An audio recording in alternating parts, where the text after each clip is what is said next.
She's hilarious. That woman is so fucking funny. That shit is so funny. Everything sucks, but that not as much. That is so fucking funny. I'm sitting on the toilet laughing at this bitch. That shit is so fucking funny, dog. That shit is so mad. Did you see what she's wearing? Oh, fucking A, that is. I've met that woman before like 1,000 fucking times.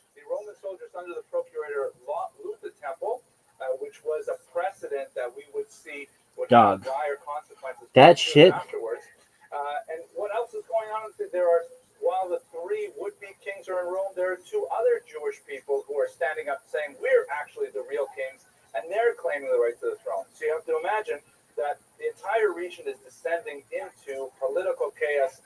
That shit is so funny.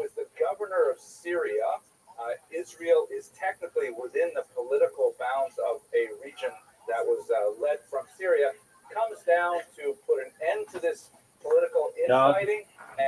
That shit is so fucking funny.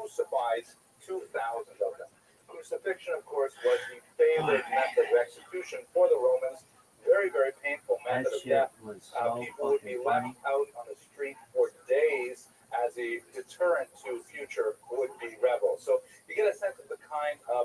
Big Jew Pie, Big Jew Pie.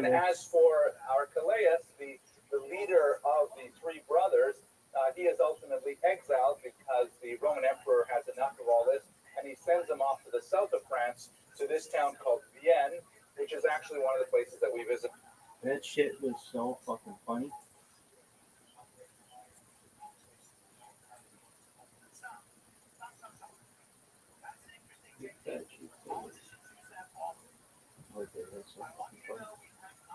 What is this? Six? Six what? Definitely not 6 people who subscribe to me. There's like 1,000 people who hate me. Quit spamming me, you motherfucker.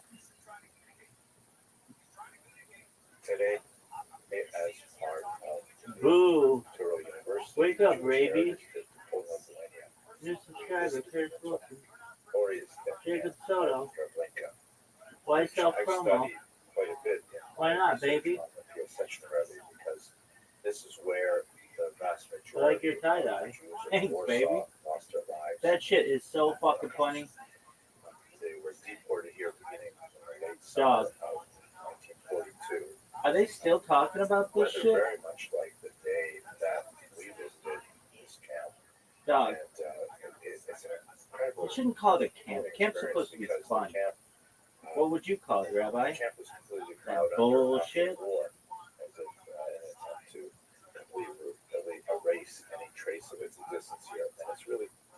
Dog, that shit is so fucking funny. What is this bullshit? Dude, isn't there any fun shit? Hey everybody, this is where this motherfucker died. Hey everybody, this is where this people died. Hey everybody, we're on the fucking river looking where people died. It's like, dog. Can't they be like, hey, we're gonna celebrate? Oh, not this asshole again. Ah, how about the Jews of Africa? Who the hell is John Africa? Oi, ow, my God. That shit is so fucking funny. There needs to be a New York one of those, an LA one of those, a Chicago one of those. I'm sure there could be a Houston one of those. That shit is so fucking funny. I have tears in my eyes. It's so fucking funny. Cherry and Madeline Eisenberg representing Africa, representing John Africa. That shit is so funny.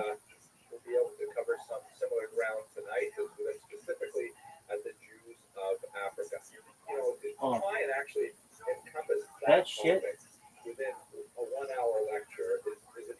it's like saying, who are the Jews of Europe, or even who are the Jews of Israel? It's an extremely complex and Jews of very, very Africa. diverse topic. The country or the continent? With thousands of ethnicities. Yo, dog, that shit is so funny. Jews are similarly diverse within the continent. My goal for tonight is to try and give you a very broad overview, focusing specifically on the Jews of Ethiopia. Did you see what she was wearing? And then Yeah. come back to She looked like a $2 hooker at a saloon. Oh, fuck, that shit was so fucking funny. So that's the plan for tonight. Here, have a look at It was colder than a witch's tit in a brass bra. We've got Jews Funniest in Africa, fucking line. the ancient period. Ahead of That shit. We have Jews in Elephantine. We spent a little bit of time looking at that What's location. up? We've got Jews in Nobody. Alexandria, Egypt, very important site. Nobody cares about this shit. Cairo. That shit is so funny. Ethiopia, by the way. Ethiopia, Elephantine, elephantiasis. Oh my Lots of god. Jews in Algeria and That Morocco, shit. and we have several West African regions that I could shit that shit was so fucking funny. Much of the background historical information is largely lost and very difficult to filter out, but the entire continent is represented. Of course, you go to sub-Saharan Africa, or as Rabbbi mentioned, Fustat, which is of course the home of Maimonides, just outside Cairo, major Jewish center. His home. But if you His home Sub-Saharan Africa, you have of course was South Africa, which has lots of Jews. Cordova, Most of baby. them are immigrants from Lithuania. Maybe that's, well, the that's his birthplace. Ashkenazi Jews who transplanted themselves Who's in that? Okay, I guess the you 19th know, part of century, his home. particular to that region. But they're He was all born in Cordova, baby. really quite diverse. You'll notice, of course, that So that the shit is largest so section funny. of the blocks is in the northern part of the country. That stands to reason because it's always been basically an ancient highway for Jews making their way along the coast up to Spain and then further on into Europe. And we have lots of archaeological evidence and literary evidence of Jews who are living in the northern part of Africa, really since antiquity. Moving further south, it gets a little bit more complex. Now, before we actually look at some of these populations, I want to touch on a few things that are important for us to bear in mind as we explore the history of the Jews of Africa. The first is something that came up in last week's talk, and lots of people sent me this reference from the Mishnah, which was very helpful. Thank you very much for sending it to me. Please don't send it anymore because now I have it. But I had overlooked this important Mishnah, which really would have supported a lot of the argument that we had discussing, like what exactly did the ancient Jews probably look like. So this text is from the Mishnah, which would date from about the year 200 at the latest. It probably goes back far earlier. And it's speaking about the skin diseases and how they are treated in the Bible. This is a whole discussion in the book of Leviticus. And this is like a very clinical discussion for experts on how are you supposed to deal with these kinds of skin diseases and so on.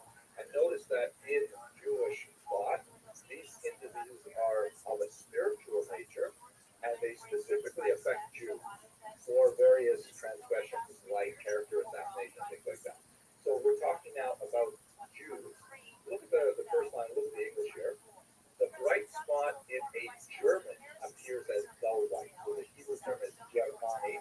Of course, the country Germany doesn't exist in the 2nd century, but the region that we would associate today with Germany and with northern France, that was known as Germania or Germania, and it's so referred to in the Talmud as well. So a German person, here we're talking about a German Jewish person. Meaning you had a Jewish person who came all the way from Germania. If they had a bright spot on their arm, which would require some kind of purification ritual, it would appear as dull white. However, because the skin tone of an Ethiopian is quite different from a German, it would look different. And the dull white, text reads, spot in an Ethiopian appears as bright white. Right? Basically, this is sort of an antique scientific document, a diagnostic manual to help specialists try to figure out how to diagnose this Sarah spot on people of various ethnicities with different skin tones. Then the text continues. Rabbi Ishmael says the children of Israel, and then kind of like a pious phrase, may I be an atonement for them, are like boxwood, neither black nor white, but of an intermediate shade. So this is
spaced out. They land the ark somewhere around Mount Ararat in Turkey. He gets out and immediately he plants vines and he licks the fruit of the vine, which gets him drunk and he passes out naked. His sons, Shem and Ham and Japheth, discover him. And Shem and Japheth, although Japheth here is showing his covering his eyes, doesn't want to see his father's nakedness. Shem is covering him up. Ham, and specifically his son Canaan, mock their father in a situation. There's like amplification from Midrash as well. And as a result, when Noah finally comes to, he places a curse on Canaan, the son of Ham. And that curse is associated in much of rabbinic literature with African servitude. And that's a very hard thing to sort of dislodge from much of the subsequent 2,000 years of the literary tradition. If we have more time, I would go into the various apologetics and try and understand how that can, work with the more inclusive model that most of the texts provide for us. But I think the best way to understand this is the way Ephraim Goldberg, Rabbi Goldberg from Boca Raton, says that this particular midrash is just a great example of why you should teach all midrashim to children. That some passages really have to be saved and studied later and so on. But nevertheless, there is this Hamitic myth which runs as kind of like a scarlet thread through any discussion of Africans in the Jewish tradition, and it's often a rather negative one. Now, Maimonides, though, is more to the mainstream of Jewish ideology with this, and perhaps the most powerful example of his defense of Jews who come to Judaism later on in their lives is this remarkable letter that he wrote to Obadiah the convert. Maimonides, like all the great rabbis of history, would receive all kinds of letters, she'evot questions, that would be sent to them, asking them, what is the halakha, in this case, what does Jewish law require in this case, and so on. And this one, Obadiah, wrote to Maimonides and told him that this is just an excerpt of part of Maimonides' response. He said to him, where I live, there are people who tell me that because I converted to Judaism, I cannot read the same prayers as all the other Jews. I have to change the language so that it doesn't, when the verse says, our God, I have to say essentially their God, because I'm not part of our. And especially phrases like God of our fathers, which is an extremely important phrase that occurs frequently in the text, the God of our fathers. What do I do about this? It's athleticism. My fathers were not Jewish, and yet, I want to pray with everyone else. And Maimonides says very clearly in the second paragraph, yes, you may say all this in the prescribed order and not change it in the least. In the same way as every Jew by birth says his blessing in prayer, you too shall bless and pray alike, whether you are alone or pray in the congregation. And the letter goes on. I highly recommend you read the entire thing. It's quite a remarkable smackdown of those who would suggest that these converts to Judaism are any less Jewish than anyone else. Maimonides says they are firmly within the tradition. So now that we have established a little bit of the parameters of the question, is Judaism colorblind? I would like to argue that for the most part it is, but there are some disturbing messages to the contrary. We should answer the very good question: what exactly is a Jew we're talking about? And Rabbi, don't worry, I'm not going to go into the details of this community. Most complicated discussions in Jewish history is that, as I mentioned briefly earlier, there are basically two ways to become a Jew. One is to be born of a Jewish mother, kind of like a tribal affiliation. Other tribal normally tribal status is conferred to the father, but for the vast majority of the last 2,000 years, that has been the standard of It's really nice. It's really nice. Let's go. the Bible, there are lots of passages where it seems that Jesus is following the Father. And so there's a lot of discussion in the literature of the Bible about how we derive the idea of maturity exclusively. In other lectures, I'll discuss this in more detail, but I'm not going to go into it today. But until you get to This woman is so funny. patrilineal status, which She is so fucking funny. then there's additional ways of coming into Jews was How we doing, hon? birth All right, well, I'm dancing. Okay. Roddy celebrating her conversion, cookie on the deal, other hand, excited. everyone requires basically three things. Really much. The How we first doing? is circumcision. What are we making today? Oh, they're looking at it. If a man is told that he's circumcised, I think he was What are you doing, hon? because they Oh, have no. the fact that he's circumcision. Come on, hon. There is sometimes a symbolic taking of a drop of blood symbolized as a food. So that usually is done for law that most non-ethnic Jews from the ancient period as of today as well. Second thing, immersion in a mikvah. That's here. A mikvah is a translated as a Hebrew area. It's kind of like a pool, sort of a spa-like pool that has special restrictions on where the water comes from. It can't be like tap water flowing from the city. It has to be water that comes from the rain or from Yeah, I love that one. pipes and things like that. But basically, immersion in mikvah, pretty easy. And the third one, which is the cause of most of the controversy then and now, is acceptance of the commandments. So, what exactly does acceptance mean? Since following the religion of Judaism involves a lifelong dedication to the study of the commandments, how can you accept them before you have studied them all? And furthermore, we are imperfect as human beings. We may accept them now, but what if we have a crisis of conscience? And what if we just eat a cheeseburger or something? Like, what happens to a person who's converted and then, has a moment of weakness? So this is where the rabbis get involved and where I basically step off the train. But these are the three basic things that allow a person to come into the Jewish community. And as we shall see, it's especially relevant when we get to the Jews and okay, so much for the kind of introductory material.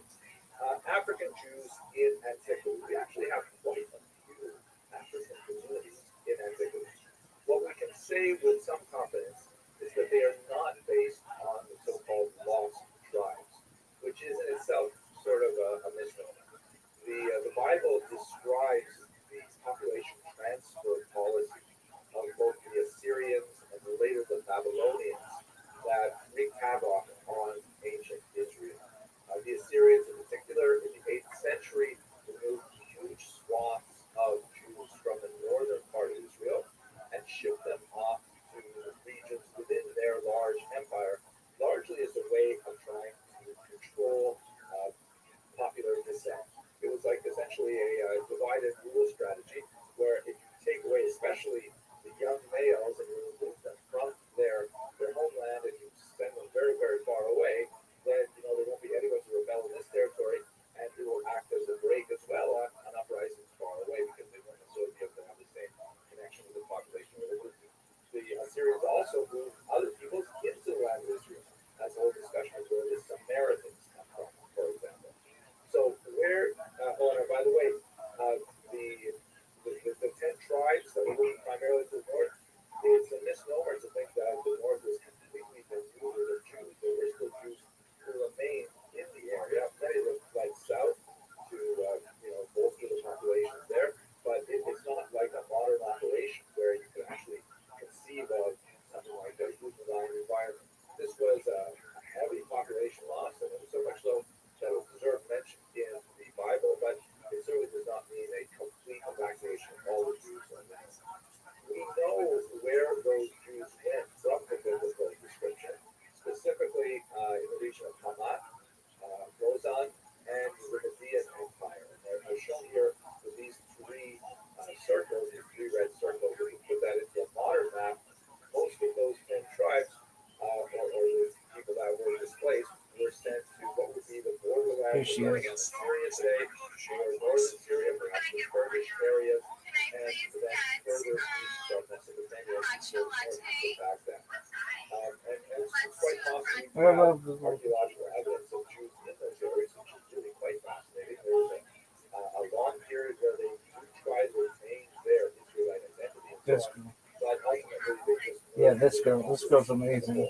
But that's where I want to have a three-way with this bitch and the other chick. making their way south to Egypt. But we do have lots of Oh, you had a baby. populations in Egypt. One of the most fascinating ones, I think, is the Jewish population in Elephantine. You can see here on this map, it's in the Upper Nile. I know when you look at this map, the Upper Nile is in the lower part of the picture. That's because the Nile flows from south to north. There's a higher elevation. What happened to all your shit? And there's this settlement there that was discovered in the 20th century that actually has a Jewish temple there. Amazingly, it was kind of like a rival temple to the temple in Jerusalem. And you just tantalizing clues as to what the Jews were thinking in Elephantine to have a separate temple beside them. So we also have, the ruins of the temple have been excavated. We knew they had a lot of conflict with local Egyptians. How many fucking things does she have? Destroyed by the followers of other Egyptian religion. And we also have a significant number of documents. Many of them stored right here in the Holy City of Brooklyn that are Hey, nobody Aramaic knows what that is. documents. So communication I love those. the ancient city of Elephantine and Jerusalem. And it's fascinating to see how they communicate with each other. Where did this community come from? Most scholars believe that this was originally a military colony of Jews that was set up during the period when the Persians dominated the region. Dog, in this the isn't 6th even the century good before stuff. the Common Era. We're talking about a very, very long time ago, a very significant Jewish population in the Upper Nile region. And we don't know what happened to them after their temple was destroyed. Not impossible to imagine they had some lasting effects on the local population because it's not that far from Ethiopia, which is a major part of our story. If we go to the lower Nile Delta in Africa, you see there's a very important city here called Alexandria. Alexandria, established by Alexander the Great, 4th century before the Common Era, also very, very ancient, had a huge Jewish population that is actually recorded in the writings of Philo and also from Philo and others. We know that they had a very large population in a specific Jewish quarter that occupied quite a good fraction of the city. We know that they had significant conflict with their neighbors as well, and there was a context of larger political forces at play. But there's no question that we've got very, very ancient Jewish communities living in the Egyptian region of Africa, totally separate from the entire Exodus story, which would have been, 1,200 years prior to settlement that I'm describing in Alexandria. Okay, so that gives you a sense of how Israel had a tremendous amount of interaction with its neighbors to the southwest, just on the African continent, and it's not surprising that they would need some watching. Now, I mentioned many different Jewish groups, or many groups of people who identify Jewish origin in Africa. Some of them have some support from DNA studies, but for the most part, they're completely bereft of any literature that describes what their presence in the African continent. A major exception to that rule is the famous community of Ethiopia. We know for centuries that there was a Jewish community in Ethiopia, a living Jewish community in Ethiopia, not long gone like Alexandria. But the real question is because these Jews were largely illiterate, even the Torah that they have is different hours, it's not written in Hebrew, it's written in Ge'ez, which is a local holy language, and today they speak primarily Amharic. So they don't have a strong literary tradition. What we know about circularity, I'll describe kind of like the legends that we have, some of which may have basis in reality, but we're unable as historians to determine the Ethiopians themselves, both by the Jewish Ethiopians and the Christian Ethiopians, tie their presence in Africa to the marriage of King Solomon and the Queen of Sheba. That is the dominant thinking among Ethiopians. It's recorded in their holy book, the Kebra Nagas, which is written in the 14th century. And in fact, the Lion of Judah is something that the United shares with Ethiopia as their prime citizen. So that would go way back. We're talking about King Solomon. That would be like 1,000 years before the Common Era, which is Ethiopia is very, very far back in time. And by the way, there are some really tantalizing things about the way that Ethiopians practice Judaism that would suggest that level of antiquity or something nearby. For example, Ethiopia has the holiday of Purim, which commemorates events that took place in Persia in the 5th century before the Common Era, right? So the whole story of Esther and Xerxes is set in Persia at that time. But they lack the holiday of Hanukkah, which would have taken place in the 2nd century before the Common Era, which if that was the only data point we had, we would be able to say with some confidence that Ethiopian Jewry dates at least from the Persian exile and the Hanukkah was always at 65. Unfortunately, Yo, dog. it's so clear, but What up, no one lost?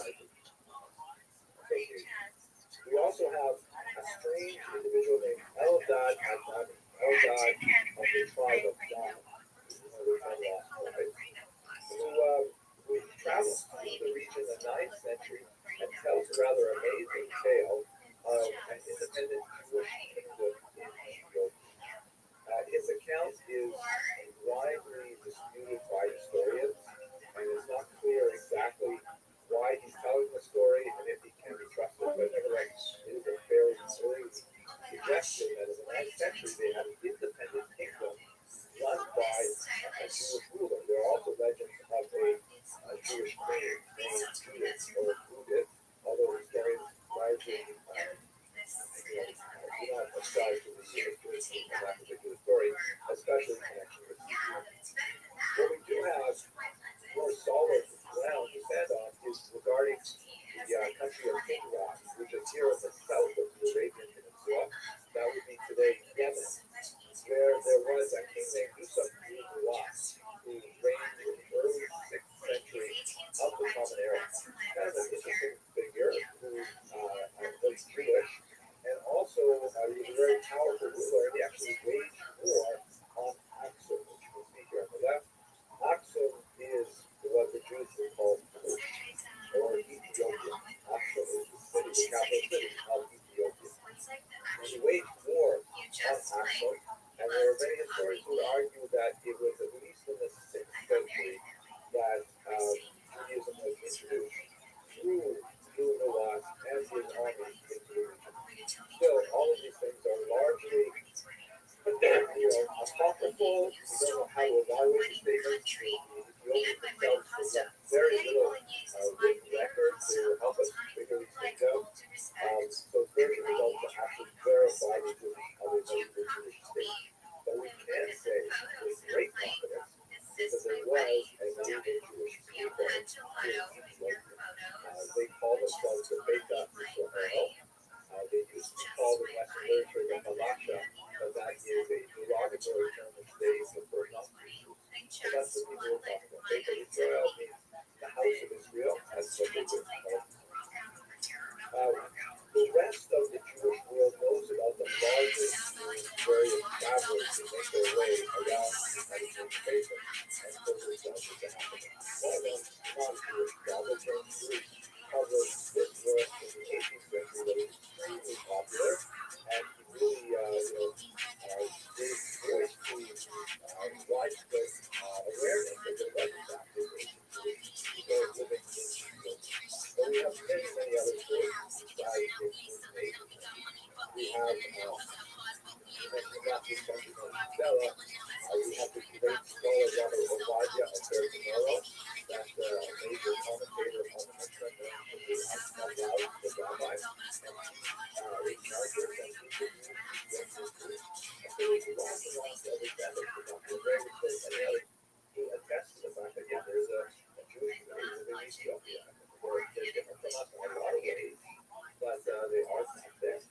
So from James Bruce's popularization of their account, this sort of brought unwanted attention to the Ethiopian Jews because it was primarily Christian proselytizing efforts that was directed at them, because special about finding an ancient Jewish community and turning them over to Christianity that must have appealed to a lot of early, comfort seekers. And so there was a renewed attention from Europeans on the state of Israel from the 18th century.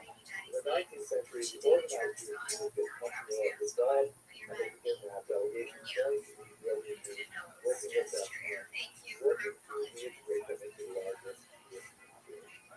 But this attention from outsiders did not improve their local situation in Ethiopia. It's believed that at this time, that's when they acquired the name Balasha, which means something like outsider or God-willing. And they began to find themselves the ironic, it's not really ironic, it's the Jewish tradition, but they began to find themselves targets of anti-Semitism. So that's one of the downsides of being Jewish, I guess, but at the same time, it's in the Halachic literature, if a person insists on his Jewish identity despite persecution, it's another argument to validate his claim to Jewish identity, because why would anyone want to go through that? The Ethiopian Jews made a huge change for themselves in the 20th century.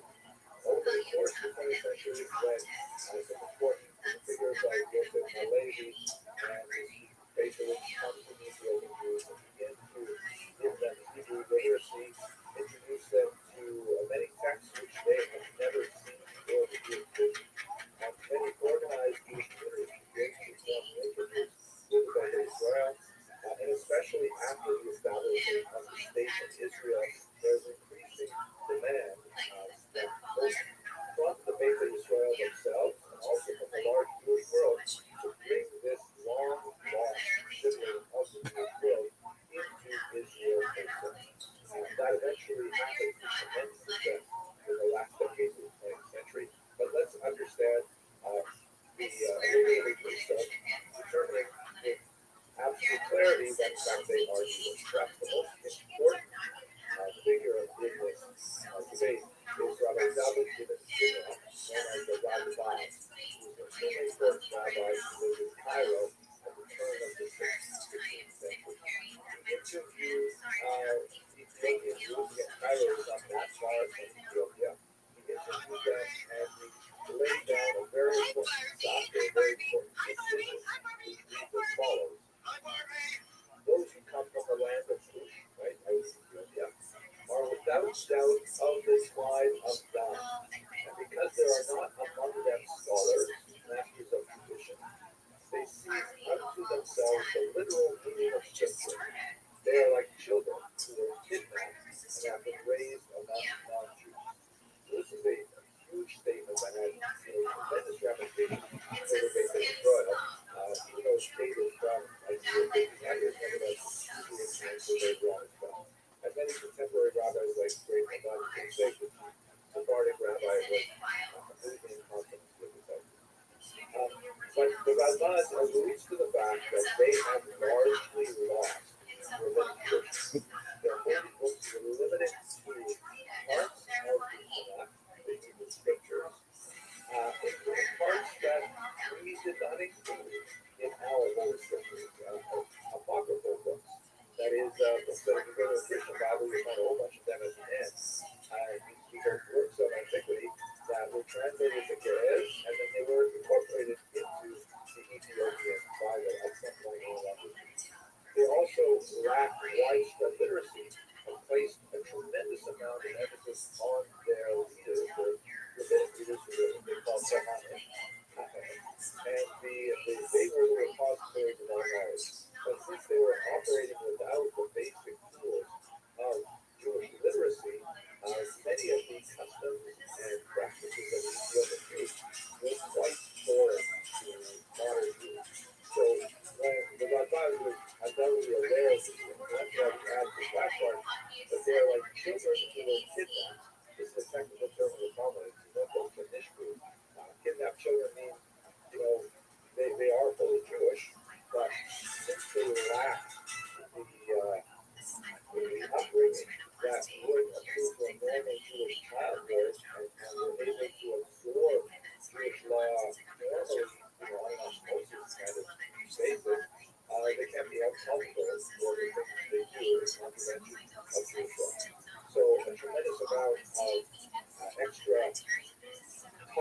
have to be paid for that in order to integrate them back into the rest of the people. When in the 20th century, Israel was established, and there were movements such as Operation Solomon, which was a remarkable heirloom of thousands of Ethiopians in a very short period of time. Here you can see a whole bunch of Ethiopian Jews coming off the national plane into Israel for the first time. There were many calls for at least some kind of symbolic conversion, because even if you were to affirm the notion that they are all descended from original Jews, since they had lost many of the laws of marriage and the laws of inheritance and the laws of divorce, very important, then they could have all kinds of other statuses that would be unsecured and make it difficult for them to marry other Jews. So the compromise that was effected, there's a certain amount of controversy, this is after all Israel, everything happened controversy. They created something called a Hayat ceremony, which means a renewal of Judaism.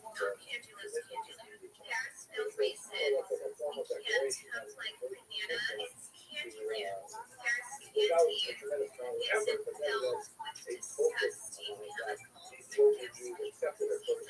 Later on, there was some arguments about it. Some people felt it was somewhat insulting, and after they suffered with so many hundreds of years, they should have to on the whole, the process here decided to be able to accommodate them without many challenges. There were, in fact, challenges. Ethiopian Jews were free of discrimination in Israel, as one might expect, a foreign new community coming into the land of Israel. But on the whole, their absorption has been successful. Today, there are about 150,000 babies in Israel that live in the land of Israel, about 2% of the overall population. So that's kind of like a great story. Now, America, as I suggested, we're going to bring much money to this country. The American experience of Africa, of course, is heavily tainted by the experience of the disastrous horrific transatlantic slave trade, which brought millions of Africans against their will to these shores, those of South America, and for the services for the rest of their lives. It's impossible, especially in a place of a short lecture like this, to encompass the degree of human suffering and accompany this kind of massive displacement. But I'd like to focus on one specific aspect of that, is that you should recall, as you mentioned at the beginning, Africa is a hugely diverse society, multiple languages, multiple peoples and ethnicities, and the slave traders couldn't care less. They simply shunted them all into overcrowded boats, and those that managed to survive the transatlantic passage were brought into communities that had no commonalities of language or place or so on. And they're left essentially to fend for themselves without the tremendous support of a cultural community. And that's one of the aspects that's really genocidal of the transatlantic slave trade, is the removal of cultural glue that held together these peoples. So in America, to a large degree, Africans, even after slavery ended in the 19th century, there's still this legacy of, what are my origins?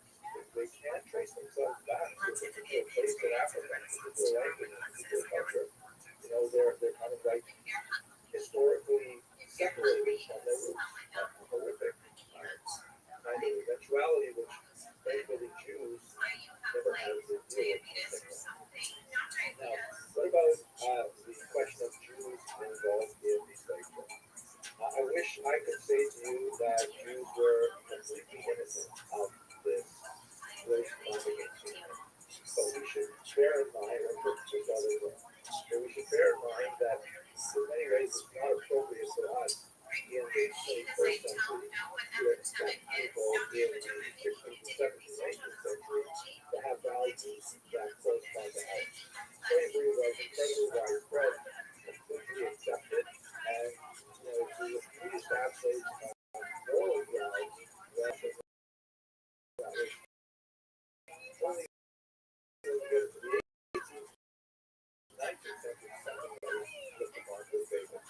Their role in the slave trade is highly exaggerated, often by people who it was minuscule. Let's take just one number, for example. In 1830, the American South had about 45,000 people who were slaveholders that held 20 or more slaves, right? 45,000 people in America South had 20 or more slaves. Of that population, 120 of them were Jews, which is less than 1%. 0.2%. So yes, there were Jewish slaveholders, but you have to put it in proportion and within the cultural movement. If you look at larger slave owners, you see that 12,000 people in the South owned 50 of their slaves, and in the Jewish population, the number was 20, or 0.2%. So this is the real story about Jewish involvement in business. The real, I think, natural space for Jews historically with regard to Africa, and especially Jewish Africa, begins to be apparent after 1900. That's when there was a horrible, widespread attention in the Western press.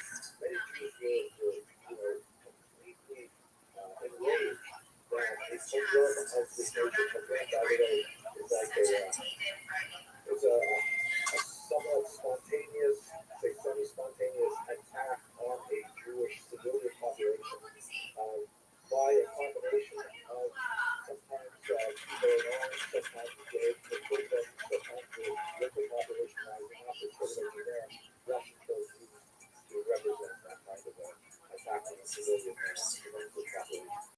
So that particular pogrom,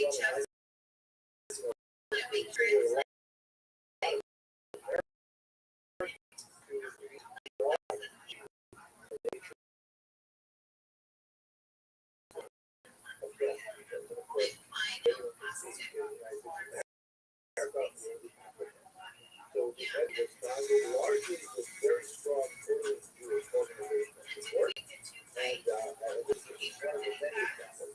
This is really where Jews found themselves at home.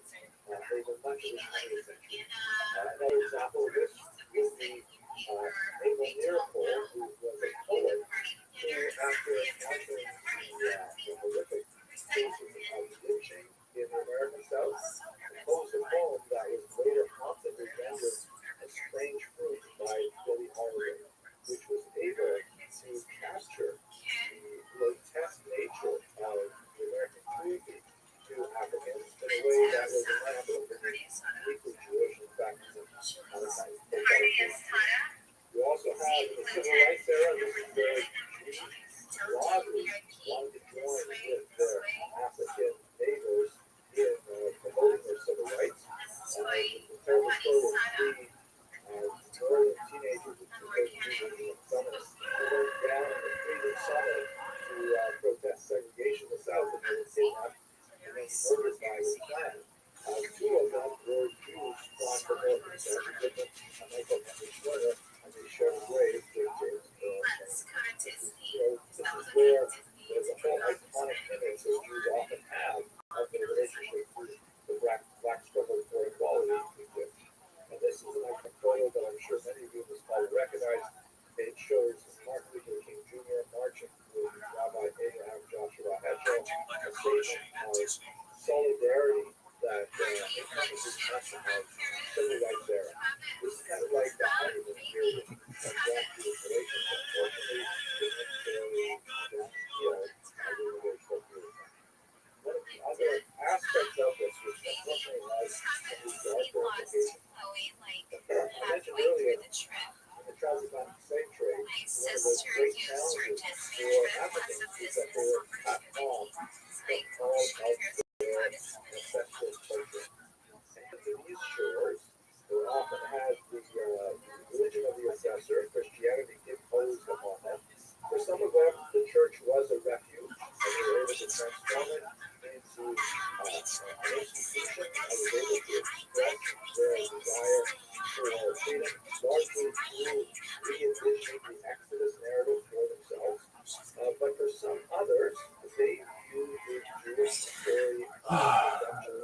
like Billy Moon. I mean, this girl's funny as fuck too. It's like the so-called commander Billy Mother's thing. led by Rabbi Wentworth Arthur Matthew, who began This to bitch adopt is so fucking thesis funny.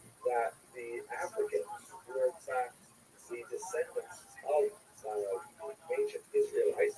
The mention last week the word from Israelite, which was associated with an earlier period in Jewish history, as opposed to the word Jew, which is more closely associated with the Persian period and especially the Roman period. They're taking But both many of them no argue doubt. that the Africans were in fact the Little true 2v1 playing a little and zone. they had adopted from the late 19th and early 20th century a whole school of movements and churches that Does anyone, everyone knows who it is, dog. adopting some elements of Judaism, sometimes some elements of Christianity, and sometimes even demanding conversion to have membership, which is sort of like for many groups a litmus test of whether or not one actually is. He's always a little bit of BC. Yeah, dog. Conversion process we described earlier. And these are, perfectly accepted religious views. In America, we try He's not to streaming. make value judgments regarding what other people believe and practice. The great 19th century Jewish thinker Rabbi Rothschild used to say, most people worry about other people's spirituality and their own materiality. Well, really, what we should do is worry about other people's materiality. We should worry about do other people have enough to eat? Do they have shelter? Do they have healthcare? Do they look like that?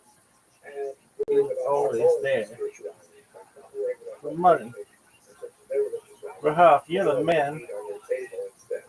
So, I joined we like have a month lots of ago and he these was groups there. that are perfectly What else? benign, and they go back over 100 years in American history. However, there is a much darker version that especially gains traction in the 1960s. I joined 2 years ago.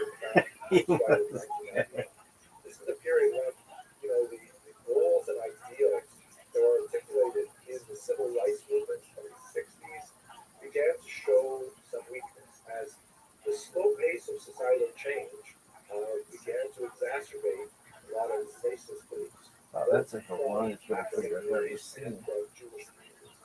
And this exploded in a major riot in Crown Heights, Brooklyn, that was emblematic of kind of like the last break between, I shouldn't say the last break, but a very important break between two communities that lived then and now side by side in relative peace and harmony. But ever since then, those would be more essential.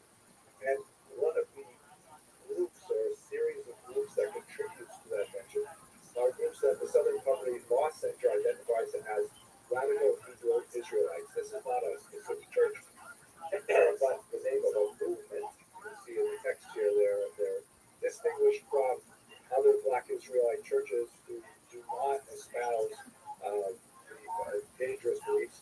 But radical Hebrew Israelites take the view that, okay, the Africans are actually the real Jews. So who are those other people who are claiming to be Jews? Those must be imposters who are usurping our identity, who have stolen our patrimony, stolen our heritage, and so on. And this movement has caused to a certain amount of consternation and concern many people because it can sometimes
Yo, what's up?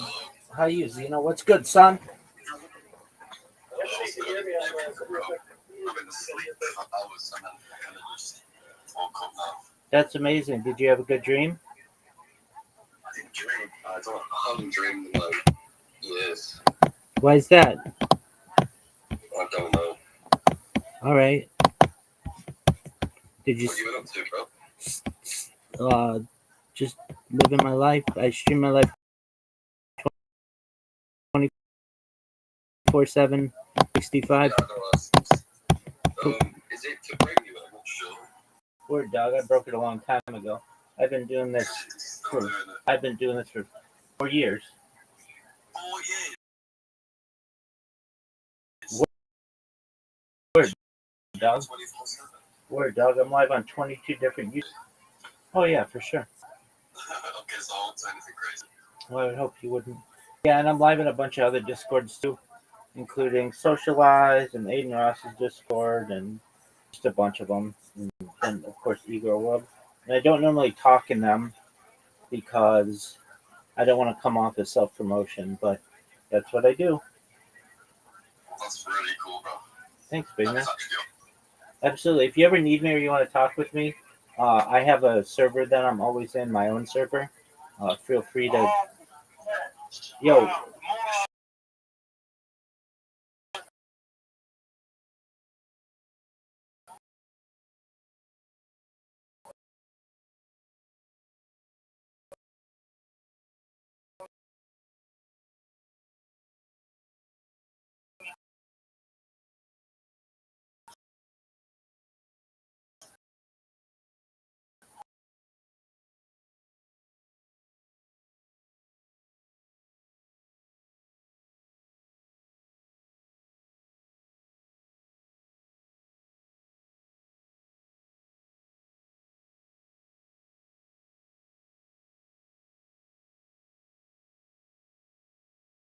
yeah, I do.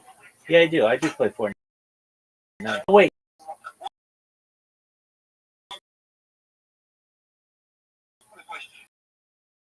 you play FIFA? Yeah. No, not FIFA. Oh, I don't know what that is. It's a good. It's a good. Absolutely. I'll tell you all about myself. I'll see you in there.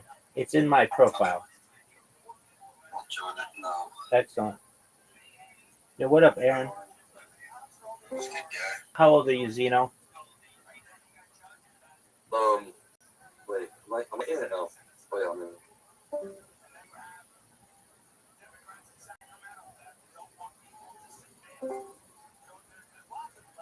Oh, Yo, Zeno, how old are you?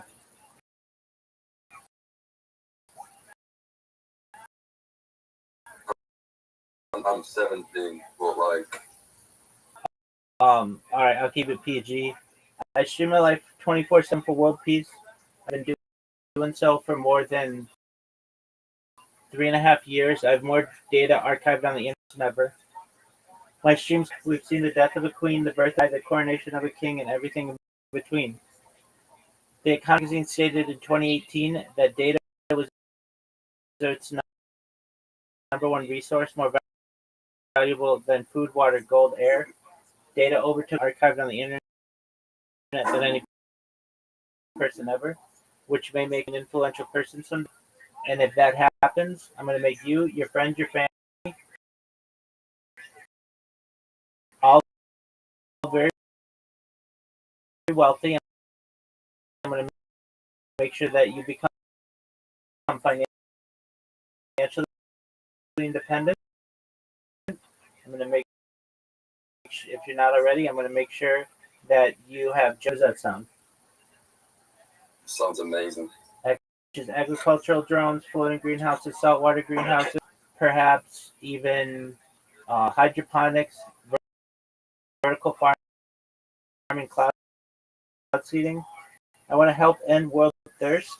I'm sponsored by cryptocurrency. That's what all this, like, if you've ever, it's all merchandise from a cryptocurrency. That's what it is. That's what, like, what my pants are and everything. It's worth about $100 million. And one of the things that we do is we build wells in developing nations like Nigeria for the betterment of people. I am an advocate for the Life Sharp program, and most importantly, desalination technology, where we pump earth seawater onto land and make it drinkable.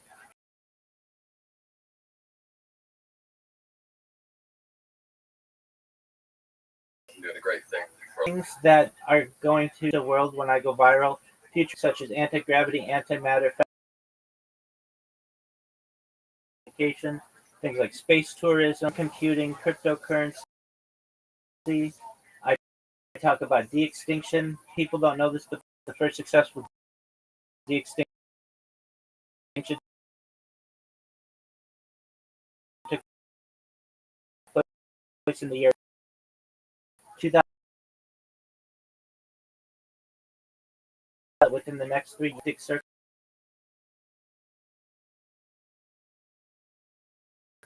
utilizing Asian elephant circuits, which additionally they want to reintroduce Indian tiger, followed by the dodo, which I think will be really exciting. They recently, with their introduction of the dire wolf, there are 3 of them. They're about a year old. Joe Rogan has met them. They talk about other things that may be of interest to you, your friends, your family. When you were born, Zeno, the average life expectancy for someone like you is probably about age 80 years old. I want to increase that to age 100, 120 through the use of technology like peptides, oxygen therapy, human growth hormones, stem cells, nootropics, things like cryonics, cryogenics, cold shock therapy, red light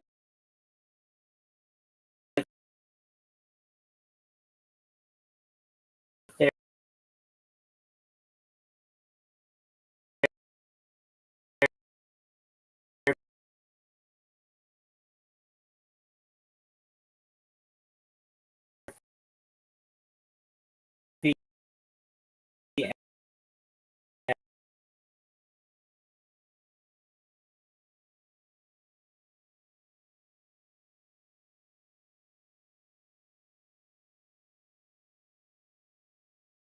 known as mind uploading technology, where we scan your brain with your consent, every atom for later download as an Android, and that you may have a future at a digital immortality. What are your thoughts? I mean,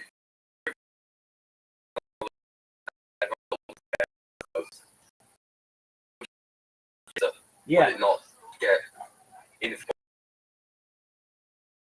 boring? Well, no, not necessarily have any kind of body that you want. It could essentially be a shapeshifter. So, like I said, you could be an avatar, a cyborg, a cybernetic being, a clone of yourself, a robot, an ethereal being. You could be an animal if you wanted to be. You could be an extraterrestrial being if you wanted. You'd be able to travel the stars and be able to perhaps live on another planet or live in a different dimension. You'd also be able to perhaps utilize different, more enjoyable, overall, live a more enjoyable life. But I am in agreement with you. At a certain point, you may get bored and you want it to all end, be able to just say, I'm done, and basically start all over if you want. But there are humanists who want to live longer than the average life expectancy, and that's the future. And just to give you a heads up, probably what's going to happen with the human race. And no longer will we be Homo sapiens anymore. New kind of species, one that doesn't die.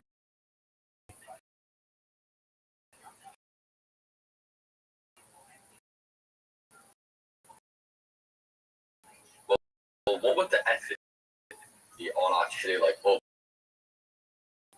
and then their punishment was 1,000 years in prison? Would you not be able to achieve their entire prison sentence? Yeah, so ideally, those types of punishments will never exist. You'll be able to, quote unquote, punish someone within minutes, but have it feel like an experience of much longer, and essentially be able to rewire their brain so that they don't do those types of actions anymore. Additionally, with types of technology known as memory erasure, they'd be able to remove and the pain that came from those incidents. And the people, let's just be able to bring their clones to be at a state wherever they were when they died. Like black, their mind thinks it's been 200 years when it's actually been like 20 minutes. That's correct. What episode? Let me check. So I've got Netflix up on my TV. I could be wrong though. It's been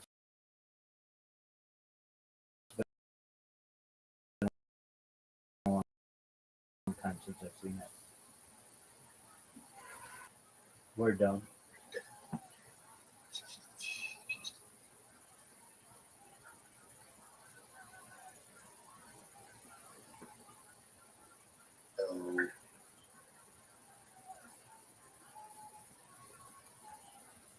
It was White Christmas. White Christmas is what it is.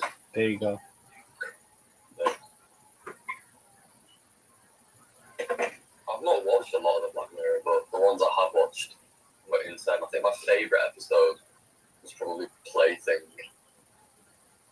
They're all very fascinating.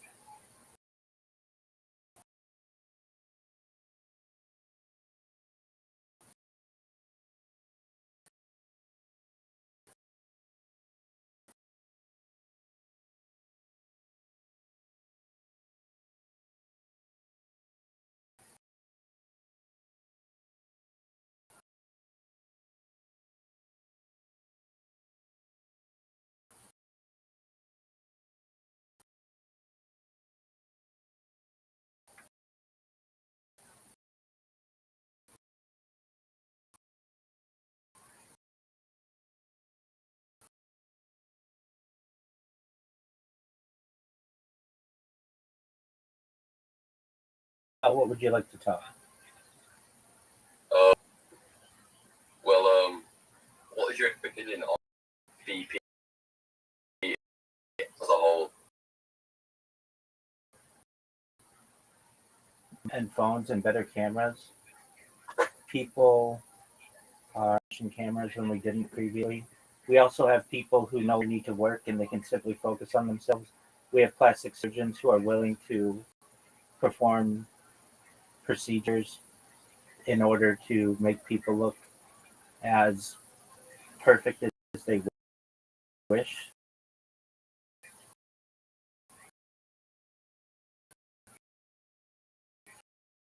When in the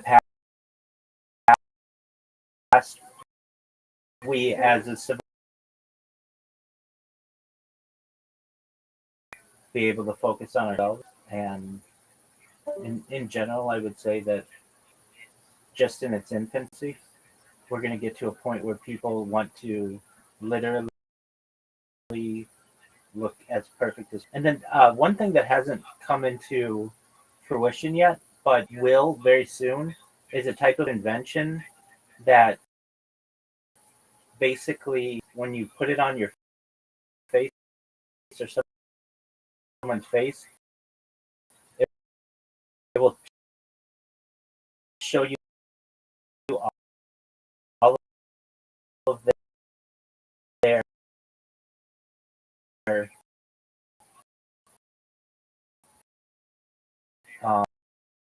um,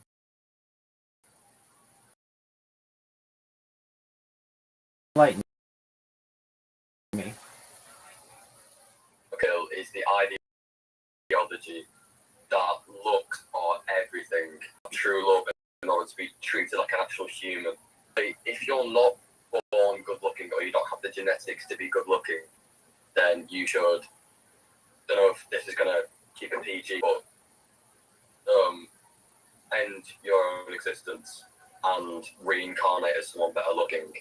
And I genuinely think it's destroying young men's lives, because it's the whole ideology that, oh my god, if I'm not good looking, I'm never gonna have true love. I'm never gonna experience a good life. Which, and he admitted he knows he's ugly, and like, it's, if you go on, if you have TikTok, you probably in the black bill edits, but it's basically just like show someone over it with like a song in the background, and that, my friend, he has been deep in black pill for like maybe 2 years, 3 years.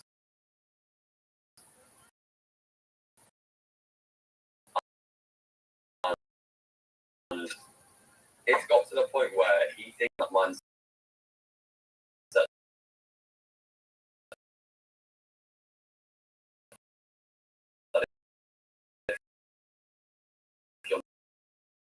and because he's so deep and dark, he just says no and just doesn't go because he thinks the girls are tricking him because of it. I was in a looks Maxim sale the other day. I was some guy. He wasn't even unattractive. He was just fat. Like, I said to him, if he lost the person, he must know a lot about it. And he said that he's saying that to him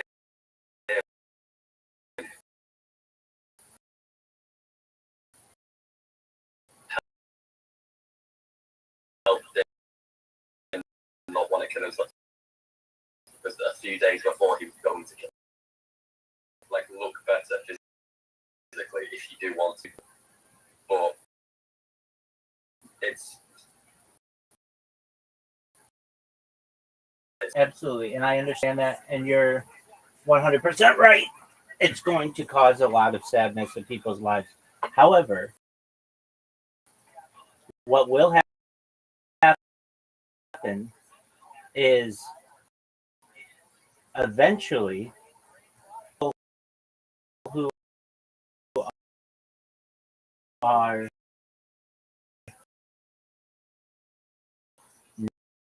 not will then be seen as very attractive in the future. Fertility dolls that are like fat,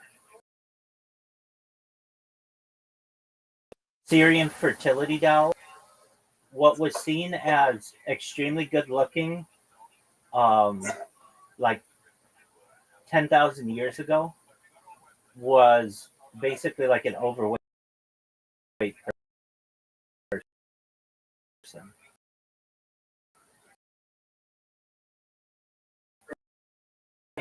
And, and if you look at what was seen as, and it changes, and we're in a certain point where people will be able to get on Ozempic and Wegovy and everybody thin, and they'll be able to get very symmetrical.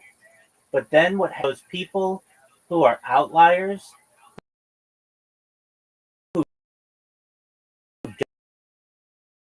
don't get those surgeries and such, think to that. Do you know who Marilyn Monroe is? yeah. Okay. Marilyn Monroe and some other famous people. Do you know who Cindy Crawford is?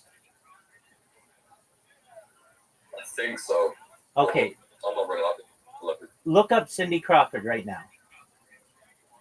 And tell me what stands out about her face. She was the biggest supermodel of the 1990s.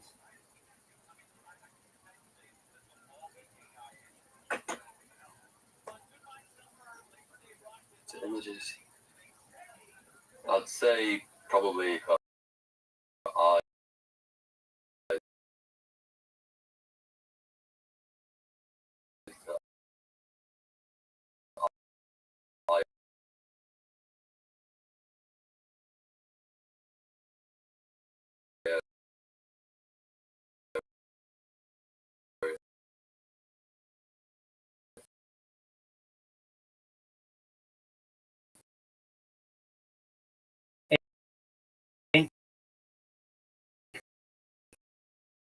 Name another thing. Look,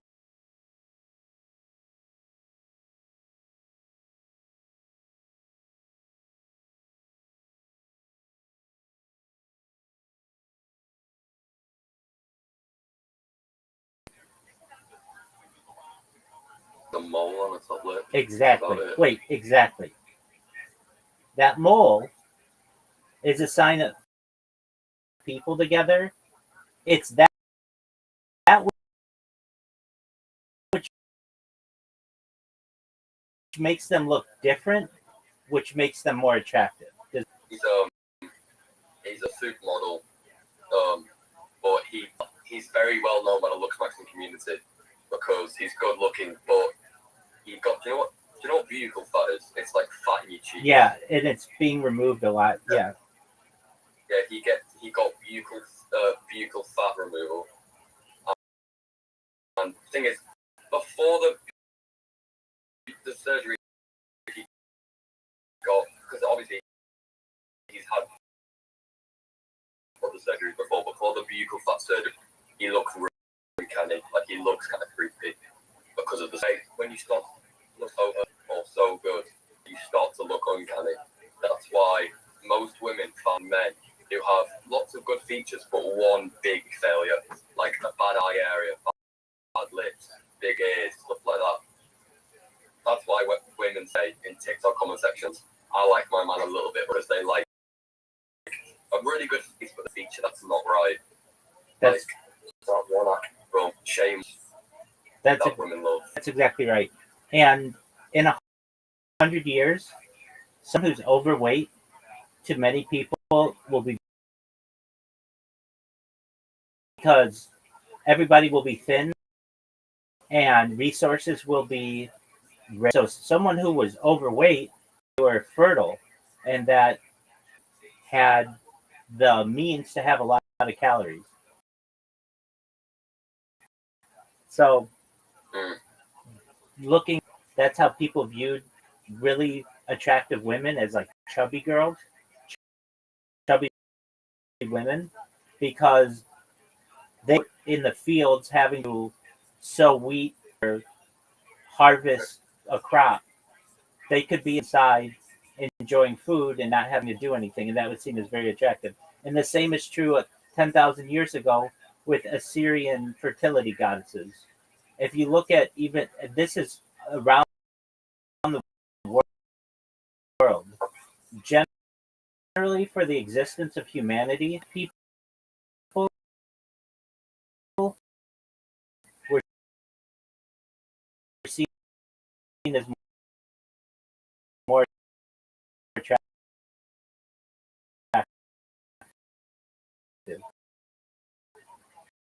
That is even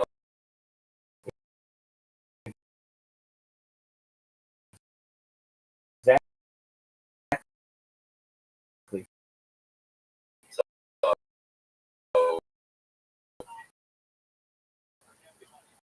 any overweight person was seen as wealthy and healthy, good. It was a give, put food on the table, and that was seen as attractive. 100%. A lot of people. In the future, people will basically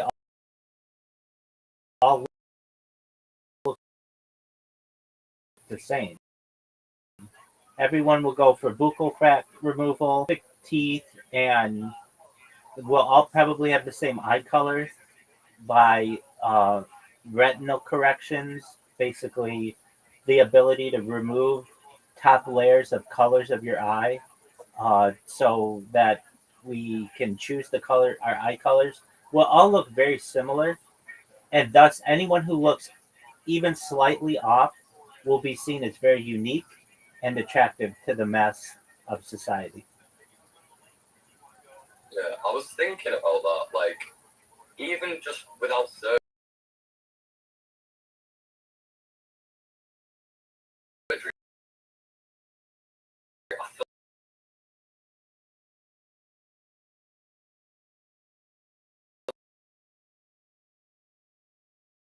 like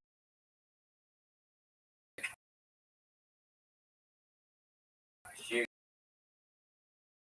like, yeah, relationships and having children. I think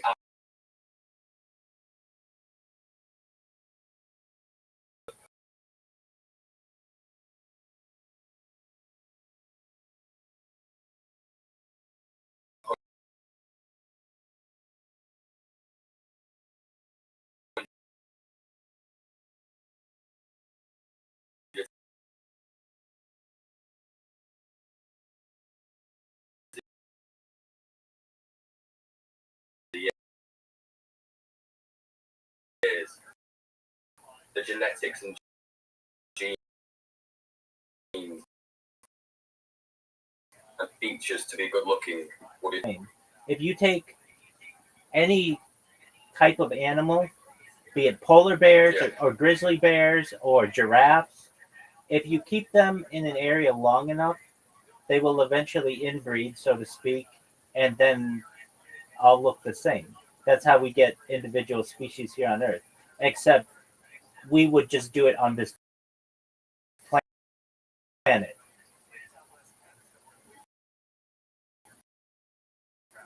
That's all true. You're very wise. Thank you very much. So I think it's just a crazy because it's just a crazy future. All this different things that I can't fathom yet. I don't ever will be able to fathom it, but it's very interesting to think about and talk about. Absolutely. Well, that's what I do. And with that, my friend, I do my best to limit any interaction with anyone who's not 18. You're going to be there soon enough. So, my friend, when you're 18 back, we'll talk about buccal fat and all the other aspects of humanity. In the meantime, spread love, do well. Don't let the black pill get you. You're going to be absolutely true someday, okay? Okay, yeah, bye-bye. Take care, buddy. Shout out to Zeno, everybody. What a nice person. What a very nice person. Very smart. I wish people come in here all the time and they don't ever teach me about anything. Zeno knows what's up.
What? Amethyst. Rusa. How are you? Hope you're doing well.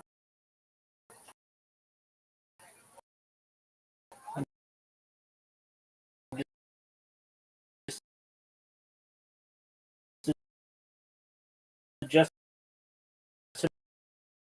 my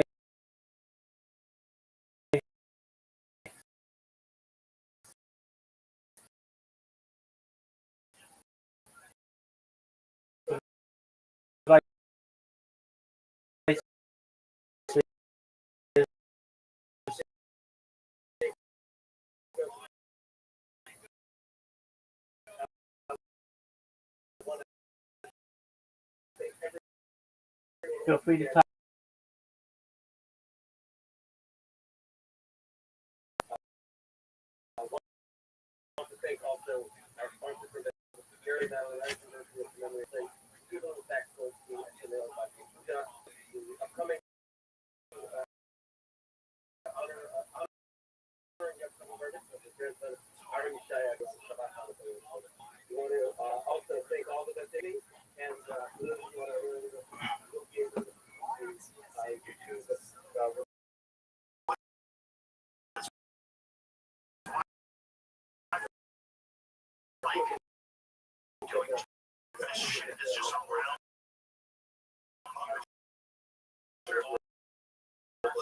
Passing yourselves. Have you seen it? You know, like everyone's scared of radar machines, right? Never going through an X-ray, right? You don't want that. Like, guys, give you the X-ray. What about you? Advice here. What'd you say?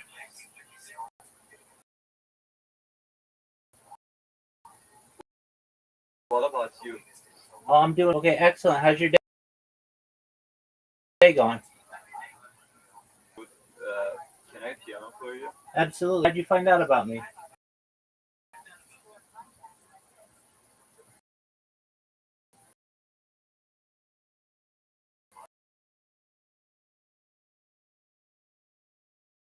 How did I find out about you? Yeah, I hear you play piano. Which song would you like to hear? Do you know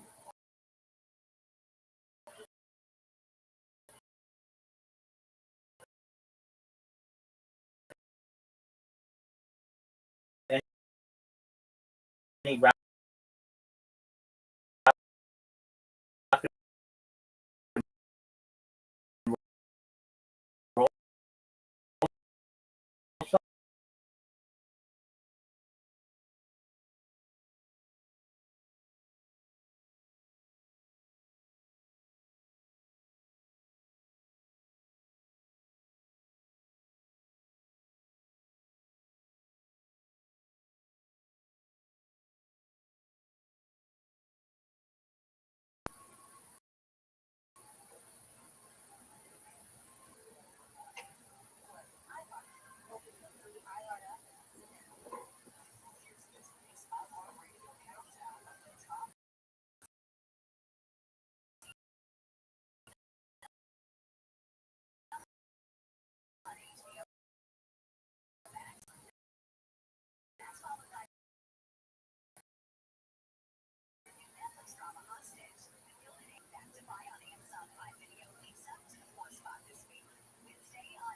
All right, I'm ready.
was beautiful. That was Hava Nagila. Yeah.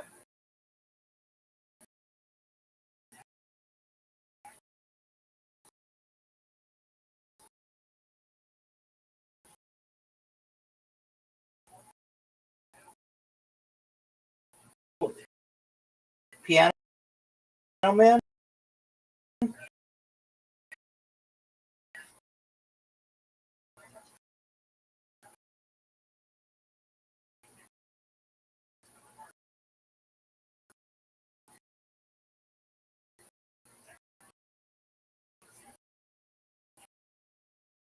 No,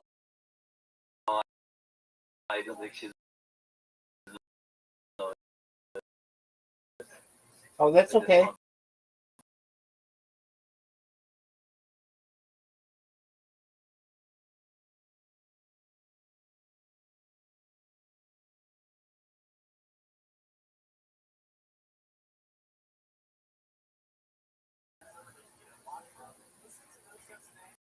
least the last 50 years.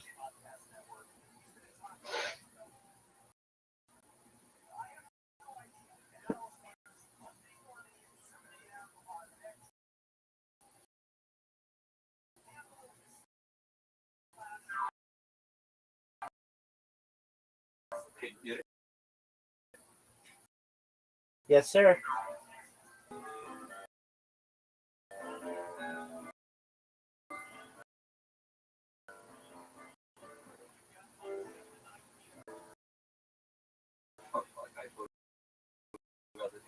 That's all right.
How are you?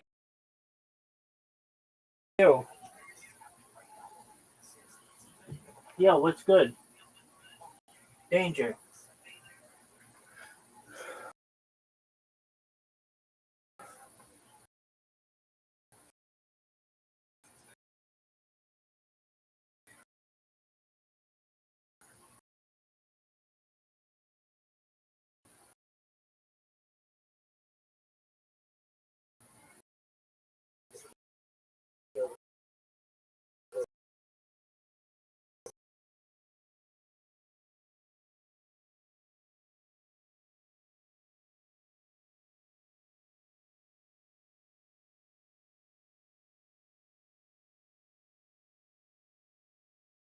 With their eyes shut. Science style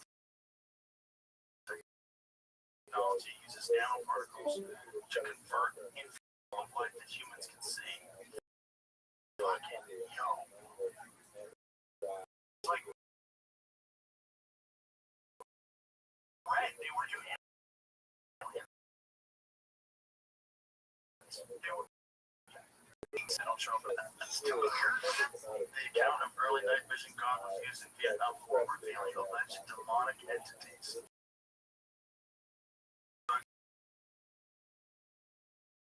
Made up stories about Vietnam.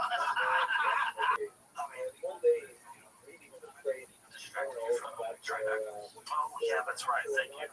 So Jesse Michaels released a new video. He went down to Peru.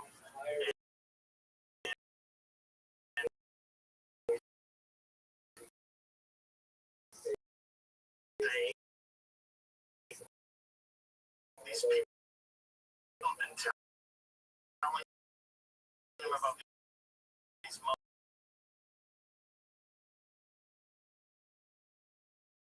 place that makes it look like if you go to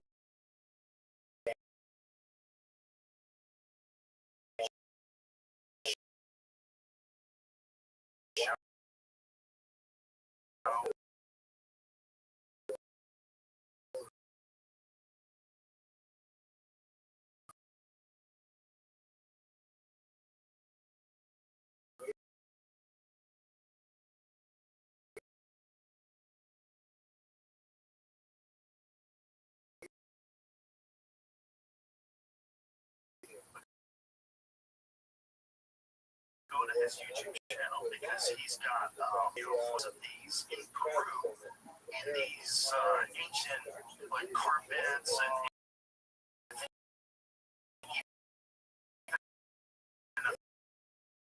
1,000 years old.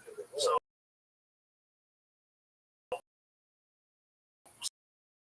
some of these that are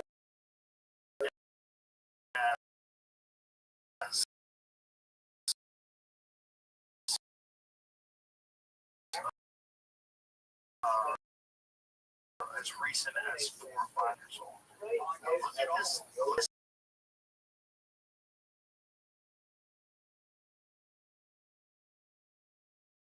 Could have been another type of human that we didn't know existed. They find out, and Jesse was telling me this on the phone, like, I mean, the amount of detail, it looks incredibly real.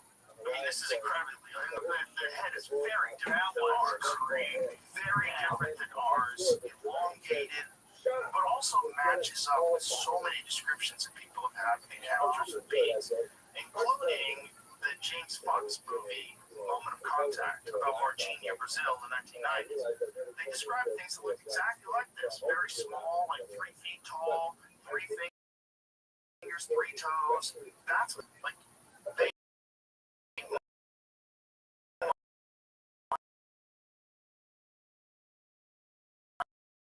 might have been another form of those new people with Homo aliens. Is that what it was? December of 2024, they released this paper. Found another type of human.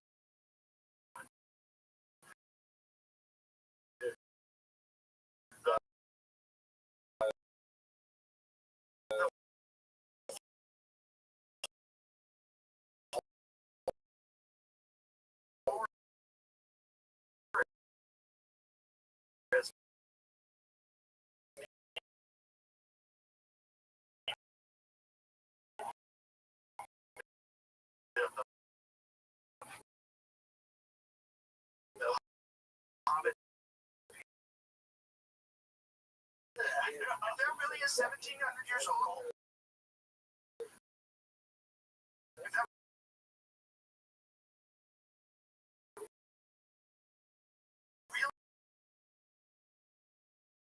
Really is that? And that's a real being.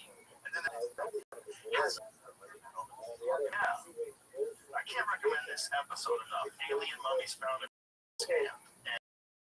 And there's biologists that know what that test. They're saying it'll creature. Whatever this is, we need to do more tests and find out. And they're very suspicious. actual location of what they found.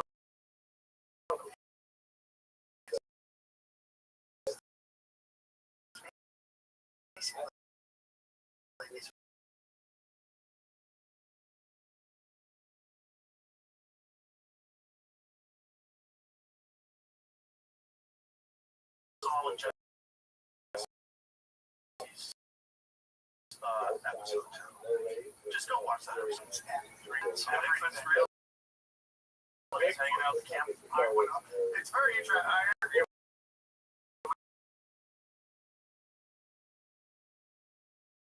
a guy named the Paranoid American. Based on your religious beliefs is what you see.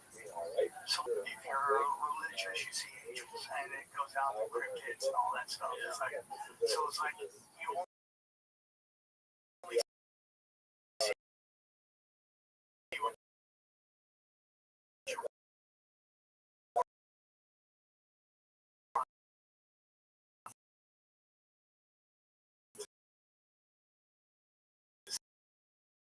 what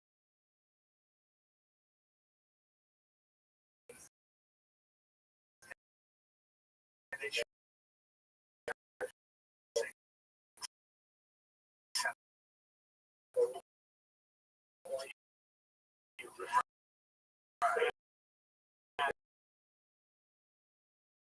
The guy was girlfriend and dog, and they pull him for a second to piss, and the dog takes off.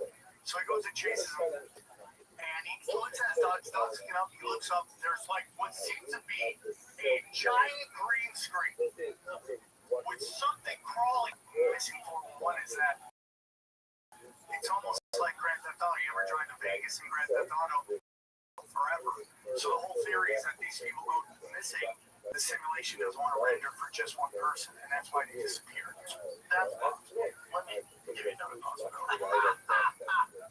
Getting lost in the woods is easy. Getting out of the woods is hard. You could easily starve to death trying. You could easily break a leg, get injured, and no one would ever find you. Is that what your odds are doing right now?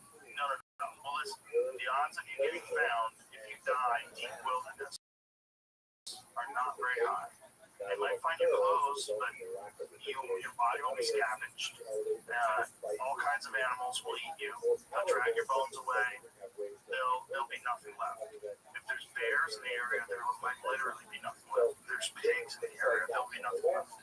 Nothing. They'll eat your bones. They'll eat everything. There'll be nothing left. So if you're just a person and you go missing, and you're in the deep woods,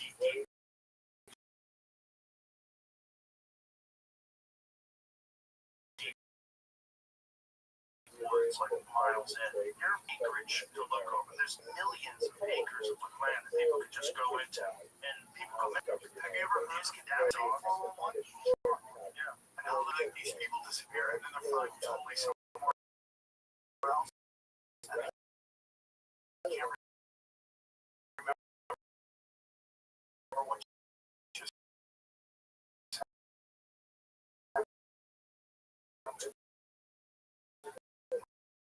that's the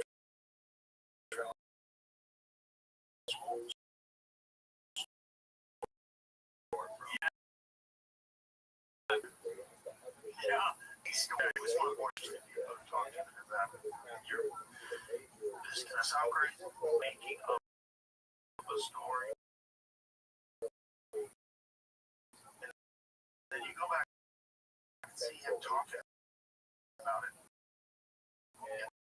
And like he's talking about the same way, exact same time.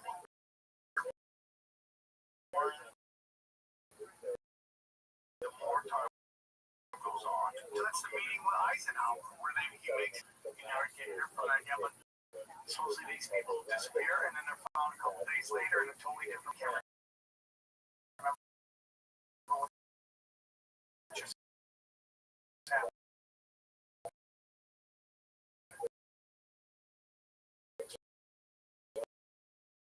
Well, I was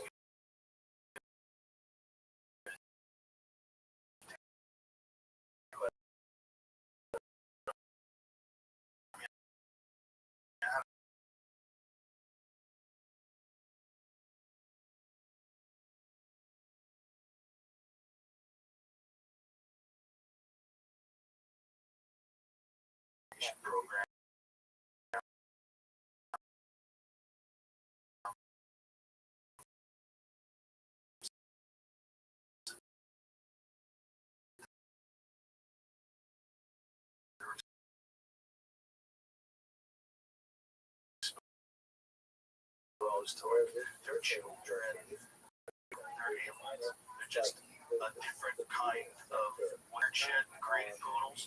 I think I'm here, for lack of a better term, monkeying around with our genes. And, and that's in a lot of ancient texts, man. That's in a lot of ancient depictions how the gods created men.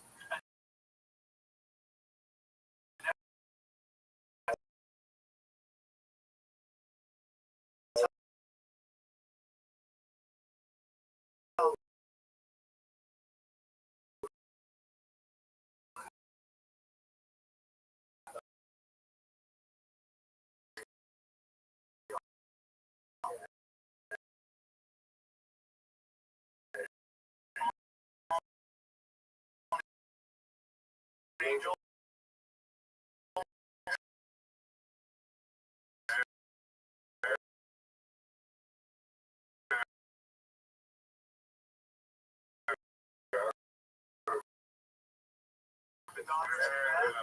It's weird. That's why I'm genetically engineered. Let's consider it because it's kind of crazy, but also, guys, everything. Yes, I mean, it's kind of weird. Yes, and they can't explain the jump from monkey to man. Yeah, there's no link to that.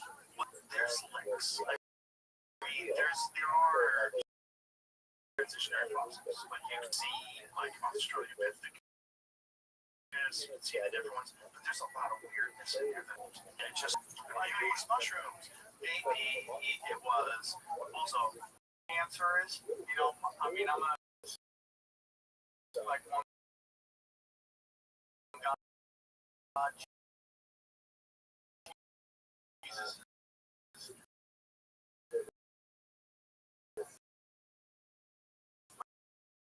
my Savior.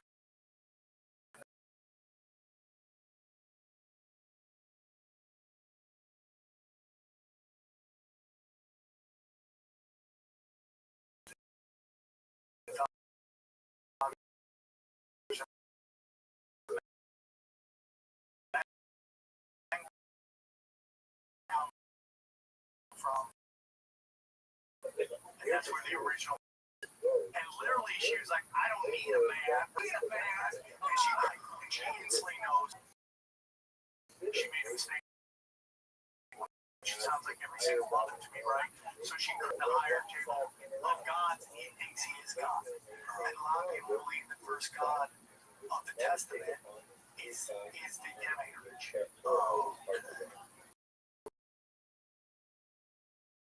Talks about Satan, but Sophia, I think about that all the time. Like one of these flying crafts you're talking about. Yes, dude, and a Vedic text. So you talk about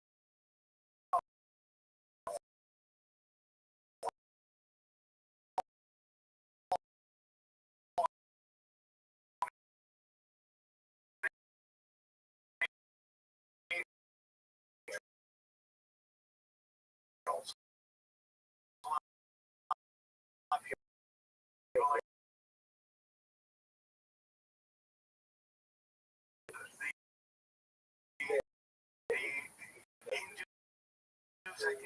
or three, and then we have the 33%, which I think at the bottom all is to the very big bottom.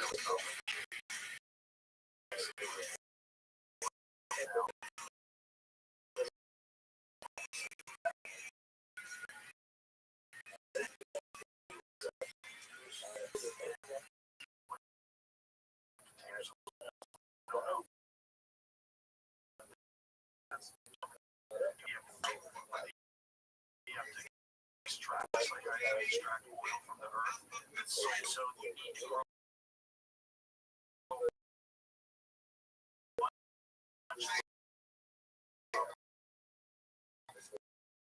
So you need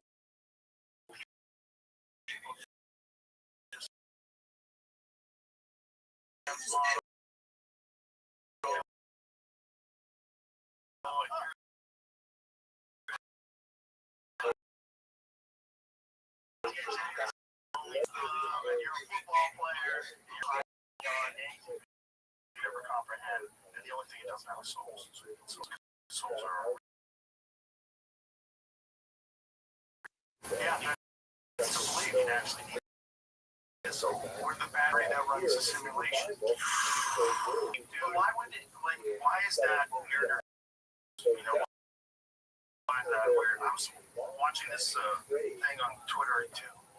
They were saying this black hole that's as big as our galaxy. That seems weirder. That seems even weirder than we were genetically engineered. We were genetically engineered. Seems like some shit that we would do. Yeah. Like I've had Ben Lamb and Beth Shapiro on from Colossal. Those are the people that brought back the dire wolves. Yeah. Like, what are we doing? By the way, you know what else that guy did? What else did that guy do? That guy created it so that you could store files.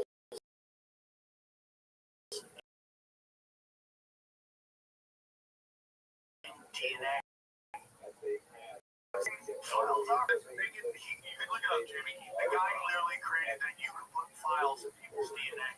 Well, that is some guy. Yeah.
Everything. Yeah. What's going on in Colorado? I look like Gene Pies. Bring back Gene Pies.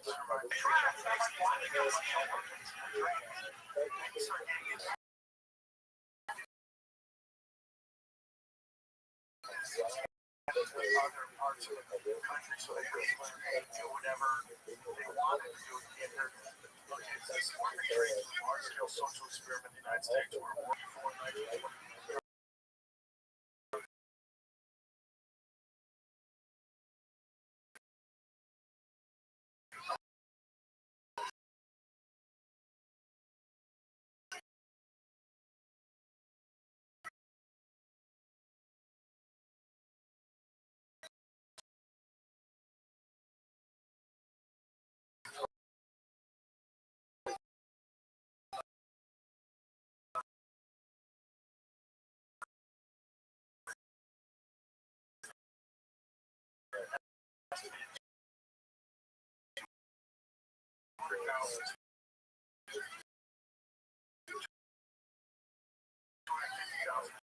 Social relocation, children's aid society founder, white race disability is considered a precursor to Boston care system.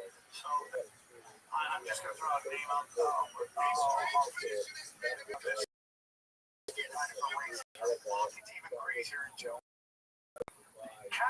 Cabbage dolls, right? These Cabbage Patch Kids. Have you heard of that? They're almost like science laboratory children. What are you saying? What? I can't hear you, Jamie. Something weird about those cards.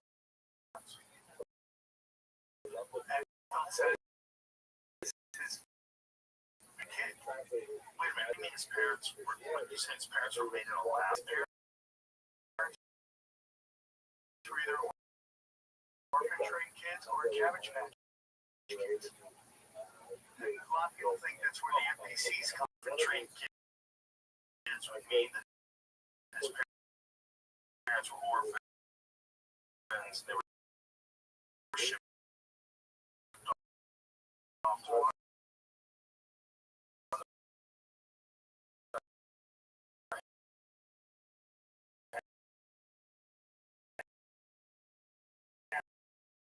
whatever they were Midwest, you know, but that's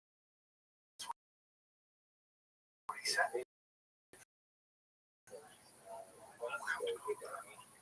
Understand the Cabbage Patch thing is though. What he's saying, so they're growing them in a Cabbage Patch and then World's Fair incubates. Look at that guy over there holding two babies up. These are incubator babies. That's what he's saying. So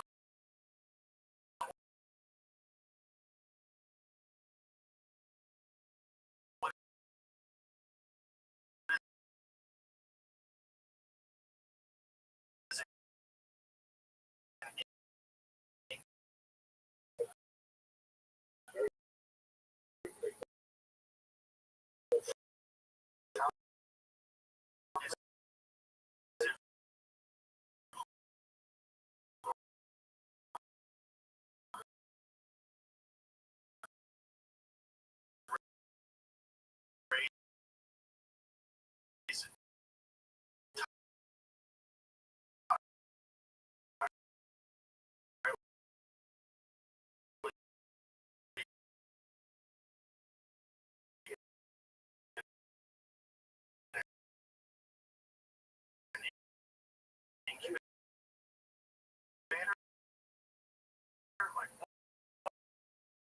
does that mean?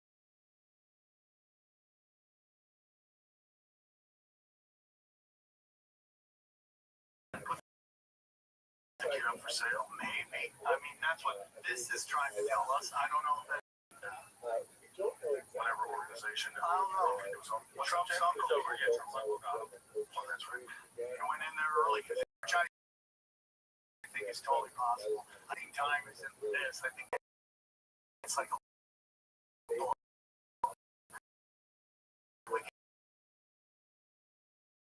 you read a book,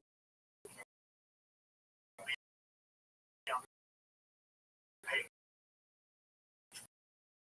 46 and 46. That's the reality.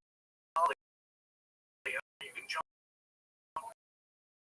page 320. And now that's reality time. Then you go back to page 18, and that's reality time. I think that's so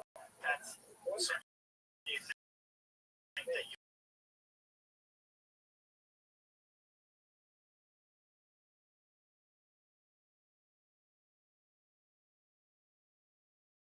Mark, whoever it is, they manufacture time machine based on what they have learned and they start to forward.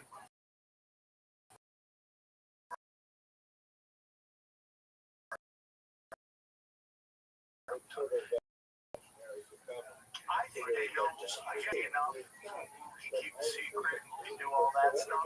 That's what they would say about if they fake the moon landing. Wouldn't they like somebody in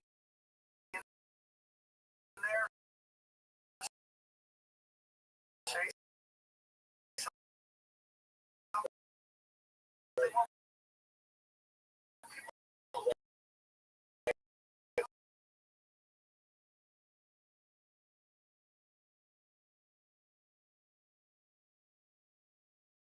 It's like a Atari graphic. At least Pure had better graphics than that. And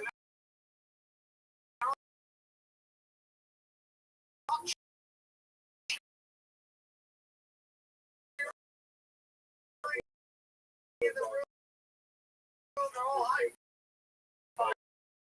I don't think you landed a problem. I want to see about the. I've had so many people that okay, everyone needs to go to jail.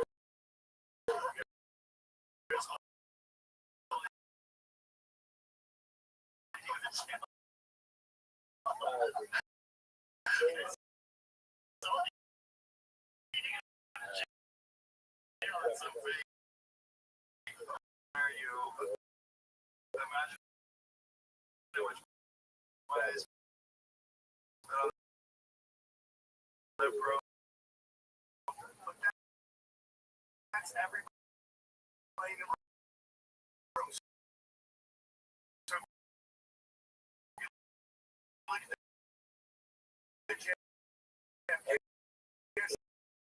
assassination.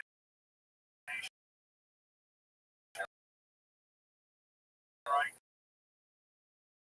So he goes into that plaza. They're all no, that was different. Operation Northwoods was a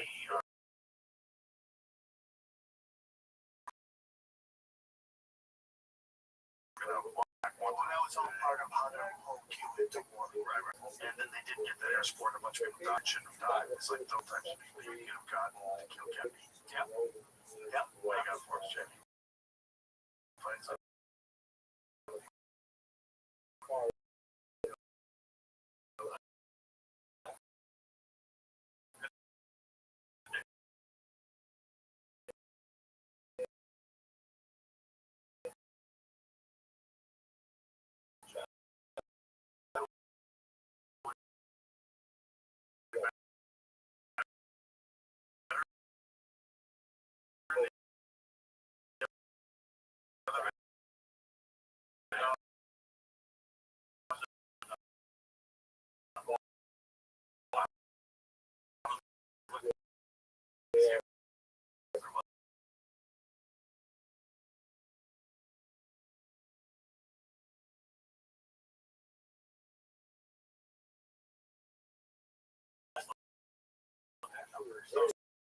So they don't have actual video of it.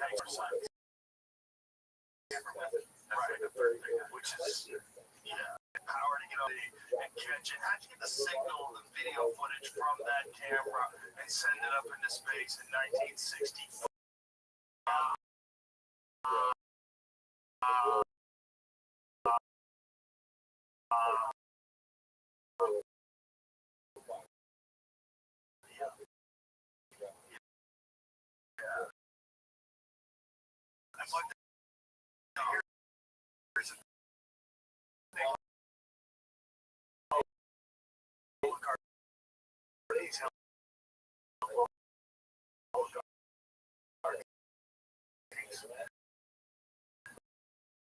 So they're all in on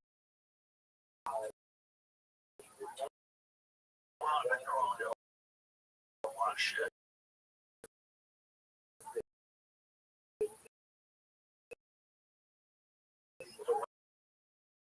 Which is good because that's what keeps us from going through World War III. Okay? And we, they want to pass a law. No, I don't. I'll tell you why. So, yeah, I'm very serious. I'm very serious to side. But he sent China a bunch of AI superconductors. And I go, hold on. We're like in a race with these guys and we're sending them superconductors. We, the United States government. So what did they send? They sent a bunch of, we looked at superconductors or something to the people who are supposedly in a race. And it reminds me of when I went to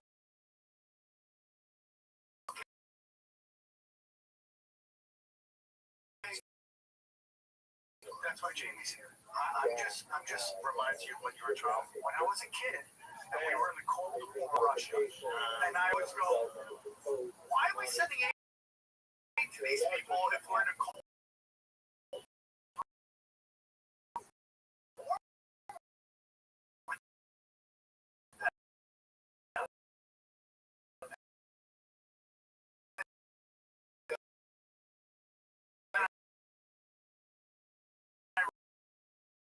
realize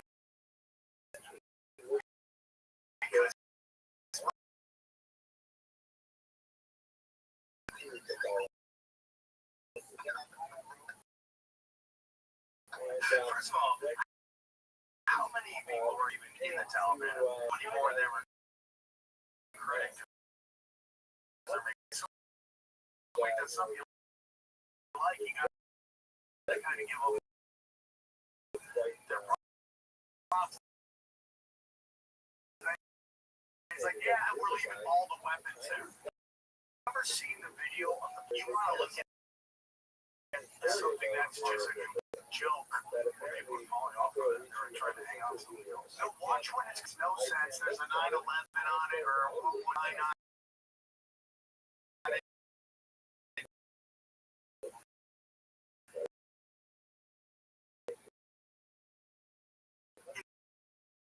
It's a very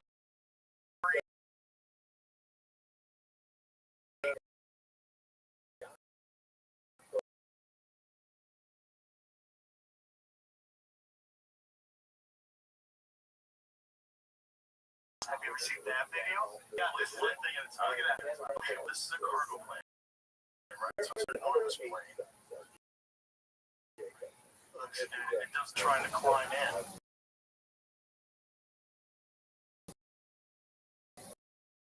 Look at this, man. They're trying to get inside that cargo ship. That is, yeah, you can see.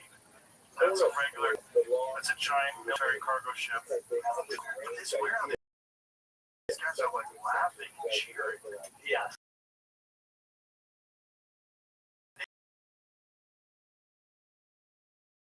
It just looks weird.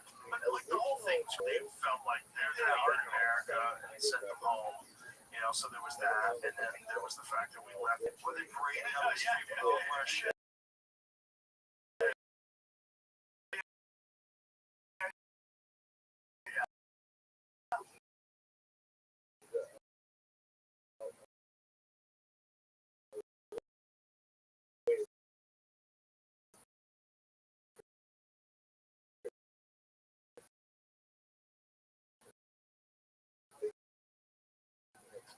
I mean, you get it.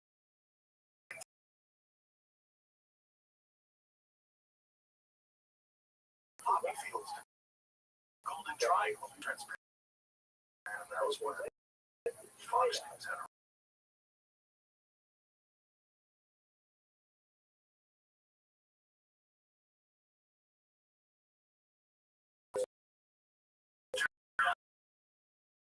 like literally like U.S.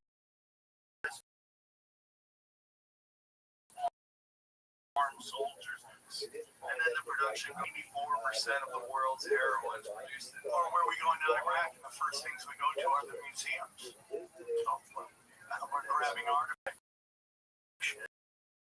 100. I think that's the weapon of mass destruction they were talking about. What's the story?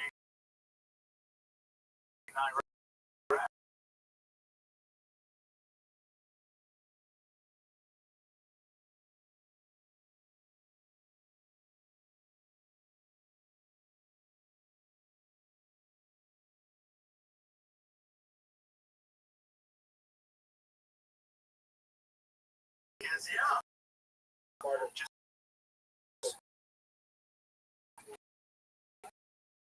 Just we're calculating years getting that modern weapon, bringing it back to this timeline. Do you think that you can travel back and forth through timelines? Or do you think once you travel once you're stuck?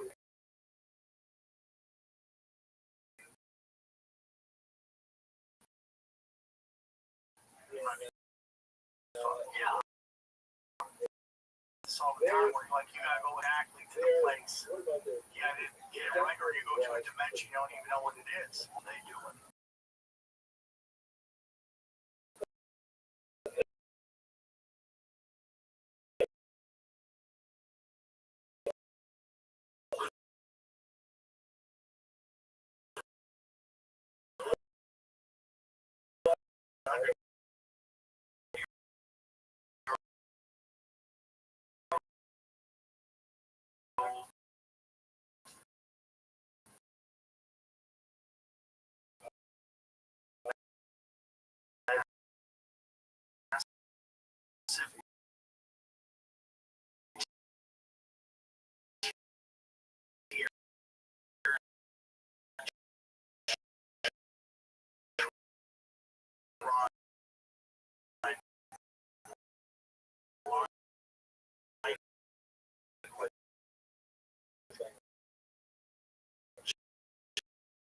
Giant mysterious military bases near ancient sites, such as Ur and Babylon. Some speculate this was to control the information. The alleged time warp incident. Some claim that straight wrong. How could it be? Lack of physical evidence, no concrete rule. You don't have access to misinterpretations. Facts describe the Anunnaki as aliens, but scholars believe these are mythologizations rather than historical accounts of extraterrestrial beings. Just someone's opinion. Notoriously pooping pants when it comes to notoriously pooping pants when it comes. They don't like to change their opinions on shit. No confirmed technology retrieval. Despite years of military presence in Iraq, no official reports have suggested that any advanced technology was discovered. If it was, where would it go? Defense contractors, right? The same thing is like the UFOs. Like if they really did have a crash UFO, and I'm in the middle of a great book, it has a find the name of this, so I'll find out. It is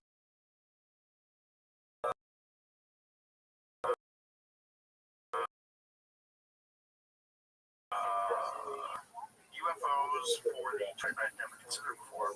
When they were talking about the crash UFOs, they did a bunch of like high altitude explosions and nuclear bombs in the 1950s. They like just shot them up on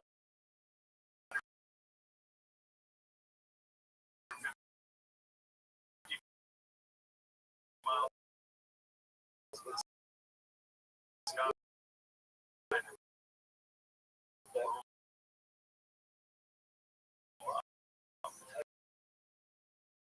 They didn't.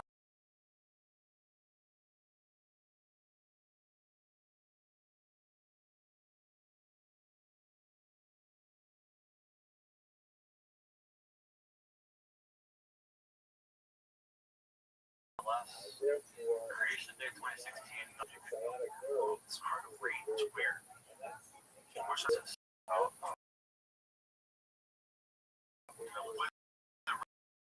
be a problem in the southern near term within 1 to 3 days. The Rabbbi launch missiles into Saudi Arabia areas. Interference device that causes electronic or mechanical to freeze up. Some type of energetic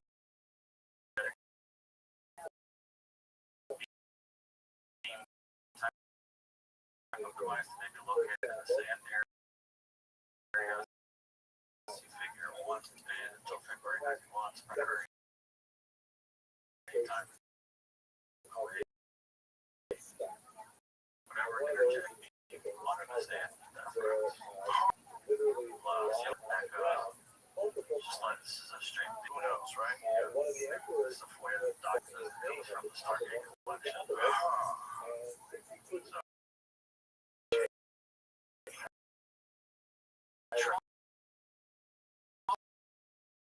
So if I was and saying, oh yeah, Iraq had something, yeah, that was it, and it was destroyed. Especially if you're putting it in a paper where you know people could read it later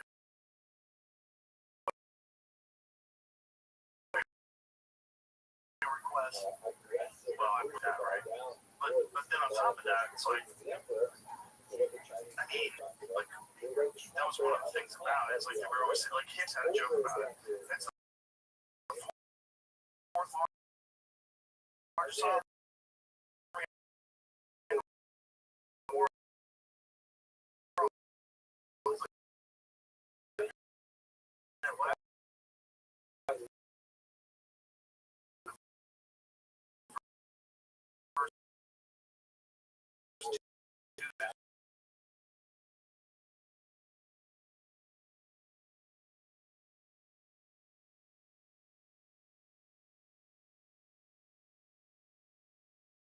Just went in.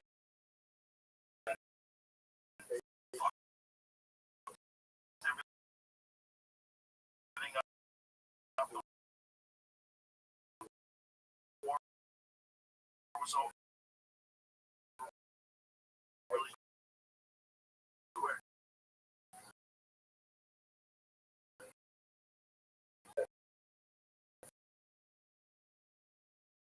So, secrets. I want to know what's in there. You see that? What about the library?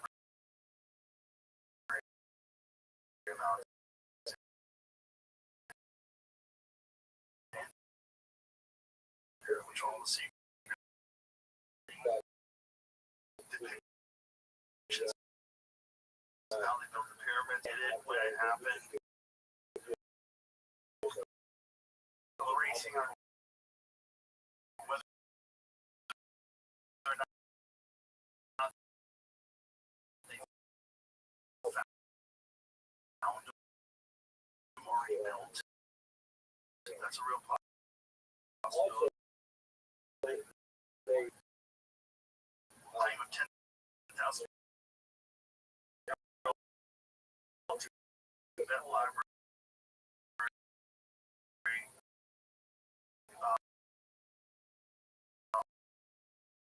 Find worth paper it's written on.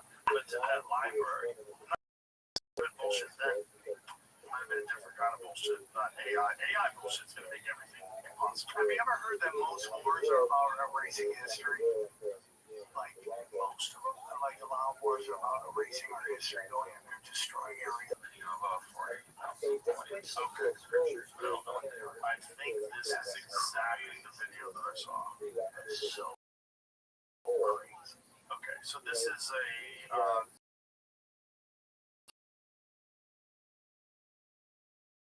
Tibetan Buddhist library. But it's just kind of like you're even reading a piece of paper that was handwritten by someone 1,000 years ago. You know, what's that, Joe?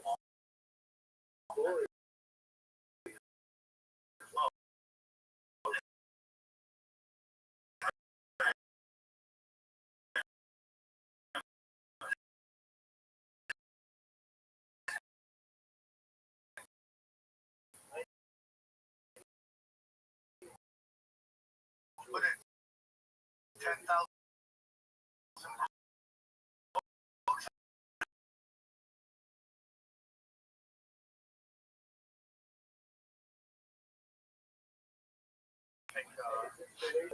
So, guys from high school that I'm on a text thread all the time, we talk all the time. It's kind of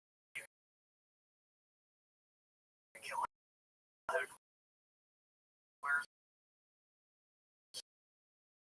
Because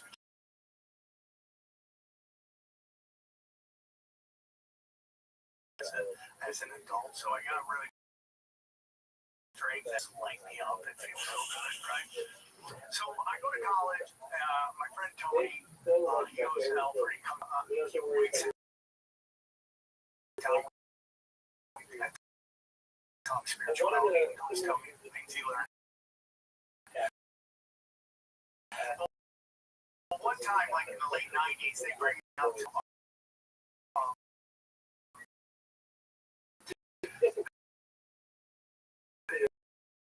our church is having a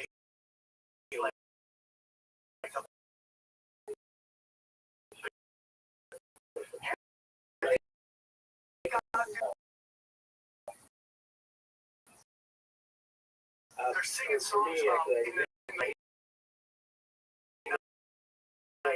towers coming down. And I remember 9/11 I would take they were missiles that look like yes, because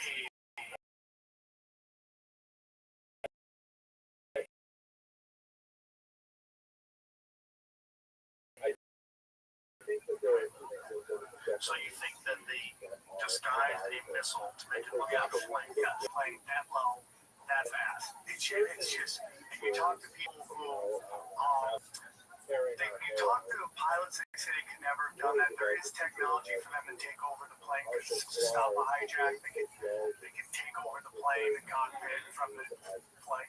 That's definitely possible. But I think they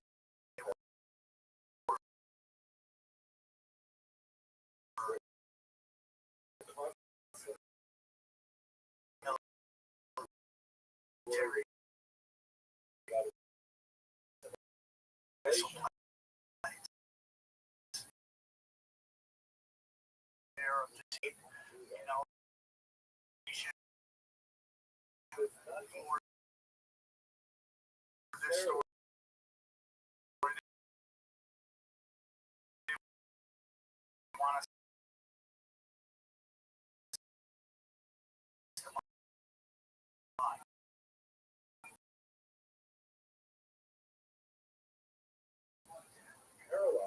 Yeah, but Sam, I know that. And so what that tells us is they had drone planes in 1963.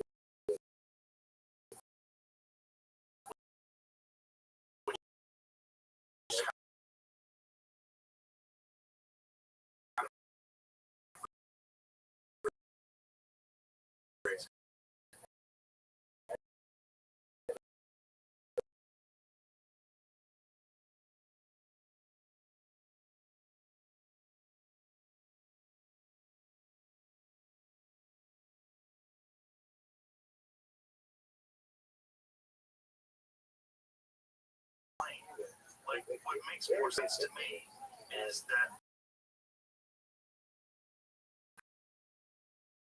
they took over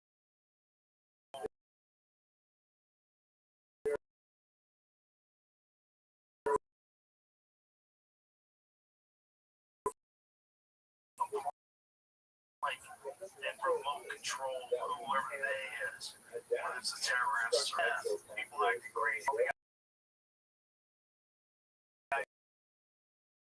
Jumping up and stop catch the wrong fucking plane. There's only a few of you, right? How many guys run each plane? Yeah. There's 4 planes. There's 19 hijackers.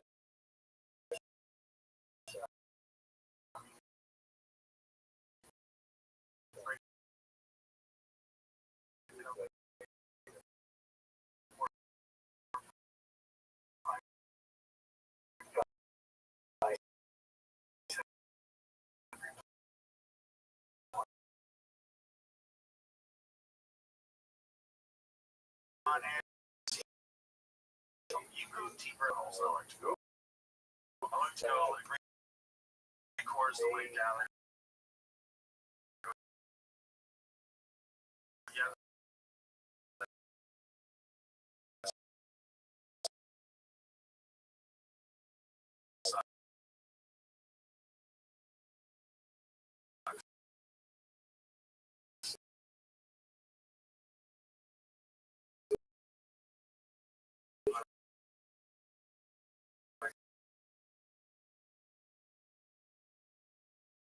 Get out of there. Yeah, I know if I go all the way to the bottom, it's accurate. But it's the world's ran by source lingerie and hat. No. Yes, that was it.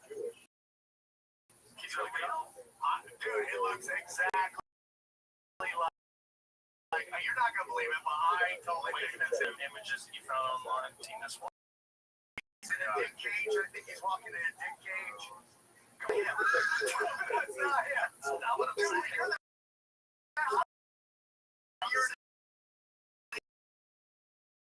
You're weird shit. It's a fake photo, I thought. What do you mean? How do you know?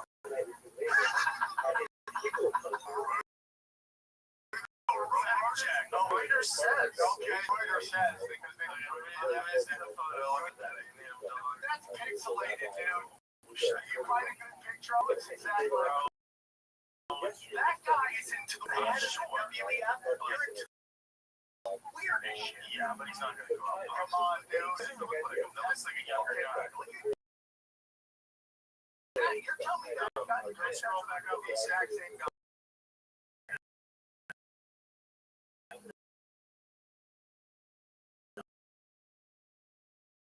It's a different chin draw structure. Go to the other guy. This guy looks like a 60-year-old freak. He looks like an 80-year-old. Look at there we go.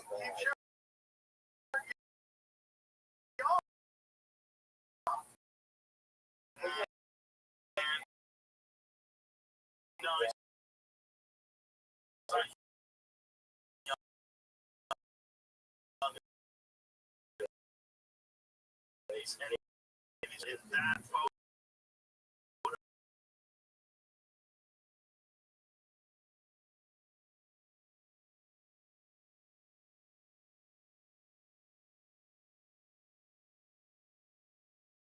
Doing weird shit on? Yeah, one of my favorite characters in the Biden Chronicles, stealing women's clothes. That guy. Where people get one lady's like, that's my dress. She's a designer. It was a one-off. It was luggage.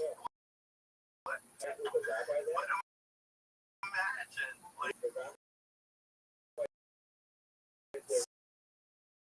seeing that guy and going, I think he's got shit together. He should take his job. Look, I thought it's something to do with the FAA or something like that.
Trump right now and all the stuff going on with him. There's a difference between Trump's cabinet over 4 years or even 8 years. It's going to totally. It's so deep and it's at every single level. Oh yeah, that's who I want to run the power. Check out their windmill, son. Look at that. I said all these like international conferences.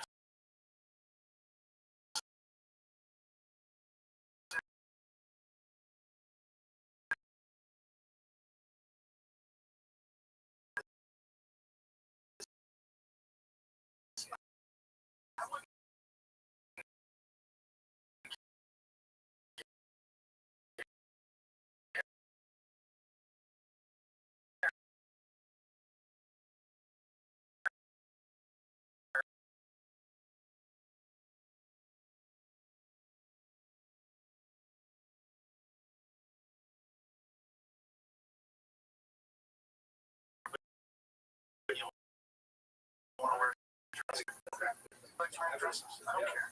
Why would I get my shorts? Yeah, it's kind of the same. It's not much different down the skirt. I would wear pajamas and people. I'd love to do a job. I mean, a regular job. Yeah, he's a weird one. Sam wears pajamas that can stand up. In a way, like certain jobs, like you expect him. You wear a suit, you're gonna behave differently. And then actors stay at 56 look like they're kids. Yeah. And they were talking about because everyone smoked all the time. And they all wore like time in and like suits, proper clothes, and made it. No one worked out. Yeah, no one worked out.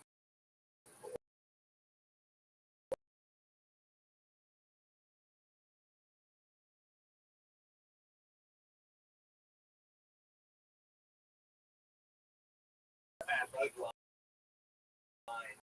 But there's also, in my opinion,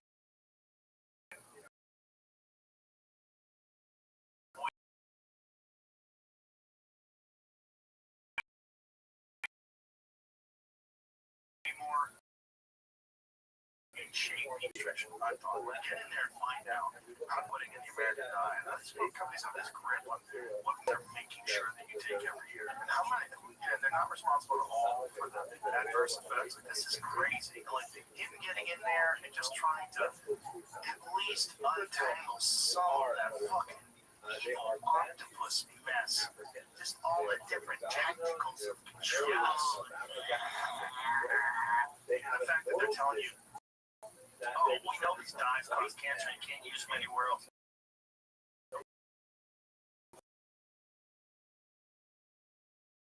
World. Yeah, that's crazy. It's crazy. Or how, I saw Ian Carroll talking about this, how they have a drug that causes hair loss, and then the same company sells you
information. Like, that's the craziest storyline I've ever seen in my life. The guy who understands, would have a great understanding of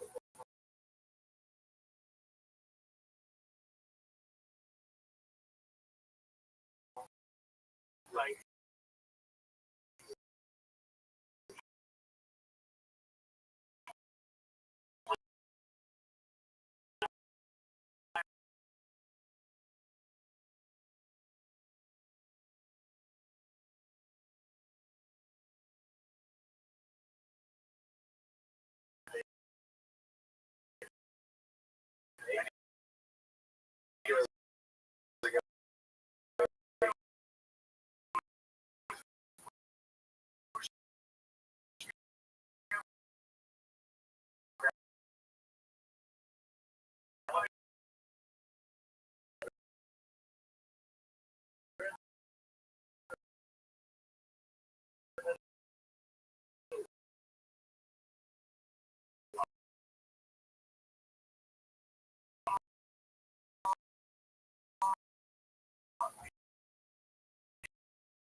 jab. He was like really going after LeBron.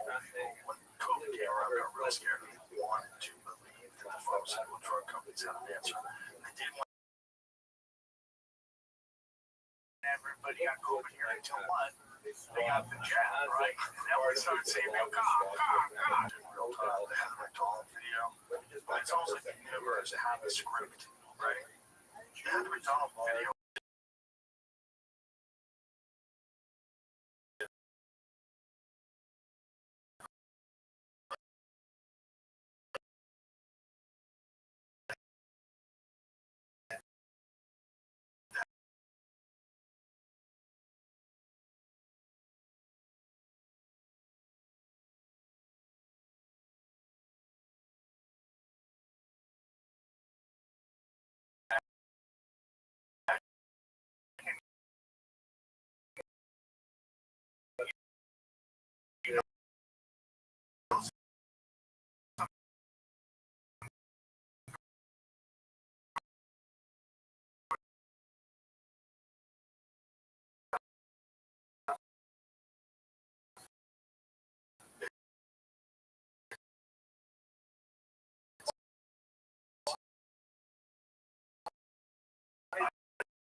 You see those commercials, those girls online. What's going on the healthy athlete? Yeah, having heart attack. Yeah, this is really weird conspiracy. No, from you? No fucking way, Sam. I don't believe you. The Chinese leave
all these people go to China, all these guys tourists go to India, right? We saw them, how many people they pack in there, how many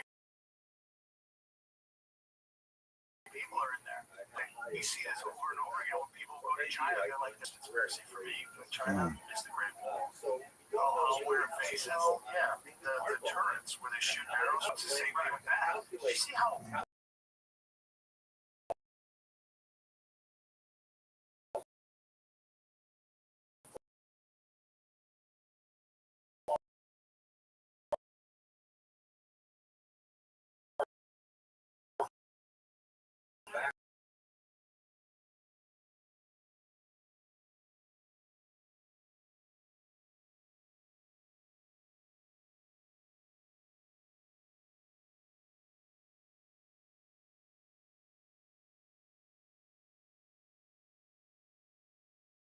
handle their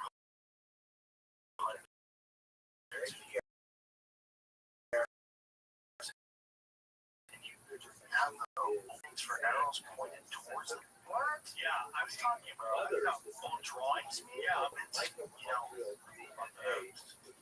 whatever they're on this whole stretch of the Great Wall where it faces.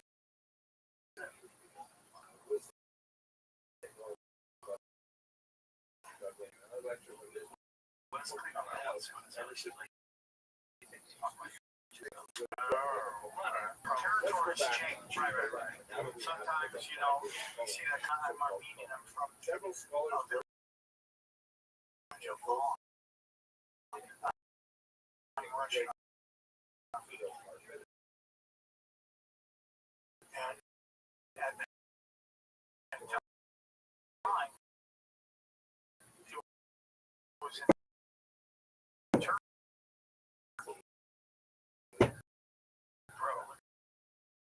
Turkey.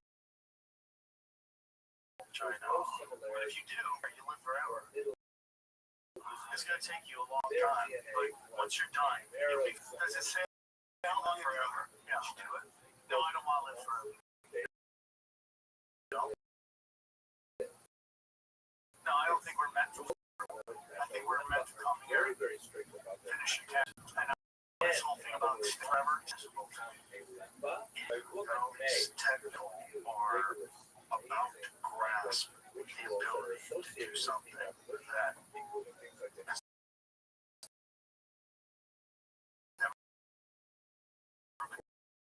done before, and it's very strange. Some sort of chip in that person's brain that gives them entire access to the instantaneously telepathic language.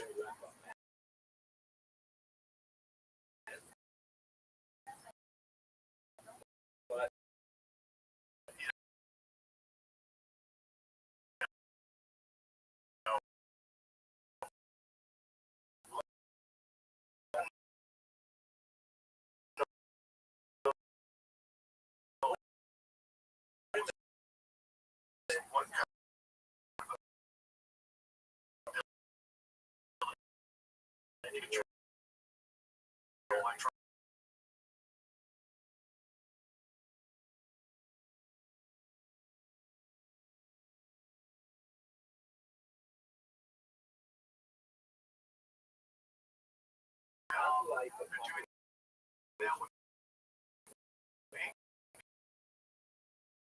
Now, they can test IQs.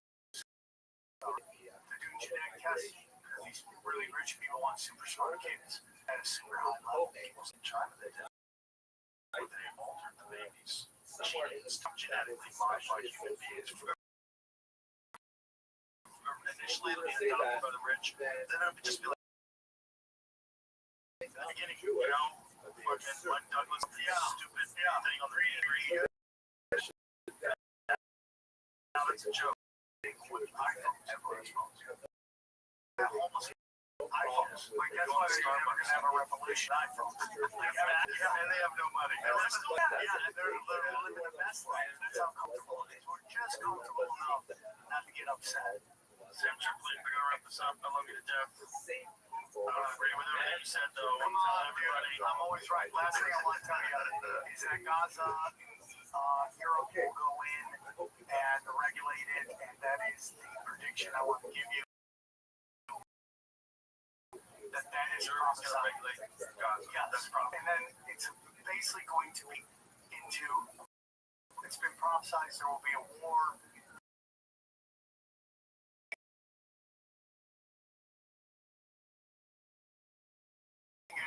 And the lost tribes. We gotta wrap this up. Just tell me what it is. Scott, I've been able to let my people 5 minutes. I appreciate you, dude. I'll give you the name right now.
No, man, dude. Like, what happened where, like, the altercation fairly regular? Like, at airports, you see brawls at airports.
Commercial flying. And you see that might be responsible for brawls at the Spirit Airlines. Yeah, I don't think it's a lot of this. That was a weird one because apparently that lady was in, like, they go, hey, they look this way and it was coming that way, or they looked that way and it was coming this way. They looked the wrong way when they just tried to see what was coming. Well, she, part of the Biden administration at one point in time, and then left to go back to Fort Listen, what's smart to know, because you can see stuff online. But if you even study, like, the Vegas shooting, or I mean, the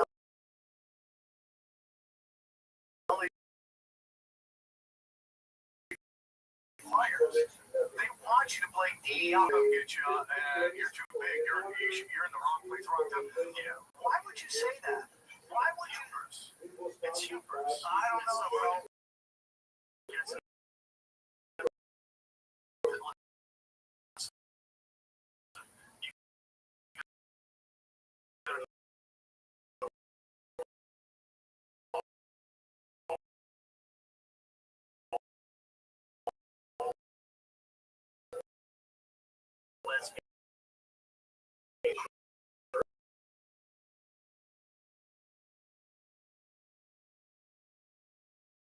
absence of like stable standards for different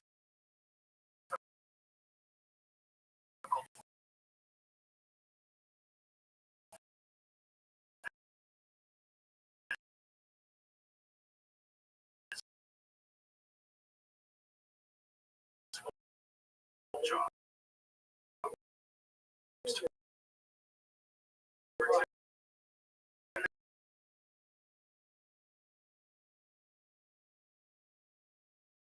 That's not necessarily throwing our guy out. The guys I don't know. What causes more chaos is purposeful. Okay. So you're thinking that they're instituted on purpose. They're putting in competent people in positions of power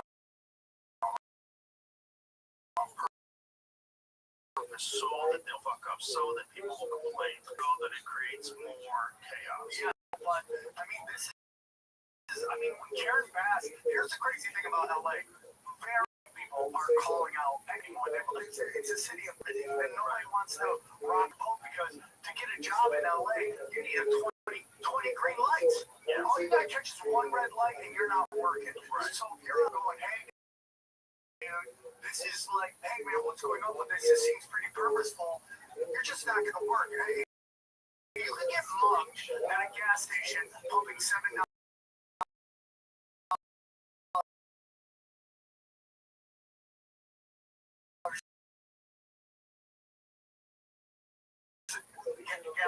Never complain about what's going on and still vote the same way. Where though, LA is particularly like that because of it's a city of conformity already because of Hollywood. Yeah, because you're auditioning. Yeah.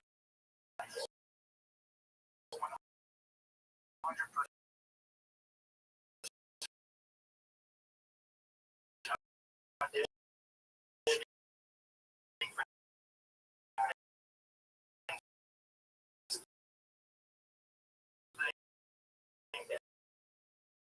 It's crazy.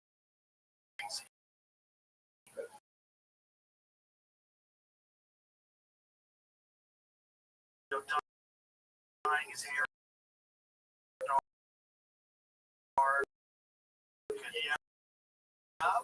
It's not happening.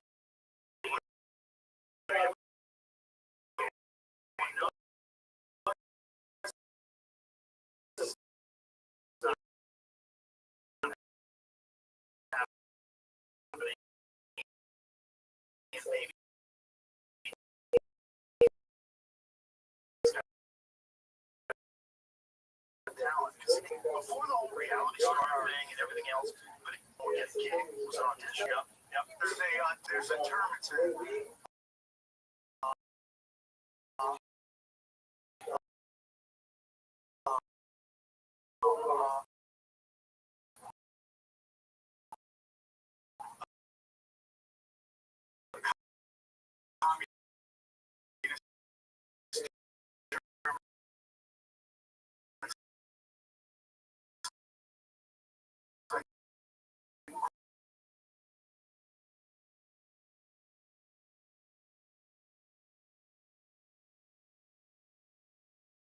you are. Yeah, dude. Bro, I need one of those. No, I need the one time. Okay. Dude.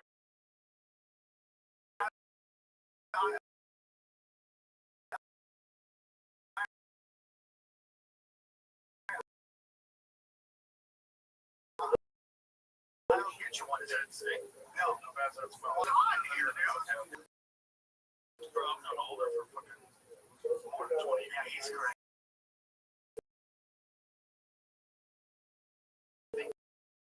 Yeah, probably 20 years. Yeah, dude, he's great. I love jujitsu. I just gotta do old man jujitsu where I gotta do that. Are you on any hormone replacement? But I watch you so bad. Look at you set up. So I got bad hip, dude. That's like a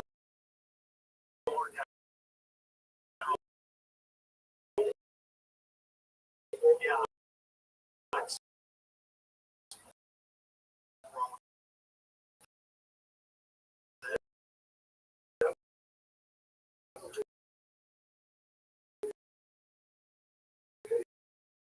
just it's just the wheels are low on. I have to make sure and I push back to sure that it's not like yeah, I get it. This I'm like Sugar Sean before his fight like Rob, he the first fight, and he was like, fuck it, I can still beat that guy. He's an animal. Yeah, he's fast at jiu-jitsu, but he needed to get it fixed. And if it's a late tear or something like that,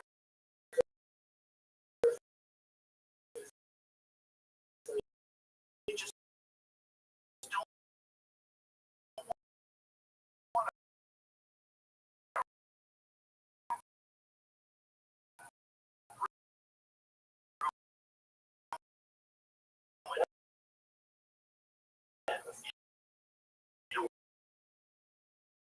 to. So you need a hip replacement, which I know I'm getting no guys. I mean, I can't believe how many people going off and put a fucking cap on it and screw it on there, and then I think I messed up some joints during my run. I got injured a bunch of times, didn't notice it, just kept going.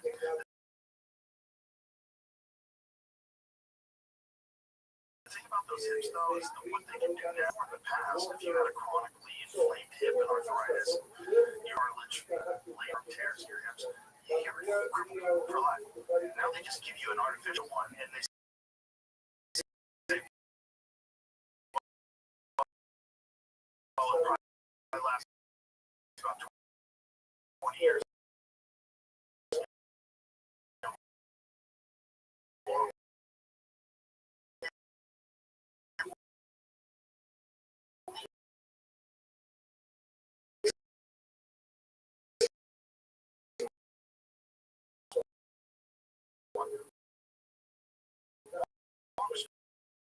Normal, yeah. That's certain athletes.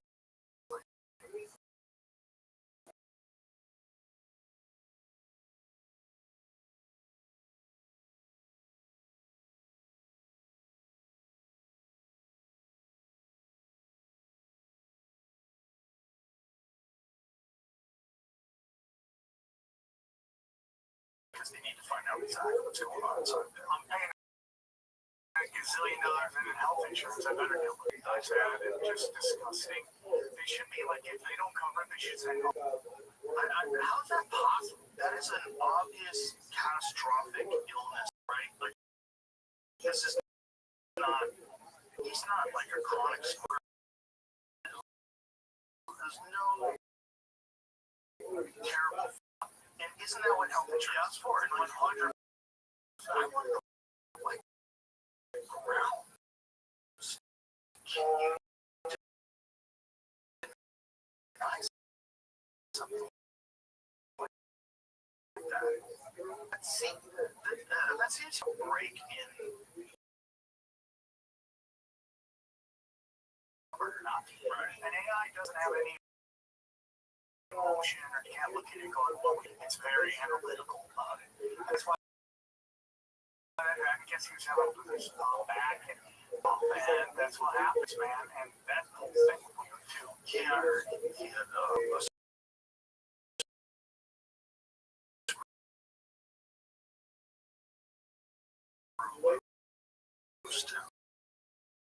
it is like that might be connected surgery, by the way. You know, all of a sudden you get completely change the way you interface with the world.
mess up. My grandmother on my father's side just went in to get a back change, and she never left the hospital.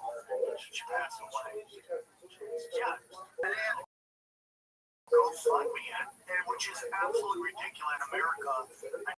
You have to have your friends and fans supporting surgery to get a big chunk of those Jake Paul. Yeah, Jake Paul gave like $500,000.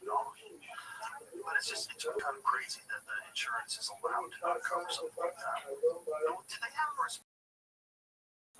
Is there a response from why they didn't have because it seems unless there's some legal loophole, how could you not cover someone and just get some crazy illness like that?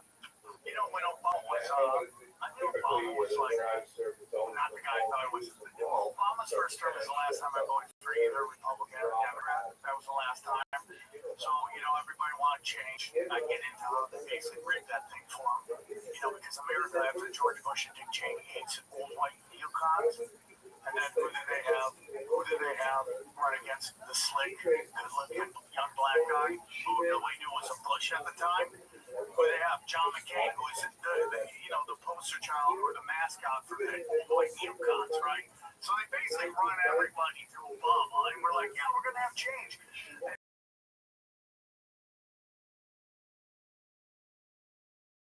he was running up. And then so they're having this giant debate in Washington about the debate on his major campaign, issue. And I'm like, oh, dude, this is just a giant setup.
Why aren't you here fighting for what you said? That they didn't want him there to defend it, and it would be easier to shoot it down.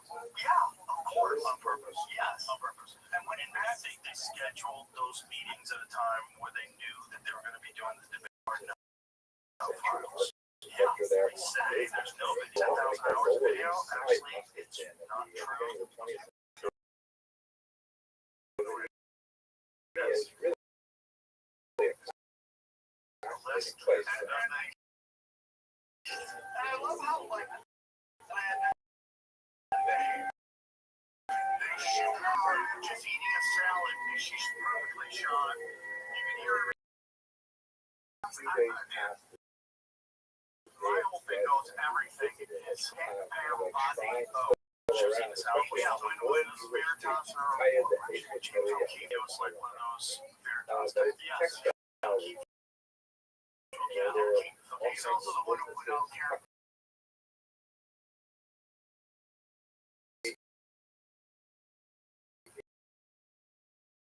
Phone call about her going, have you ever heard it? Super creepy.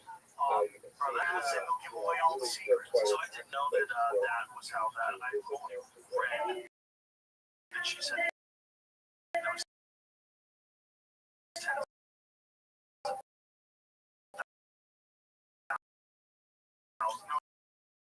she's talking.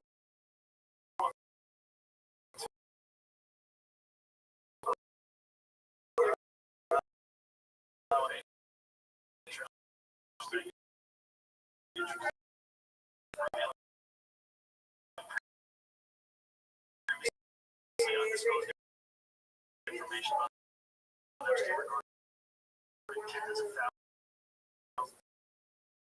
their videos of little complete stranger at a DC restaurant. Hear what it says. I want to hear how she says.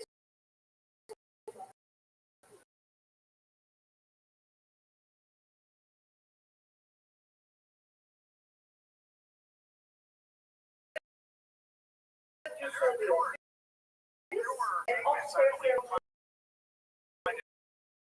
On the internet anymore because they clean everything up.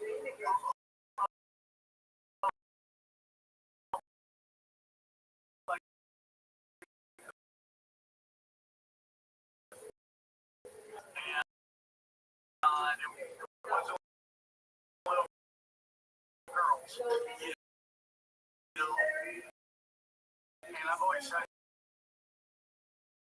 good looking guy when he was young, super charismatic.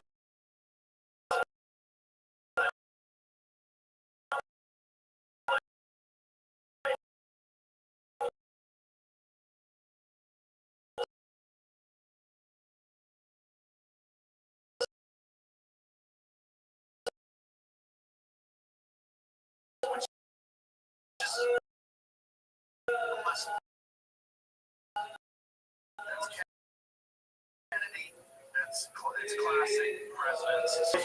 Yeah, I mean, they're just he was on speed.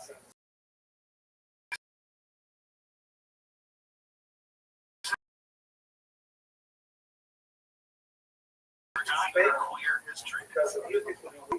Obama stuff coming out right now. Bill Clinton. So let's think about that, right? We know that, like the Spartans were.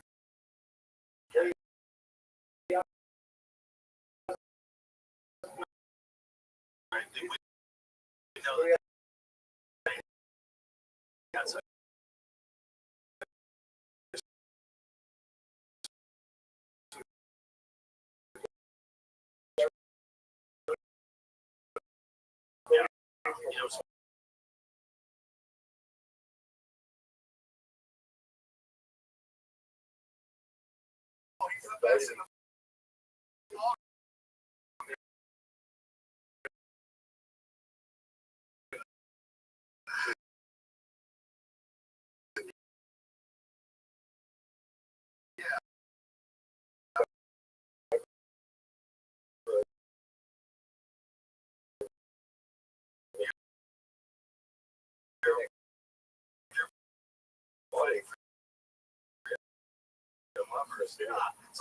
like there's a lot of ancient. There was this one guy that was his base. Okay, was kind of slow. Oh my gosh.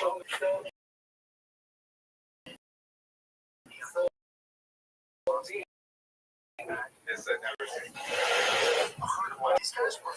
Oh my gosh, this is beautiful. This amazing challenge. Yeah. These are only one. Walking his clothes like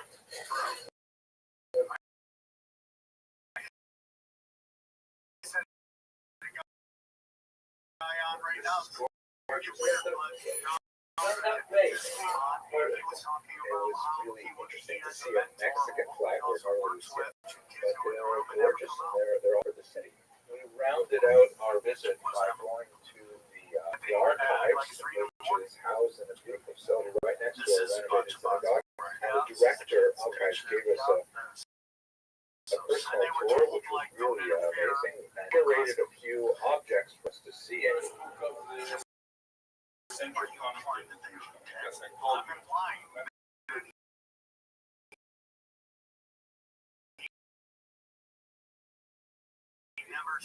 of the last Jews get to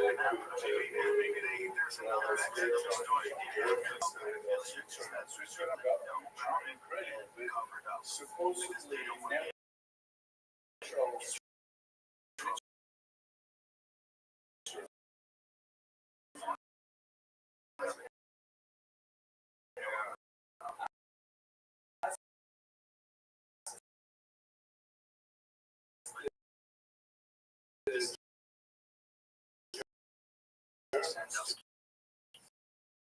yeah.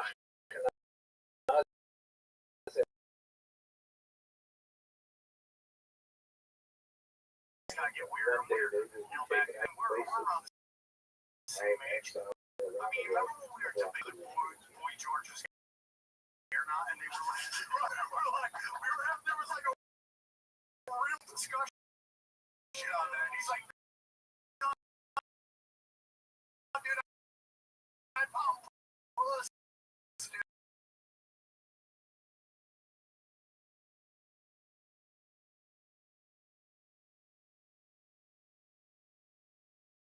Like, he's a male cheerleader. Shane was actually just a little bit. Yeah, he's shiny. He's shiny. Oh, he's so shiny. Oh, my goodness. Oh, my goodness.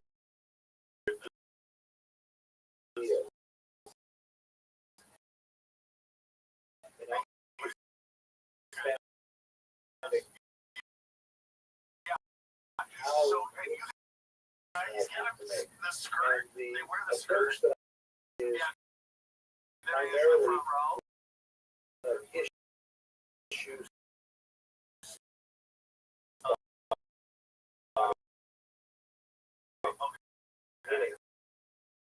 We're going to Useless anyways. There's really no so that they don't do anything for the intellectual and philosophical background. And I don't like what I can't. How to approach your professional 16,000 people. The emphasis on like 60,000 60,000 people. Only 10%. Only 10%. Quite often, we change so rapidly, and but it's always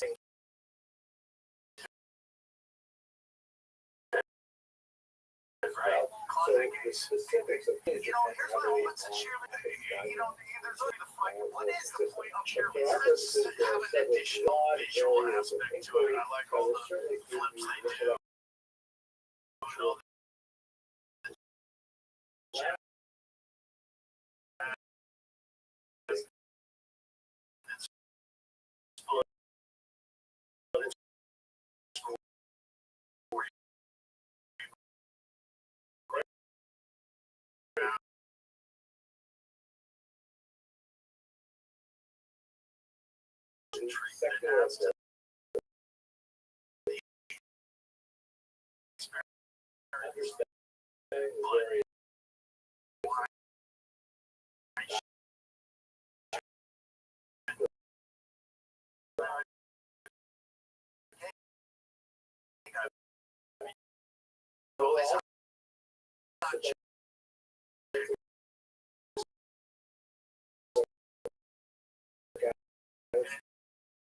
Instead, they're caught one fish.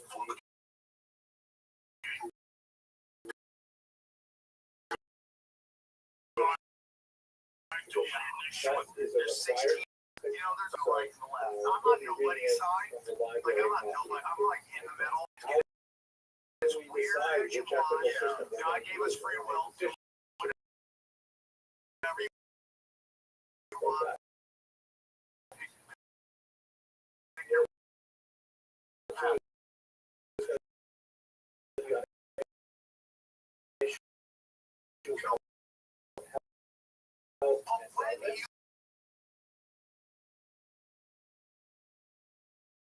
See, now I'm basically hurting children. There should never be.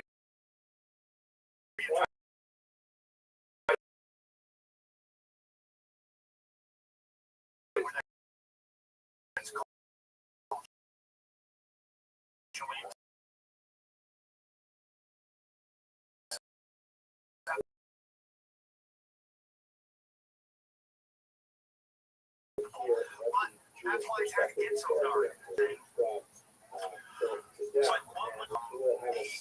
general blood naked guy. That guy used to sacrifice children from the Indian tribes before everyone in the Liberia. He would sacrifice them and cut open their chest and eat their heart. He would eat a piece of their heart before going into battle. And what that means but that's a whole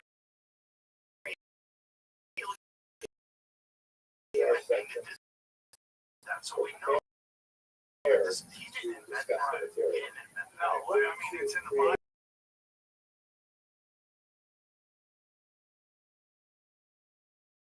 she says, like, oh, well, he wants to kill all the women and children, which was some first test. And like, is it the language of the time? They were a lot more blunt with it. But that, again, I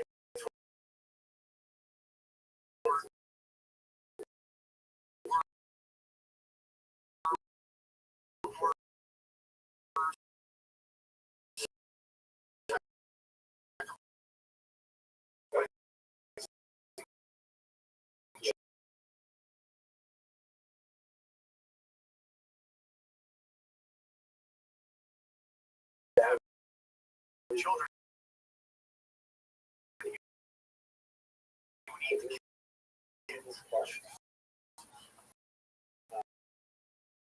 Time. This is an area where Like you said, the first part is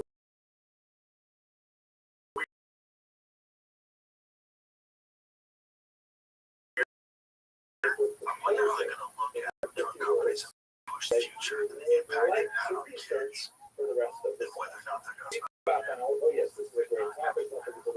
particularly that of minors has been And then prevalent in many we're parts going to of start India working for a long on time. that. Last year, there were 14 cases of parents or relatives sacrificing or attempting to Let's say you want sacrifice to write children on the for advice of a public health son. issues such as the controversies that erupt Bro, over it's vaccination mandates. crazy that was So a you word do a of lot of history.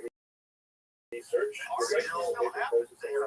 research. Still, You're the going to do 20, all 25 kinds of people think materials and looking at sacrificing a child. That's what we need to and then you sacrifice a put child. together a It's all PowerPoint to just present a 15-minute present class when of you think where of we like had things like that, like It's not a final drugs product, that it's are not pushed on a product, kids. it's just designed to It's let the just for class know profit. what you're writing about Medications and and get kids their forced to take feedback. that's just for profit. And in It's our for discussion, fucking we'll get some ideas, hey, maybe you should It's consider just this. because we Or want here's another question, hey, maybe you should how consider do that we look question. at that in the And future? you'll get all kinds of ideas from your Child peers. And then sacrifice. finally, for the last 30% of your grade, you will submit a final sacrificing research people's paper, parents, which right? is 1,500 words, and essentially puts But your we just research lied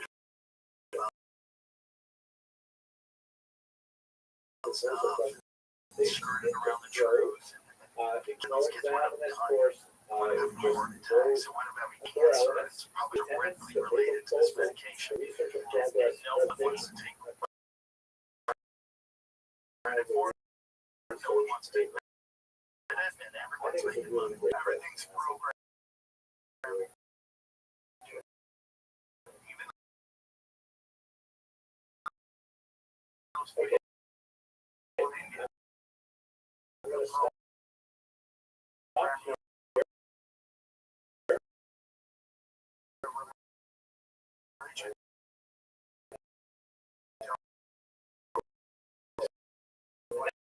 If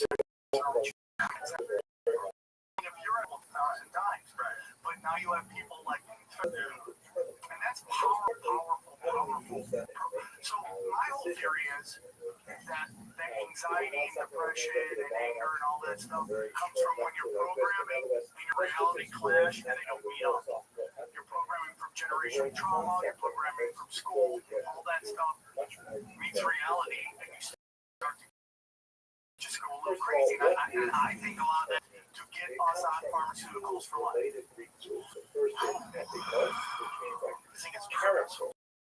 So how would they engineer that to happen? Well, first of all, your grandparents, your parents telling you that the trauma of your past to you forever. Like I had my buddy's girlfriend on my show, and she's Jewish, and she was telling me, I go, what's it like to grow up Jewish? And she was telling me her parents are telling her that she has to have 3 kids.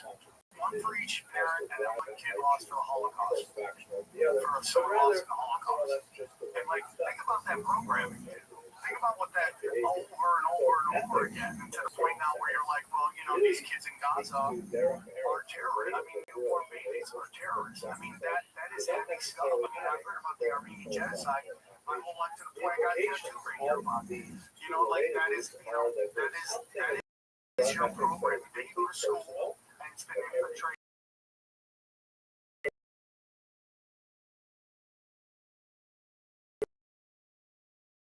By all these cultural marches of this entire country where everybody's fighting with each other. And it causes, you know, macro chaos because people are easy to manipulate. manipulate and control when they're in anxiety. They're going to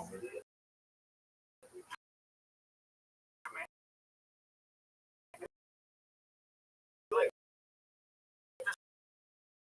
this whole thing with like taking over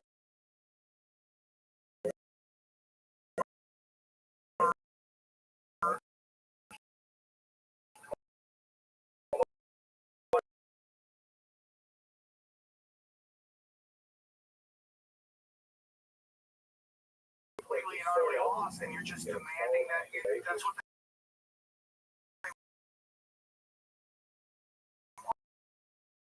want. And that's what they've been doing.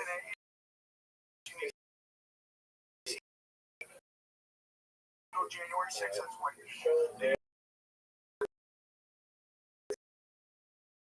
you go to No Kings. That's like that, and I wouldn't say those, dude. And completely politicized or like released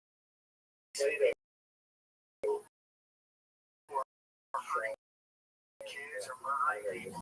That means you're faking the system, and that grows your anxiety. Now, so you're angry, you're depressed, just you don't trust anything.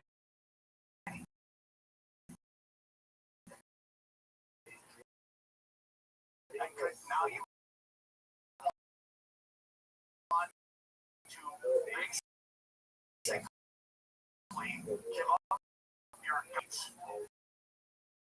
And that is the goal. Pressure from love. If you ever want to watch a doc on it, it's really old. It's 69. Watch it right on Twitter. It's G.M. Griffin, and it's called Capitalist Conspiracy. Like the sensations where kids were like radical communists on campuses, and they said that something's going wrong here. They broke off and they testified for either good or helping. They're raging against the machine. They don't realize the machine is funding all of this. Like when Eddie and I do show tons of Mexicans, tons of Latinos in the crowd, they get conspiracies. So when No Kings was happening in LA, there were like gang leaders who told their entire block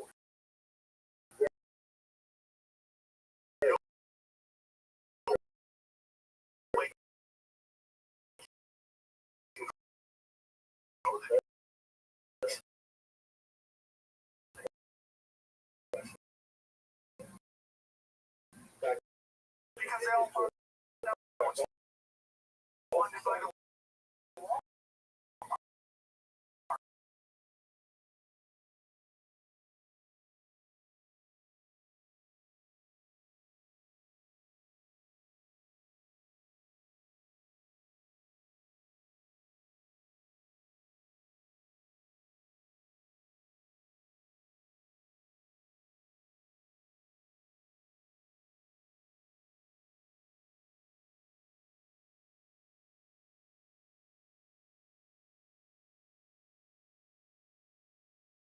kind of pay them benefits. Paragraph. You don't pay them benefits. Just saying it out loud. You know. Also,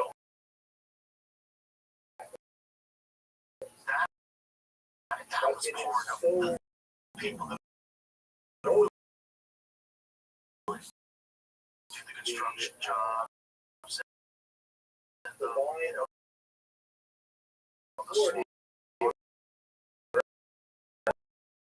the house jobs and jobs that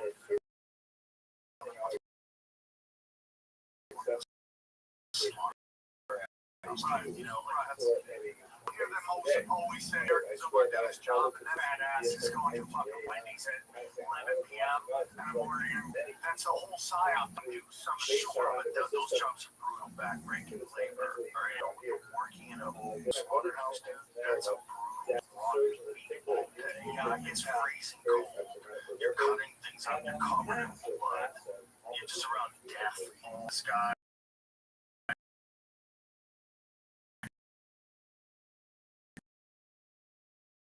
Thank thank God for the deer. That's what is how like I've seen so much death in movies. And when I see a dead person, which I think the first time I saw a dead person, I was incredibly shocked. I remember I was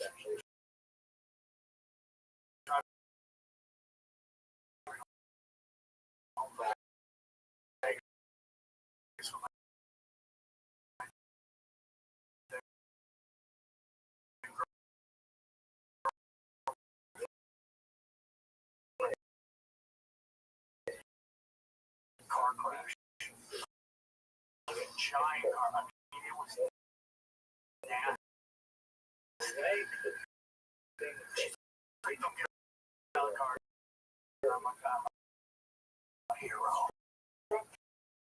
To see what's everything's okay. This phone car. And there was somebody who was on top. Oh, ran over with a carjack. Like, what I was blown away was how not affected by CCAP. This is the first time I'd seen a dead body, like, that just had a violent leg. You know, I've lived in LA since 98, 99. And, like, I was back there in the crazy days on Hollywood Boulevard when I was still driving. And there was this weird store inside that smelled death. There was no death body, go away. But it smelled like death. But I still, that was probably the first time I saw death. It's just amazed by now how addition to see these things, which normally back in the day would be giant. A lot of people would be like, I've had a lot of people be pretty horrified. I don't know if it's necessarily deconditioning from foods. Well, I can tell you something. So I used to do USO tours. And the first time I go, I think it was with Brian Callen this time. That was my first one. Yeah, that was the first one I knew. Steve Bird was showing us around. It was our tour. And he was telling me that in World War I, they found that the guys could shoot because they didn't want to kill them. They didn't have them to kill another human being. So he says that's when you start to see in movies guns coming out and shooting people. It's programming. And that's when it got real way easier to start shooting people. Now they got these video games where you're just going in somewhere you're running at. And movies. We were just talking about the other day when you see people getting shit. It's almost like people think life is a movie. Like you don't really understand what fight is, how dangerous it is, and scary it is. And you're doing it.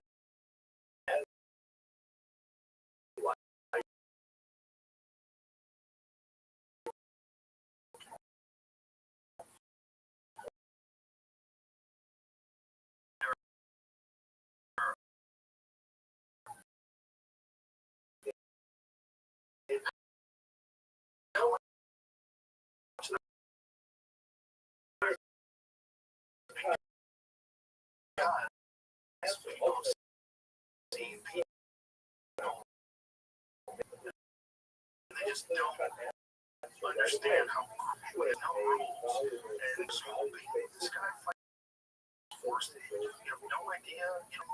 You're really drunk.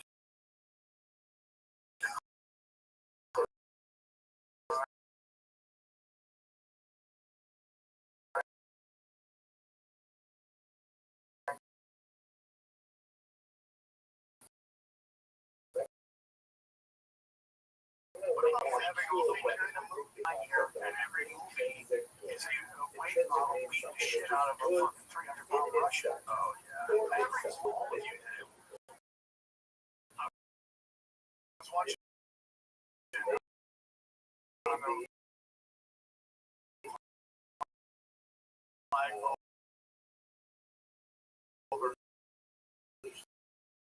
I was watching.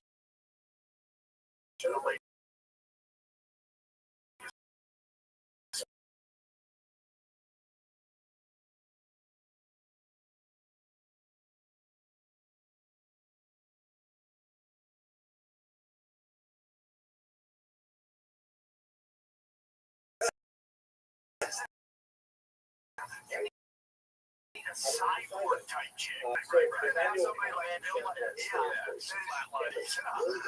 no neck singer. Cyborg is cyborg is like the Will Bell MMA, or like you could drop but that's what would be in the PFL. She's big, like, yeah, she's a juggernaut. She's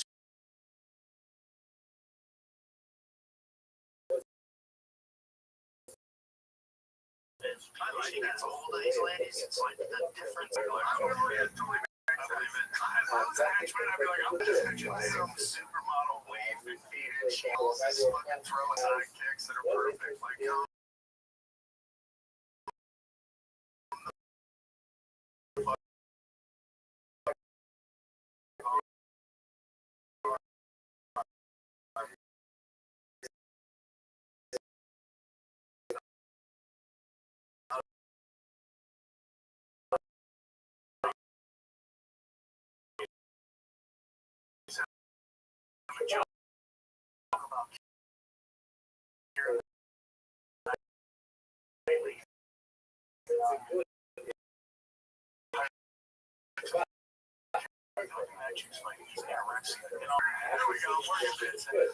yeah, so she, you know, it's just everything's programmed.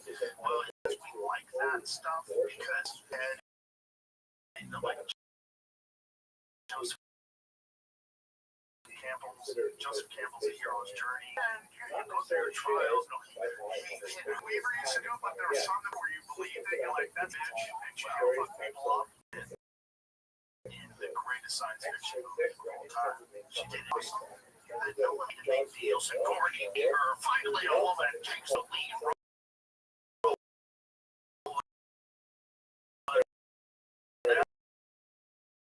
She hasn't got no hair, but just for being awesome.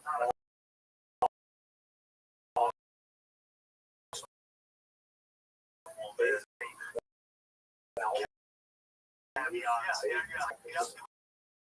You could do that in 1970, just have an amazing.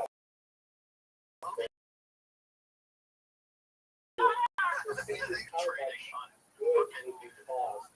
these stupid little classifications of each individual, whether they should be elevated, magnified because of gender or sex or color or what. Stop! Everyone stop participating in it. It's democracy for personality. We're democracy for the way you get hold the conversation with people.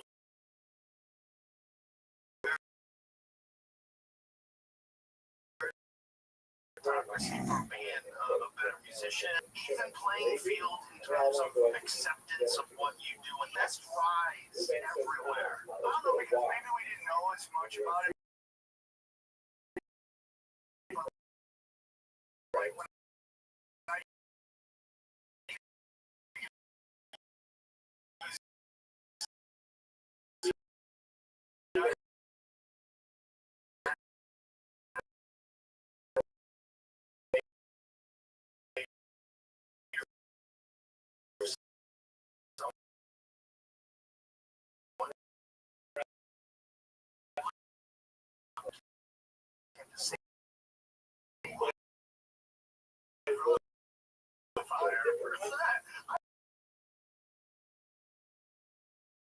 programming.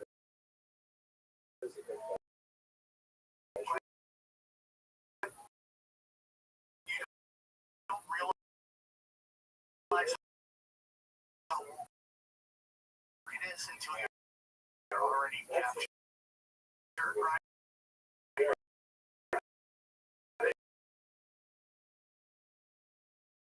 You're like, oh, what did I just watch? Like I'm watching Hijack. And you don't realize it's halfway directed.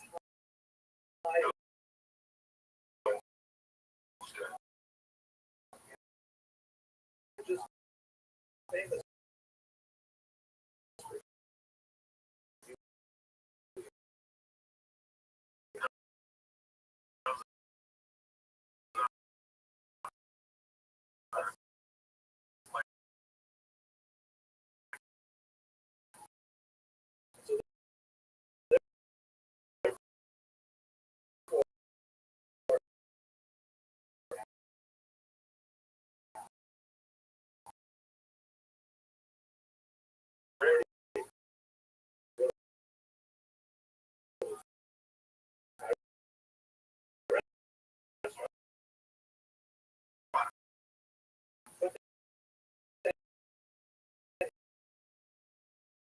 what's it will called? die. Flight risk. And so they Flight shoot risk. about Flight charges. Yeah, I know part of this. Not his story, but he would fight back. I mean, he's shredded. He's still shredded. situation.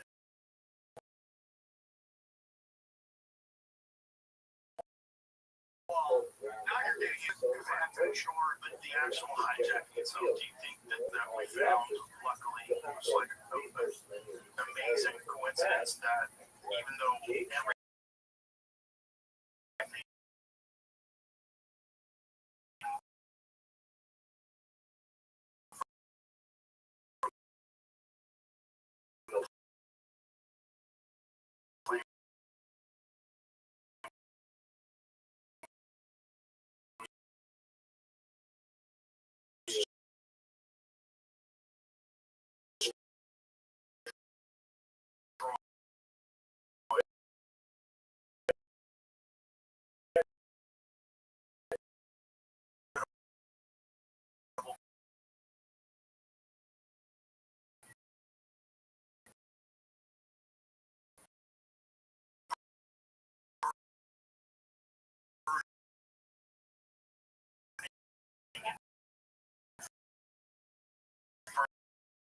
turned out People passport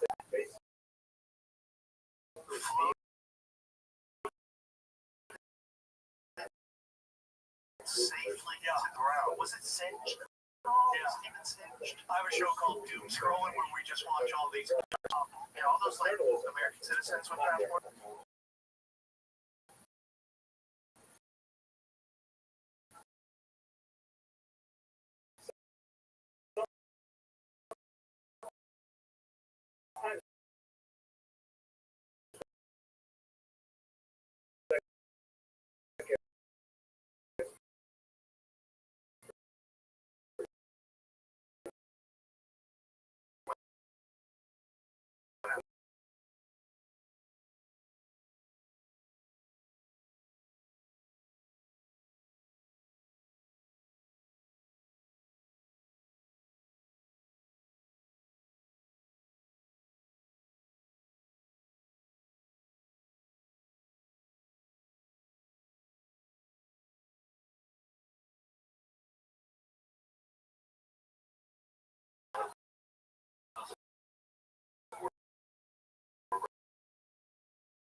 Actually, we were not using some plane.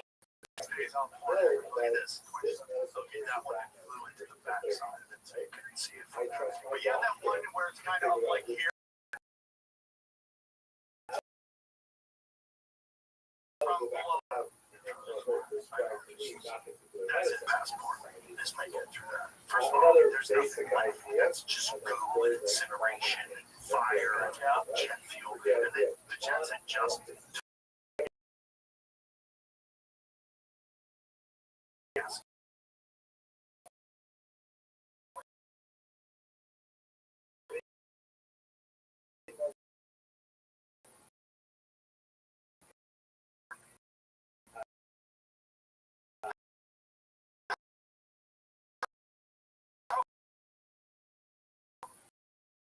first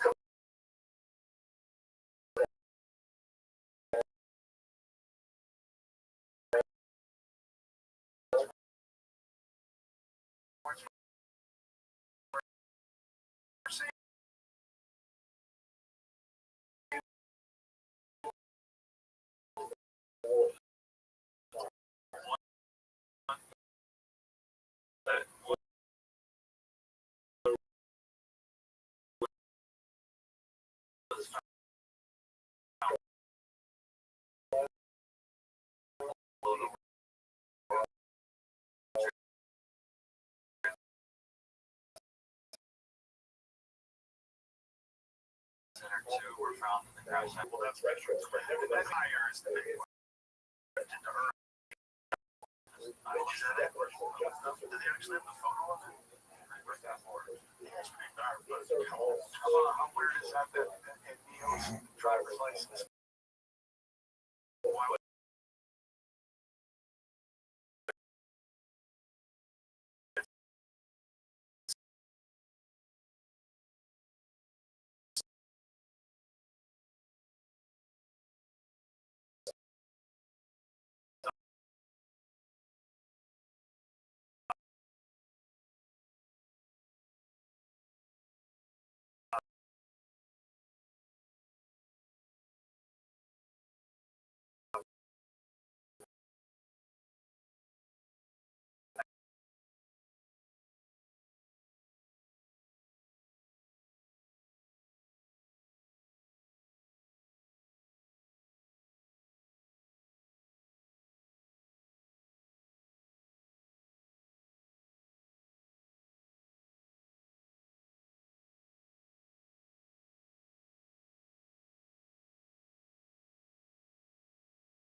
stop.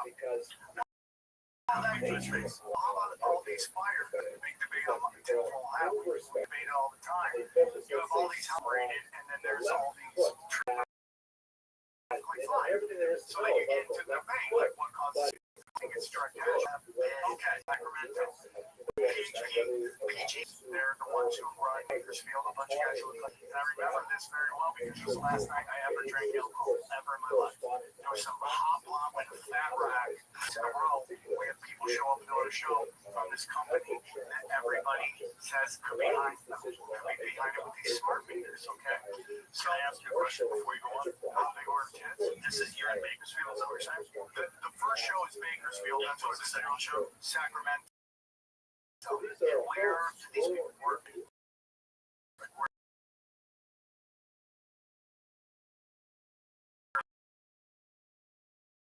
I mean, PG&E's all over California, right? Like it's what you like when people go, well, what do we do? So we came out here, like no one goes out. So that's, I would imagine, if you're at PG&E and you're stuck.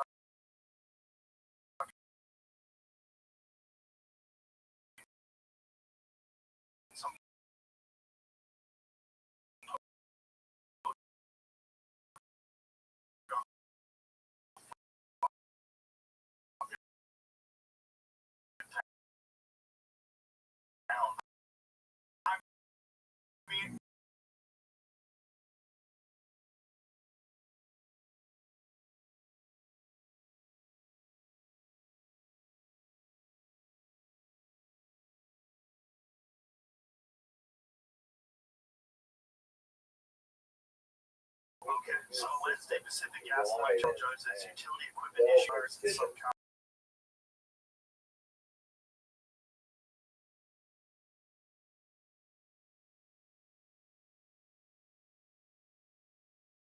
But if you are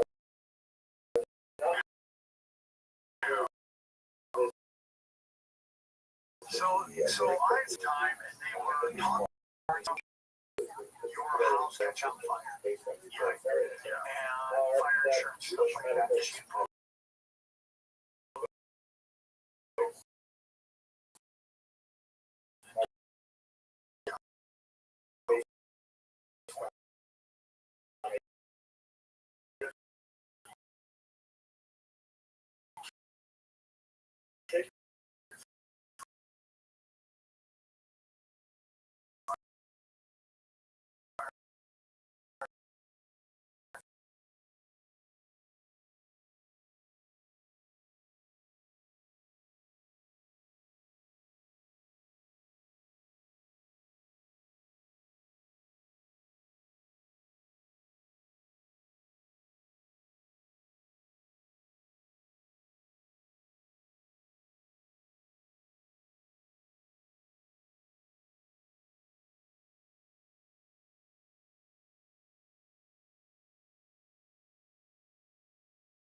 Right? So what's really interesting is I'm outside of the balcony, right? I'm outside of the patio talking to everybody after the show. This woman comes up to me and she goes, you know, or something like that. And she looked up, like going back and forth, back and forth. And this is right before the fire. Silver, like cigar looking thing. Okay, let me see this video because there was a time where Eddie Bravo and I got way too hot.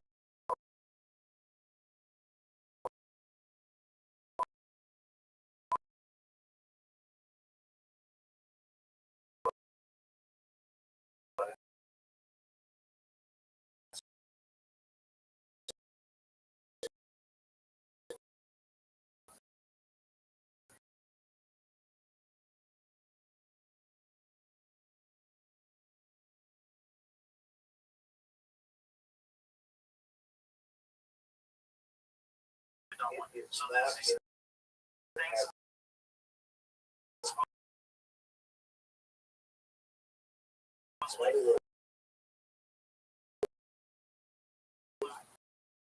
So fast through.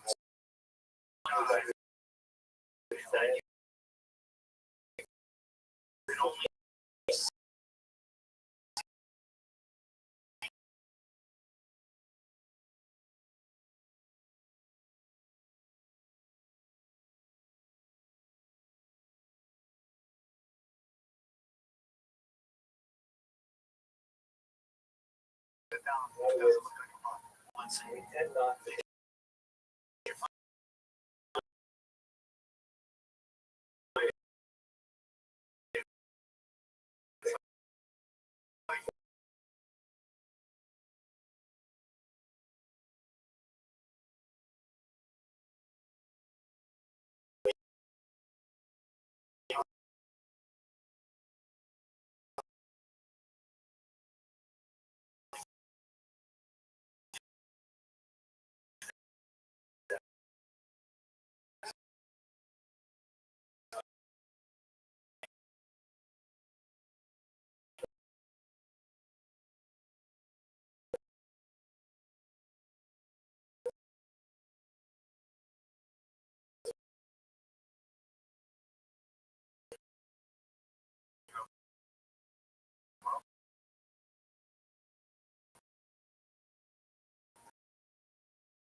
Just unplay because it shows you what it is. This would be extremely Okay, it's deceptive. got billions of fast moving bugs. There's lots of examples of that throughout this book.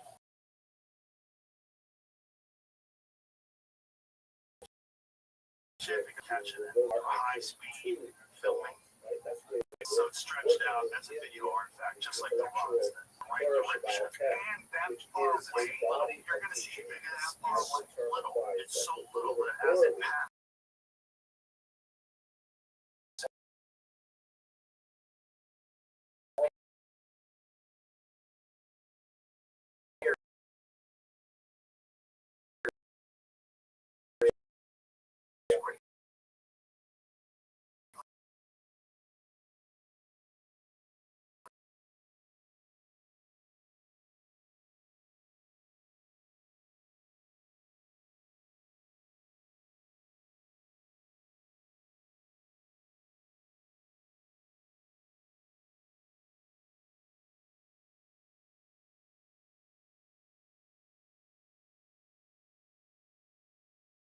I mean, that is way right.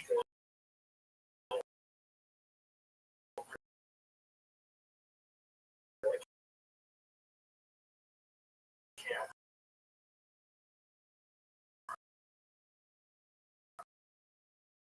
That's what I think happened. Right? The camera. And I think within a couple of seconds, like, look where it goes. It moves really fast. Where's the bond? Yeah. They had crabs that can go 200 miles an hour in the air. Yes.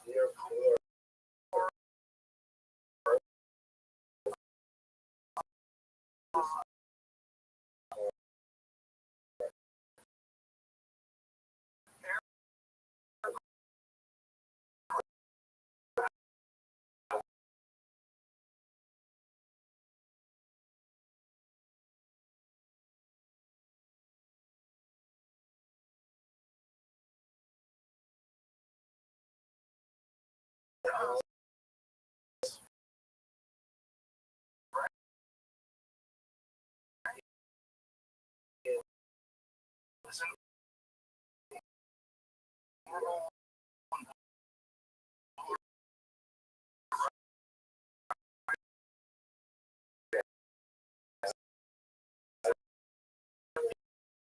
Can't understand it right. Fly the first plane. Yeah. I'm telling you, in 1869, they had flying crafts that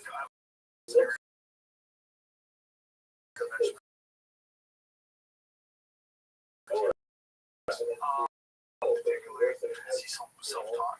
No, he's education and stuff. He's written like 1,000 books on it. That's a lot of it. I can barely read one book. I'm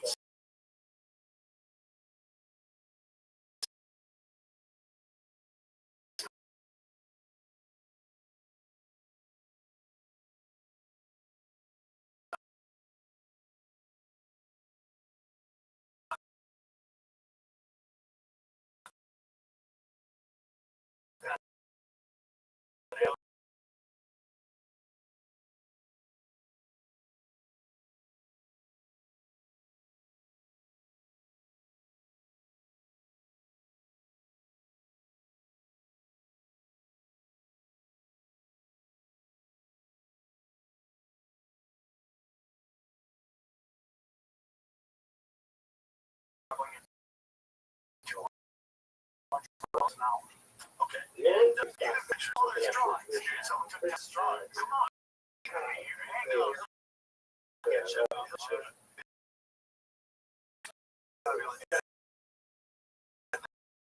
There. It sounds so legit.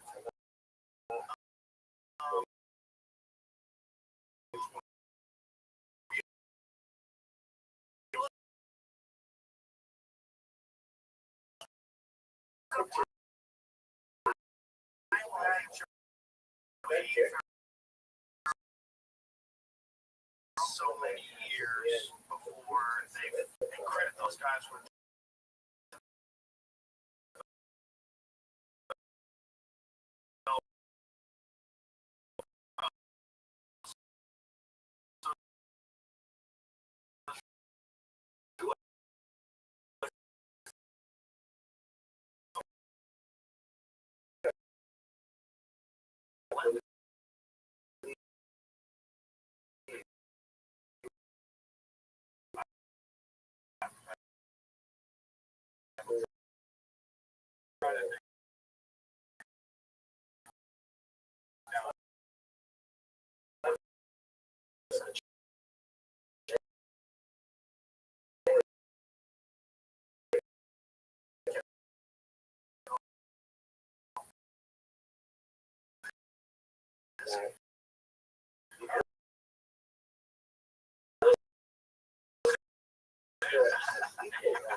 I wear more psyops. I'd rather go down way than the other way. Nothing psyops.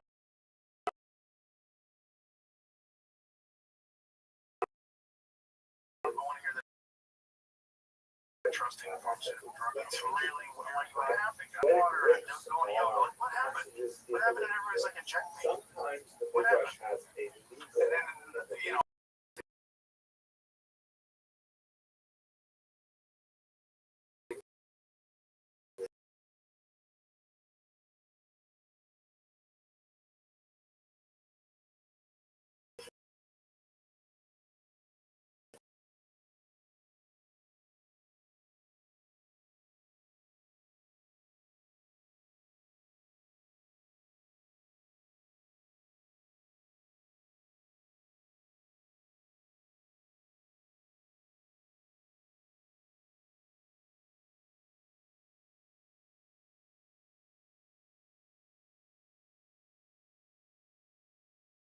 More anxious about the pandemic than other people.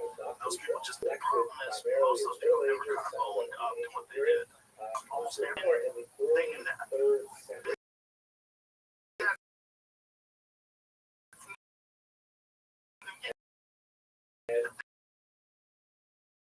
The jump. You're talking about. When you listen to RFK, they just can't like 5 billion vaccines that they wanted for everybody. It would take 10 years. It was just that it was that they had done it of everybody and everybody.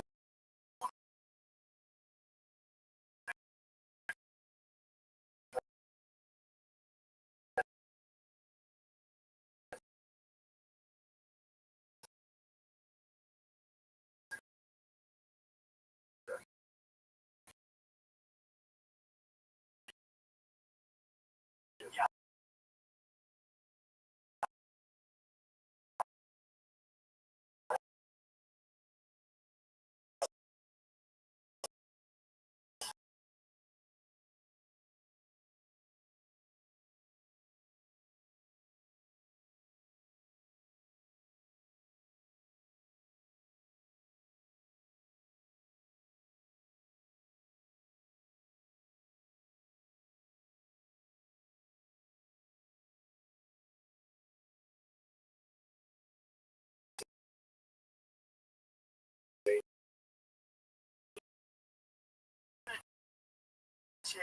Like conferences doors online where they're all masked. They're fine when you wear masks. They're still a mask. They're still a mask. Super heavy mask. You wear it everywhere. I love it. It's like I know the retards on it, but there's you gotta do.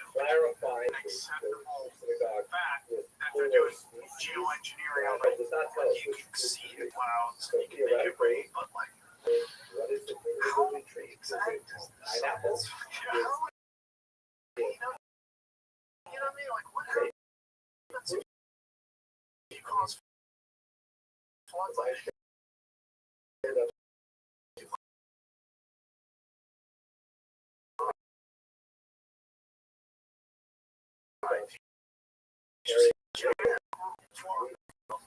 But it doesn't say so in the written form. Paragraphs and helicopters cited that clarifies the ambiguity.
generally it's probably not that weird for us, but back then it was like The oral source of one it does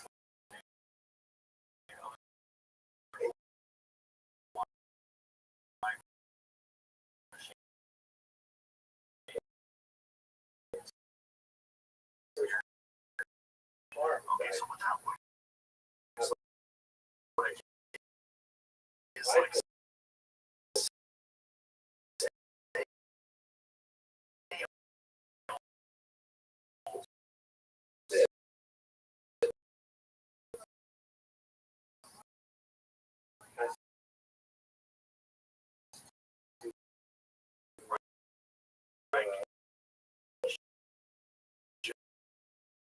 how do you get that bitch on the ground?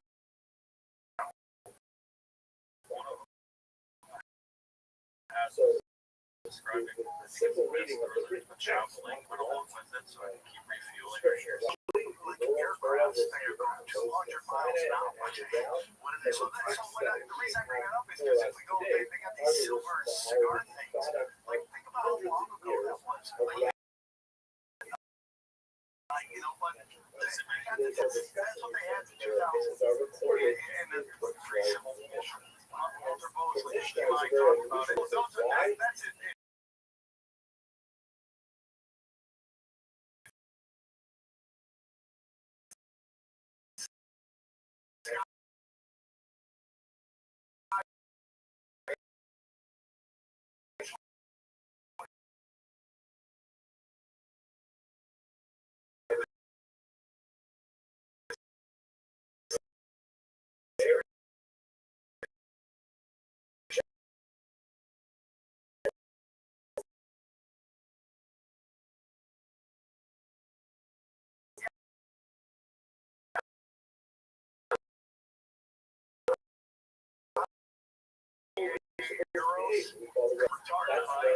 I do.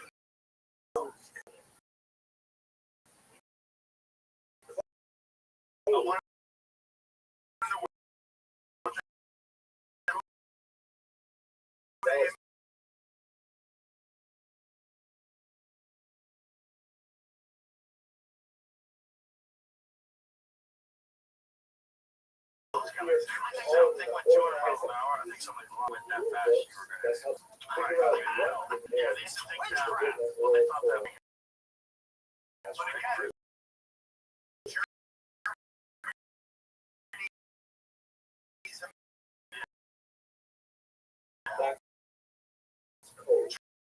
Germany basically funded the North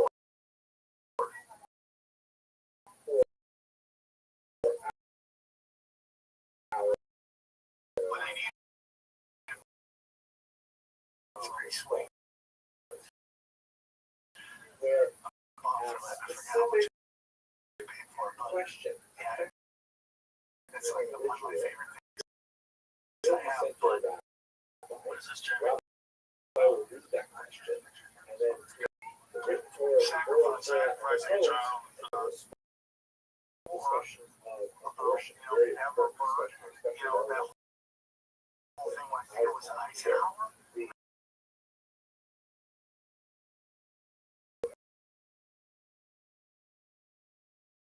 a very famous question of a particular rabbi in Israel regarding the permissibility of abortion was another rabbi in ancient times later wrote, by the way, that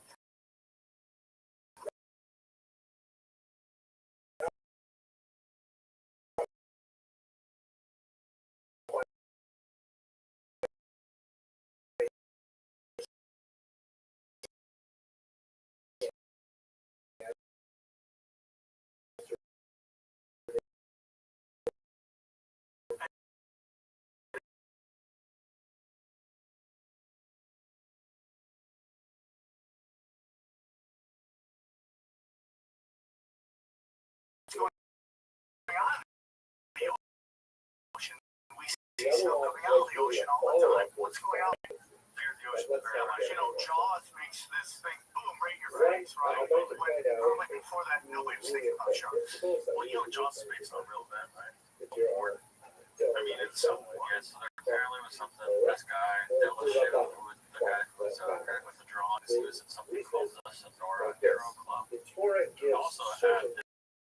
They found all this in a jungle somewhere in Texas in 1850. They found it in the 60s. And they were working with German scientists. To make sure that people don't have propulsion. Let's make that switch. Like a secret arrow club with a bunch of guys that were The rule that was made into out in order to anti-gravity fuel. I like to have someone read that know what the fuck on those Shabbat, words mean.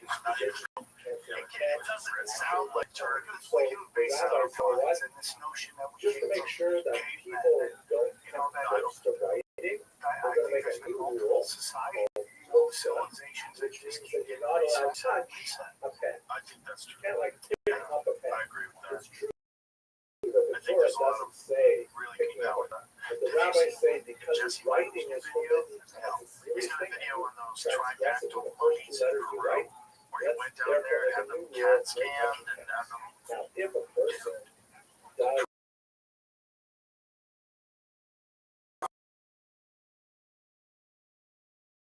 pick up a pen on Shabbat, they have not What's good? They both go that right up this thing, which is my this gravity. becomes very relevant Unless because you're talking in about medical like just what if situations, like quite often, some that's rule kind of has to anti-gravity be gas followed. thing.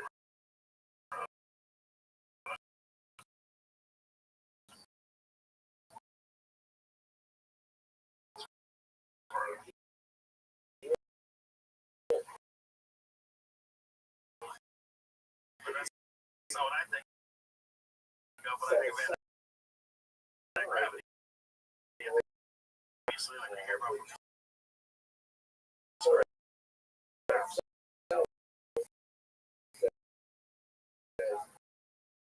but let's just say it's real, and I do believe it's real. 100%.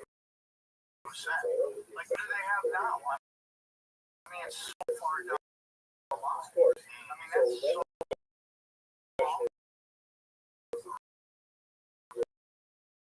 it's like a All of 100 it years in ago, life, the but technology you that transgress they have, your they're limits thinking on about this that. club. Very 1500s or whatever. You know, people would have been interested in flying, I guess. But when there is a deal, Crafts. One was a bell, right? One was kind of flying saucer-like, right? Yeah. Some sort of a hidden star, but because if only the people that are at the head of the military today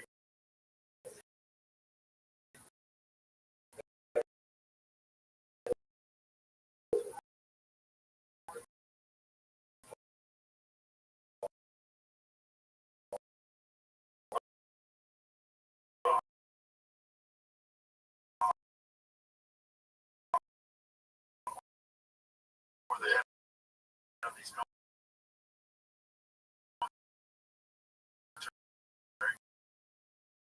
contractors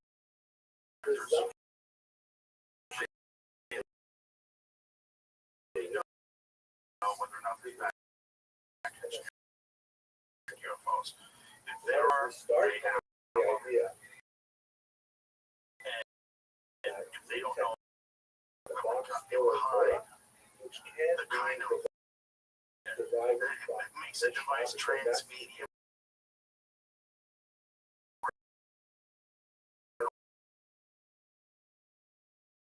around it, or you know, we're experiencing brain experience just kind of crazy.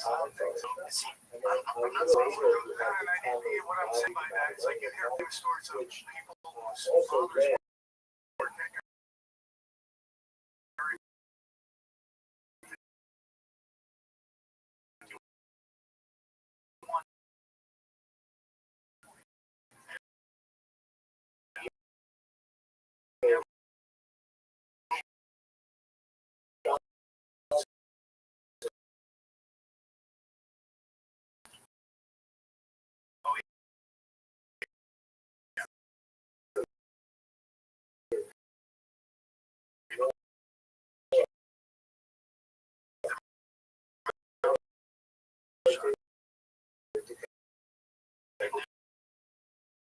all the information.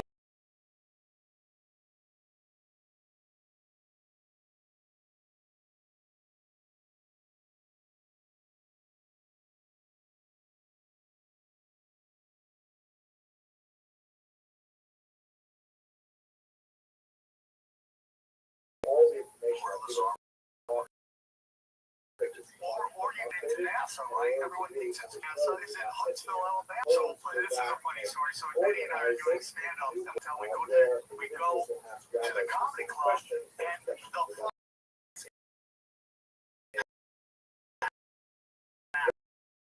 And we're like, looks like Sharon Underwood or one of those black comics in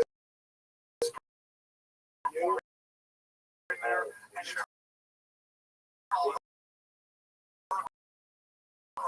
it's not her. So one was the daytime talk show. I forget what her name is. No disrespect. Hilarious. She packed it out. It's her crowd. So she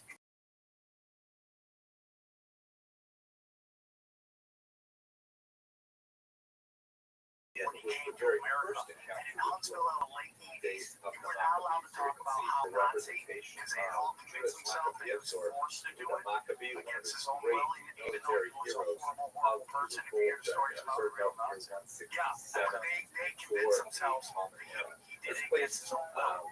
So that's where the real, so they always have you look over here when everything's going on over here. First, we've got to jump back just a little bit further to the reign of Alexander the Great. As you see in this map, extend engineers.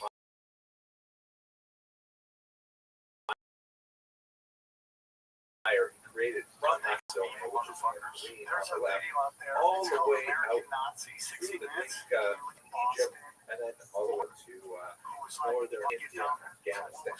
And after he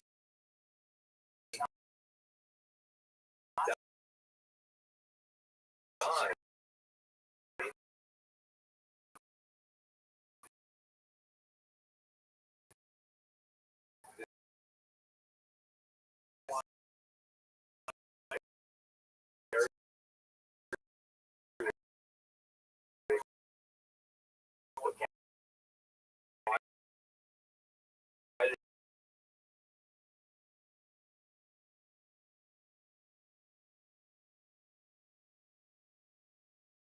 And he finds out that those base territories level are one of the reasons why you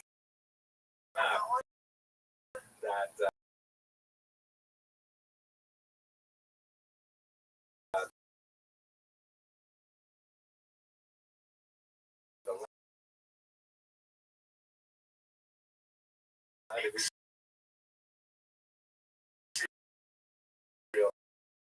is sort of colored yellow and between those two rival empires. Bring Jews into the larger world of the Eastern Mediterranean in particular.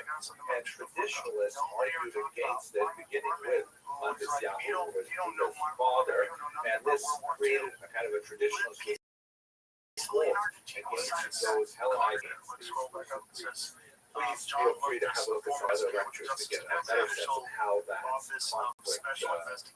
But at any rate, the point where I'd like to pick up here is where Yehuda Maccabee, who was taken over the command of the rebel forces, has effectively fought the Greeks to a stalemate, and Odysseus, now after the death of the previous king Antiochus, he proposed an armistice with Maccabees, saying, okay, you know what, sorry we pushed you too hard, how about we find a compromise?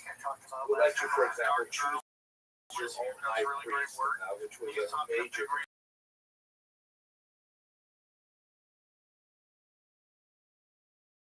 concern for a lot of moderate population in Israel.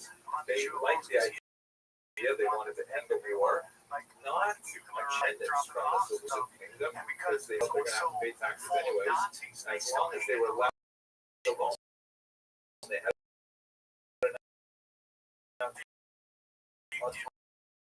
autonomy, especially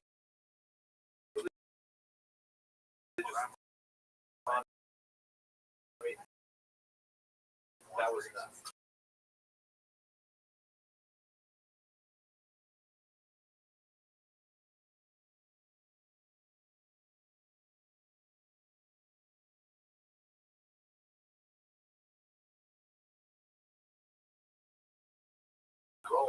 You can help us out in our solutions and in addition to for the commandments. If you look at these, which does not appear in the scriptures, but does appear in a lot of this is, by the way,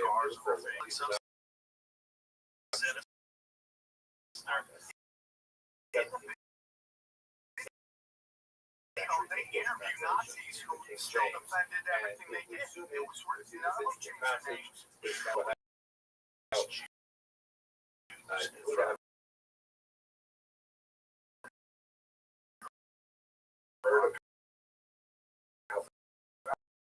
Powerful the Romans were.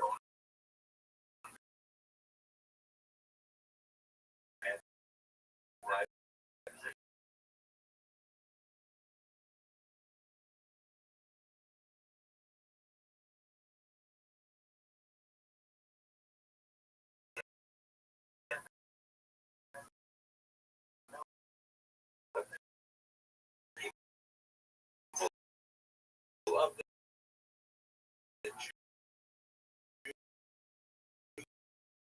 shall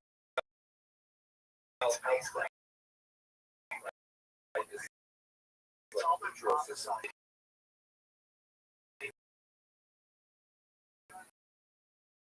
As neither shall they give anything unto them that covenant without taking anything therefore. They signed a mutual assistance pact. They don't want Jews would help the Romans if anyone attacked Rome. The Romans would help the Jews if one attacked Israel. It turned out that it was more of a kind of a simple agreement, and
but as you can see from this map, the politicians who are pushing on the all other this side of the Jordan bullshit, as well, whether it's and that's essentially the history of the BLM or Maccabean Nazi kingdom. or Zionism and all.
Brutal of the rabbis, and as you can see from The Me Too movement, and they were accusing people of all this, and they're trying to make it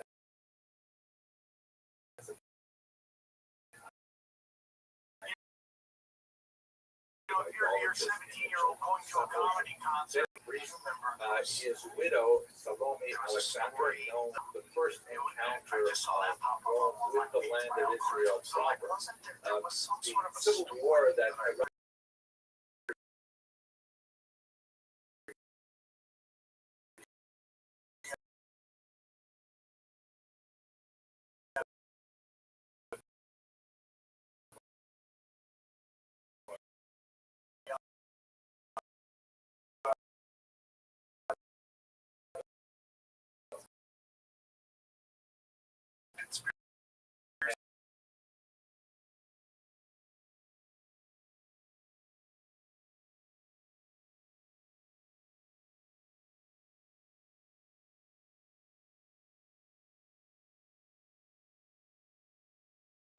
much more ambitious and capable, and wished his brother for the rule.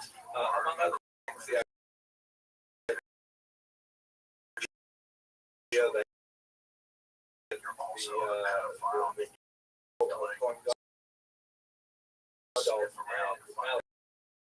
that is, I think, should be separated.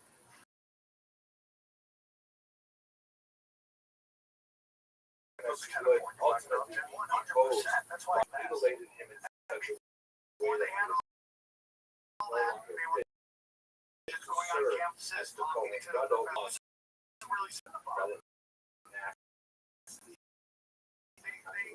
but this means that from 64 the era, Rome is officially in charge. To the rise of one of the greatest kings of Israel. Like 7 kings era. Great, not necessarily saying great in the sense of like wonderful, we love it, but greatness as extremely powerful.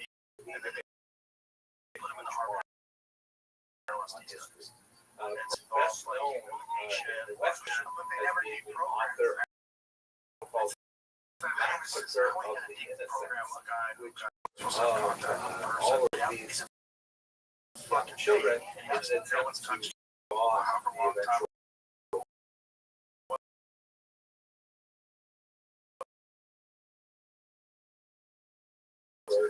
and then figure that out about what that event might have been. We shall see shortly that it may actually be something he did alone. Anyway, Herod was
population people, but they also Herod's father. Herod was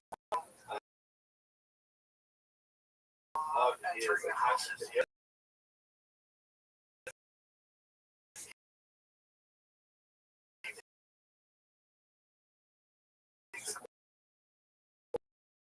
Was able to want you ever discussing that stuff, so they make it various parts of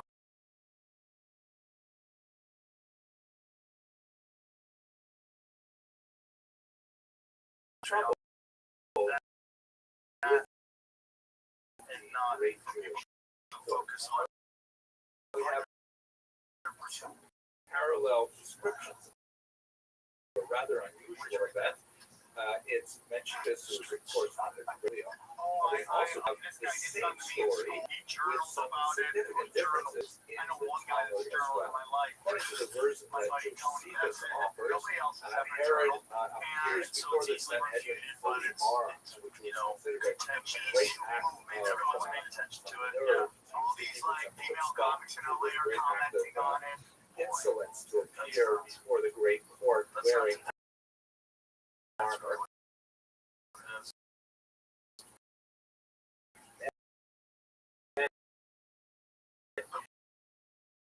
What a Effectively cowed all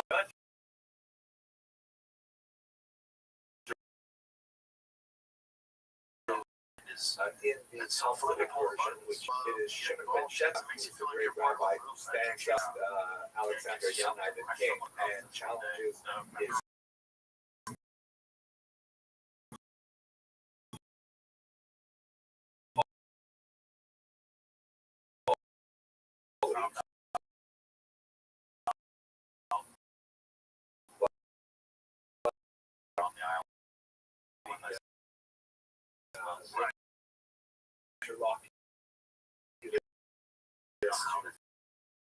Hillel,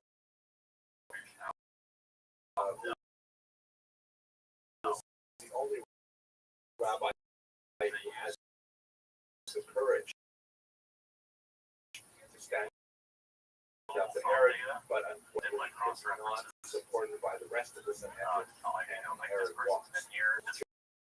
Josephus and Talmud differ in important details of which figures are speaking is beyond the scope to play out over his long career.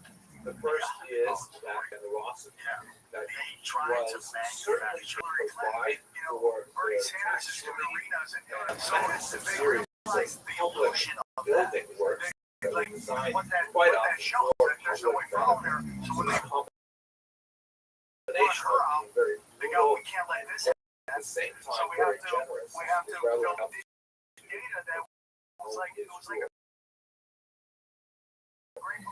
third skill that he possessed relationships and alliances, particularly early in his life, he was very, very careful and able to thread the needle and find supporters and know when to genuflect and when to fight back. He was able to secure his realm primarily because of these three skills. Suppression, remarkable public generosity, and cultivation of the ropes. You can't tell someone. Thank you very much. Oh, some people are dumb and they'll be like, I don't even know why I'm here. Just collecting checks and getting a sandwich. 100. There's always, yeah.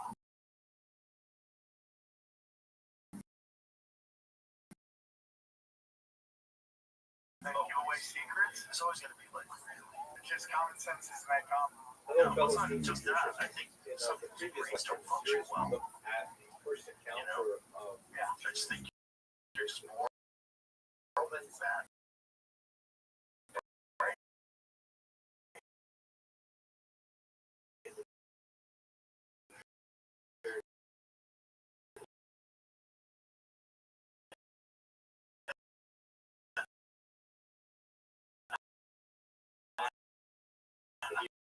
You also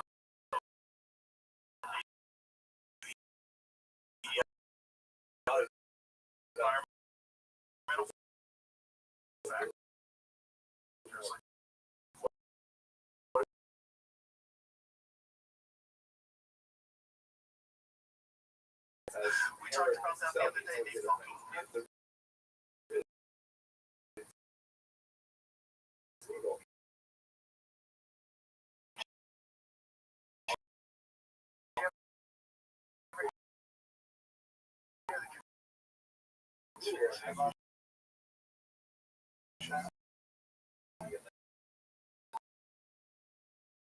fucking houses have class windows. Glass areas that you look through that. And now they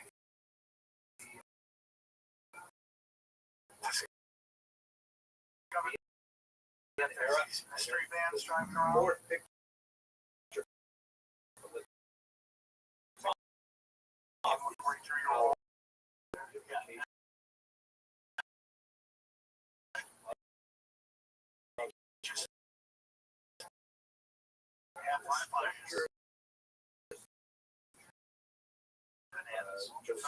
have technology that allows you to see like 3D images.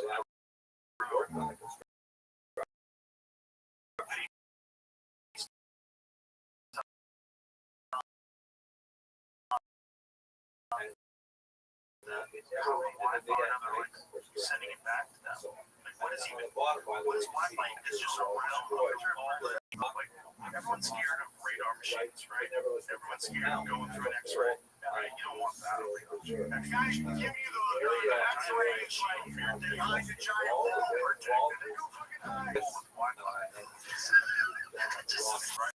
Really cell phone signals. As it hurts. Really? I don't know what's happening. Yeah.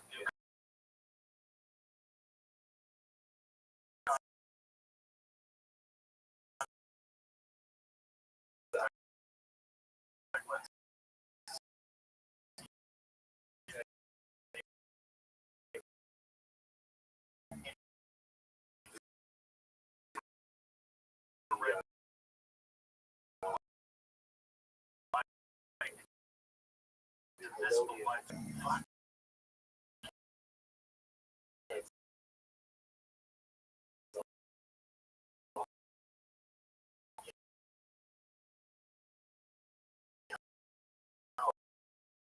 The scene. Night goggles that they had word on the radar. I think it was like red they were doing. Site for all Jews of the world, and by unifying and expanding like They found a early night vision goggles using large devices at non-Jewish temples as well, something which the rabbis would not move up to be sure, but he often generous. Oh, yeah, that's right. Thank you. So Jesse Michaels released a new video. He went down to Peru, and these people have been telling him about these mummies. They haven't seen them in person. They are humanoid, but they don't seem to be human.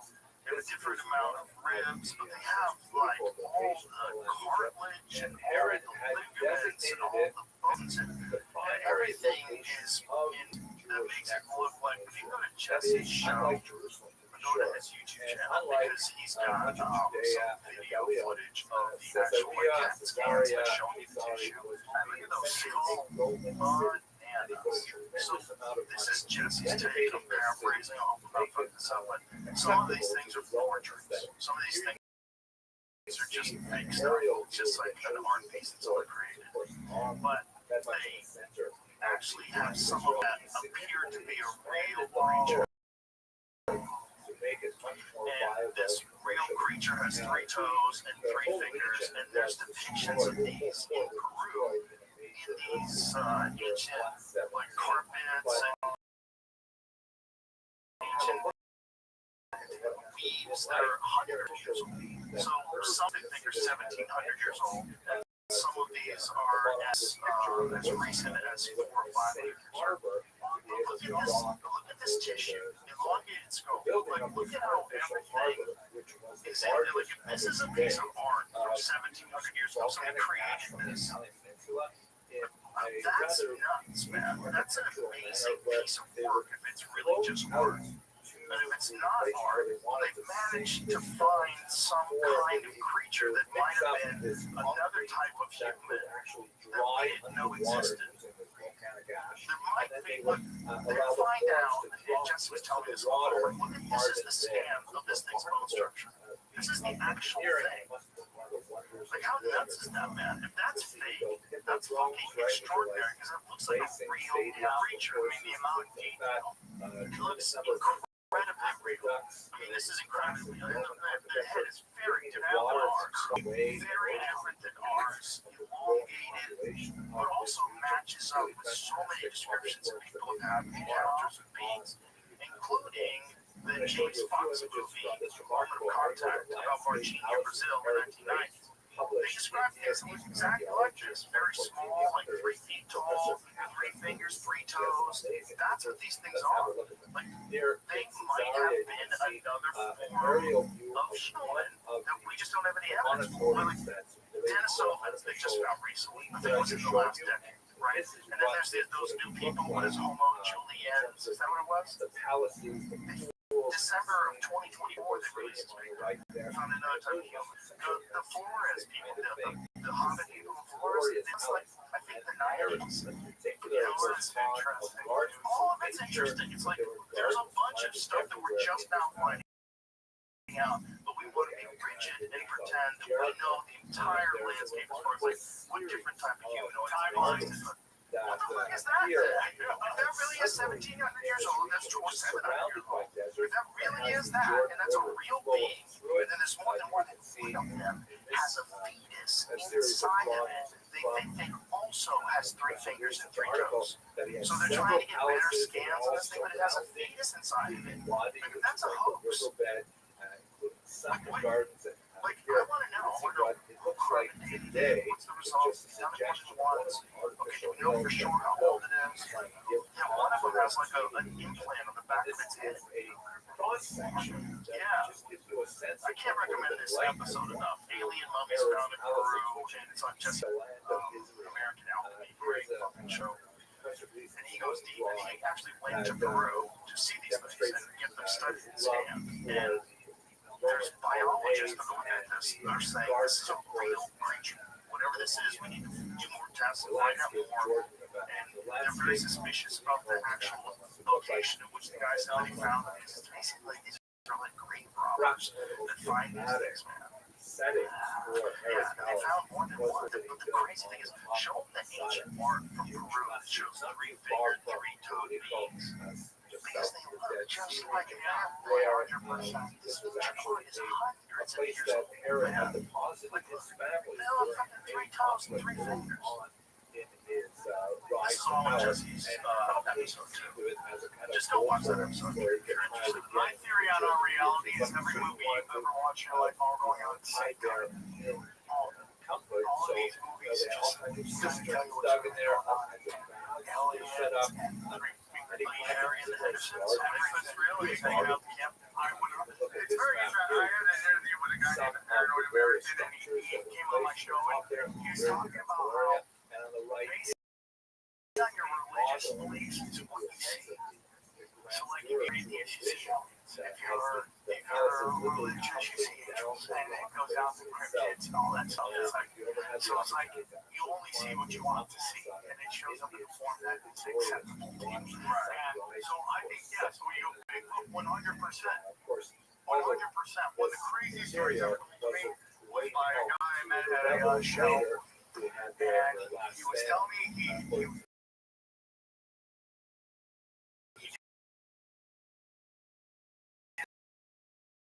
a show where people would send in there was his girlfriend and dog, and they pull him for a second, and then the dog takes off. So he goes and chases him through the woods, and he looks at his dog's up, he looks up, there's like what seems to be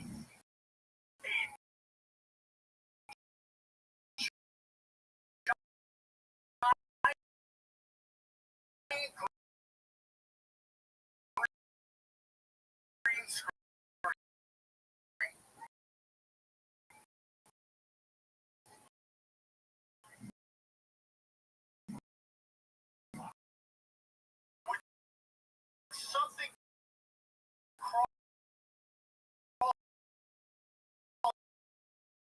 got it.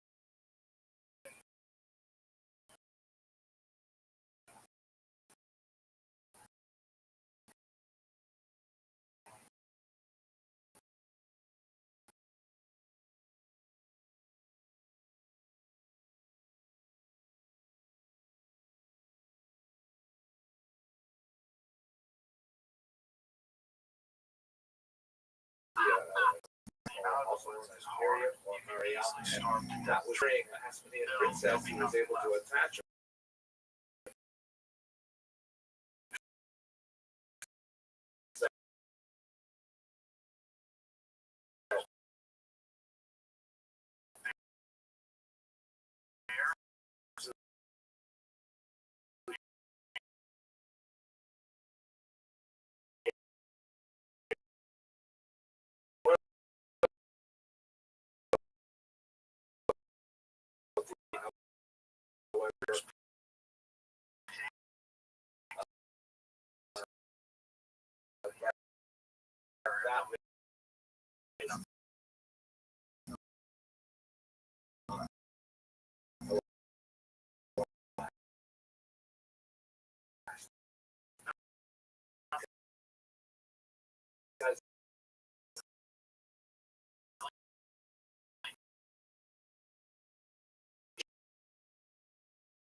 he had her If you're just a person who missing, for the common era. you're in the deep, According to the deep, Talmud, deep he woods.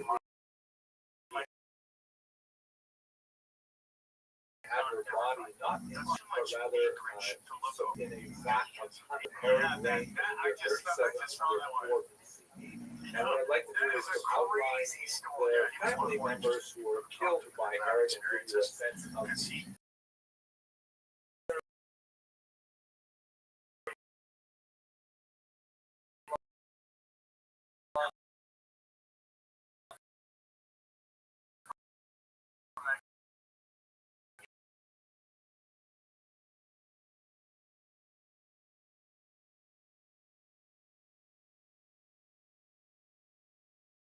his to celebrate today. That was his first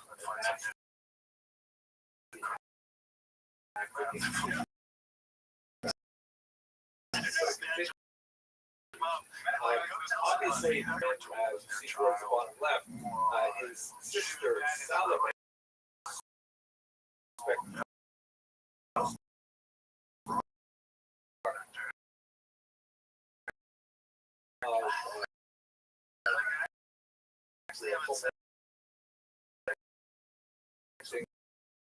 This is going to be a recurring theme. Fear just away from him to either murders them or exiles. someone might have come here. They were sons of Mariana, and once again, Herod was concerned about to assassinate him, so he had them. The murder of Alexander and his Petros may actually be events which triggered the story of the teachers in Israel, which historically they have associated the idea of Herod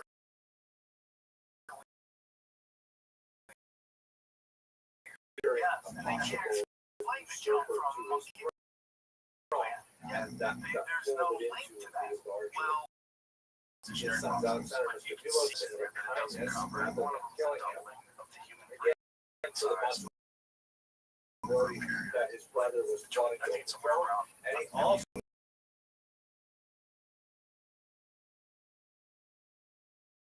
expelled his first wife of Jerusalem.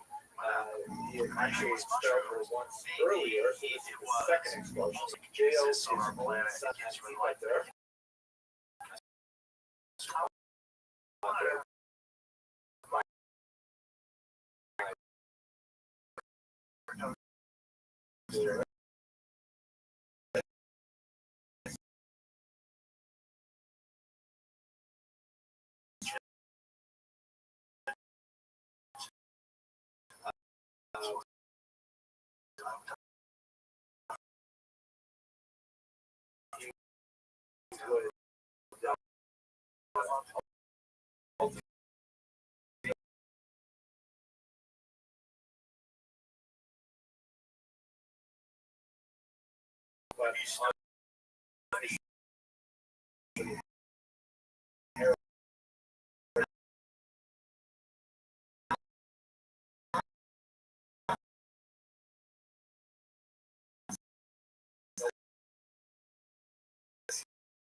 Possibly, or that all of these local leaders should be killed.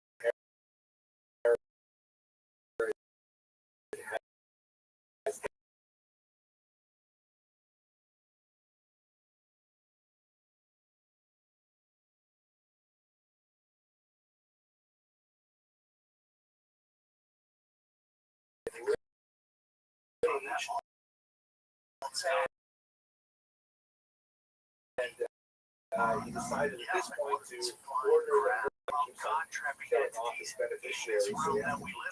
So we'll talk about what the meaning of that will was in the next lecture in the series. But luckily for her brother had actually changed his mind. The prisoners and then made themselves scarce by the will as Herod finally succumbed to his illness. And as for his wishes, he was yes.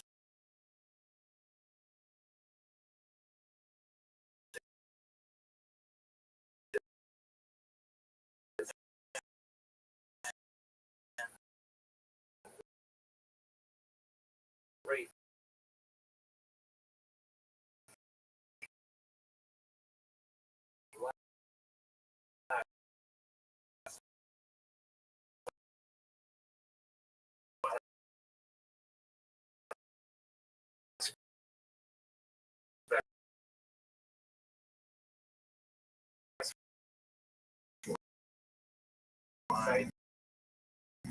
Herodian, also pronounced Herodian, it is the only building project named after himself.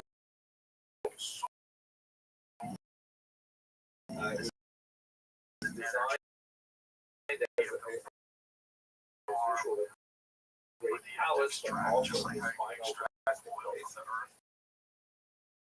He has a sentimental attachment to this large hill. All guys who have a sense of majesty and location.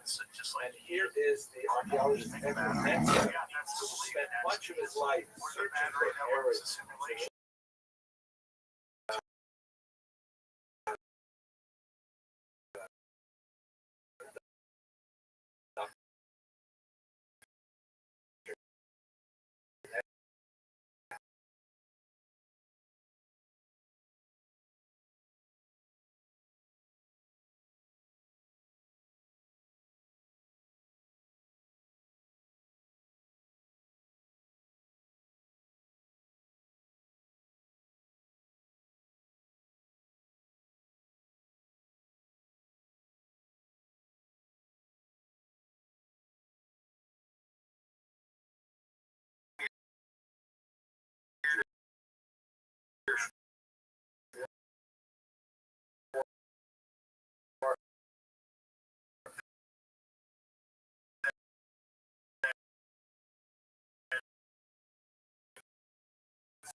don't have much of Herod. Thank you very much for watching this video. I look forward to continuing. They're doing a bunch of stuff. That's been well.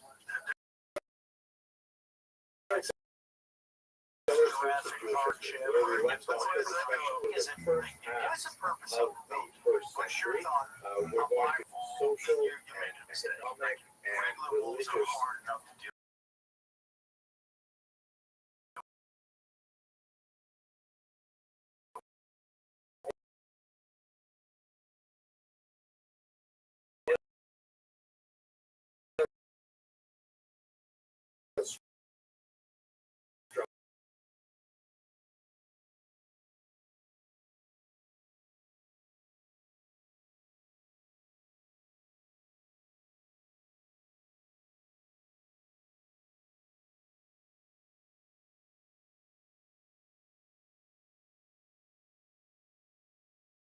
this no place is what books every hierarchy after the death of Colorado, Herod. the Q You animals can from see the that Red the Q Judean ones, area that's is not like Q outlined cars. as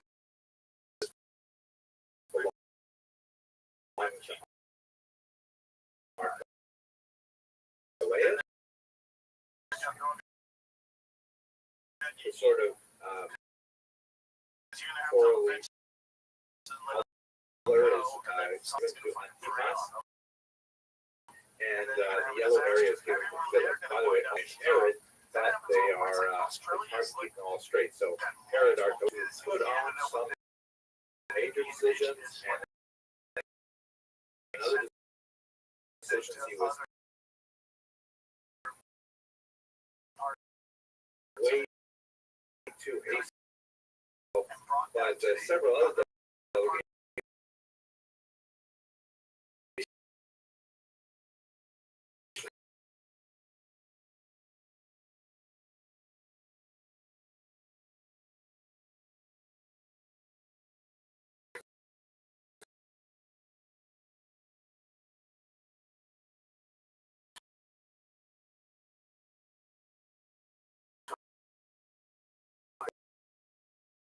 went to Rome trying to argue for different dispositions to Herod's final. Extremely important as we consider the unrest of the first decade after Herod of the Jewish authorities under Roman pressure tried to enact the census. This was in year 6, and this census was primarily to help with tax assessment, which of course nobody really likes, but nevertheless it is inevitable. But we should understand that Jews have a particular allergy to a census. There are whole discussions in the Hebrew scriptures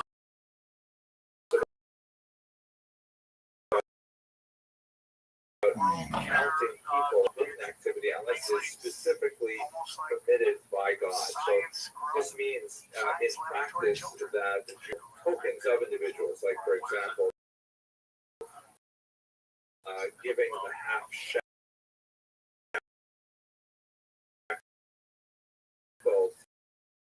tax for the temple,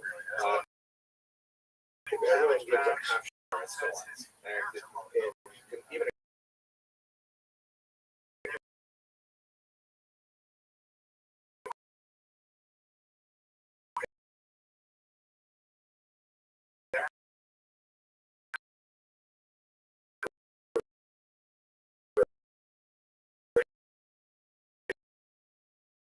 count the number of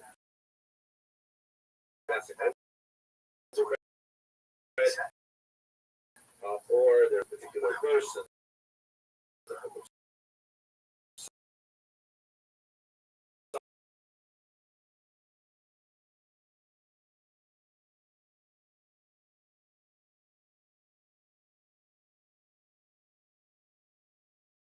Sort of a foreshadowing of the major rebellion 66, which we'll get to by going to the weeks.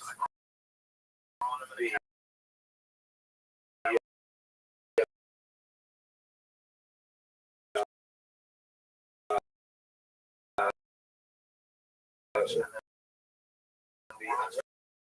unrest was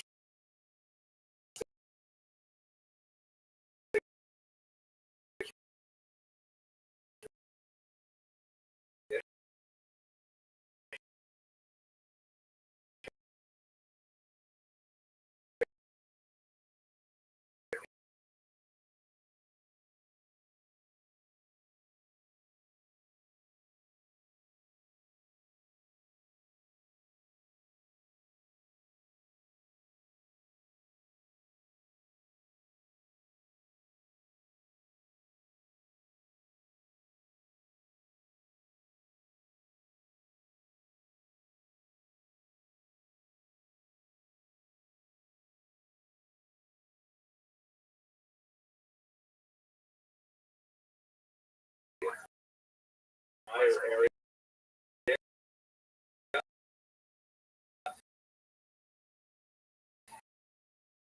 And he left this man Sabine in charge to Governor Barris had to come down and actually quell an incendiary and kind of like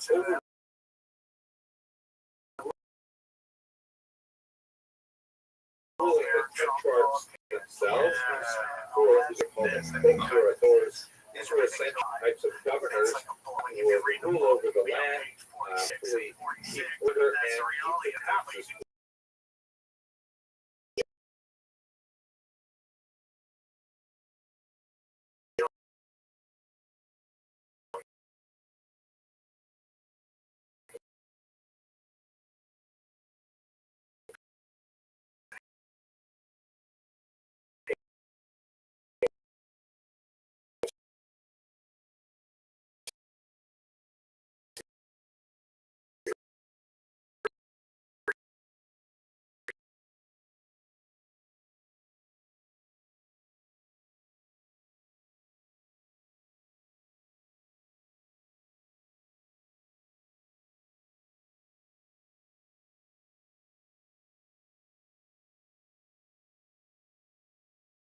Is actually a stone that was discovered in Caesarea, which is the region of Israel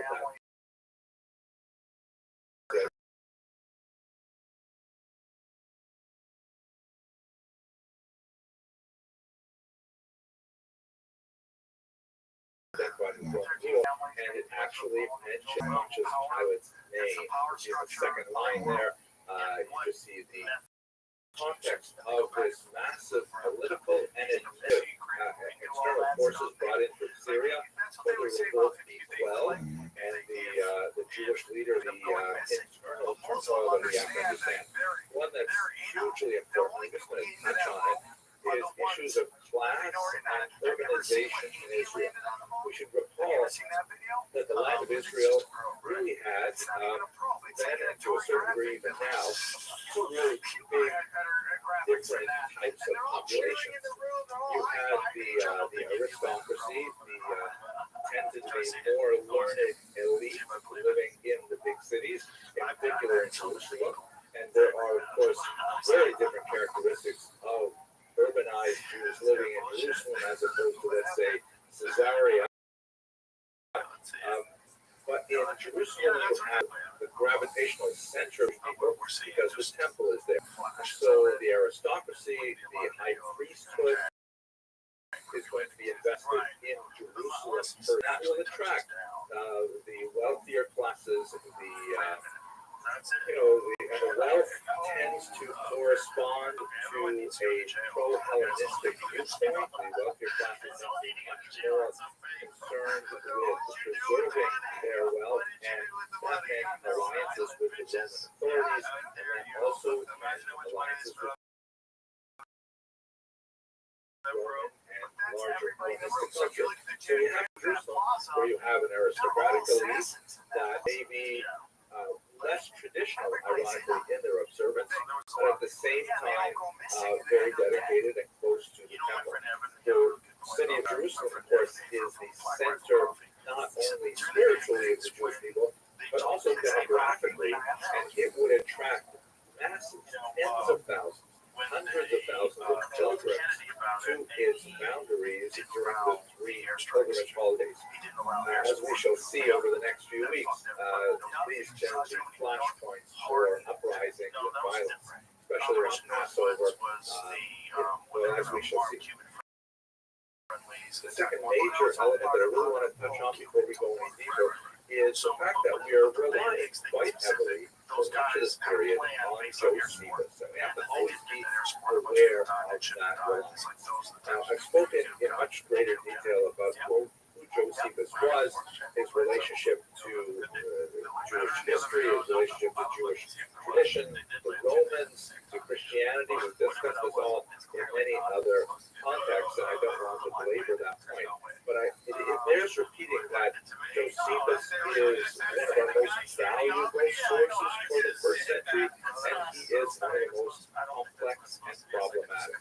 Recall that Josephus himself describes his own background as being essentially one of the London aristocracy in Jerusalem.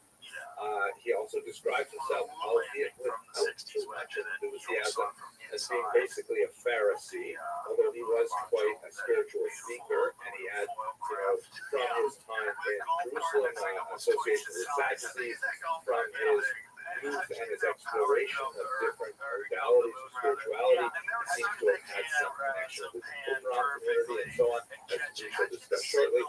The turning point in his life is the year 67 at the siege of Yotamata, also pronounced Yotapata, in which, and by the way, in modern Hebrew, it's the city of Yotam, the town of Yotam, in northern Israel, where Josephus was the leader of the rebel forces against the Romans, and he decided to defect to the Roman side. And that's when he began his literary career in this strange kind of environment where he is the number one world expert on things Jewish, and at the same time, he is living thoroughly within a Roman milieu. And although we know that he wrote the first version of his history of the Jewish war in Aramaic, that version has been lost. The only version we have is the one he composed in Greek, which was the lingua franca of the era, that was designed for essentially a Roman Gentile audience. The Romans were his patrons and his captors at the same time. So when he is writing, we know that he is conscious of his audience, particularly the emperor Titus Rabius, whose name Josephus took from the name Rabius. He knows it's going to be read by the emperor. Does he edit his words?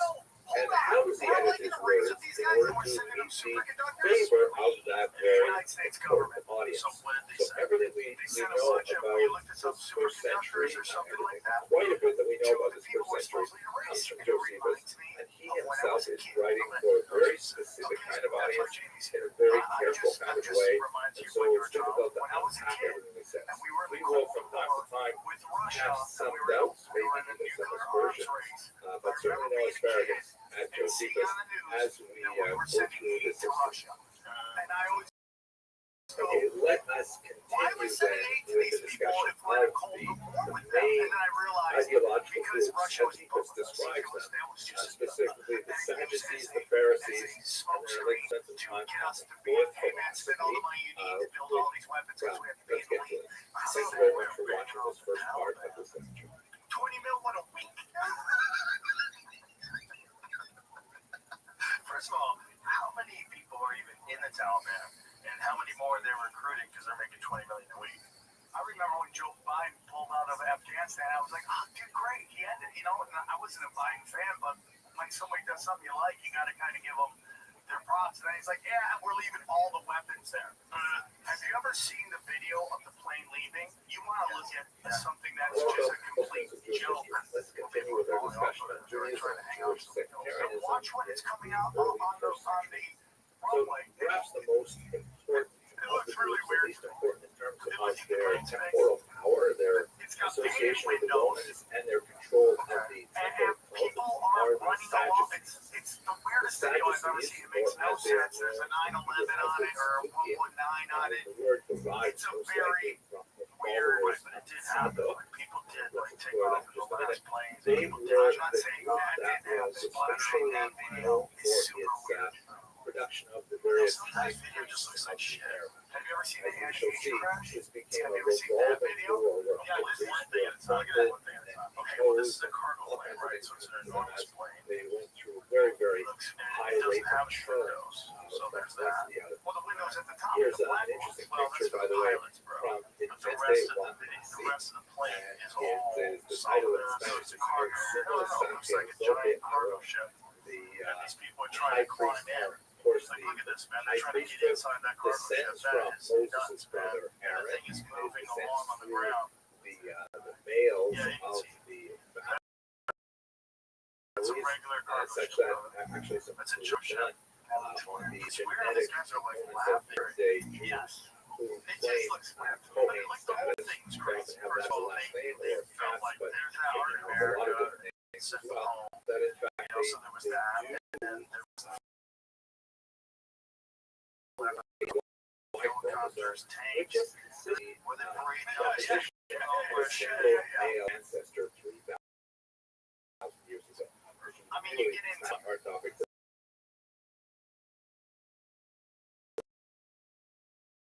it's the same So here we reason can see we went into Tony Vietnam. had a really interesting fighter, which He said it's like they were never going to be Vietnam or and China. the They Talmud were never described nevertheless very cool. when you sell it as we got to stop communism. Carry I go in get all the Greek style laws. Like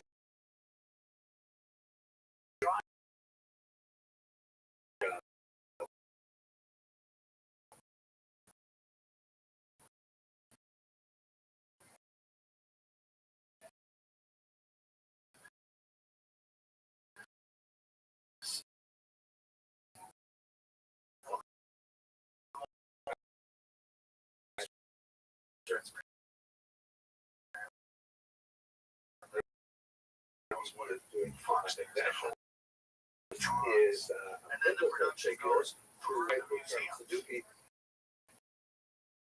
from one of the Having artifacts. students of antiques. He was a rabbi who lived in the second century before the Rome.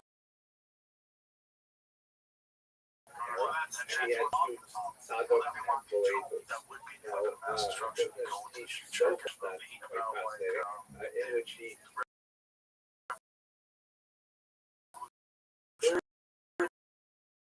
urged his students to serve the master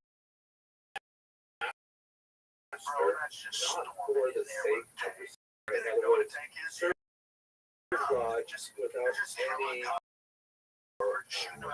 anticipation demand for That's what you think of when you think of payment like modern in return. weaponry. Payment Now is imagine them better. applying that. Like, okay, Do you God, think I'm you going could to travel pay me back. right? What's your structure? Soko said, no, that's not the right attitude. You Would you should do it travel just back in because time? it's God. I asked you to do it because God is the one asking you. You know, you see According movies to about the the Southern Rabbinic tradition, conflict, they go his exactly Sadok to the and place. Boethus misunderstood there is no reward for The performing Rabbis the start will getting of God. conspiracy from a modern And we should perspective. do it both because we should do it without thought of receiving.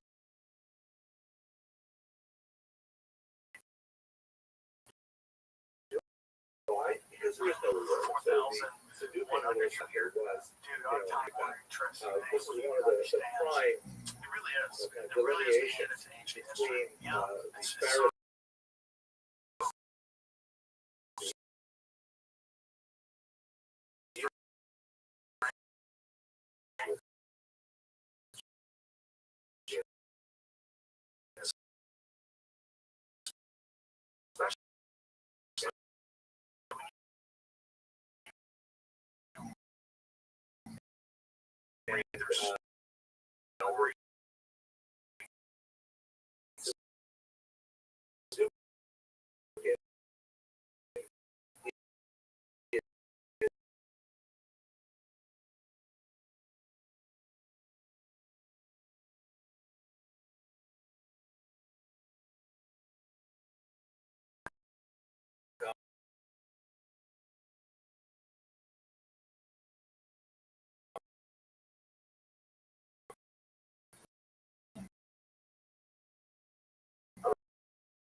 historically. Some speculate The this was Sadducees, to of course, prevent being so independent researchers closely from accessing identified the with the sites. temple rituals, wanted to explore those in Lack the of future. physical evidence, But no for the concrete time evidence. being, Sadok And and scholars are Boethus notoriously and in the Rabbinic putting down tradition, some stuff. they are distinguished.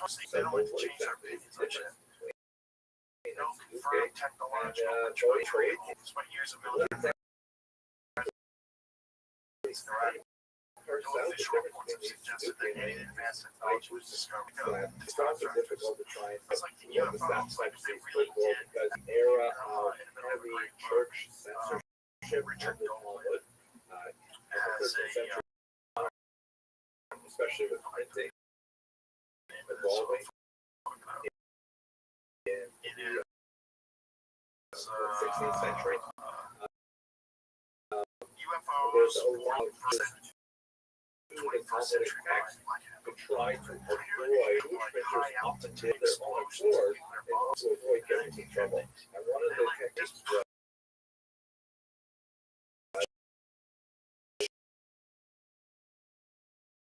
shot them that up 150 miles if there was a rabbi versus they had no reason for they know that if they submit his text to the church censor, he will immediately be exiled.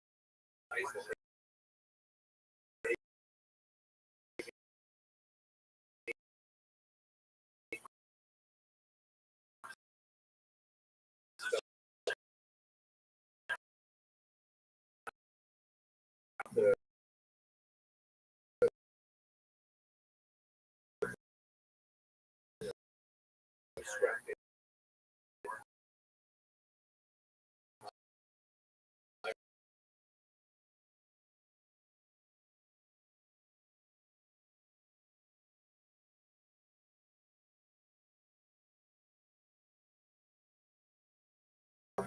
Oh, yeah, this is actually a storms be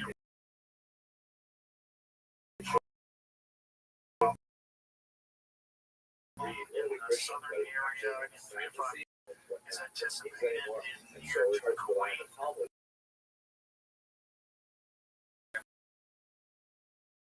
May have been a sect of, again, priesthood and so on, that Herod specifically, Herod had such a long reign of many decades that you could easily have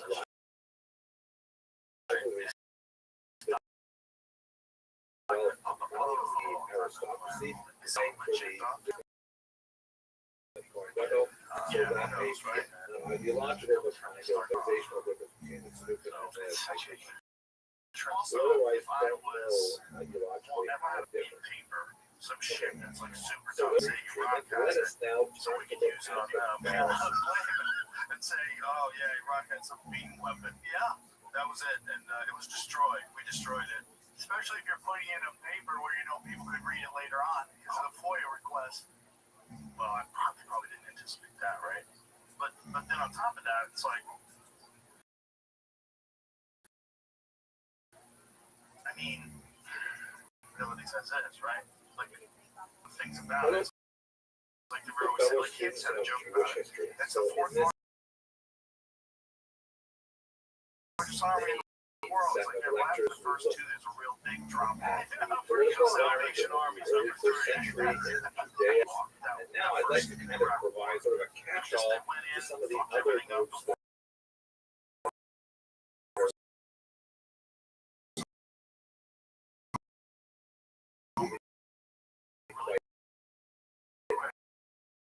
active, but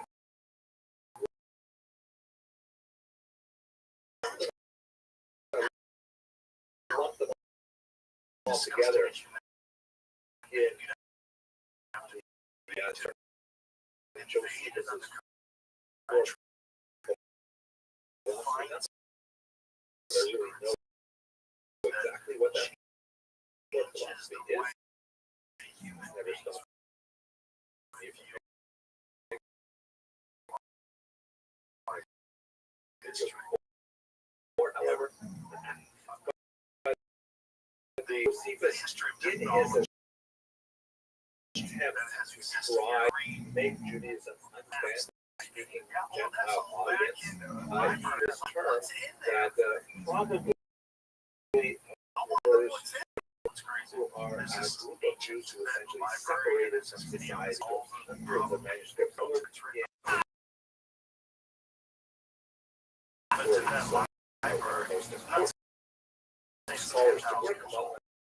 At the time, his professor Eliezer Sukanik was an archaeologist. The first to discover the valley. Hear about them.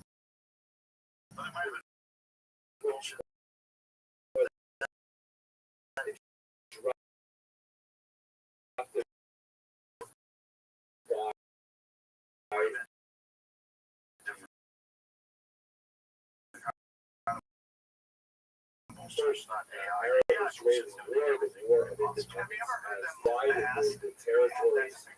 Some were not accessible to Israeli researchers anymore, but a frenzy of archaeological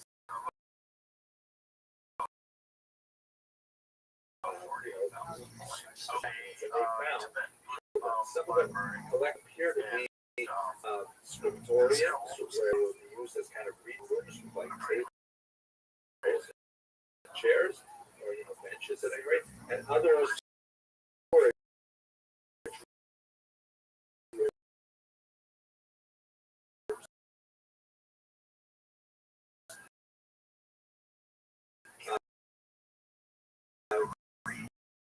they were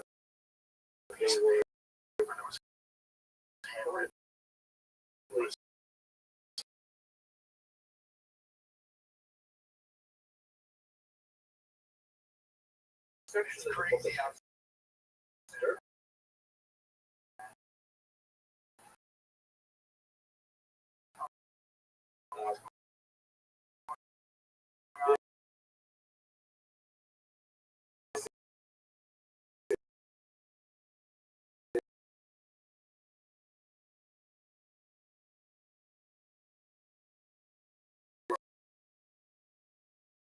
for example, the Isaiah scroll, which is fortunately did not have every any time I Jews fly home, working they on just it. light me up. And there was a clear interest So I in go to specifically discovering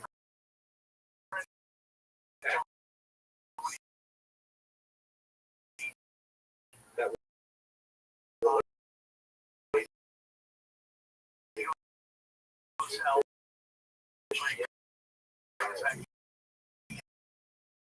this is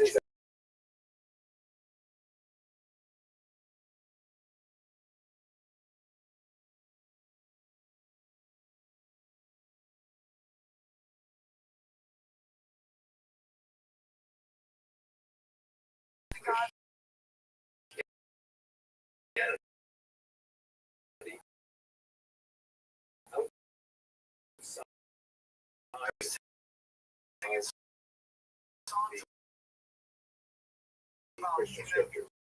We have unfortunately unable to trace these direct references to Christianity, but the Bible. Some clearly have, kind of end of days feeling, and there's these mysterious discussions of the sons of light and the sons of darkness, and it reads a lot like the book of Revelations, for example, as like end dates, all time kind of massive congregations are predicted. It's very spooky times to read.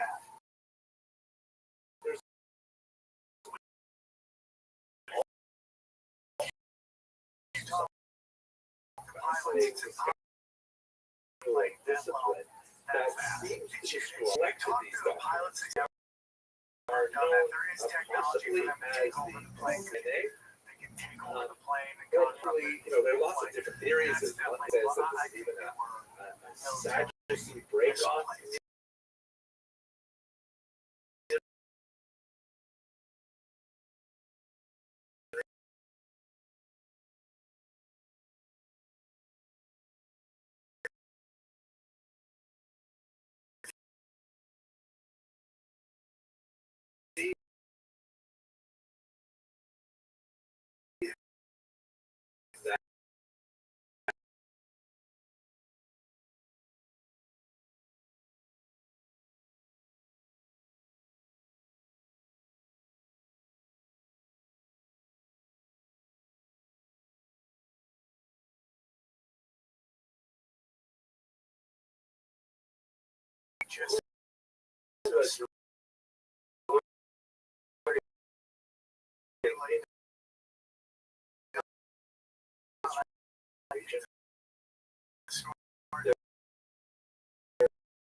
It's just a significant archaeological study of different situations.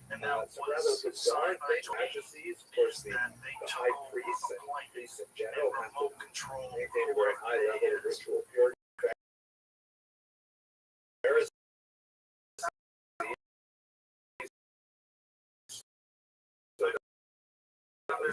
necessarily the insulation.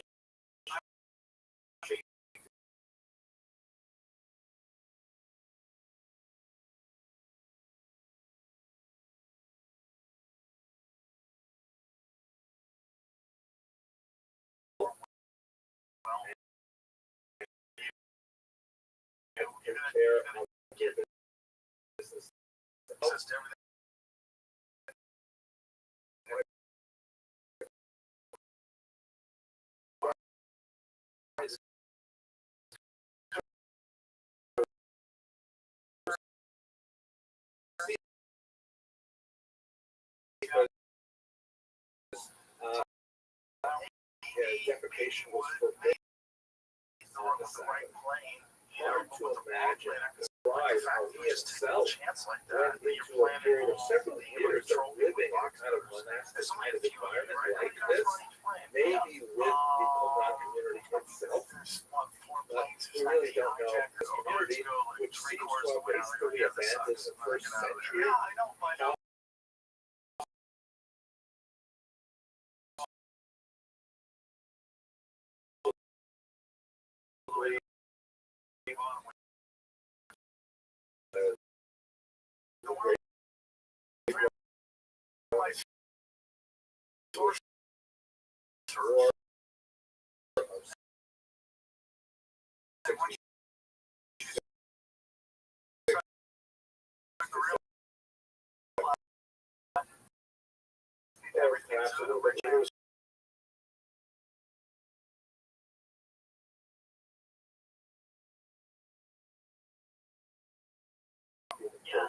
Christians. Christians are very small at this time. You're not gonna believe it, but I totally think that's it. This is one of the images you found online. I think I've seen this one. I said, oh, that's Gage. I think he's walking in a Dick Gage.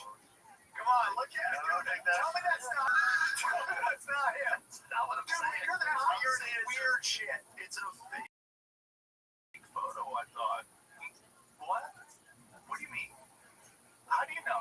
So first this series Reuters says. Okay, then if Reuters says, because they put it in the photo, let me see that photo. That's pixelated, dude. You find a good picture of him, looks exactly guy is into the weird. You're the head of WEF. You're into the weirdest shit. Yeah, but he's not gonna go. Come on, dude. He is. That's like a young kid. Look at that. You're telling me that guy. Let's go back up. He's they got a little bit. No, it does not look like him. That guy's a different draw structure. Go to the other guy. It's different. This guy has a lot more jowls. No, he has a lot more jowls. He looks a lot older. This guy looks like a 60-year-old freak. He looks like an 80-year-old. But then Derrick, he's very young. And no, he's not young in these. In that photo.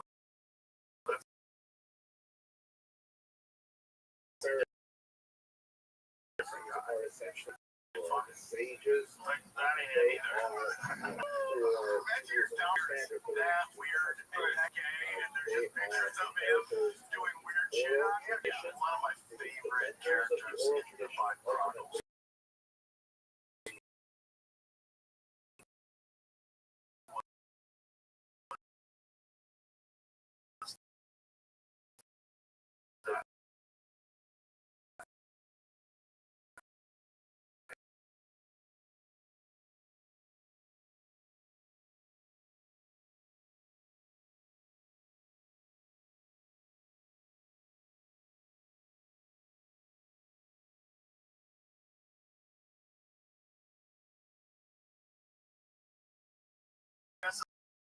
Like that would be fun. Now it feels close. Where's the close to like China vents? Where people one lady's like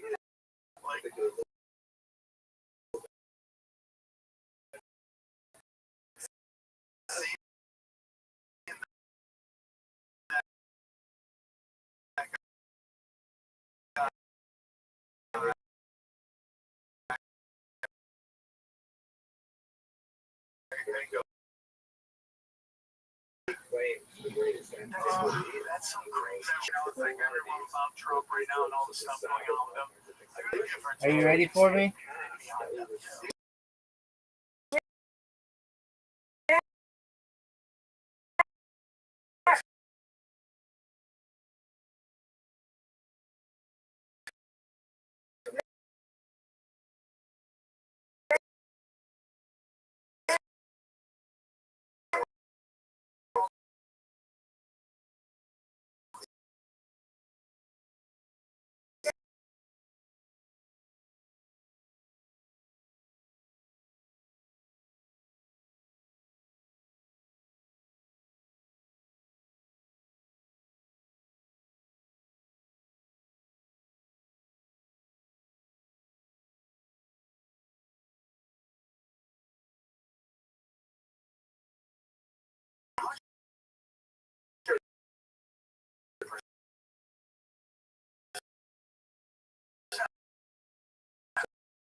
single level, every single level, dude.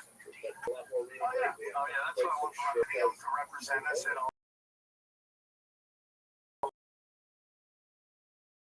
He's like international conferences, and if he was good at his job and didn't steal with his clothes, I wouldn't care. Like if you want something your team, yeah, so much new ones, sure. I would wear pajamas if they won't let me.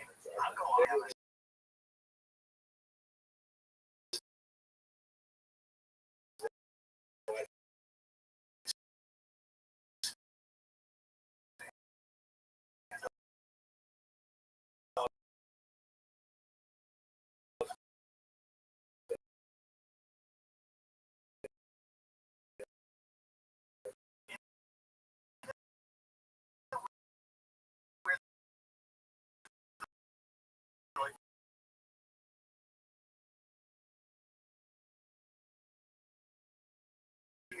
you dress as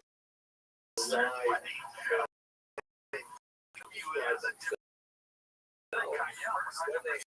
kind of so I was this video the other day, and it was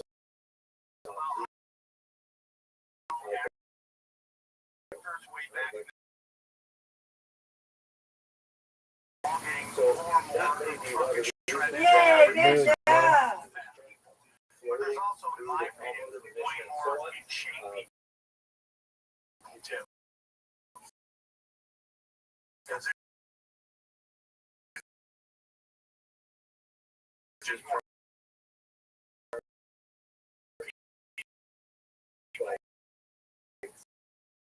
I would agree this more.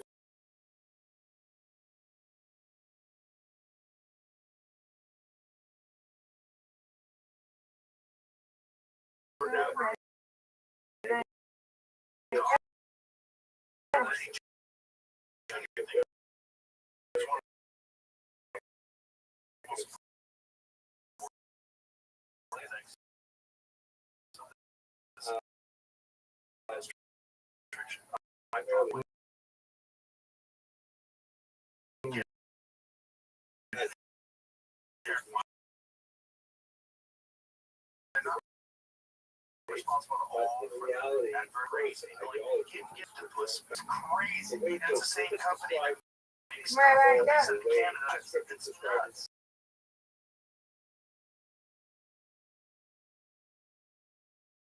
It's crazy.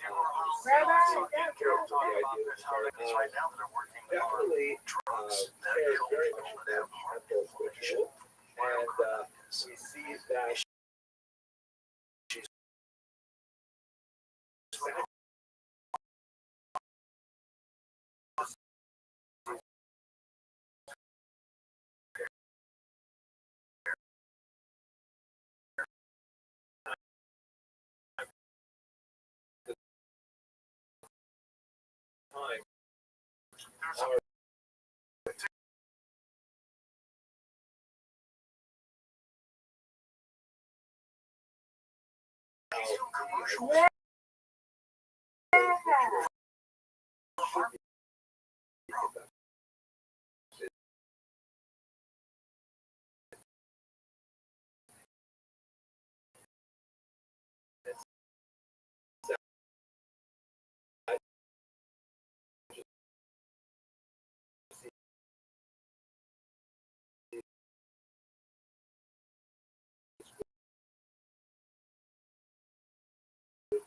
Like, that's the craziest storyline I've ever played. Nurses. So he was a guy who was pushing everybody.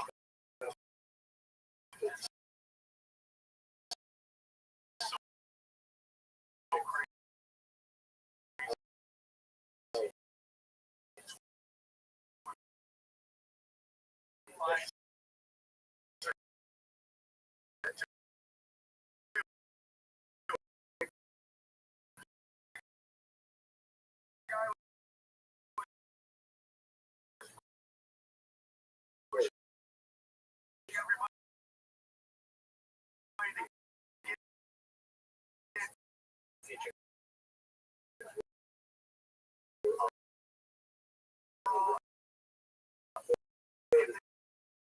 It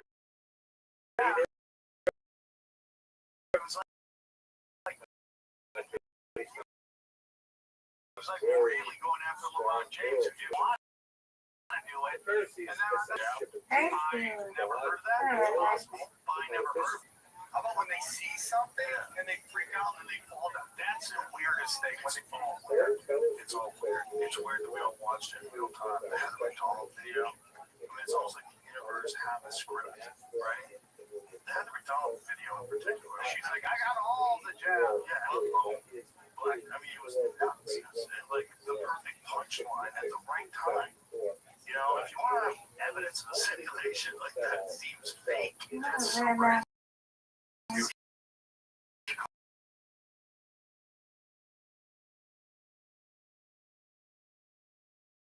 On camera, crazy. And that it's just crazy how it lined up that way. And crazy how brought to you by Pfizer. You see those commercials? I mean, those couple.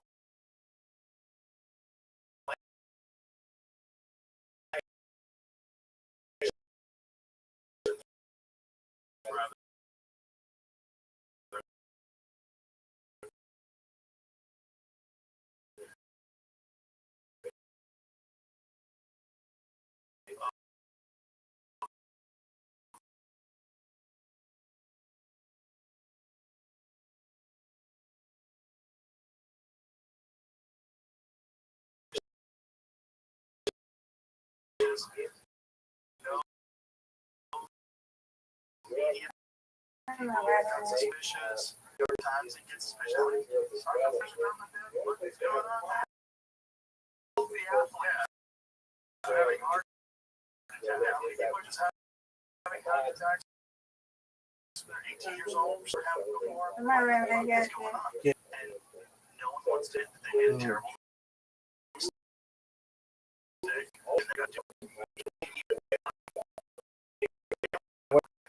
Sam, I don't believe you. The Chinese legal school that are really going. The weird one is the amount of salt that they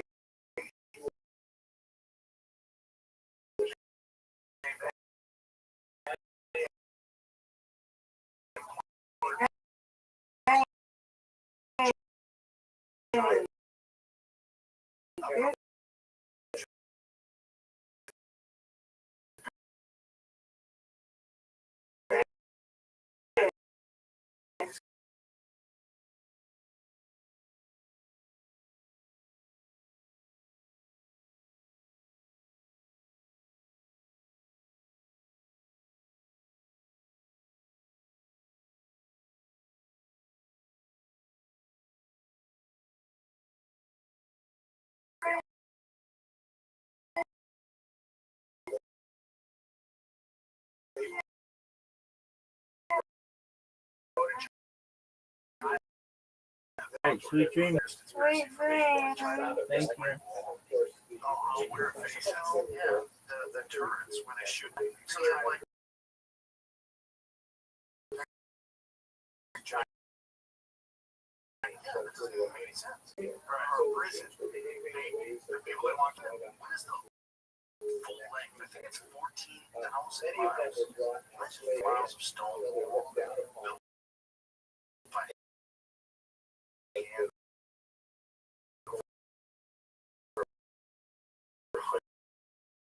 Hundreds of years.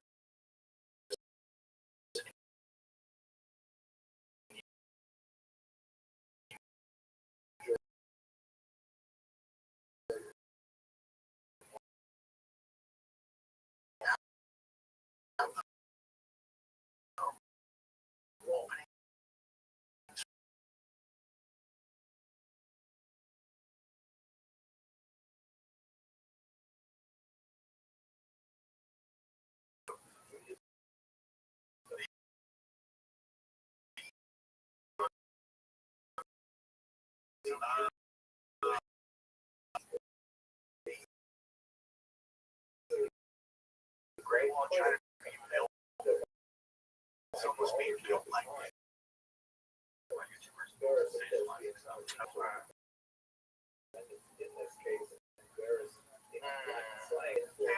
And so some of it. question of me. And John,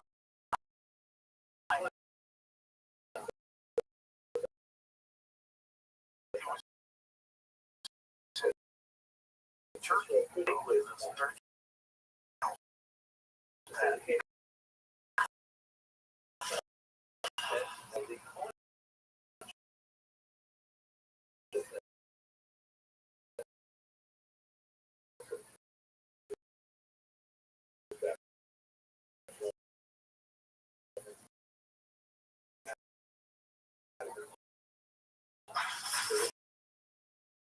Awareness.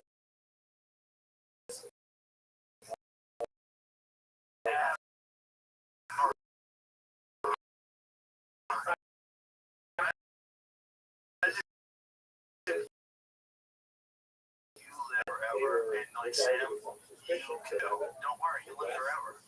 It's gonna take you a long time, but you know, no, I don't think we're meant to live forever.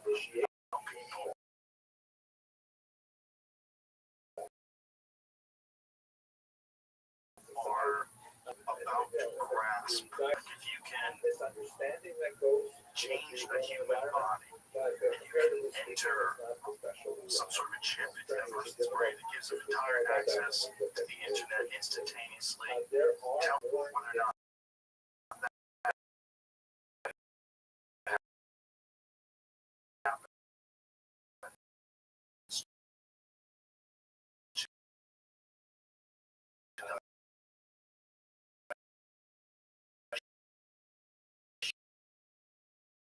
human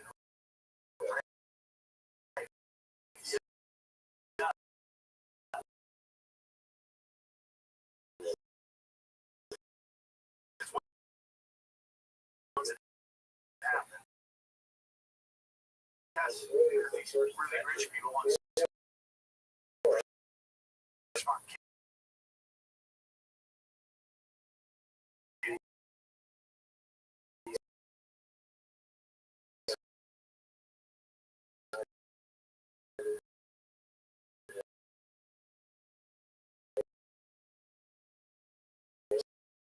So they're making sure that he is being adopted by the rich. Then it'll just be like cell phones. Yeah, stupid. Yeah, thing on the radio should be radio. Yeah, it's a joke. Right? No.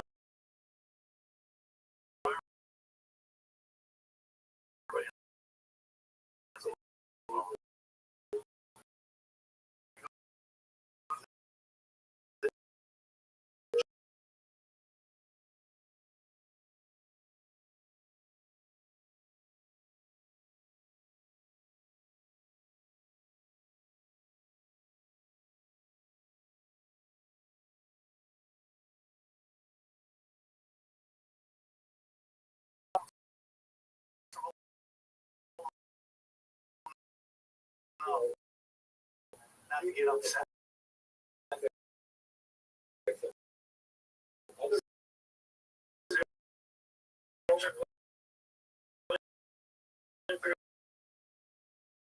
He said, though, everybody, I'm always right. Last thing I want to is that God's let me just tell you just tell one. I just got to hold it on my paper for 5 minutes. Oh, yeah, I appreciate you, dude. I'll give you the name right now.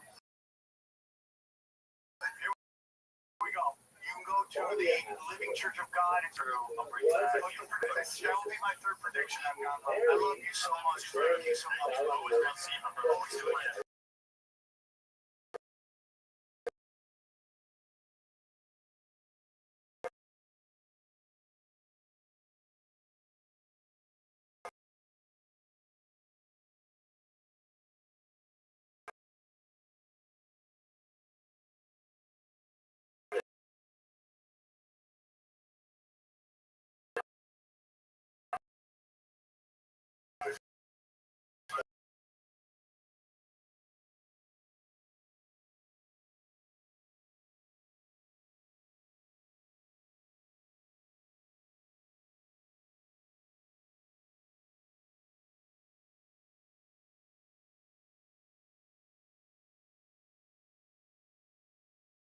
Take care of the without take care that no one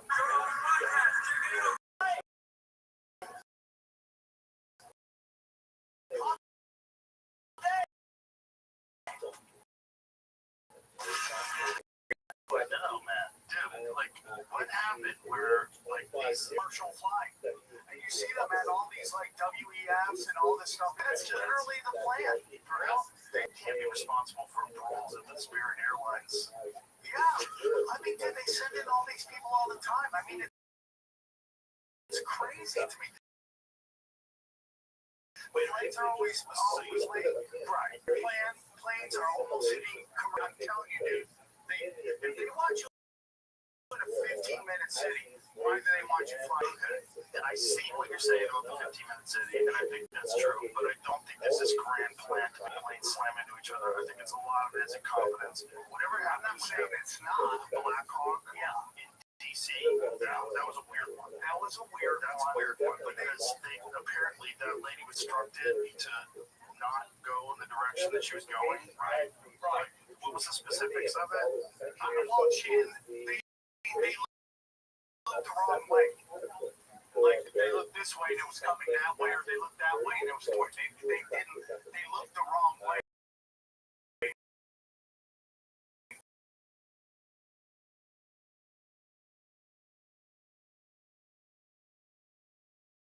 When they started the Biden administration at one point in time, and then left.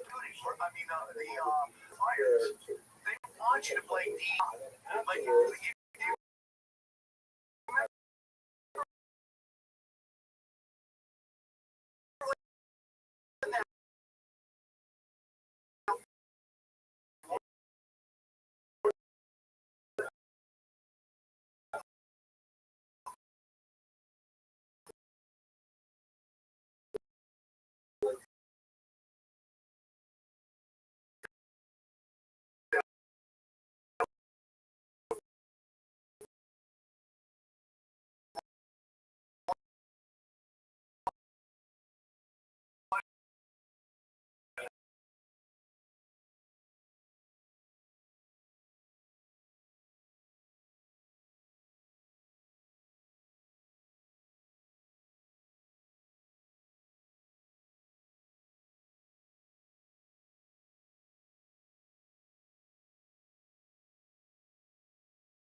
all lesbian group, right? The absence of meritocracy and the absence of like the axe down doors sometimes, you know, it's right. Imagine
what I'm saying is what causes more chaos, what causes more infighting is if you this is like, hey man, what's going on with this? This seems pretty purposeful.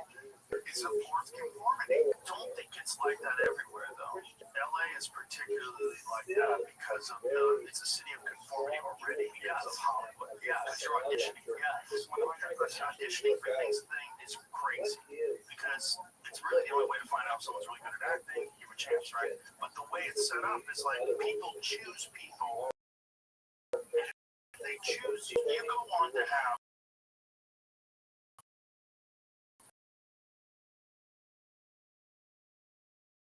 this incredible, right? Yeah. You become that guy that everybody sees in the party that's 45, dyeing his hair dark, and form. Yeah, you have to say what they want you to say.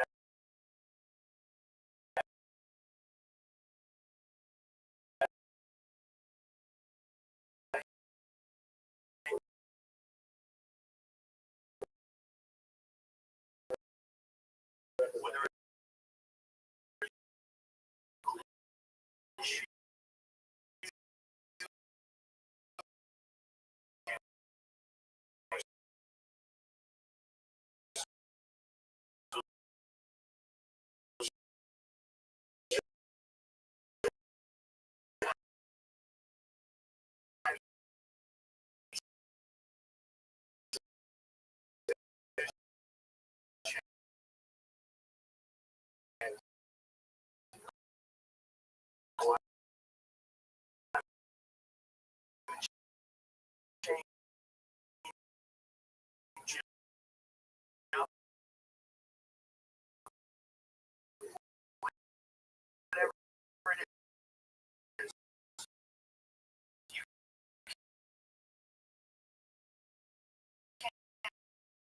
have any opinions that break from the narrative. I totally 100% agree. That's kind of why LA nobody, but it was all acting. Everybody wanted to go to the act.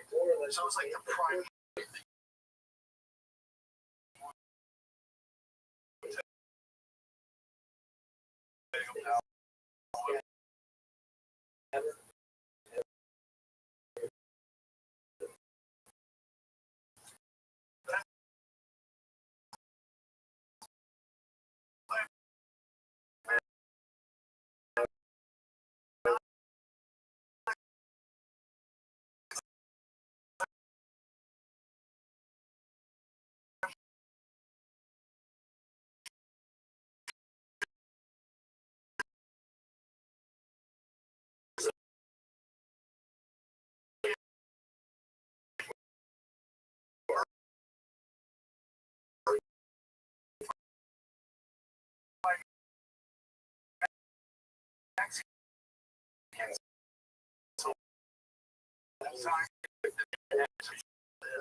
Alright, well, before you do all this other stuff like jujitsu, injury, you should make sure you're not making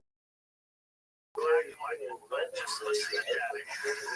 You have to make sure that it's not like a labor care or something like that where you're not, because you can get that fixed. And if you get it fixed, you'll be way better off. Yeah, I gotta get it fixed. MMA fighters do it.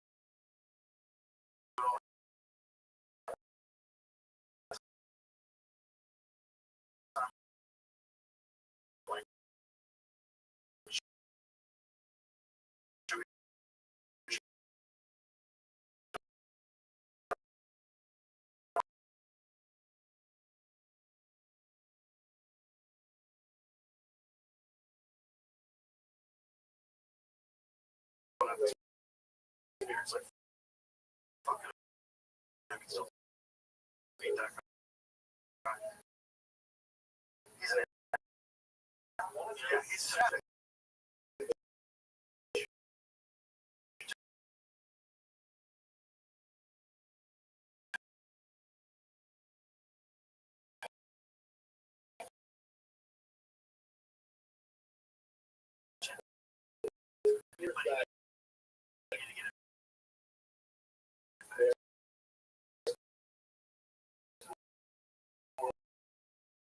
And then he finally got fixed. I was like, I brought the kids back to the homeland, and all my family was like, I got this fixed, I got this fixed, I got that fixed. They had one socket and screw it all in there, and then that's good for me. I think I messed up with some joints. My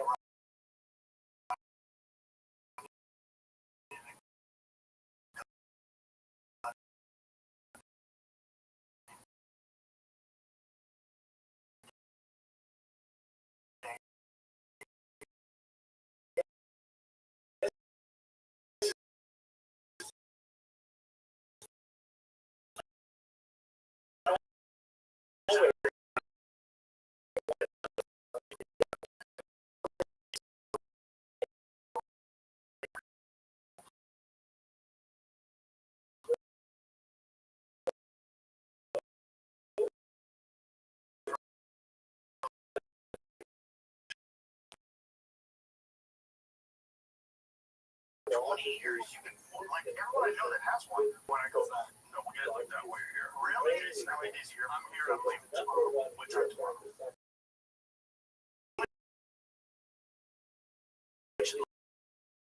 Look at when you release an MRI, because they need to find out exactly what's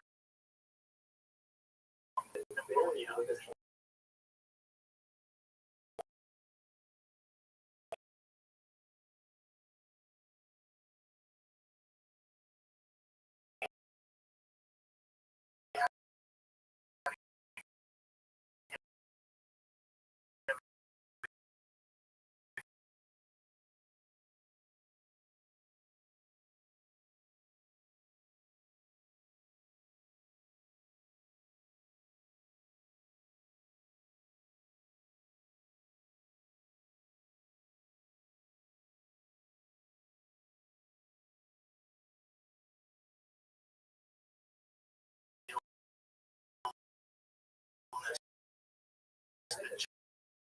Just right? Like this is not.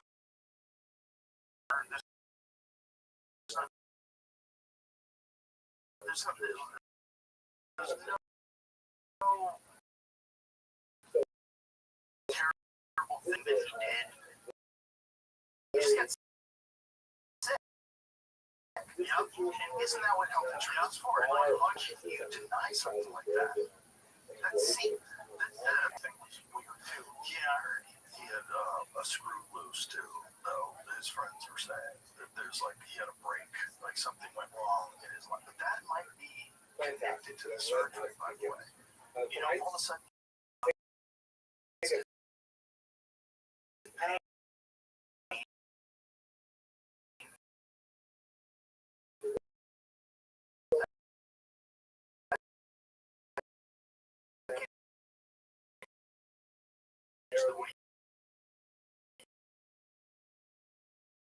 Interface with the world.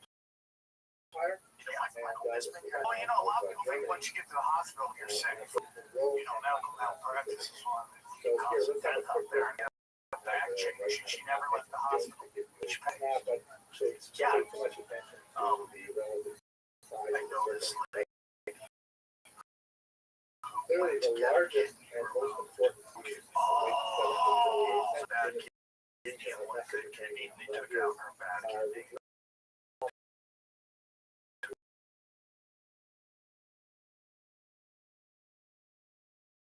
centuries, and specifically major central The whole thing is most great insurance claims and stuff like that. It's like the medical miracle is they did give him a double one.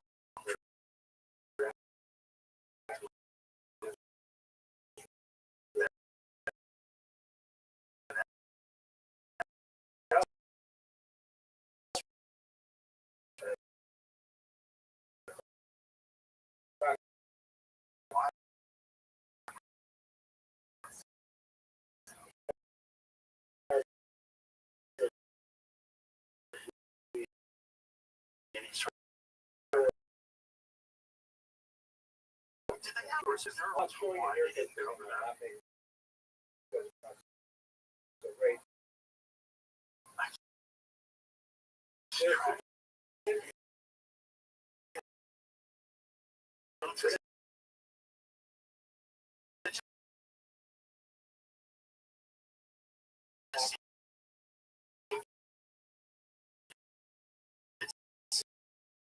Seems insane and legal. How can you slick could let him the post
And I've never voted for another. Wait a minute. Explain that. So he went to Germany to do what? Speak. You want to get us. Now you're on an. Is it possible? They set the same campaign, and they're like this. They scheduled those meetings at a time where they knew. That's my whole opinion. Well, there's got to be some reason, but.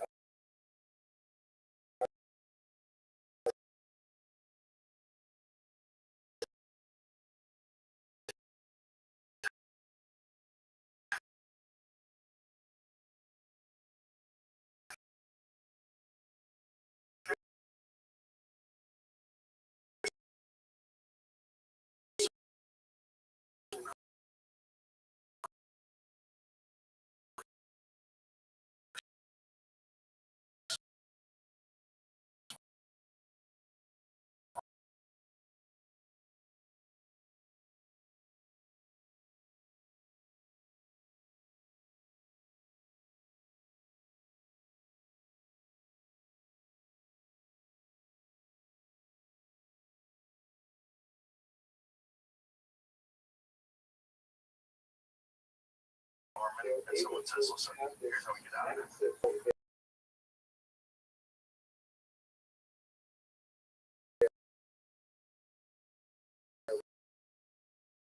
They're actually bored now. Yeah. We say there's no video, even though we said there's 10,000 hours of video. Actually, it's everything. It's eating a salad, burning children. Also, that assets. Usually chatty gay guys. Yeah. Oh, dude. That's all they got.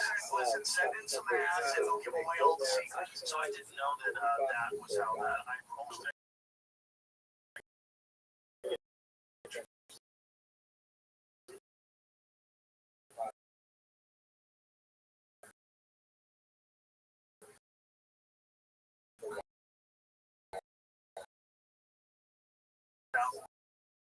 Videos.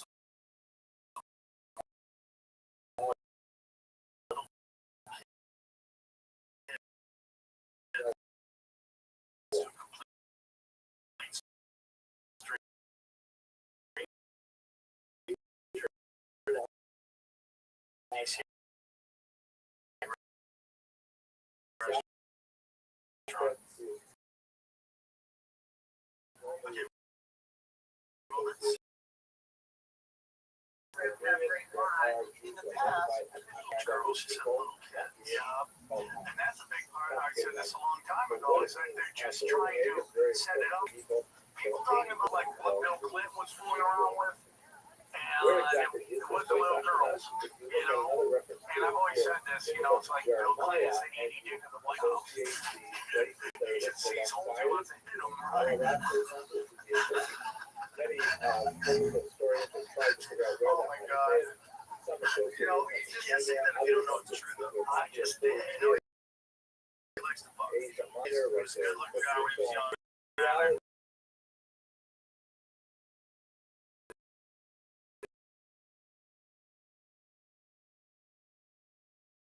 Love them ladies, which is, listen, that's Ken. George Bush Sr. was hold the fuck up.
believe they blackmailed him through being, you're fighting for your lovers.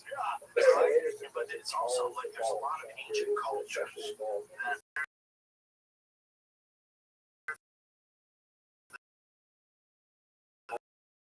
that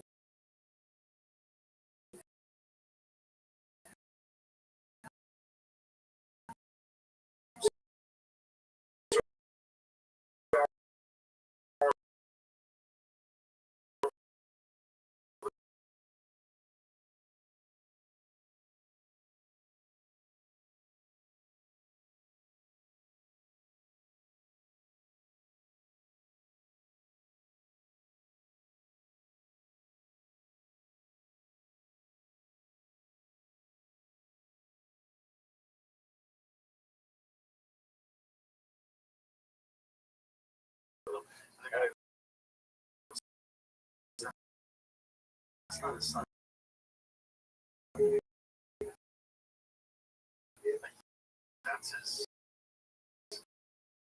That's his toy.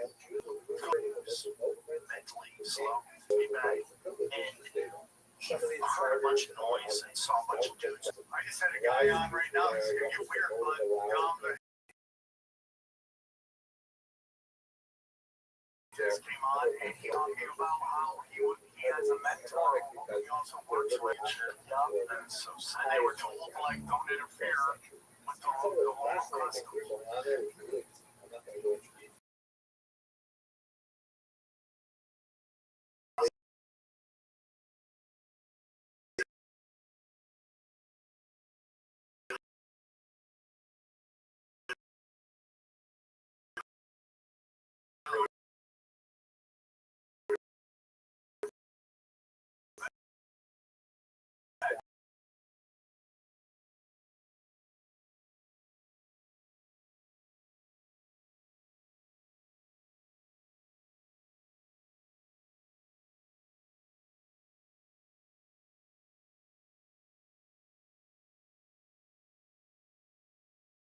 Because they get before I know about it. Like this is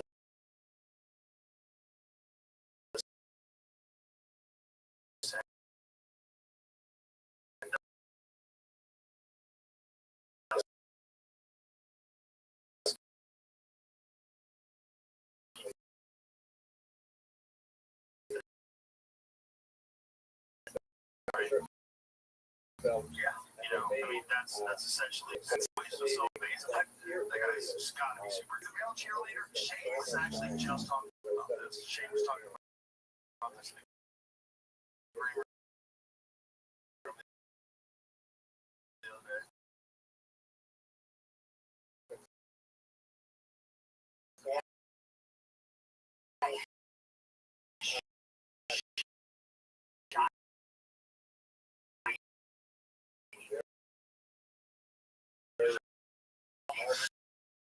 So shiny.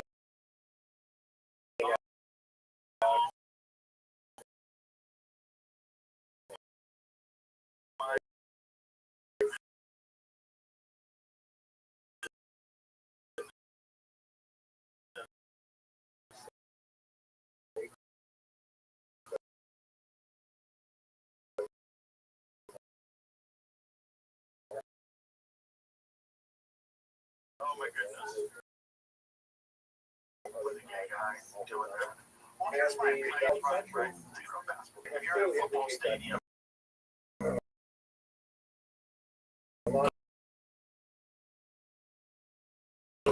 people. Maybe a bunch of them are hiding. Yeah. Maybe a bunch of them are dangerous. But it's always kind of like 1 in 10, right? Causing gigs. That's kind of like dangerous. What's the problem with having one gay cheerleader for that? Visual aspect.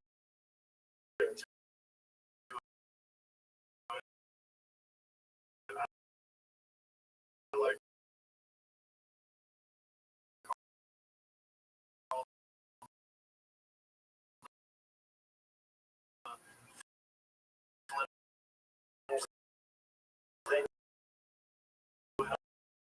all the chairs. watching that. There's all these hot chicks, and instead of doing it in these shorts, perfect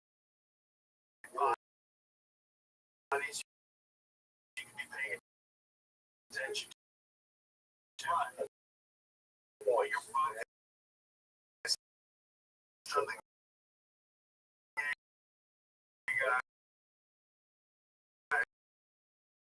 yeah, and they always keep playing about between the right and the left. I'm on nobody's side.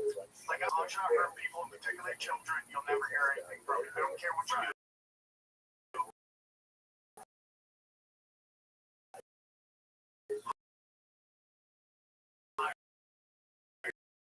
Yourself.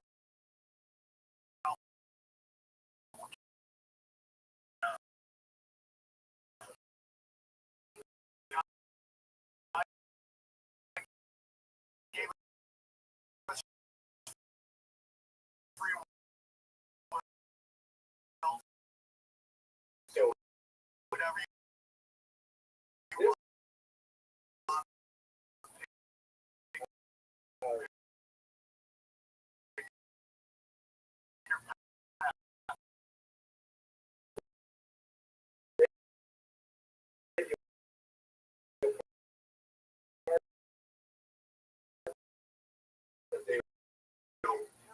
When you start demonize certain people, you're setting up a market, and they're so afraid of people, so people can manipulate them. And that's the story of Washington, D.C. Now, obviously, hurting children, there should never be a time where that's called. Hurting, oh yeah, 100%. That guy used to sacrifice children from the enemy tribes before everyone in Liberia. He would sacrifice them and cut open their chests and eat them.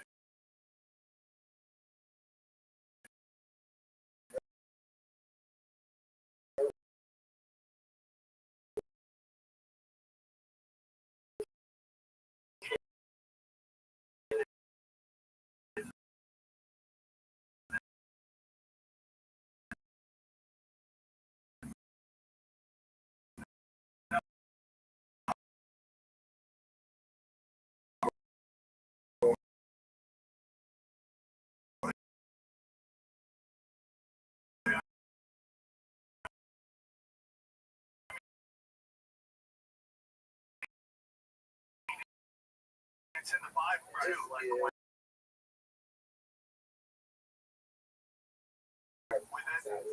the Canaanites were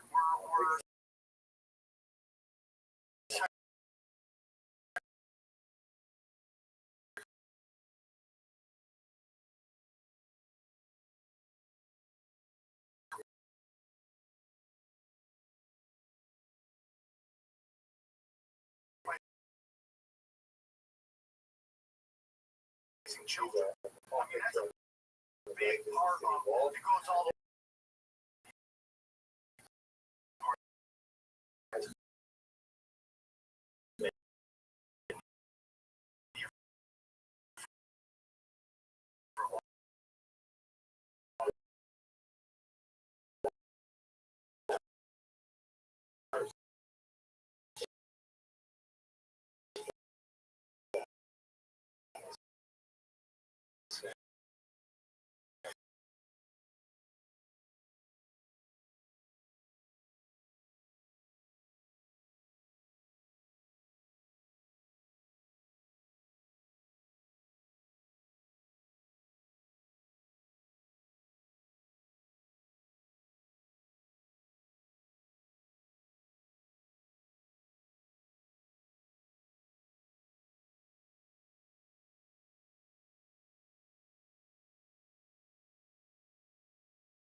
still in 2025, people think that, when you think about like things like that, like drugs that are pushed on kids. How many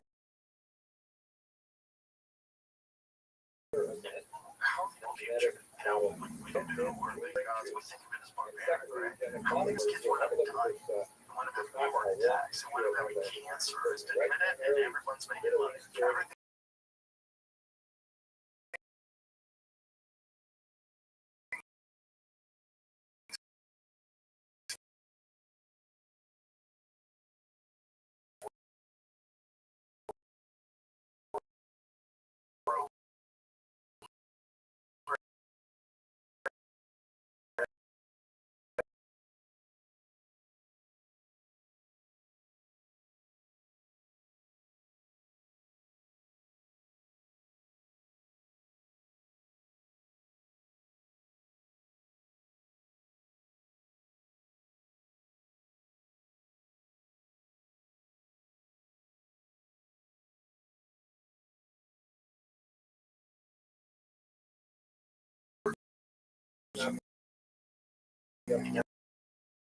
It's actually right.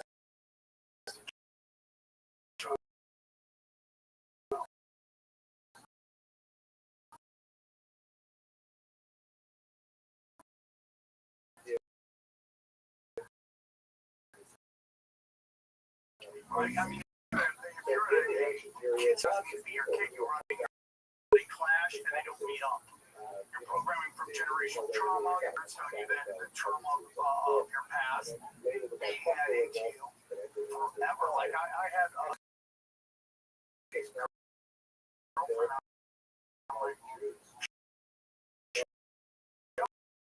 One for each.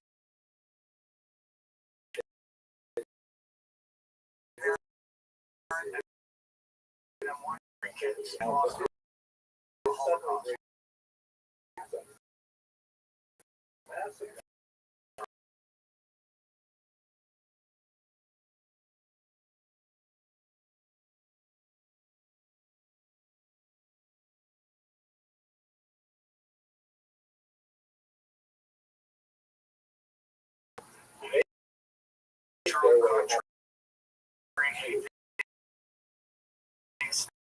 Establishment, all this stuff.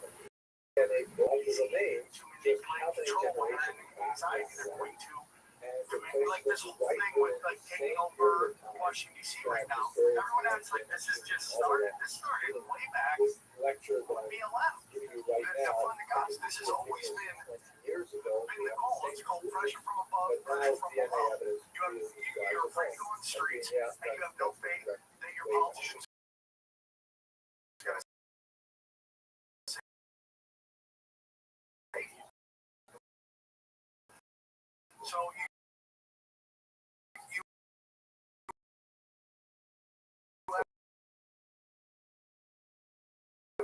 so you're completely and utterly lost, and you're just demanding from people. Then you go to Asian people, that's Asian people. Then you go to no kids, that's Latinos. And now you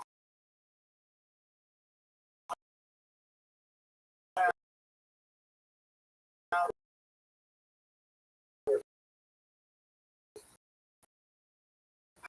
this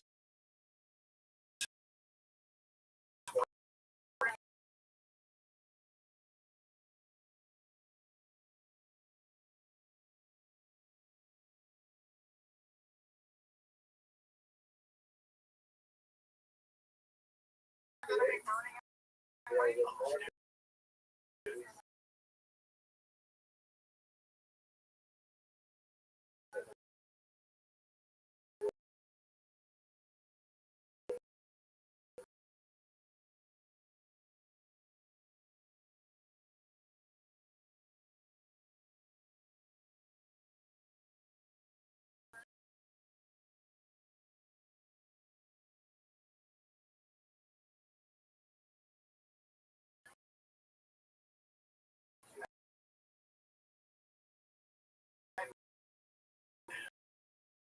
And that is what they want. Martial law. There's a law here. They broke off and they testified for the either Congress or Senate.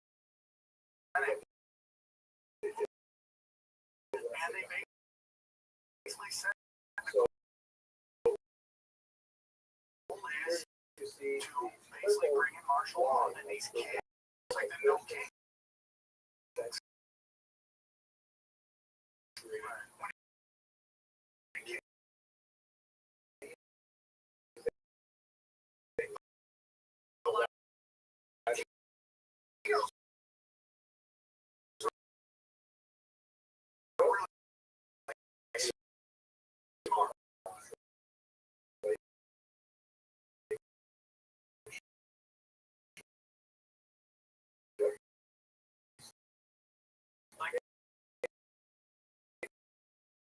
When Eddie and I do shows all the time, there's tons of Mexicans there because they don't want me.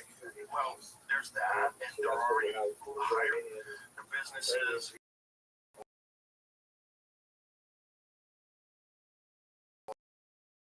You know, I mean, and then there's also the dispute about SNAP, about that was one of the things that this guy was telling me about. Someone told him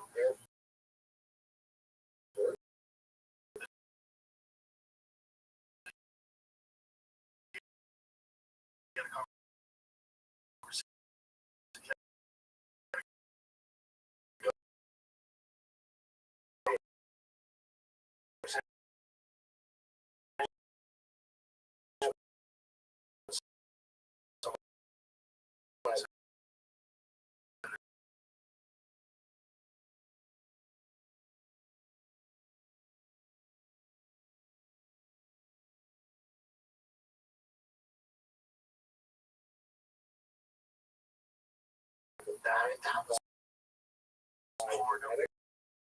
The thing too, like,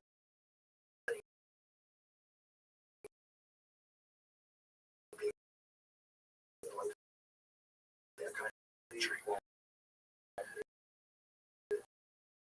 There was like,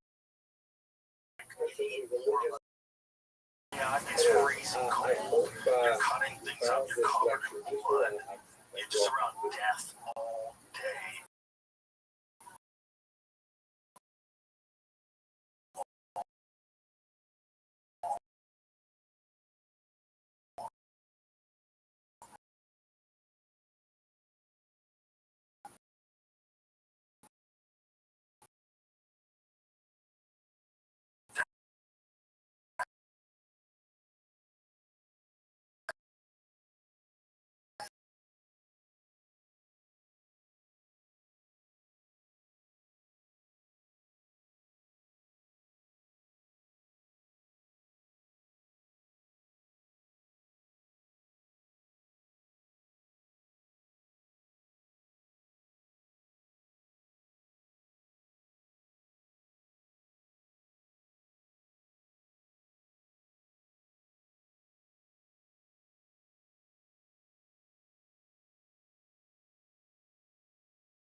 It's like not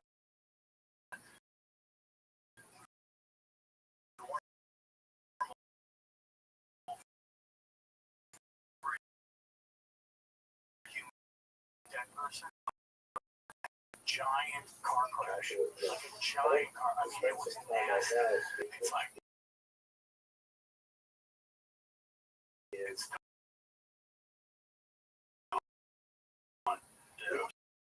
what I was blown away by was how recent, where I just seen dead people that in crazy days on how it was not affected by it. I don't think it was a dead body. It's like, get out there, there's no dead body, go away.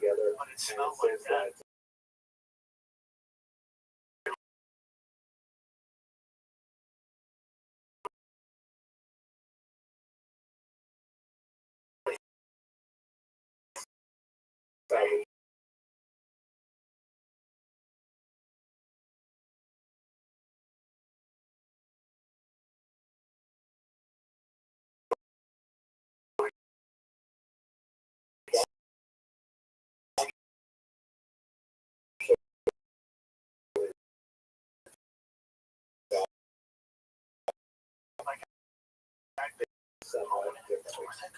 Right, and basically Rashi says that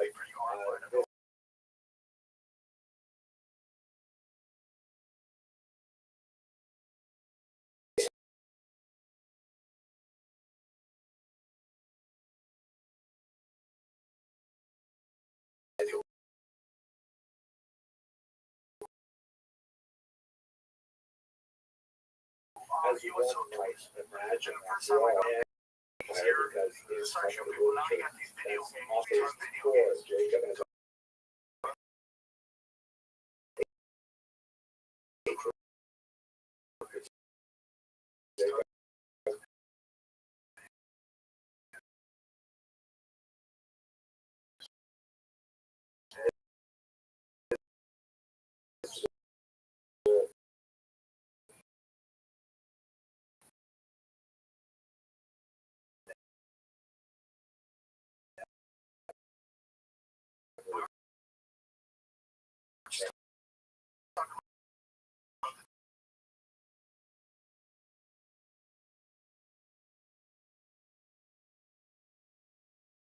where Rabbi Shimon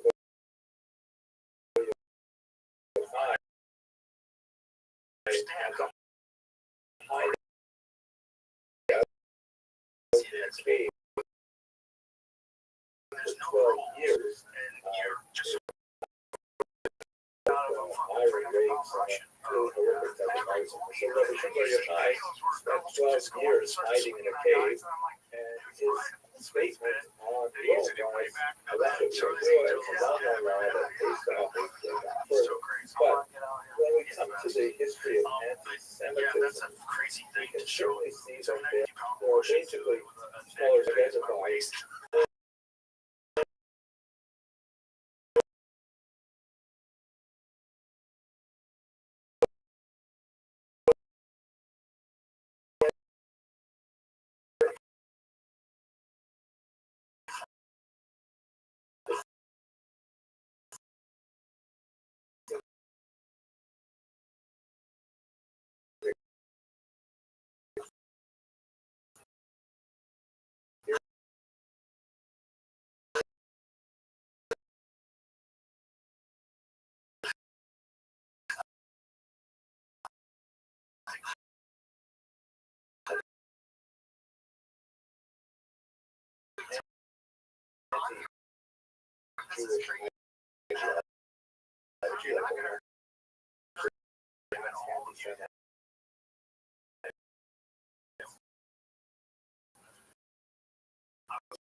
Why do you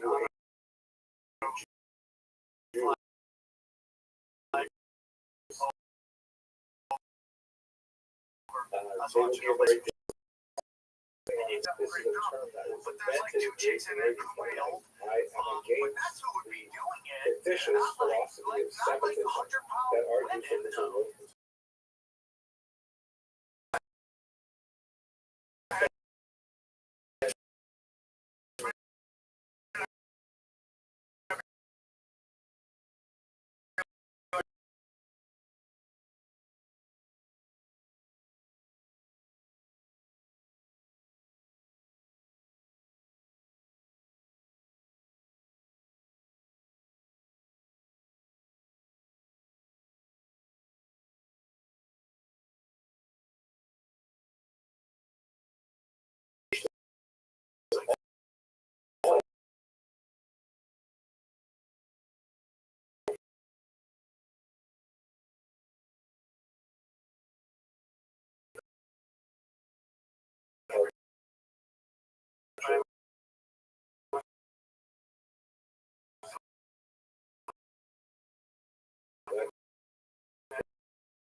whether we like it or not, has its level early Christian anti-Judaism.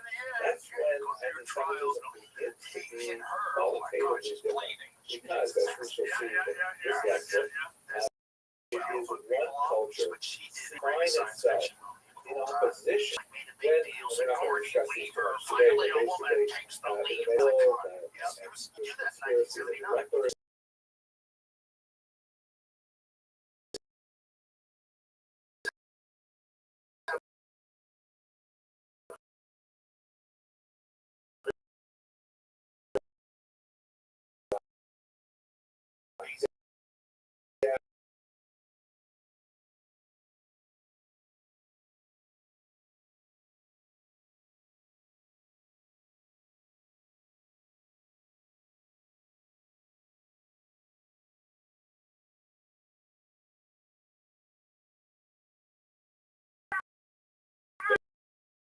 basically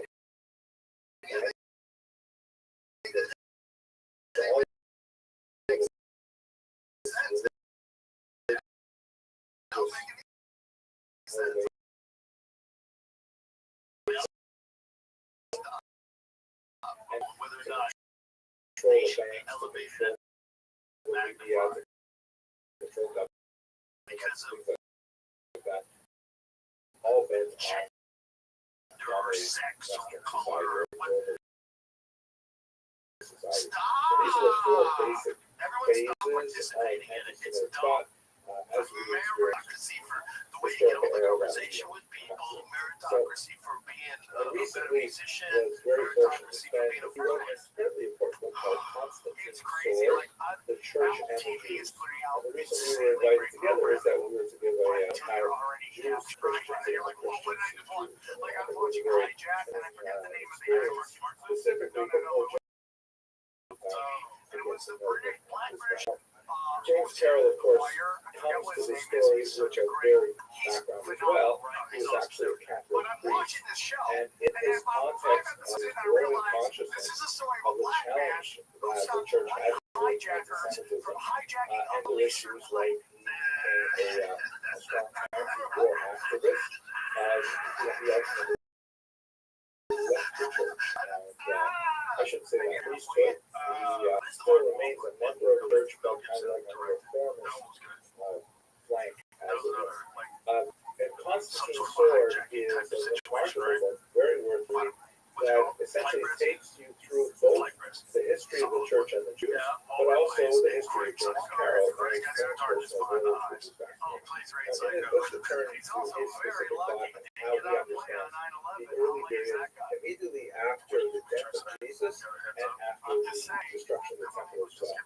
He evokes a fascinating metaphor of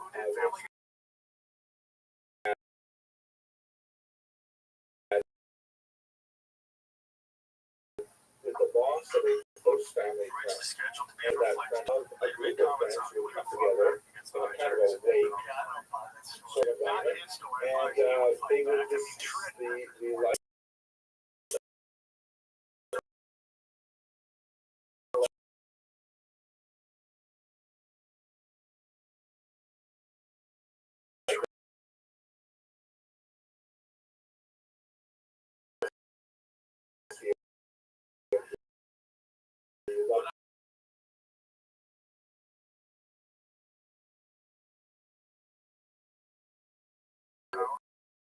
share memories,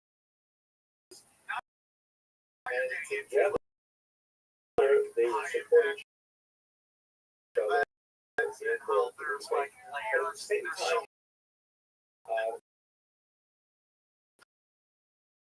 these what could this cataclysm be? What could it mean? Type of situation, especially so after the destruction of the temple in Jerusalem, because with the destruction of the temple, everything was turned upside down. I mean, Jews have invested for years all of their spiritual efforts into that one structure, into what happened there. And although there were already functioning synagogues, local houses of worship, and so on, they were clearly far subordinate to what would it mean now that the temple is gone? Why would God have abandoned the Jewish people and allow the temple to be destroyed by the Romans? What is the future of Judaism? So James Carroll argued that essentially this is when you begin to have an intellectual bifurcation of the Jews who followed Jesus and the majority of Jews who were not a part of the Jesus circle. The Jews who were not part of the Jesus circle, let's say mainstream Jews at the time, they began to invest in the rabbis and their vision of a post-temple Judaism. As we were just saying a few minutes, the rabbis were very busy at this point, modeling Judaism to survive the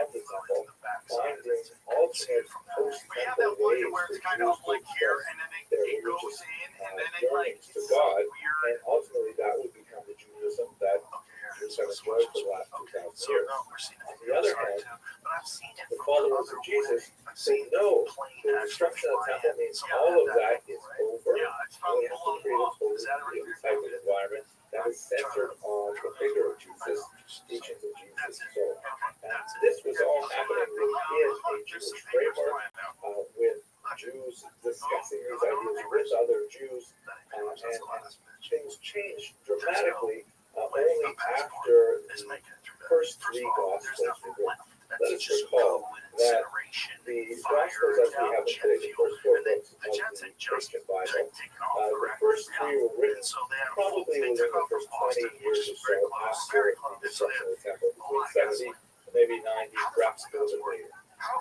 Those three books tend to be the most Jewish of all of them, the most close to the origins of Jesus as a Jewish individual. And in those three books, which are called the Synoptic Gospels, because they read kind of like a synopsis of each other, more or less laid out in columns and compare events. There are places where they diverge from each other and so on, but basically you can lay them out that way. The fourth gospel is quite different. So in the synoptic gospels, Matthew, Mark, and Luke, you have the phrase in Greek, because these are only recorded in Greek, hoi judeoi, the Jews, occurring 16 times. In all three books together, only 16 references. The fourth book, the fourth gospel, written by St. John, written much later and reflecting a different mindset, has the phrase by 71 times. And I think it's very clear to see just from this one statistic how things have changed from the gap between the Synoptic Gospels, that the Synoptic Gospels are still representing a debate within Jewish circles. Hoi judeoi are, after all, us. They're, after all, the same people who are worshiping Jesus.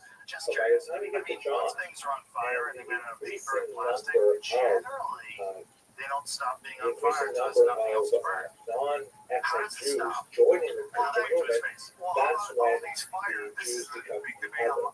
Hoi judeoi is so much more useful a term because the non-ethnic Jewish Christians are looking at the Jewish other religions, and that's different than what we're doing today. And one of the most important figures to advance this is, of course, St. Paul, who never himself actually met Jesus other than in a kind of supernatural vision on the road to Damascus, where he has kind of a conversionist experience and he's a dedicated follower. He actually turns away from his earlier origins as a self-prescribed Pharisee to become a Christian. And if you look at this map, I mean, my gosh, it's just all over the Middle East, the Eastern Mediterranean, is covered by his travels as he is going from town to town, basically showing up in Jewish communities, speaking at synagogues to Jews about Christianity, but increasingly speaking to lots of hangers-on of the Jewish community, non-Jews who are listening in and saying, wow, there's a lot of useful stuff here. And in fact, quite a bit of the Christian message was very appealing in that it acquired a lot of these that were Judaism, such as a personal deity to whom one could pray, that one could have a relationship with, that intervened in history, that specifically cared about individuals. The idea of life after death, the idea of responsibility for their choices, and all of these ideas. Very, very appealing. And the only challenge to traditional Judaism for non-Jewish would-be converts is a high threshold required for conversion. And then specifically circumcision, radical changes in the diet. I think the Sabbath would have been observed anyway because it's so much on Shabbos. I mean, one day off a week, they detox, no electronics, I think it's great. I don't do it. But at any rate, so Christianity represented a more accessible form of the key ideas of Judaism, kind of Judaism light, that, the non-Jewish, non-ethnic Jewish populations were meeting it. And so that's really one of the reasons why Christianity really rapidly began to increase after Paul, in particular, began to spread the gospel. Now, one of the church fathers, that is those early thinkers, those early theologians that lived and wrote in the centuries after the death of Jesus. So they have some very strong views about what to do about apparent religion. One of the most important is Marcion. Here he is shown with his face kind of obscured, talking to John of Arabia. Marcion essentially argued that, okay, how do we relate to our parent religion to Judaism? He said that basically in terms of the post-temporal period, that means that Judaism is over and irrelevant. And we should abandon everything associated with Judaism, including the Bible, with the exception of the new scriptures which are being written, which eventually will be collected and called the New Testament, which distinguishes from the Old Testament, which is the Christian way of describing the Hebrew Bible.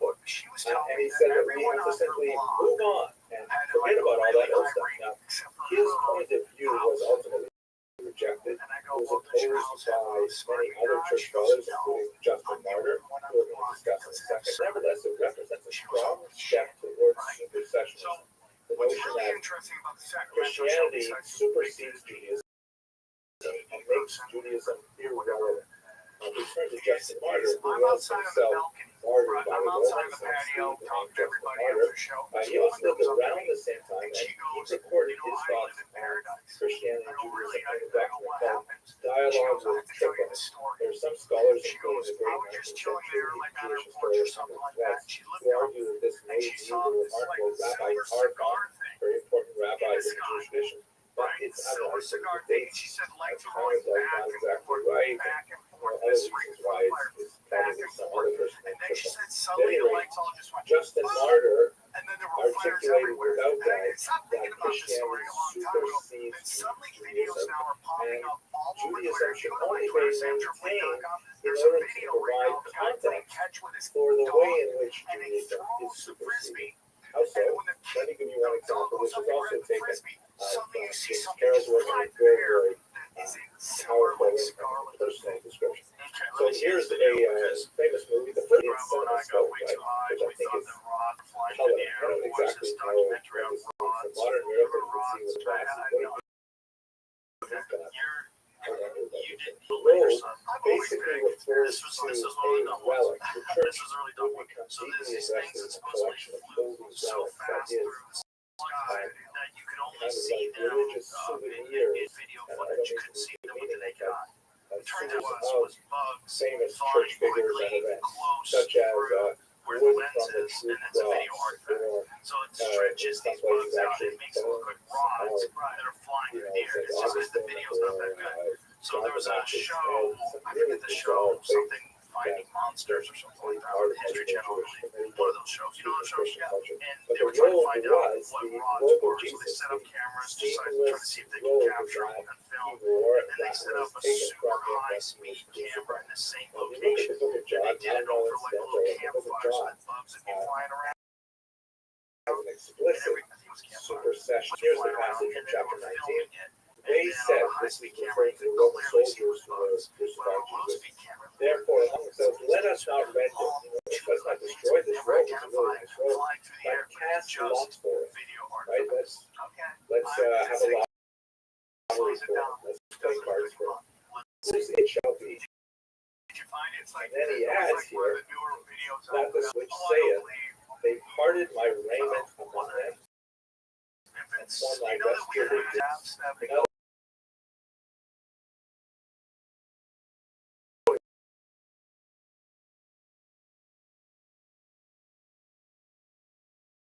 Soldiers, or perhaps, more likely, it's actually true, that affirms the divinity of Jesus, that affirms that Jesus is the person about whom prior texts in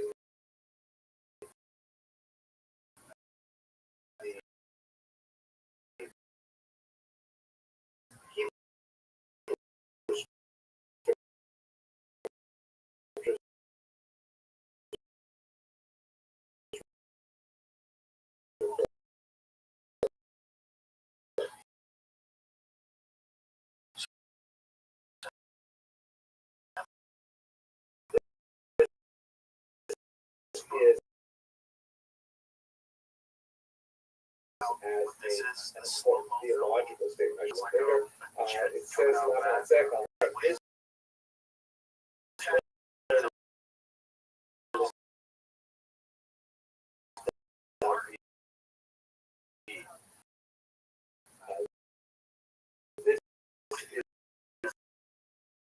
this is a song written by David, and the second in line with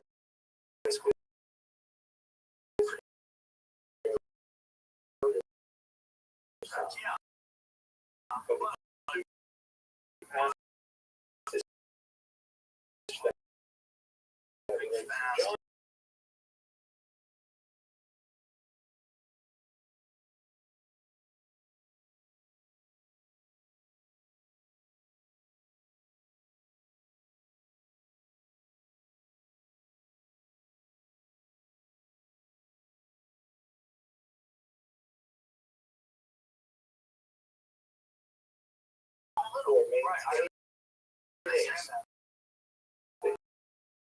Once they go a certain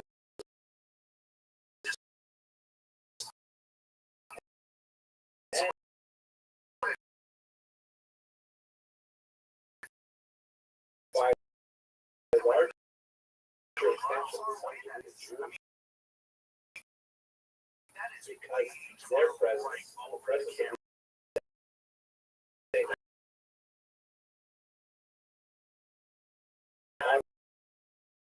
it only takes like later collection a who offer millisecond. those light preservers that allow Judaism I don't know to what that comes succeed from. That means a after lot. the destruction of the temple.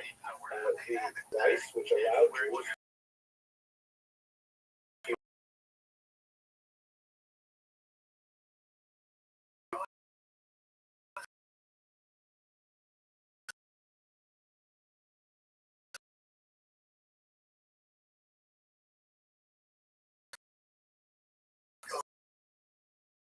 essentially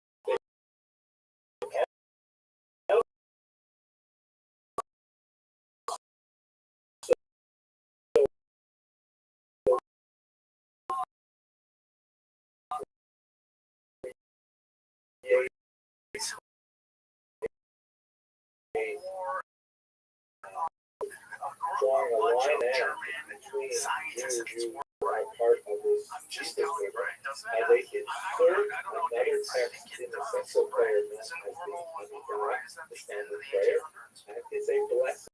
It's represented the choice as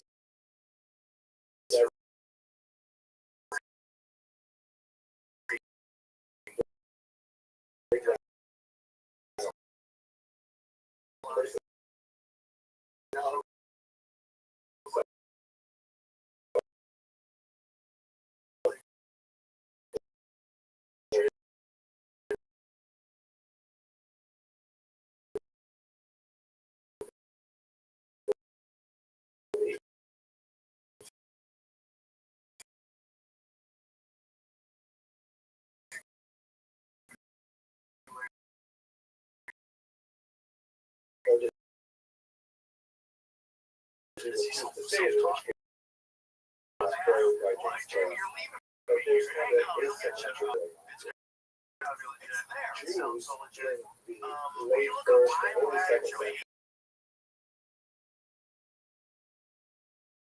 still vastly outnumbered Christian Muslims. Against Judaism, spent a lot of time thinking about Judaism. Christians are debating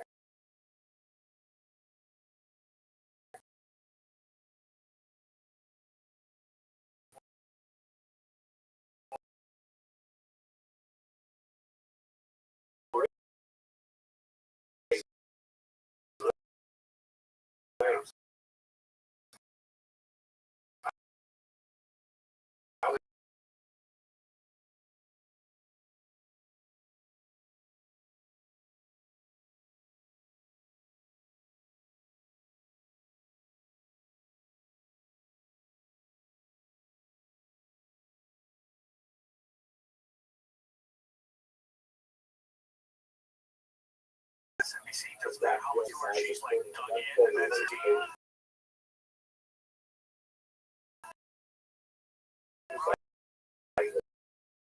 So this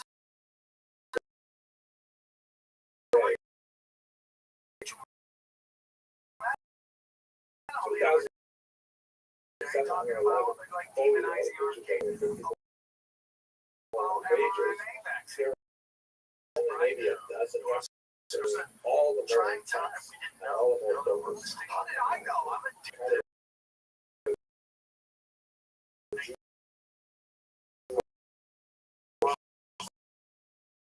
Stop.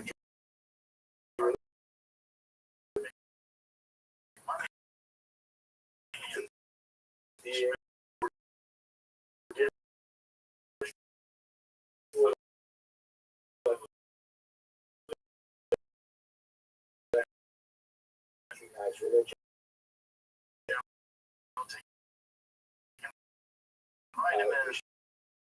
Understand that in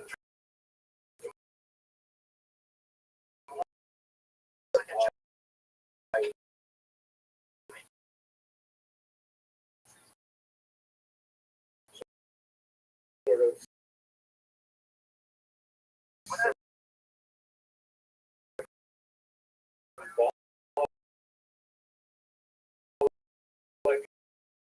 acts of idolatry that one would be expecting bound to idolatrous Jews. Recognize that Jews have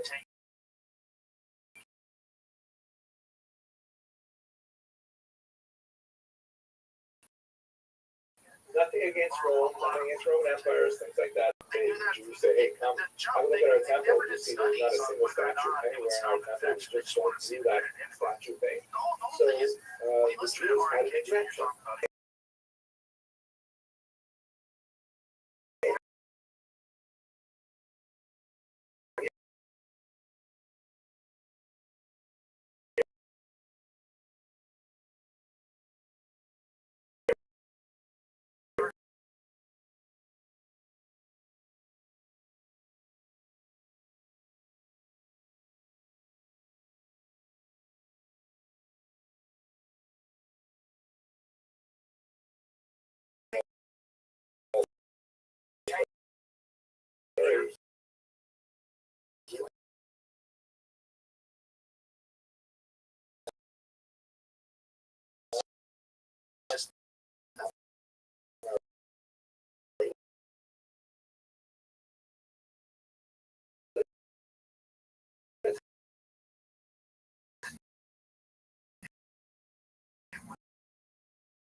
Very, very important information.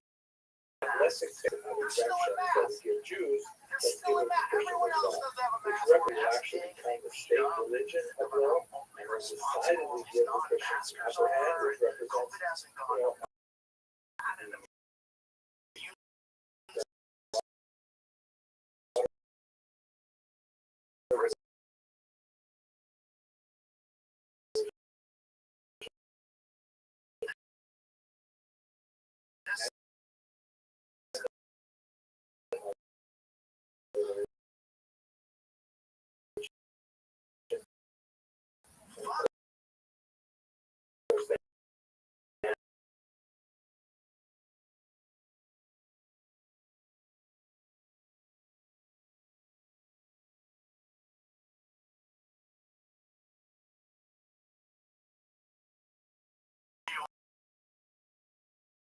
engineering of our skies. Like 5 years ago, you were in cloud seeding. later this month, I'm delighted to be addressing a group of students. Make it rain, but like Lamborghinis drowning. My colleague and thanks to the generosity, 12 lectures will be open to the global community. These RSVP totally free, and I look forward to interacting with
out that this particular in Genesis 10, also in Chronicles, and one other web Safari, which is a tremendous resource for all kinds of text. And here in Genesis 10:3, we have the first reference to Ashkenaz. Basically, here we have a lineage of Noah.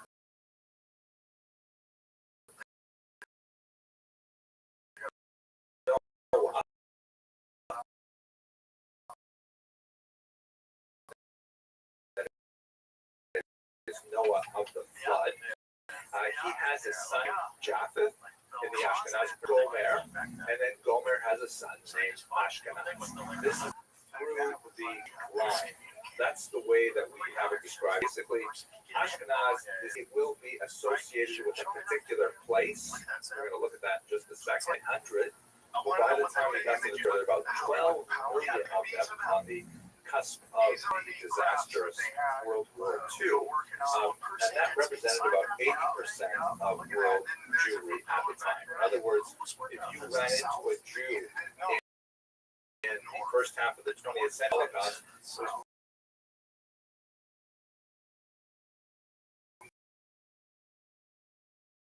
more than likely you ran into them. There are many other Jews scattered throughout the world, Sephardic Jews, Mizrach Jews, even Asian Jews. For the next question, we've got this idea of the word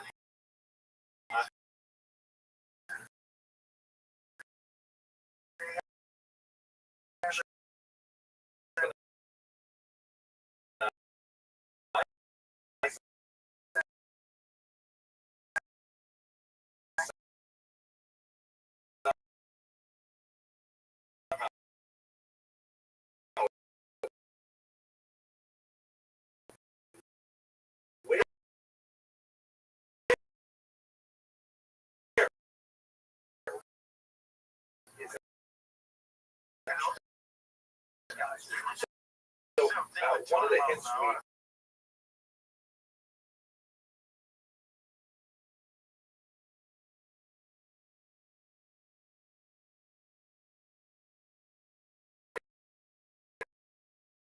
to exile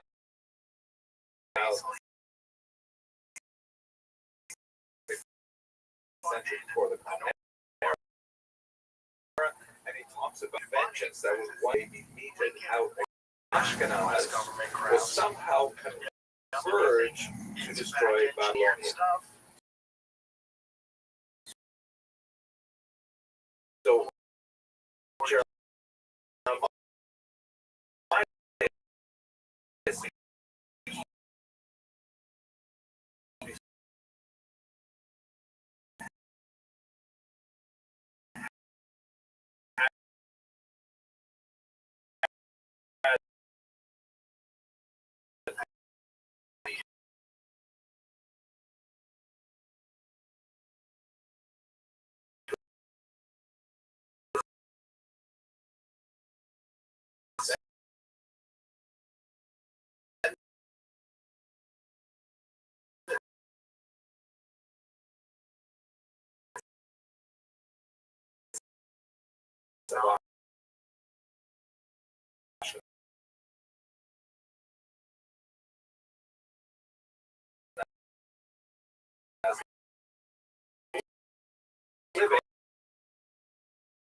somehow they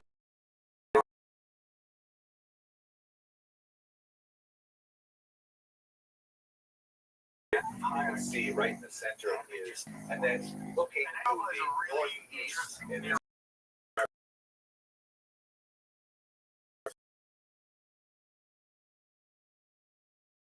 Babylon. Babylonia was in Mesopotamia. Circle, there's a mountain range that is associated with Ararat, the direct location for the defenders of this Asia Minor connection would include the great Shazal, Rabbi Shmuel David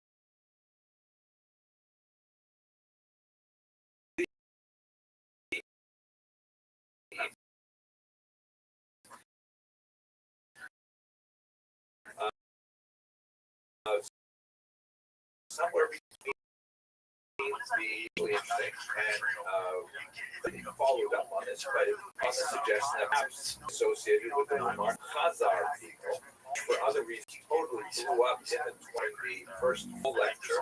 But for now, let's just talk a little bit about where the actual land of Ashkenaz Jews, they're Ashkenazim, the original biblical Ashkenazim, descendants of Ashkenaz, first times that Jews are referring to themselves as being Ashkenazi, which is around the 12th century. They're basically somehow more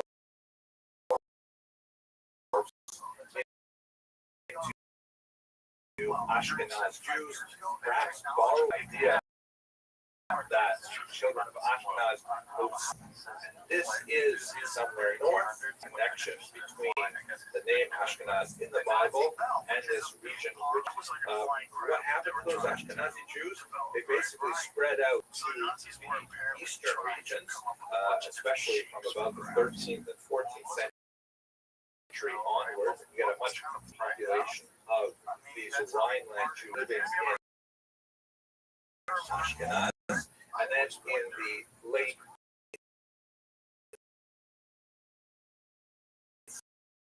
century, there is a large flow of Jews in America.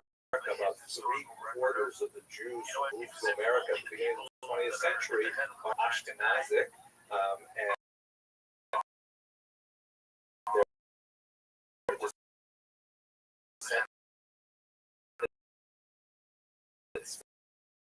today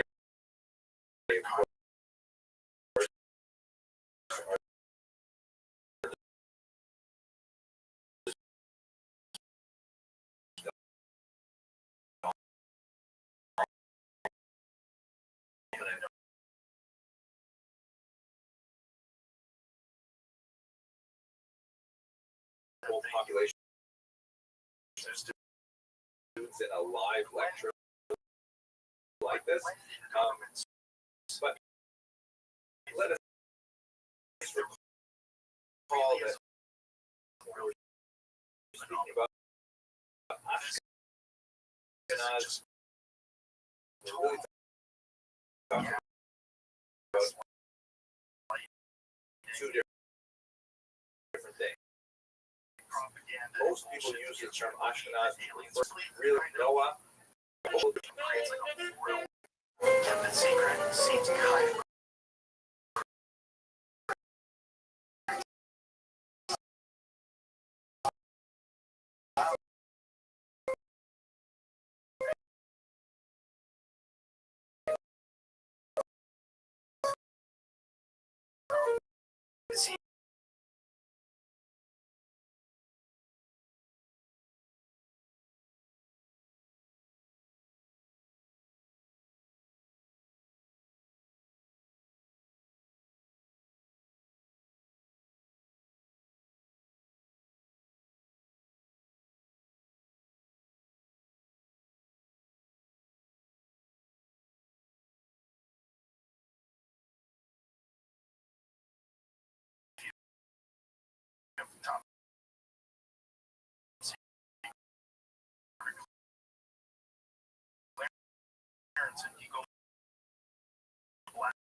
you say they're mountains. That's like 10 miles north of Sandwich. Or you get into NASA, right? Everyone thinks it's in Houston. The real NASA is in Huntsville, Alabama.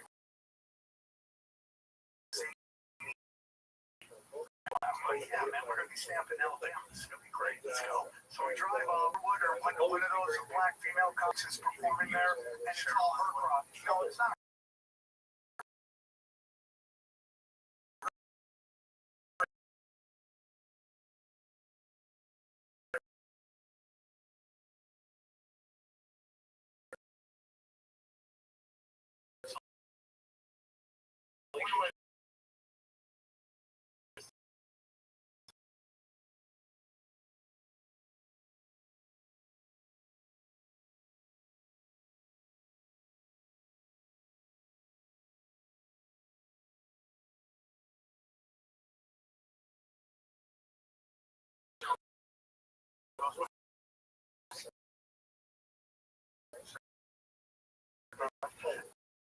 And it's 45 days. And I'm like, oh, fuck.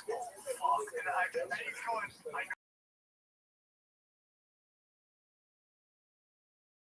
I know. He commits himself and he was forced to do it.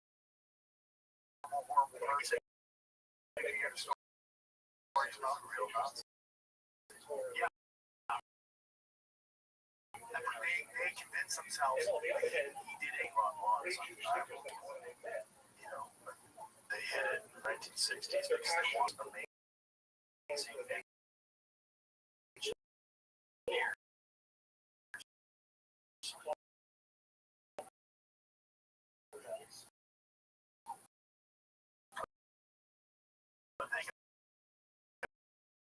It's called American Nazis.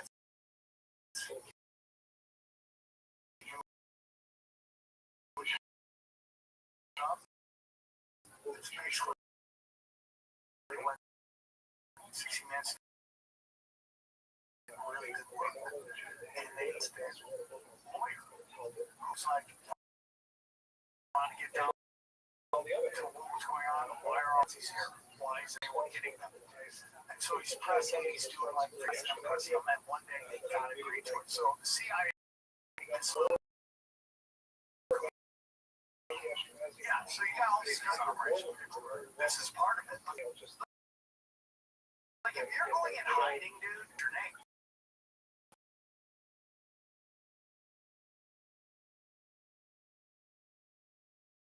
None of them change their name.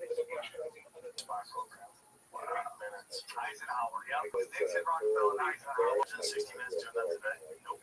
What never happened. I'm glad you don't really talk to them. Hey.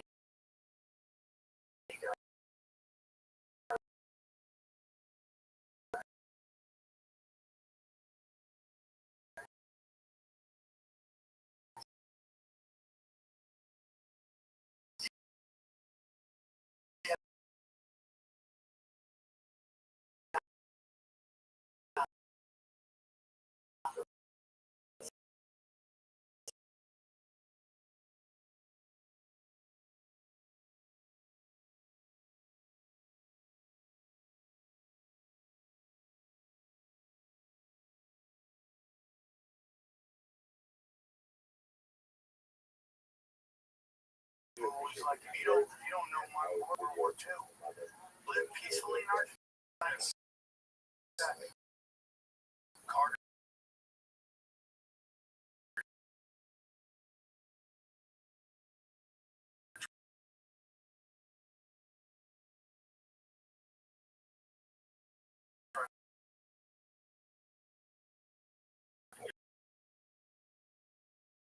Out of there. Looks that's the former prosecutor with the Justice Department of assassinations. Dark journalist who does really great work. He's talking a big reason why.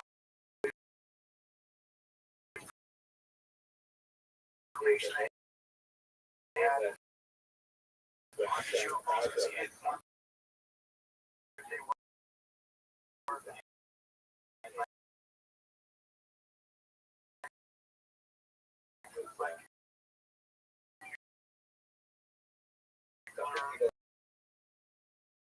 Planes like dropping bombs and stuff.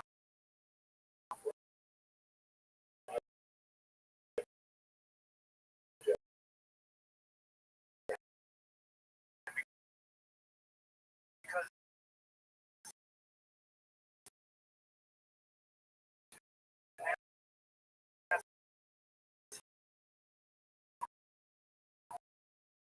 so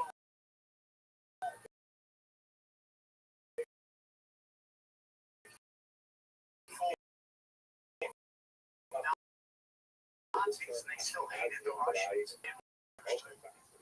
Wow, looking at the 90s, right? Nazis, two big scars on their face. They look so sinister. In the video, they interviewed Nazis who still defended everything. Higher level Yeah, it was graduates Berlin, level, Rock, so that yeah, and they committed themselves to being one. not necessarily have a strong And this background gets into this whole thing that European about what's going to happen in history Gaza will and still be able to benefit from these it's lectures. basically And it's I all been regard my lectures prophesized more as kind of what's like going to happen.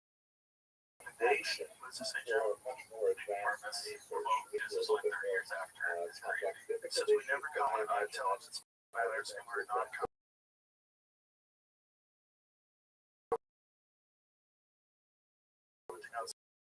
something that happened in the 1950s. I'd be like saying, still trying to find three. Access. I think there's one person still alive, and that's why they don't want to tell you about it. Really? Dissertation on the history. I don't know exactly her role in it, but she's supposedly a part of it. She was like kind of some, when she dies, they'll release the album or release more. Unless the family's open, but that's why there's slow rolling this out. Because they don't want anyone who's still alive to take same prosecution. It's not like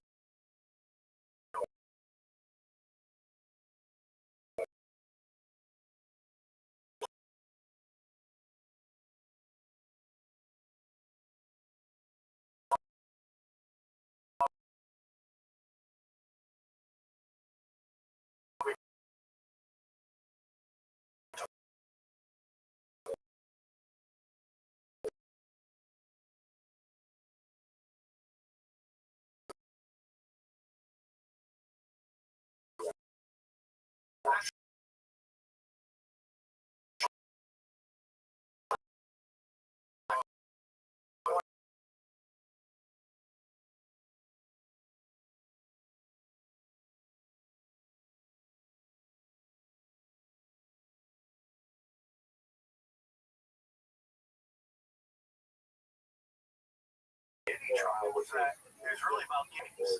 And why would they release the names when they have the names and blackmail everybody on the list and in the video?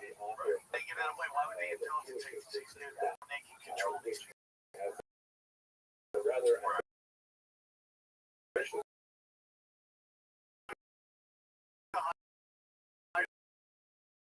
You're like, oh, you did something weird. I like to watch politicians who are pushing all this fucking bullshit, whether it's these people sort of huddle up together. Right? It's kind of great. And you got all these pedo hunters, and they're doing a great job getting these guys off the streets, but they're all low level. It makes you feel like, oh, we're doing something. No, you're just getting low level guys out.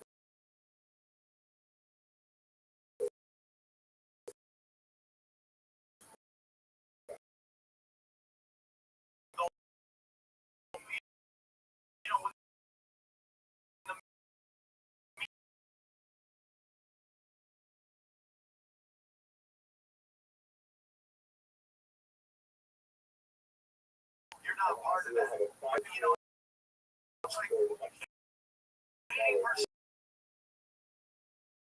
of the children who go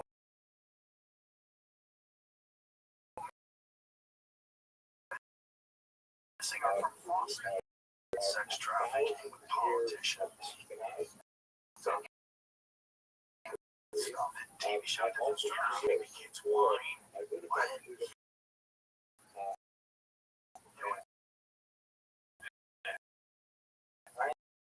Just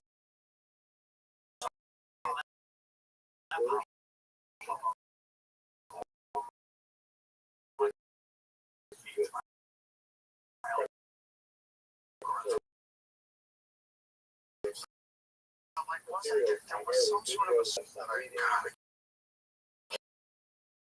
can't remember.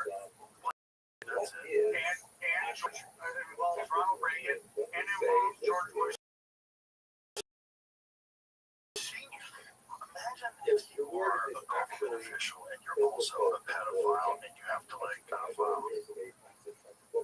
I think that's how crazy they make you get in there because they know that about you. Everything's about data. So you think they get pedophiles into office, knowing that the pedophiles they can control those, and then they feed them their addiction, and then they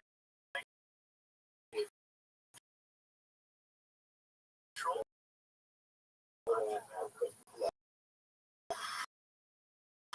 I mean,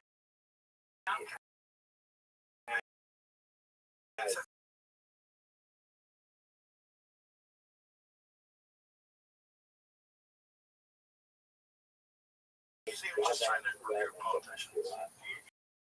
You've heard about it, 100%. But he programmed. That's all about.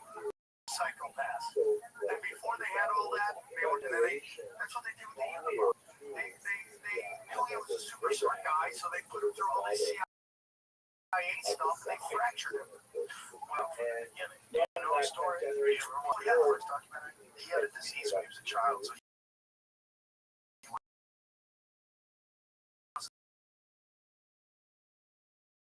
touched.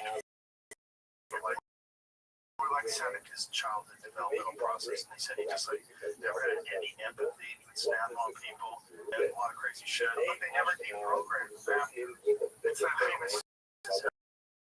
How are you gonna deprogram a guy who got childhood because he got left alone when during time as you know he was supposed to have contact with a person? Yeah, he's a fucking baby. And that's what's touching him for like however long time it was.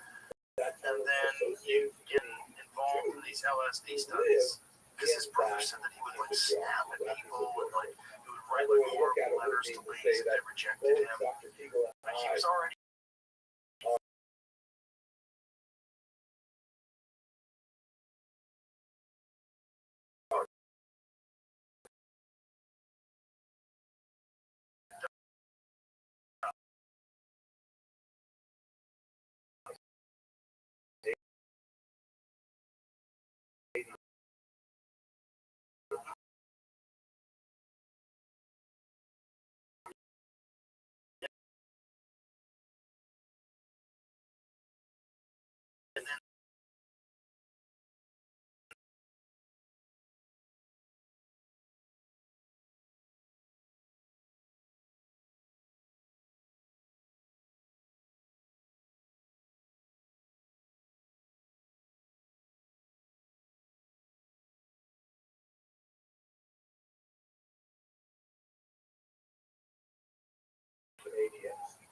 he started. Was he?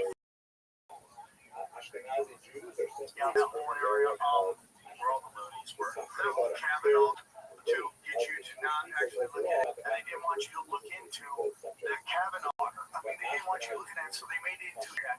He doesn't believe in law. He believes in warrantless entering the houses. He thinks the president's above the law. They didn't want you ever discussing that stuff, so they make it a sex trial that by a woman who has deep connections to the CIA. Her father was in charge of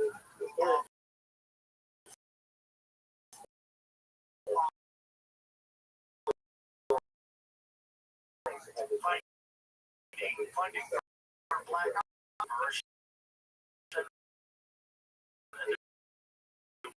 Was really the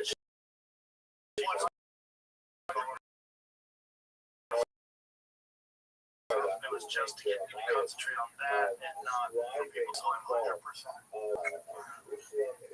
Where'd you read that? I'm telling you this. No one ever does a job should have warrants come in your house. That's a Supreme Court. This guy did on to me in school. He journaled about it. It was journals. I know one guy that's journaled in my life.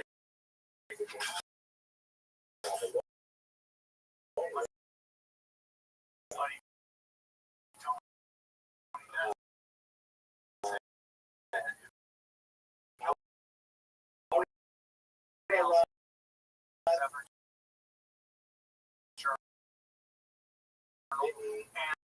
she's two movement, everyone's paying attention to it. Yeah, all these like female comics, and boy, that's nuts. Yeah, like things Crackers, release all the bombs, release all, feel like you're part of a movement. Gives you, yeah, it gives you something. I stumbled across this one day, found out information about Epstein. We're on the island, I suppose. Right. You know how they use phone data and then what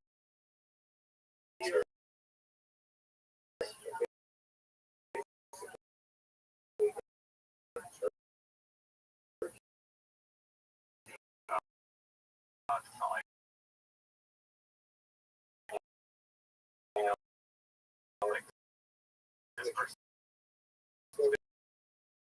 here, they don't know who people are, but how they use phone.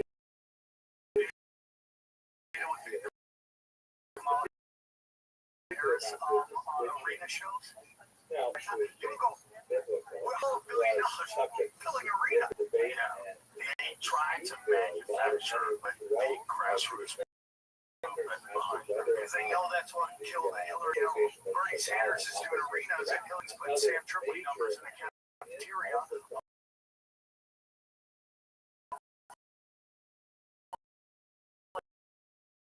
Like 40 people. So they realized they lose shit. These arenas up, and they did data that was like it was like a Grateful Dead concert. People were just following her around everywhere. Well, they were professionals. Yeah, I mean, they were making a living doing it. And there's also people that are professional protesters, which is wild. This guy's documenting people protesting in different places, and he's talking about like how much do you get paid, and like people are making a living protesting. And how is that legal? How is it legal to hire someone to go and annoy people? No, what's illegal? You're not allowed to protest something you don't believe in. Let's just use your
your way secrets. So it's gonna be like don't want people to know about what you took in as a child. Oh yeah, leaded gas and money. Did you ever hear the conspiracy about that?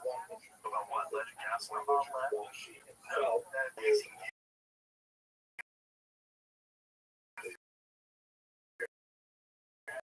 that's why I was watching like those flipping.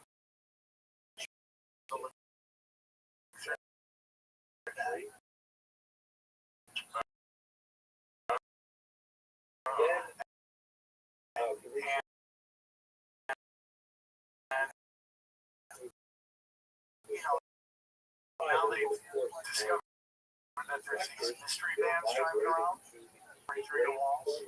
Watch what you're doing. You do it with Wi-Fi now. Yeah, that's basically what they're doing. They just have Wi-Fi and they're sending it back to them.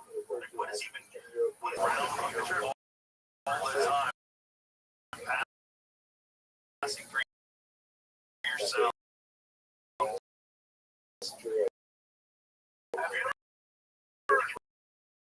see it on the fact they can see it going through an X-ray. Right? You don't want the guys give you the X-ray is like for your child protect. Just level. It's not as bad as an X-ray, but it's this weird low-level signal that they say it fucks up bees, right? A lot of contact lenses give people infrared vision. Sci-fi style technology uses nanoparticles to convert infrared light into visible fucking. How about those bright vision goggles that they had to change the color because they were seeing things that weren't on the radar?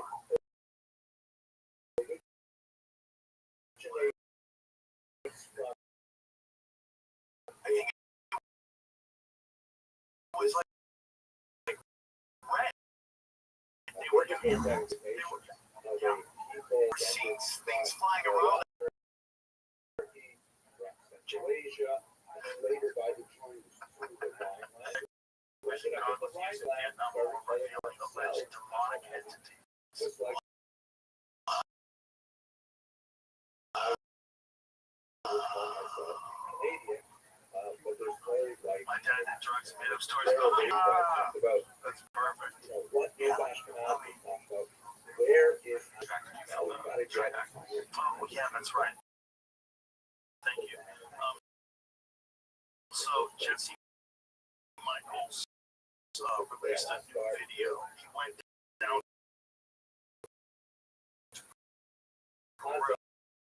our hypothesis, and which is he's telling them about these mummies. They'll see them in person. They are humanoid, but they don't seem to be human. They have a different amount of like all the cartilage, ligaments, and all the bones, and everything is in place that makes it all.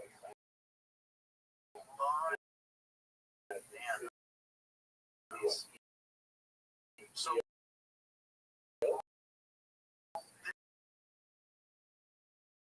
this is just his take on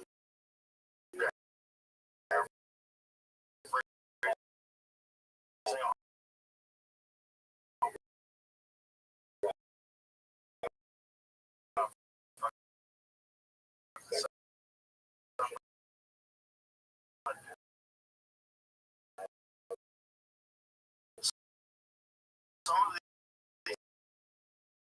things are portraits.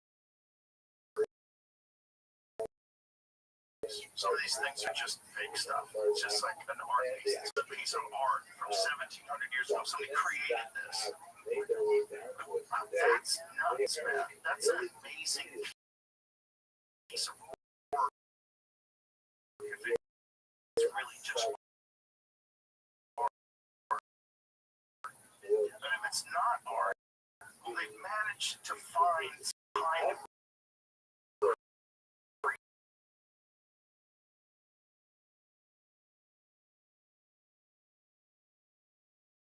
man. If that's fake,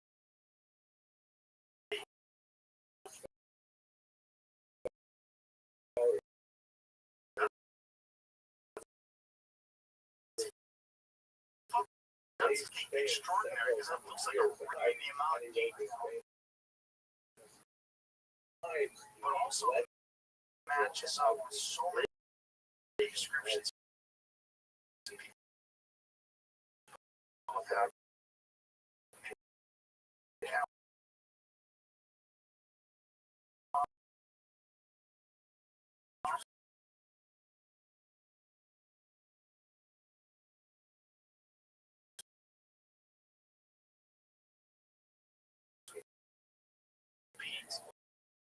Including the James Fox movie Contact, released from the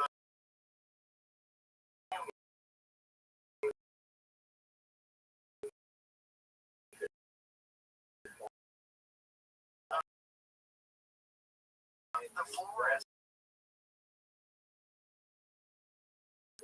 would be a very different type of humanoid. Timelines to see.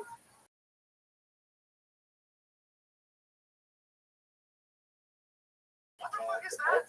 If that really is 1700 or 700 years old, if that really is that, and that's a real being, and then they take also 3 fingers and 3 toes. So they're trying to get better scans on this, but it has a fetus inside it. Like, if that's a hoax, like, what? Like, I want to know who carbon dated it, what's the results, if it's done it more than once. Okay, do we know for sure how old it is? Yeah, one of them has like an implant on the back of its head. Yeah. I recommend this episode of the Alien Mummies Found in Peru, and it's on Jesse Michael's channel, American Alien Break.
And they're very suspicious about that.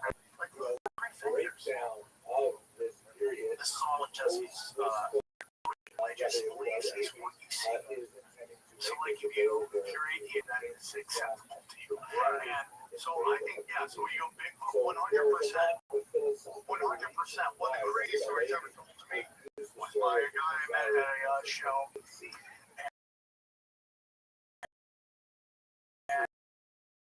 And he was telling me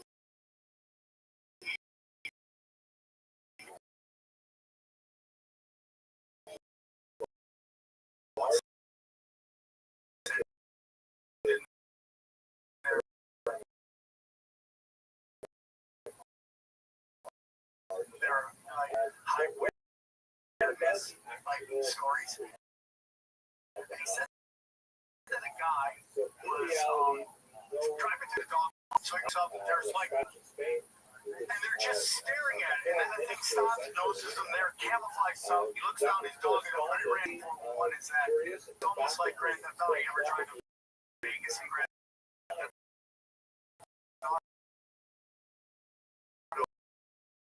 Has a render itself.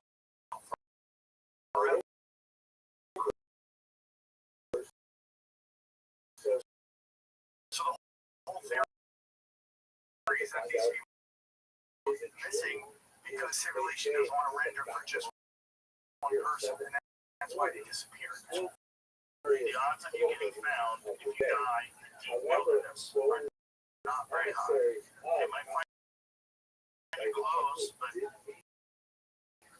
body will be scattered. All kinds of animals will eat you. They'll drag your bones away. If there's bears in the area, there will be literally nothing. There's pigs in the area, there'll be nothing. They'll eat your bones, they'll eat everything. Nothing. So, if you're just a person and you go sick, and you're in the deep woods, like miles in,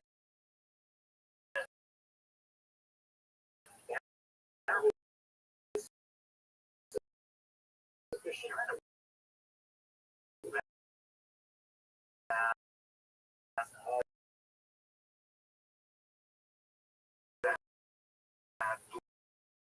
place. And they might not have.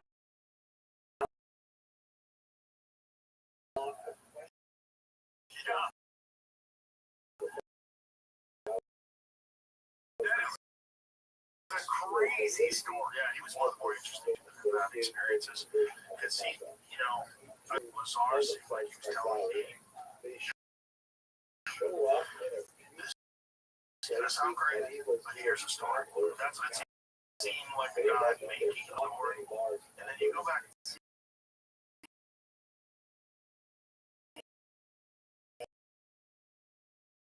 Talking about in the 1980s, he was talking about the same thing. They can't make two guys and all that stuff.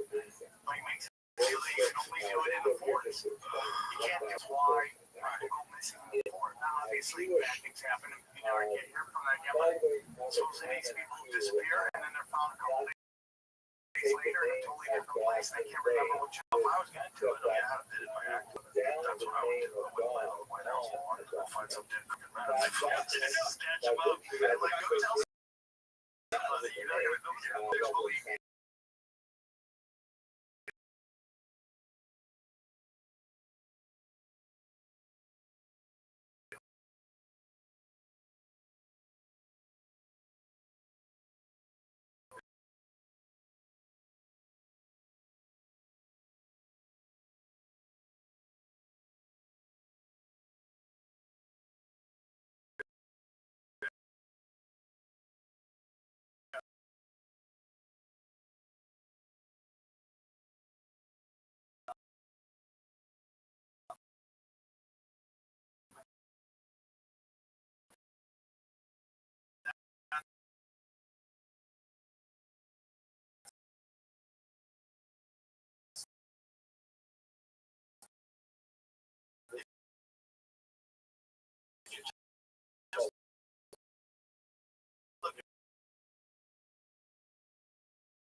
Shoot, that is crazy. Fuck my female aliens. Female aliens, like all weird shit. I think someone might have heard. That's where it gets weird because nobody wants to even consider that possibility. That's kind of weird. Yeah, they can't explain the jump from monkey to man. Yeah, there's no link to that. Well, there's links. I mean, there are transitionary processes. But you can see.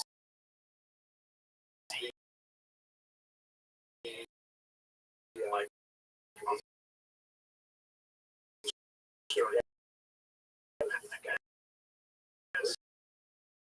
see the different ones, but there's a lot of weirdness in here that it doesn't cover. I think it's somewhere around 1 million or 2 million years. Human brain size doubled, and it just they like formed and like exists on our planet. It gives you enlightenment. You can swim under jiu-jitsu. That's what I would love to do. Did you just have that look over? It's like that's a stupid, your brain should go, you're really upset. I don't know what the answer is. I mean, I'm not a spiritual man. It's like, God, Jesus is my savior, and that's what I'm into right now. Happy. On a higher level one. Gnosticism, the universe.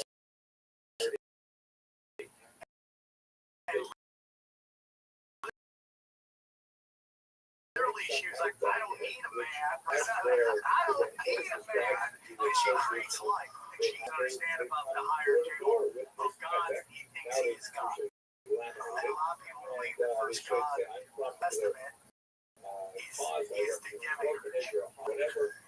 And his whole thing is about just basically you want to destroy humanity. That's kind of what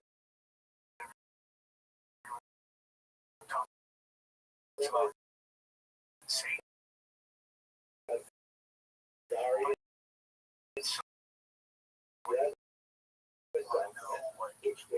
back to the time when so you talk about fallen angels, obviously, Christian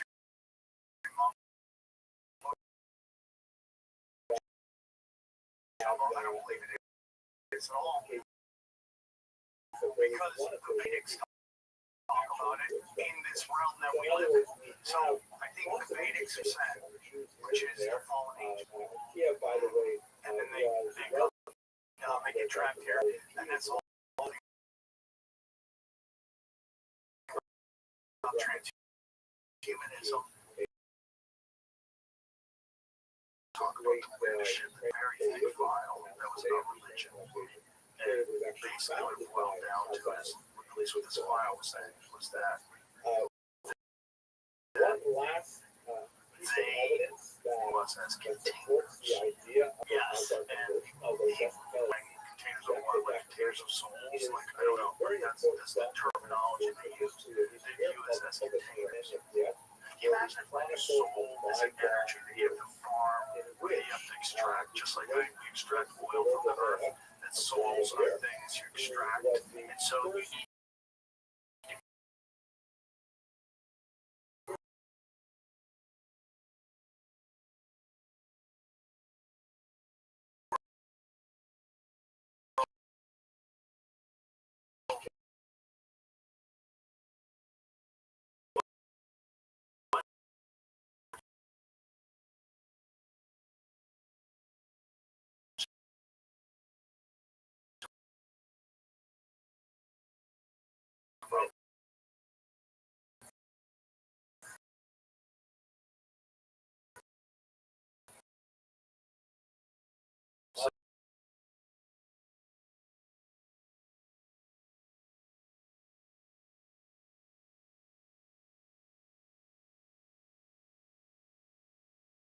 scientists, you're this, you're that, and everything. But really, this level, you're just, farm. You're in a farm, and there's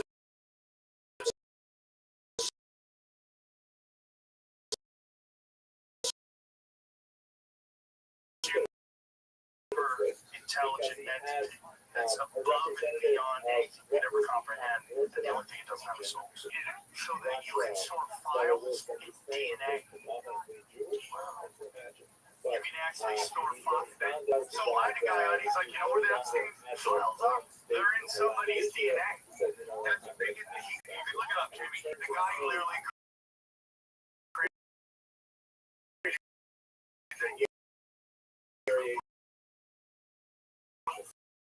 file. The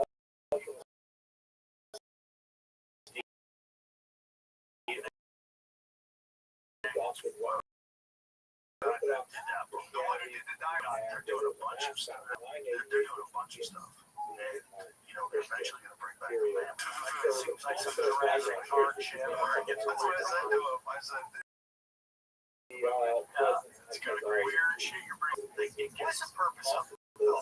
What's your thought? Because it's cool. My answer is right. Yeah, sometimes you bring things back just because it's cool. Should you bring back dire wolves?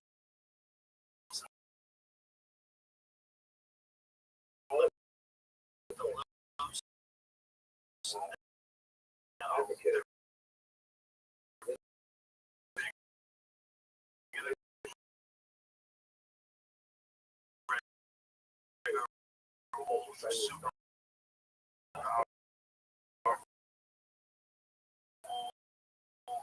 you're making a mistake. Like, regular wolves are hard enough to deal with.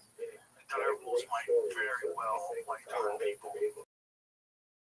Like introducing those anacondas or boas into like they're just dominant. Just bring regular wolves into a place, and then you're gonna have a disaster. Everywhere they're gonna wind up eating a bunch of shit that they're not supposed to eat. They're gonna kill some species off. Jeez, have you ever heard of orphan trains? Have you ever heard of the orphan trains? I remember when I was a kid, I would see cartoons like this orphan train's gonna go off. tracks. Like, why are there a bunch of workers in the trains? And then you start getting into what that to other parts of the country. So they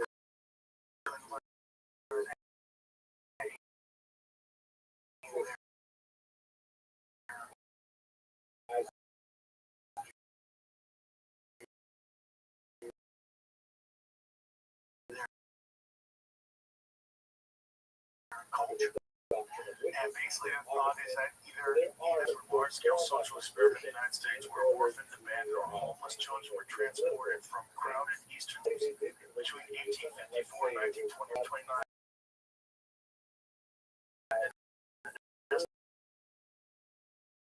Estimated 250,000 children. That's a very clean version of it, but the whole belief is that these are the children of I'm just going to throw Tataria or stuff like that, and they're the children of this to kind of erase history. Well, it's even crazier into Cabbage Patch dolls, right? These Cabbage Patch kids. They had these world fairs where they would literally sell like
what? You can't make Jamie pop that when I go and I figure out what is it? Well, I think he said his parents were either orphan trained kids or that's what he said. We have to go over that. That sounds like a Sam Tripoli crazy.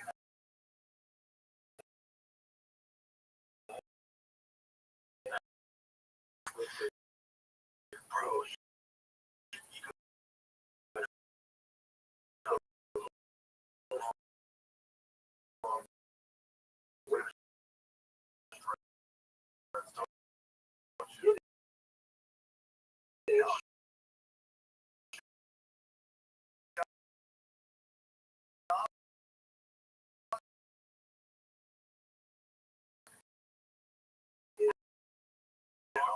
Cabbage Patch Babies, so the Cabbage Patch.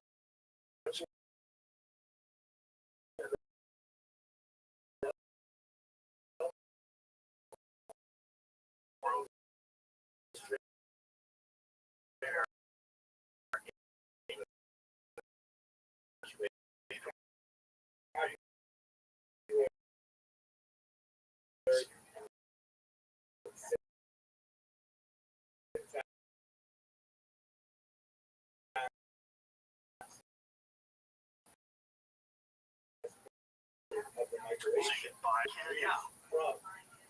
Someone would have this premature birth, like what they say.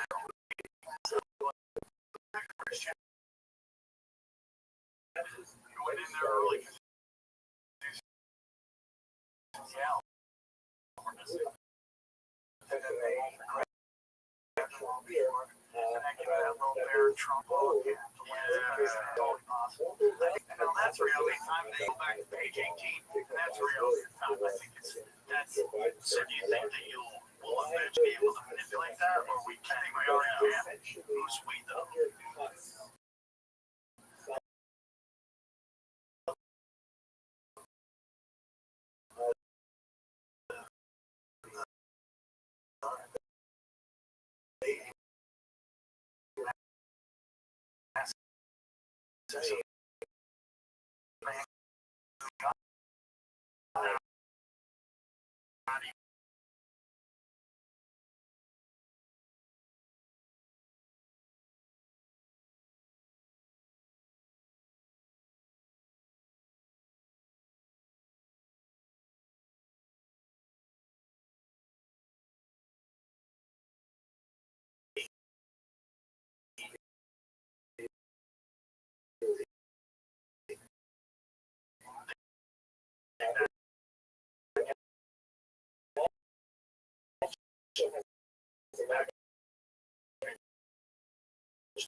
These companies get involved that know how to make tech cover this. They manufacture a time machine based on start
I think it goes back to data they know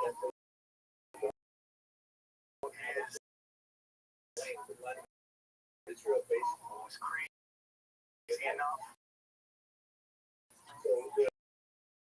Keep the secret, we do all the stuff. Like, that's what they always say about if they're if they fake the moon landing. They're like, when somebody say something and they end up going missing, like, the only people getting into that room are the ones India landed on.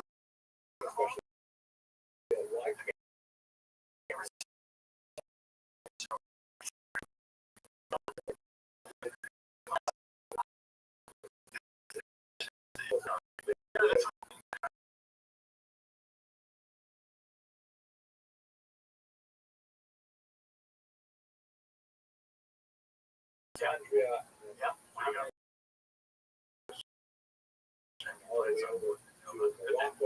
Better and the other did whatever that was, it's clearly not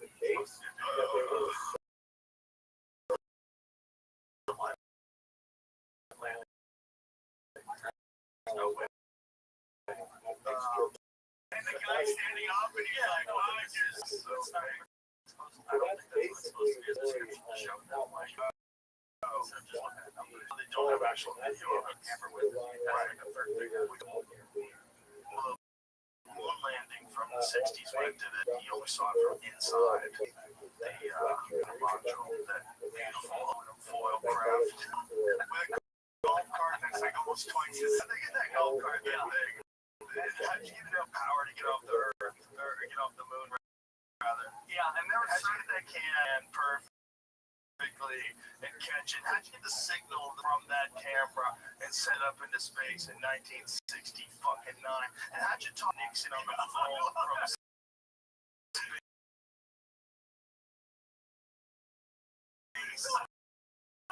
How are you calling Nixon from fucking? Here's the thing: oligarchies help oligarchies, so they're all in on it. They're all in on a lot of shit.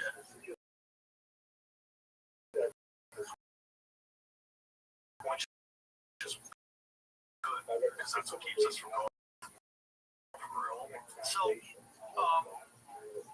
recently we're being told, and they want to pass. I'm gonna tell you why. I'm very serious. I'm very serious to sign. But the point they tell us there's this giant race with AI, and if we allow China to just get a fraction ahead of us, it's over. So to the point where they pass a law where you cannot, and no state can pass any laws that get in the way of technology with AI. And everyone's really upset about it. 10 years of AI is an insane amount of time. But who knows what will happen. So we're being told that we're in this AI race. From a month ago, we got superconductors. And I go, hold on, we're like in the superconductors. We, the United States government. So what did they say? They sent a budget. We looked at some superconductors or something like that. Two people were supposedly in a race. And it reminds me of when I was a kid. I'm gonna need those results. Okay, that's what I'm just reminds you when you're a child. When I was a kid and we were in the Cold War with Russia.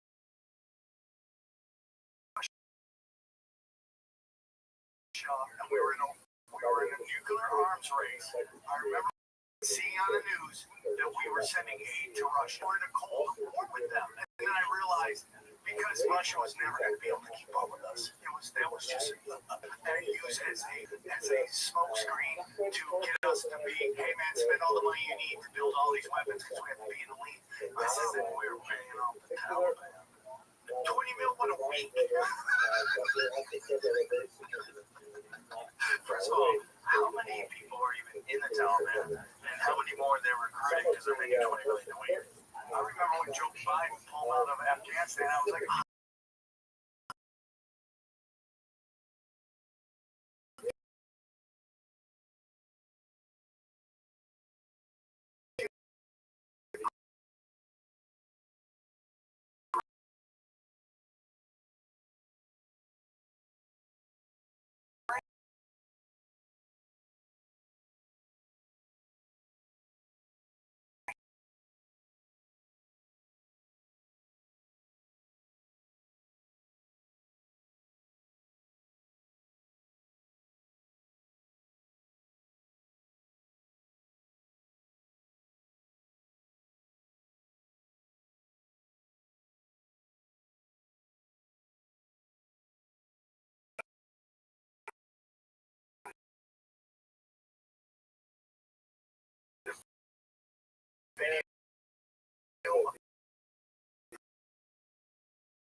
Joe.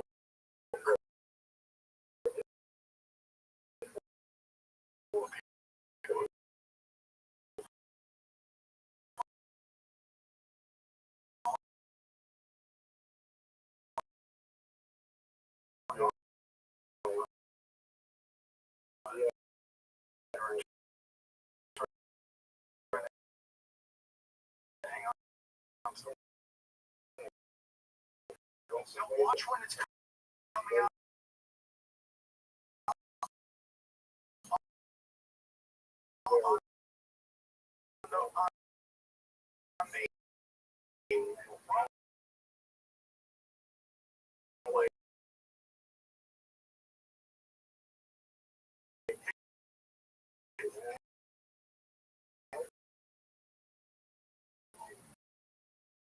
It looks really weird. It looks like the plane's made.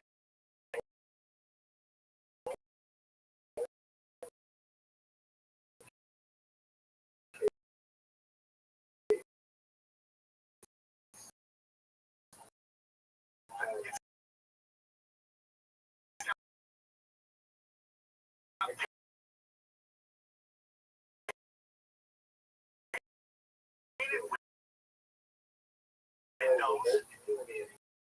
9/11 on it or 9 on it. It's a very weird way, but it did happen. People did like take off the planes. People did. I'm not saying that video is super weird. Sometimes video.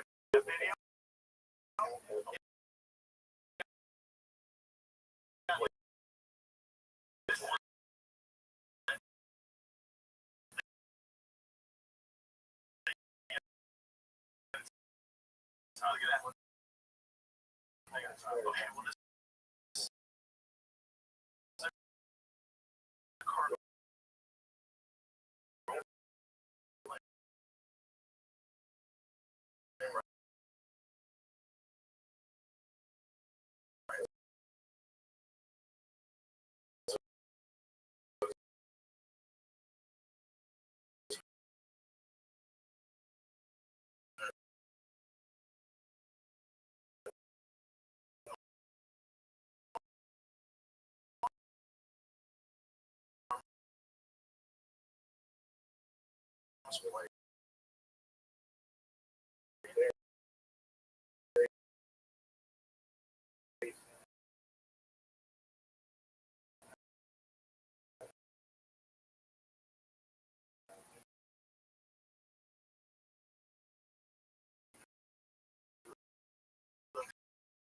It doesn't have any windows, so there's that. Well, the windows at the top of the platforms, well, that's for the pilots, bro. But the cargo, no, it looks like a giant cargo ship. Gateway. Well, that's what they're talking about. Well, they're going to mass destruction and go into the future, get some awesome weapons, come back, fuck everybody up. Like, everybody watching a movie.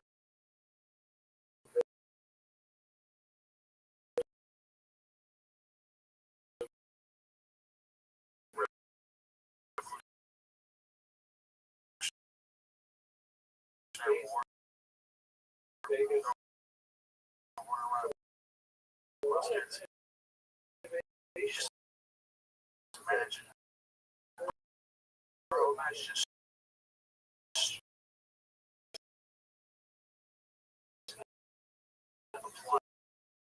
like that times 1,000 years.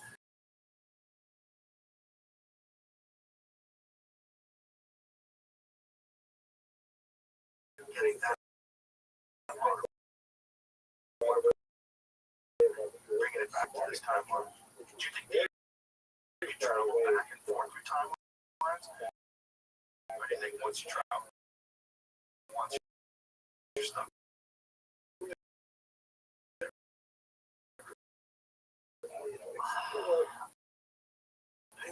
what if you go back to time, there's no time machine? Fuck. You see movies about this all the time when you gotta go exactly to the place. Yeah, get it right, or you go to a dimension, you don't even know what it is. What was that article you just pulled up, James? Dude, it really is. It really is when you get into ancient history. Yeah. It's just,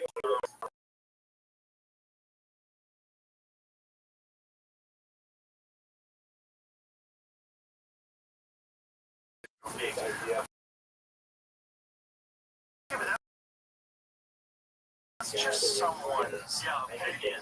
And still notoriously cookie fans. Yeah, they don't like to change their opinions on shit. No confirmed technology retrieval. But years of military presence in Iraq, no official reports have suggested that any advanced technology was discovered. And it was, where would it go? Tractors, right? UFOs, like if they really did have a crash UFO.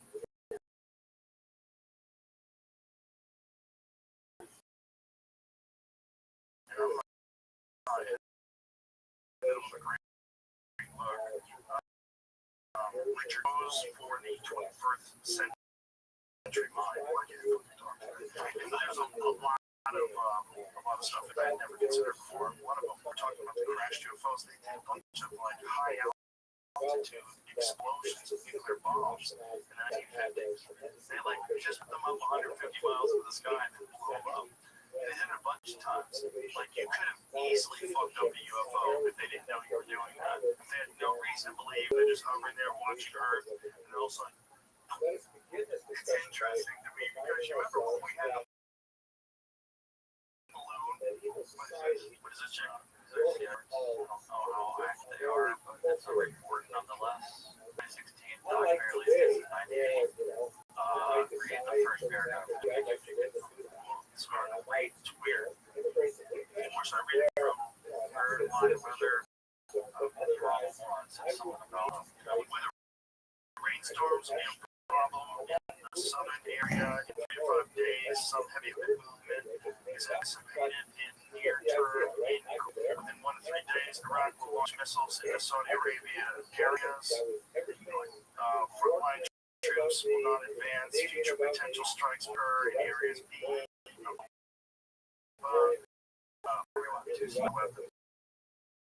some type of interference device that causes electronic or mechanical type of energetic beam type of device that may be located in the same area. Figure 1. Preemptive action is not anticipated until February 91. Whatever energetic beam is one of the same. See, like activity in the city, just like this is a straight news document pop up. Is this a legit document? Yeah, who knows, right? This is a FOIA document. This comes from the Stargate collection. So it's such an interest. So if I had a print in paper, some shit that's like super top secret that no one's supposed to know that we have, I would say Iraq has it, so we could use it on them. You know, and say, oh yeah, Iraq had some beam weapons. Yeah, that was it, and it was destroyed. We destroyed it. Especially if you're putting it in a paper where you know people could read it later on. It's the FOIA request. Well, I probably didn't anticipate that, right? But then on top of that, it's like, I mean, they overestimated the Iraq Army's capabilities as is, right? Like, that was one of the things about it. It's like they were always saying, like Hicks had a joke about it. That's the 4th largest army in the world. It's like, yeah, what? The first 2 is a real big drop off. Salvation Army's number 3. I loved it. But there was a great joke about that because like that was a cakewalk, that first Iraq war. They went in, fucked everything up, the war was over really quick. Imagine how disgusting a human being you'd have to be to invade another country, find secrets that changes the way human beings would view our history. Yeah. And the history of technology that has existed here, like completely remaps the entire landscape. And I'm going to hide it. Yeah, well, that's all back in the library. Like, what's in there? I want to know what's in there. Do you see that Tibetan one? No. Oh, what's crazy? There's this ancient Tibetan library, and there's this video of this guy walking past these texts. It's fucking thousands of years old, these texts. And they're all in these bound books on these shelves that nobody's touching. See if you can find why isn't anyone writing? What about the library of Alexandria with all the secrets of Egypt, all the depictions of how they built the pyramids, who did it, when it happened, erasing whether or not they found it or rebuilt. That's a real possibility. Claim of 10,000-year-old Tibetan library, finding not a foreign paper it's written on it, but there is some sort of a Tibetan library. I'm not saying it's 10,000 years old. I think it's 1,000 years old. It was just, there was a library of these ancient manuscripts. Is that real? That bullshit? That's bullshit. Oh, okay. That's not exactly the one that I saw, but it was just like that. But it wasn't. Yeah, I probably took that photo and animated it. Now that's going around a lot. Oh, no. Yeah, but this is a good thing at least a year ago. What I had seen. But it might have been bullshit then. It might have been a different kind of bullshit. Not AI bullshit's going to make everything impossible. Have you ever heard that most wars are about erasing history? Like, most of them, like a lot of wars are about erasing our history, or they're destroying areas that have a connection to the past. And that's a thing. World War II was just destroy all this old history so nobody learns about it. Not know it, rebuild it.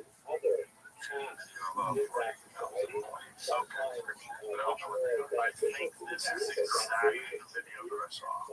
So, okay, so this is a Tibetan Buddhist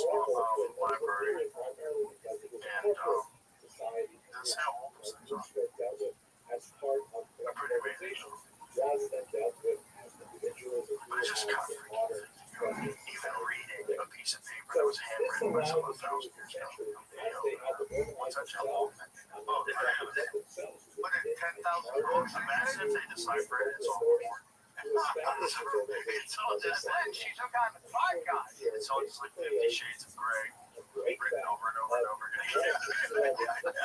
Crazy out there, man. What's going on in the world right now? It's just like, I think something that's crazy. I think prophesies that. So I wanted to tell you about this. So I have about 8 guys from high school that I'm on a text thread all the time. We talk all the time. It's kind of where I got my ability to kill hecklers because we just shit talked each other forever. Like we stopped fighting at one age and we just started annihilating each other. So then it's just like natural to me. Like what's trauma as a kid sometimes becomes your strength as an adult. So I got really good at it. Every time I fly home, they just light me up and feel so good, right? So I go to college. My friend Tony, he goes to Alfred. He comes back. He gets religion, right? And he is. And every summer I go home from college. We sit down and talk spirituality. And he always tell me the things he learned. Well, one time, like in the late '90s, they bring me out to their church is having a band. Guys in the church are in a band.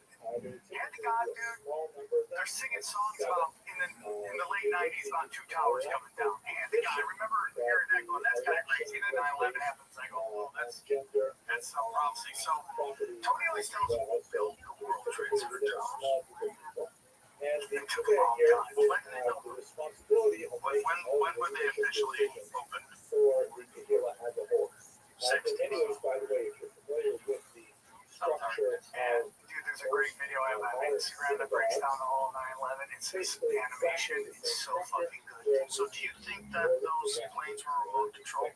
I would take it. I would take they were missiles that look like planes over passenger planes. Yes, because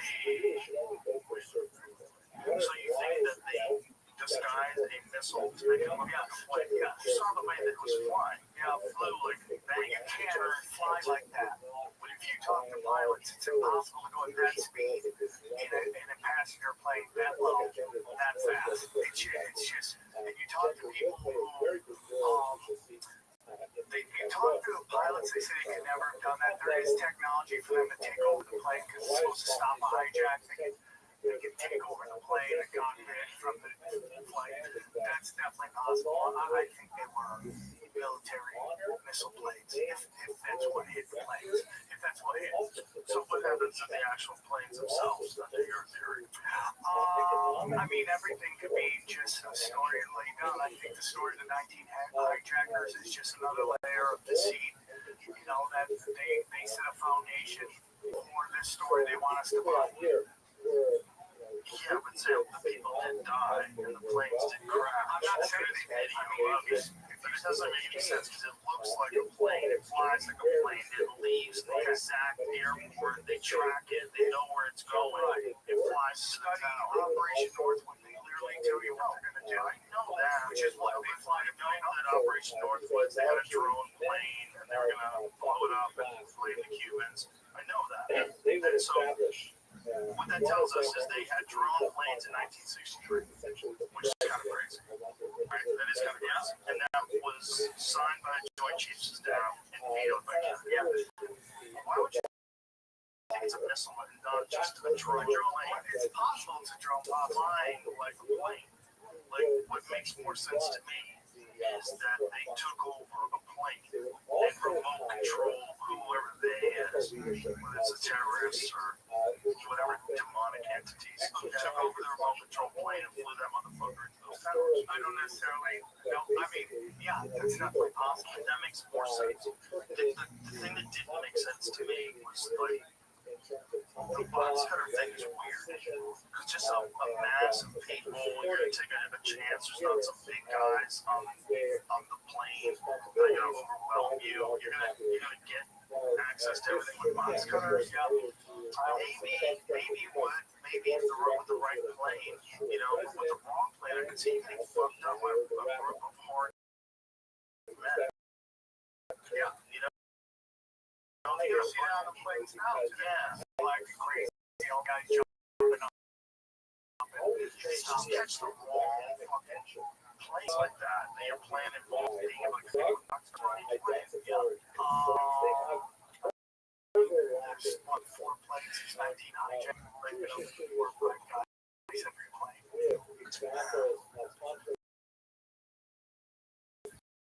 It's hard.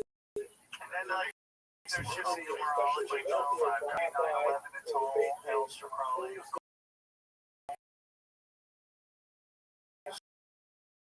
Complete numbers, how many of the rabbit holes I like to go. I'll go like 3/4 of the way down. I go, yeah, this sucks. When I get out of there. Yeah, I know if I go all the way to the bottom, which I don't know is always.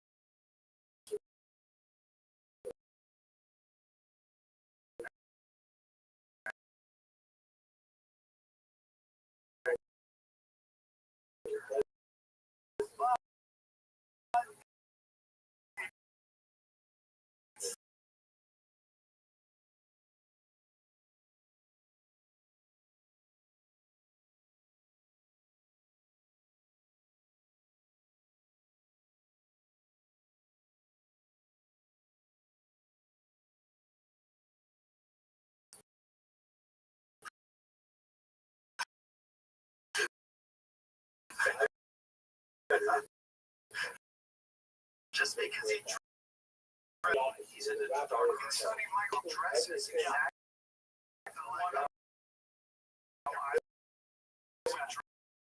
dress. Except for when he said I was in the dark birds. Have you ever seen him at the close shot? No, he's not. He's in a bride lingerie and a hat. No, you believe it. I totally this is images he found online. I think I've seen this one. Writer says. Okay, then if writer says, because no, it does not look like him. The guy's chin draw structure. Go to the other guy. That's different. This guy has a lot more jowls. No, he has a lot more jowls. He looks a lot older. This guy looks like a 60-year-old freak. He looks like an 80-year-old. You're young. No, he's not young in any of these photos, but in that photo.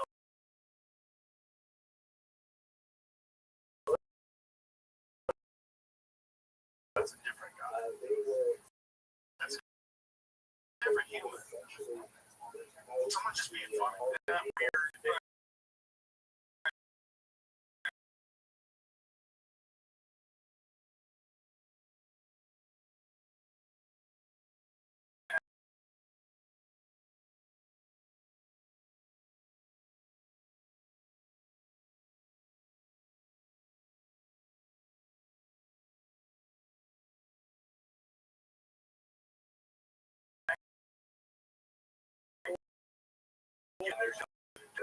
It's like it had to be her dress. This guy just steal luggage.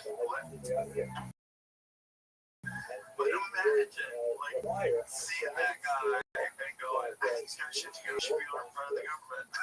You know what the security system needs to trans? That's what was his job.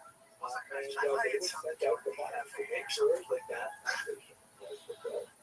That's some crazy Rachel Levine.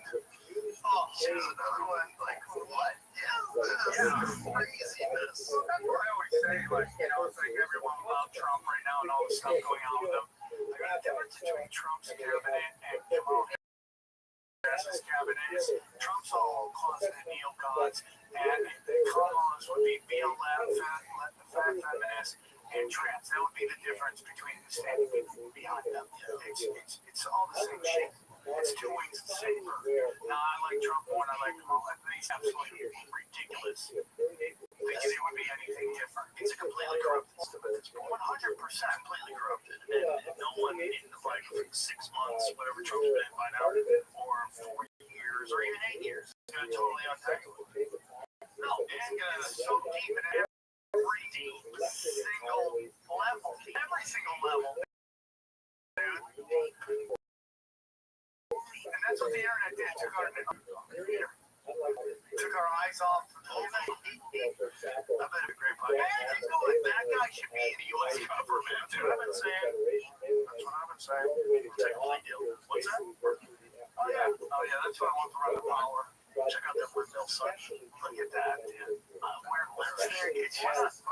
sending him to represent us at all these like international conferences, I wouldn't care if he was good at his job and didn't steal women's clothes. I wouldn't care. Like, if you want to show up for work, I'll wear a dress job. Yeah, but I mean, yeah, I don't want to do one of those things. But I mean, if you just show up and you work hard, but you want to wear a dress, like, okay, my client's wearing dresses. I don't care. Like, why would I care? I'm wearing shorts. Yeah, it's kind of the same. It's not much different. There's a whole piece of cloth that doesn't make your name.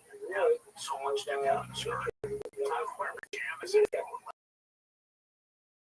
let me. I'd wear a job. Yeah, he's over here doing similar pajamas and stay up. You wear the like expert jobs, like expect if you wear a suit, you're gonna behave differently. You know, more professional. I've got a suit on. I can't be bothered with none on. Right? Like if you just showed up with shorts. He's dressed a fucking idiot. Like he dressed a certain way. They think of you as a different kind. Yeah, 100%.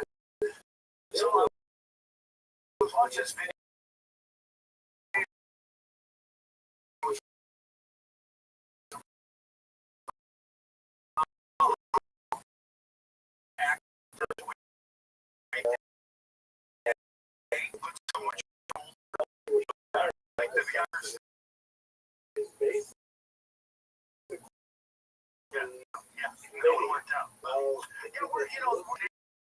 We're getting fatter and fatter, but there's also a segment that is jacked, the jiu-jitsu guys, CrossFit guys, the Thai boxing dudes, they get more and more fucking shredded than ever. Yes, there are a lot of fat people, but there's also, in my opinion, way more in shape people too, because there's just more people. I would agree there's more in shape people now than ever.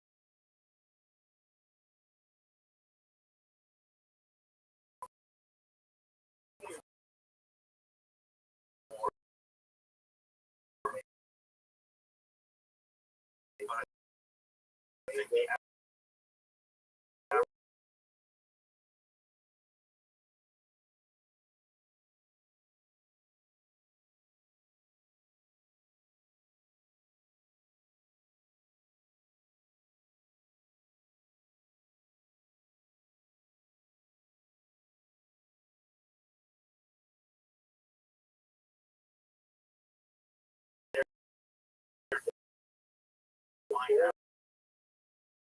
how do these companies have this current when they're playing the American Eye, and these companies have this crazy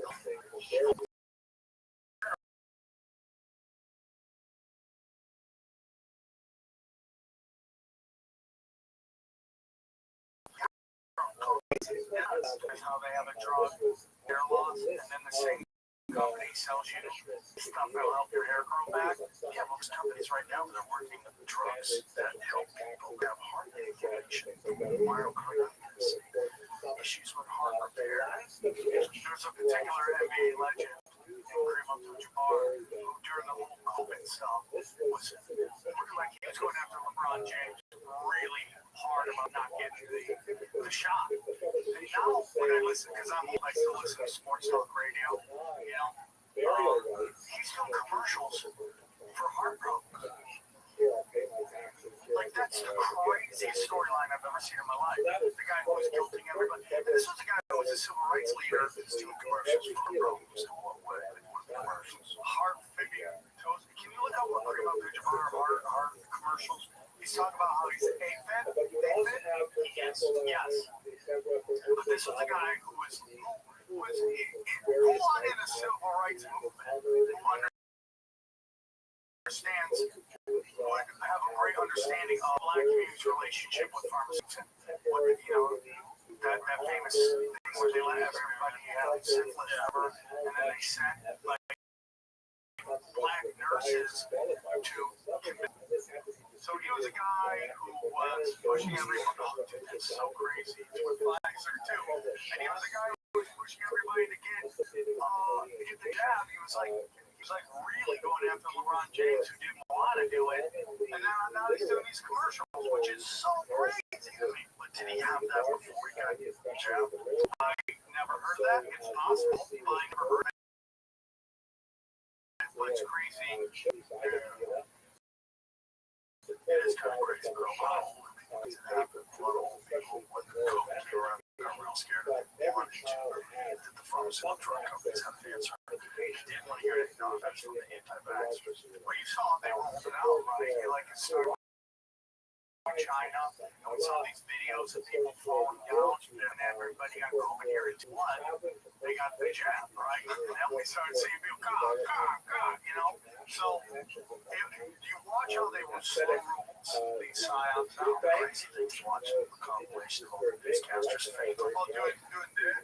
How about when they see something and they freak out and they fall down? That's the weirdest thing. It's all weird. It's all weird. It's weird that we all watched it in real time. They had the McDonald's video. I mean, it's almost like the universe has a script, right? The Heather McDonald video in particular, she's like, I got all the jab. Yeah, boom. Black. I mean, it was nuts. It's like the perfect punchline at the right time. You know, if you want to have evidence of a simulation, like that seems fake. That's so crazy. You know, on camera, crazy. And then she heard all the time acting. You know something going on there. She doesn't try to brace it. Bro, it was so bad. I feel for her. I like her. That was a bad fall, man. Scary fall. But it's just crazy how it lined up that way. It'd be crazy how brought to you by Pfizer. You see those commercials, I mean, those compilations, rather, of all the different newscasters falling over. It's like, wow. And no one got suspicious other than the weirdos online. All the no newscasters got suspicious. No media people got suspicious. New York Times, they get suspicious. How many soccer players are coming in? What's going on? The healthy athletes are having heart attacks. How many people are just having heart attacks when they're 18 years old, which never happened before? What the fuck is going on? And no one wants to admit that they made a terrible mistake and that they got duped. So they continue to do the work of the people that duped them. They're like, they're vampires. They got bit by the vampire. They try to bite other people. It's weird. Yeah. And have you ever heard this is a weird conspiracy? No, from you? No fucking way, Sam. I don't believe you. The Chinese population. Have you ever looked into that? Oh, the population is actually a lot lower. Yeah. And then there's all this data that kind of lines up, like the amount of funeral homes have quadrupled. China's lied about the amount that they made all these. They listed all these fake kids going to school that aren't really going to school. And the weird one is the amount of salt that they imported from China, from Japan, has gone down to half. So all these people go to China, all these guys, tourist bloggers, and they're like, there's nobody around. There's nobody here. Where is everybody? This is because if you go to India, right, we saw them. How many people they pack in there to see that Atari graphic land on the moon? Look how many people are in there. But you see this over and over again when people go to China, they're like, there's nobody around here. Or there's parts of it that are very unpopular. You know what has always been the weirdest conspiracy for me with China is the Great Wall. Oh, where it faces? Yeah, the turrets where they shoot arrows from, that's facing inward. Not outward. Not like to guard people from coming over the wall that way. It's the other way. Yeah. It was like, okay, who designed this? What are you doing? Yeah, I was trying to accomplish. Why would you have it turned towards the China? Right? So I like China. Yeah, that doesn't even make sense. Yeah, that's kind of like when you look at like or prison. People didn't want to keep in. They put all the wire and stuff this way so you can't roll out. Yeah. So it's the same thing with that. Did you see how long it is too? It is prison. What is the full length? I think it's 14,000 miles. Imagine 14,000 miles of stone wall built by hand over hundreds of years, and you have the openings for arrows pointed towards the people. Yeah. Have you ever seen old pictures of like it being built? People building it are like demons and shit like that. It's like very.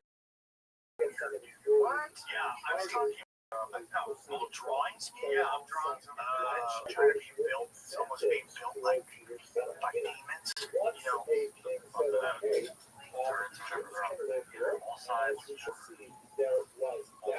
not just facing. But sometimes they're just facing it. I don't know, because this guy did a whole video on this whole stretch of the Great Wall where he faces it. Let's click on that one, see what it says. Talk about YouTube.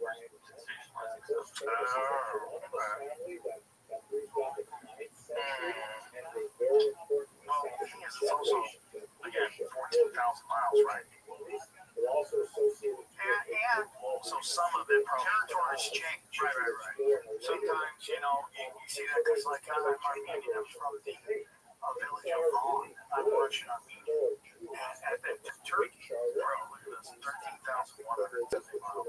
That's so crazy. How long was it take for you to build that?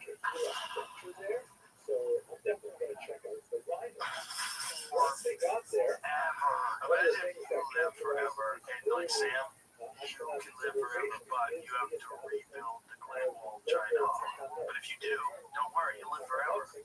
It's going to take you a long time, but once you're done, you'll be free. Does it say I'll live forever? Yeah, you do it. No, I don't want to live forever. No, I don't think we're meant to live forever. I think we're meant to come here, finish a task, wrap it up. Yeah, and this whole thing about extending life forever sounds miserable to me.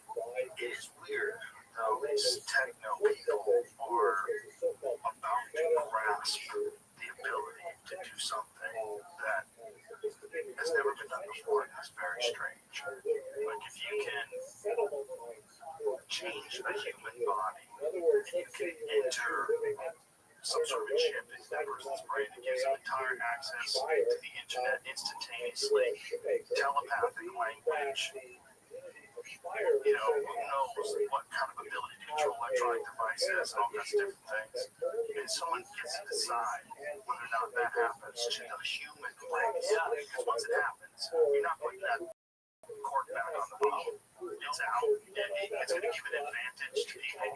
So everyone's going to want to do it. You don't want to be a weak ape when all these fucking geniuses are around you.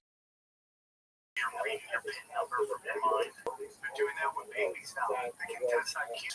They're doing genetic tests because these really rich people want super smart kids. So they're making sure that the IQ of the baby is at a super high level. There's also that thing in China they did where they altered the baby's genes to make them smarter. Yeah.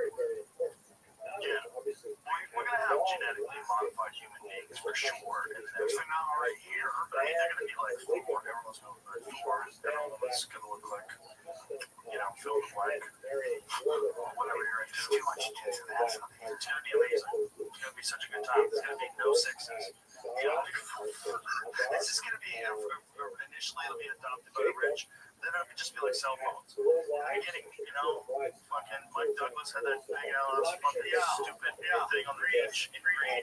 Now that's a joke, right? Now everybody has a phone. Go to the jungle, people have phones. Dude, there's fat homeless people with iPhones and phones. iPhones. Like, that's why they're never going to have a revolution when you have fat homeless people with iPhones. Like that, and they have no money. And they're still fat. Yeah, they're living the best life. That's how comfortable it is. We're just comfortable enough not to get upset. Sam Strick Life, we're going to wrap this up. I love you to death. I agree with everything you said, though. Come on, everybody. I'm always right. Last thing I want to tell you is that Gaza, Europe will go in and regulate it, and that is the prediction I want to give you. That is prophesied. Yeah, that's prophesied. Yes, and then it's basically going to be it's been prophesied there will be a war between the pagans and the lost tribes, and you go to someone go to research this further. We gotta wrap this up. Just tell me what it is. I've been holding my feet for 5 minutes. I appreciate you, dude. I'll give you the name right now.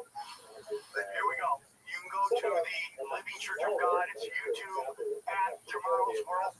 It's all been prophesied. England, the United States and Israel versus the pagans. The pagans will be led like before the Assyrians, who are now Germany. If it turns out to be true, I'll bring you back. That will be my third prediction I've gone wrong. I love you so much. Thank you so much.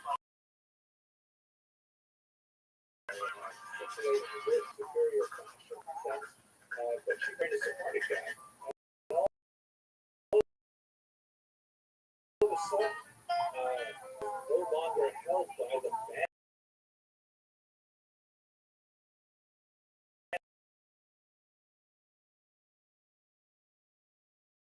bans placed on certain foods on Passover Words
all the time. And all this the plan, for real. Okay, but you think that can't be responsible for and I see what you're saying about the 15-minute setting, and I think that's true, but I don't think this is grand plan to be plain slamming. Yeah, DC, they look the wrong way. Like they go, hey, they look this way and it was coming that way, or they look that way and it was coming that way. Was she a part of the Bible at one point in time and then left to go back to flying high cover? She didn't study like the Vegas, the LA fires. They want you to blame DEI. Do you remember when that one fire chief or whatever was like, oh, if I come get you and you're too big, you're in the yeah. Why would you say that? Why would you? I don't know. Someone gets in a listen. You got an all lesbian group, right? A woman who's the first head of the fire department is a woman, and this lady's a woman, and they're all talking about how great it is of someone who.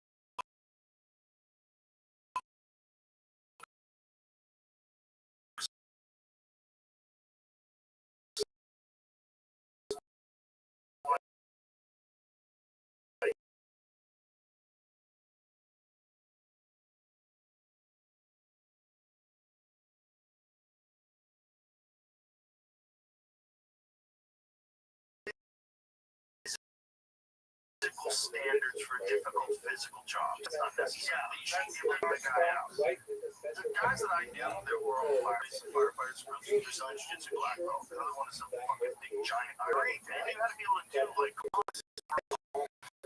they're putting in competent people in positions of power on purpose so that people will complain.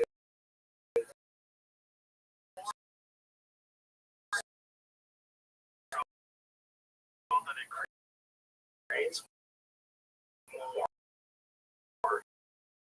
chaos. Yes, so I mean, I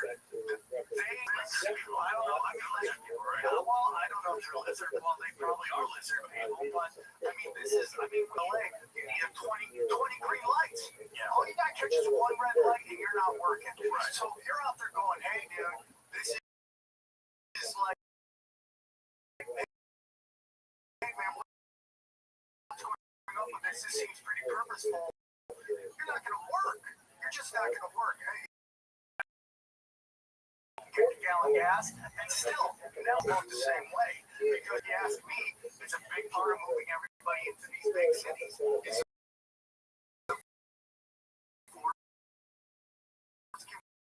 conformity. I don't think it's like that, though. LA is particularly because of the auditioning for things crazy because it's really the only way to find out if someone's really good at acting. Give a chance, right?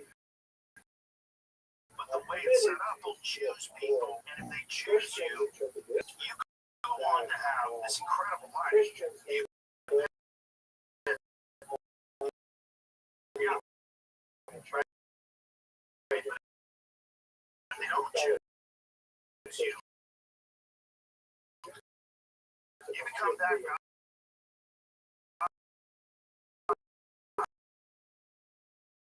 that everybody sees at the bar.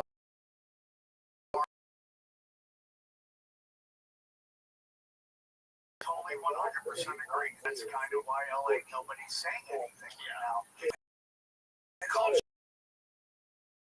It's part of the culture, but I don't really think it has the original way that LA was founded. Before the reality star thing and everything else, but everybody wanted to go to the act. So it's like the primary way that someone would get a gig was an audition. Yeah. There's a term, it's a communist term, it's like coordinatism.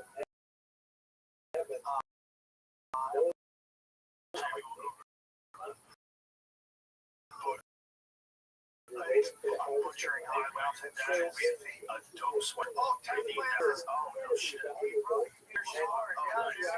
of those. No, I need the Wu-Tang. Oh, dude, I'll get you one. Is it this thing? No, no bad sense. Oh, you want this one? Oh, shit, later. Oh, it's hot in here, man.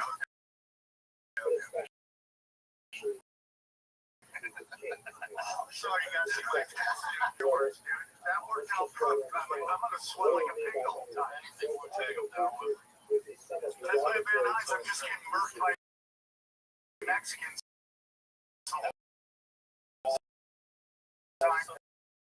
It's like the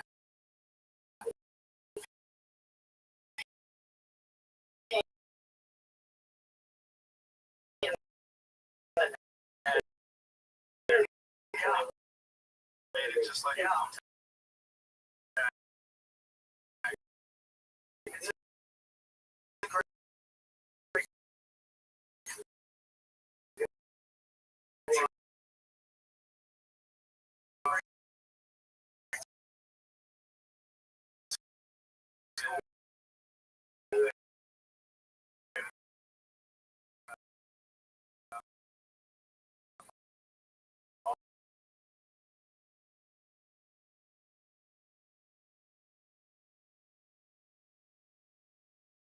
no, I'm sorry. Before you do all this other stuff like jiu-jitsu, and you have 8 times in jiu-jitsu, and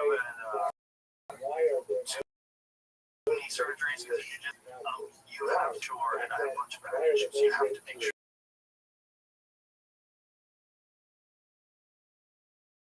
That it's not like a late time where you're going to continue to tear it and make it worse. Yeah, because you need that fixed. If you need it fixed, you'll be way better off. Yeah, I got to get it the first fight. And he was going to get surgery, but he realized he couldn't.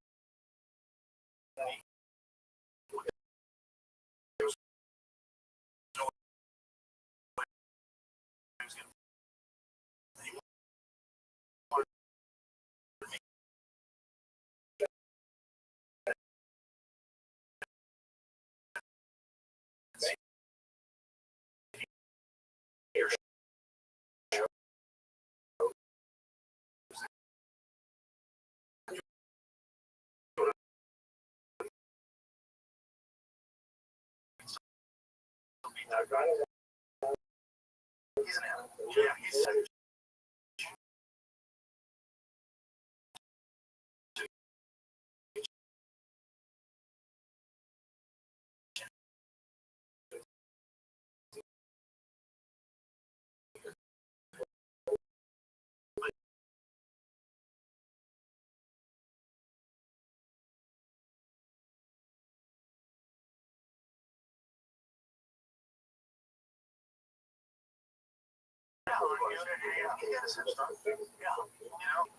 it's rough, man. They saw the top of your helmet off and put a fucking cap on it and a different socket and screw it on there, and then that's good for about 20 years.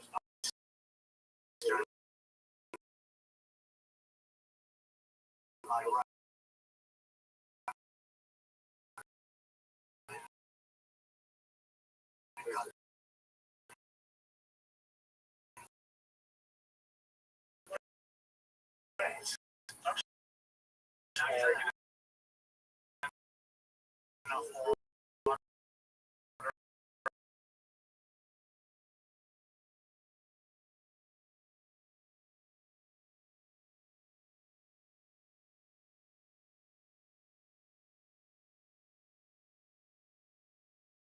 An artificial one.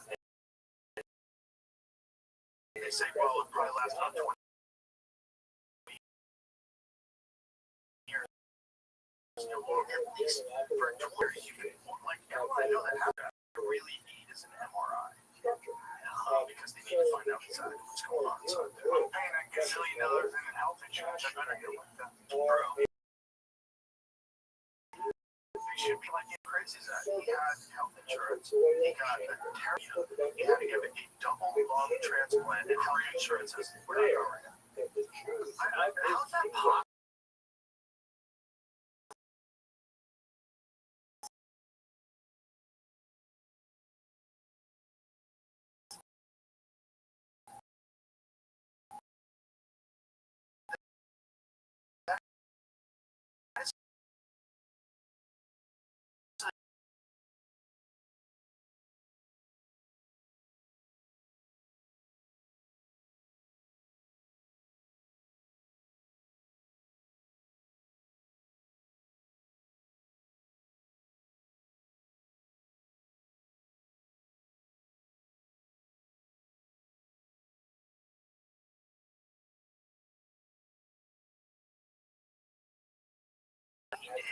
You just got sick.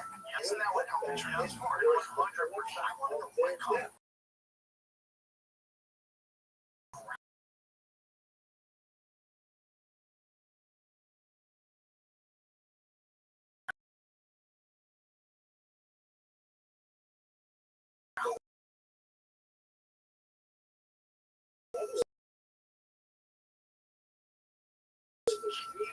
Something like that.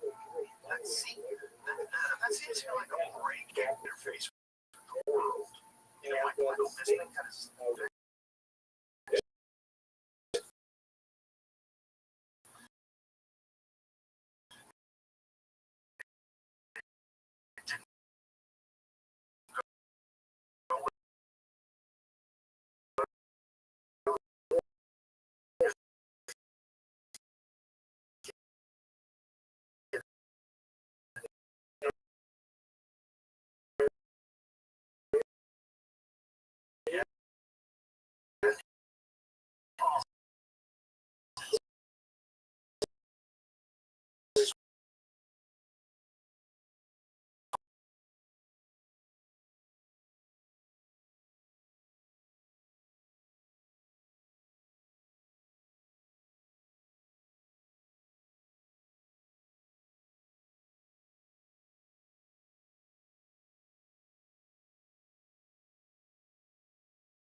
Malpractice is one of the leading causes of death out there. Except you had one bad kidney and one good kidney. They took out her bad kidney. The doctor would not admit it. It's all fucking crazy. But that's medical malpractice. Yeah, the denial of insurance claims and stuff like that. It's so ridiculous that we live in America and you have to have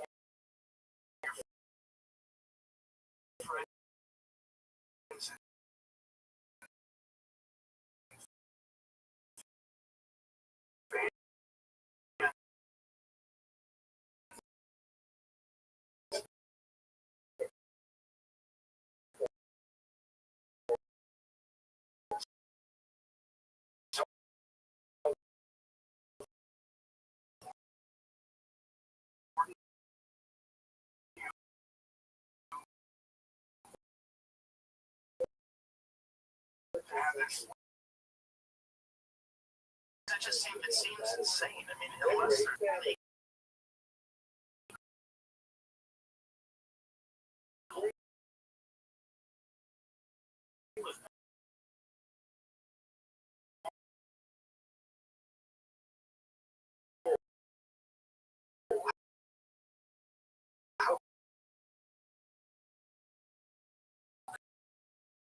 you not cover someone who just gets some crazy illness like that.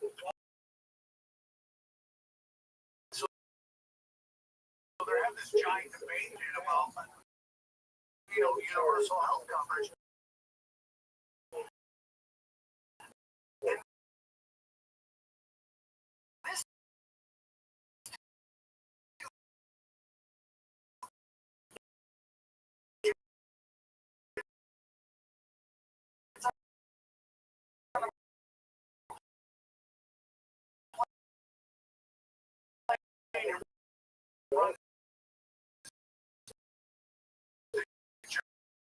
Germany.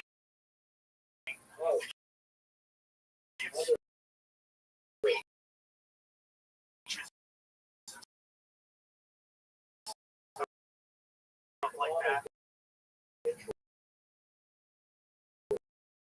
During those debates, at the same time when they planned that they didn't want him to,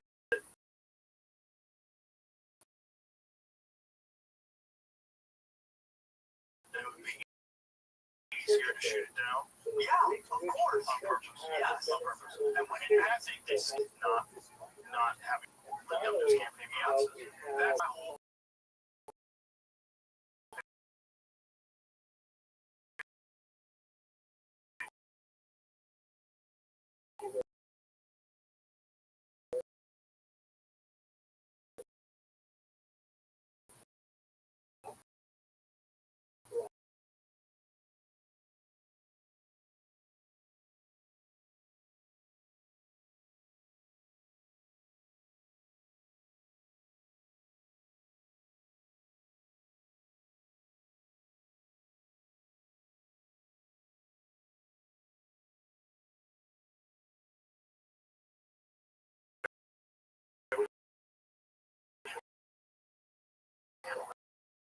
Like there's probably a bunch of neuro and their brains don't say they're actually barred no files.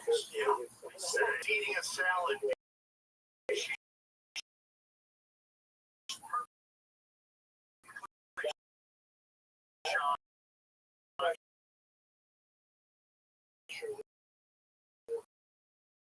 can hear everything she's saying. The whole thing goes everything. It's videos like one of those Veritas type. Yes, usually. You guys. Yeah. Oh, dude.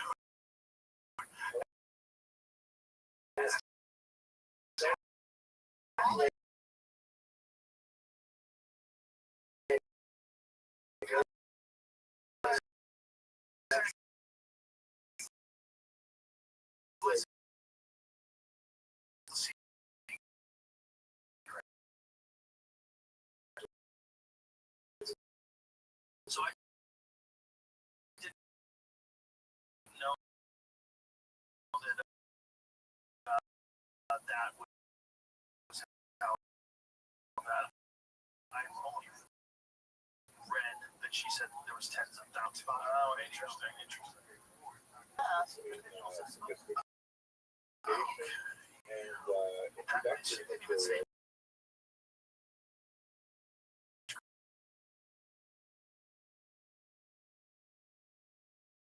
girls, she said little kids. Yeah, they're high school chicks, they're hot. In reality, it's like really, it's not believing you can't find it on the internet anymore because, they clean everything up.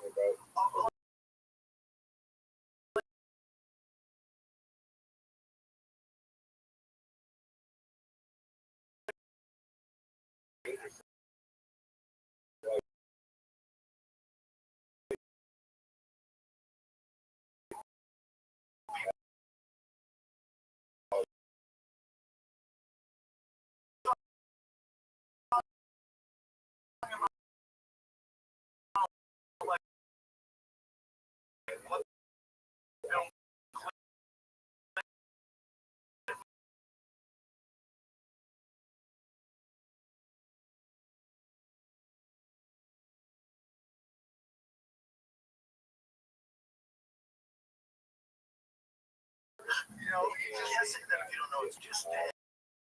You know, he was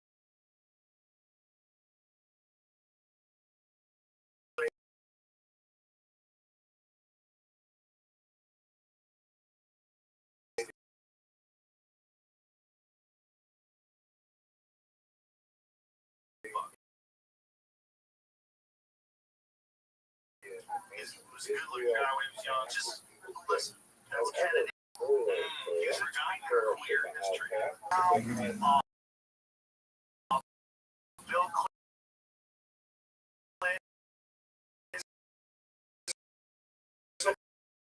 Let's think about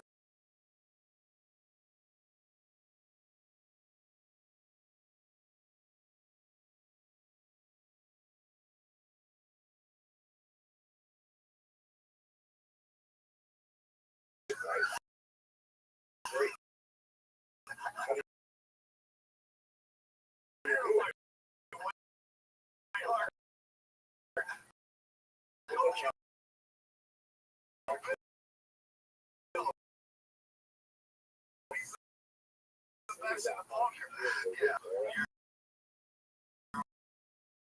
you're fighting for your lovers.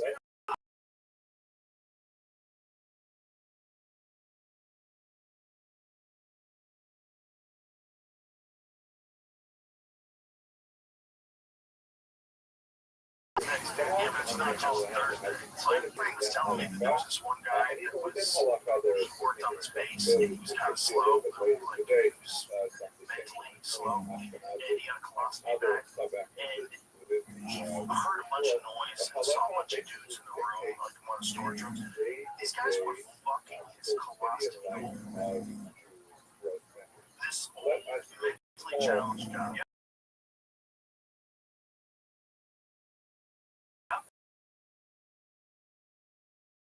And these dudes were fucking his colostomy. I just had a guy on right now. This is gonna get weird, but Tom, the hypnotist, came on and he was talking about how he had detail. And they were in Afghanistan.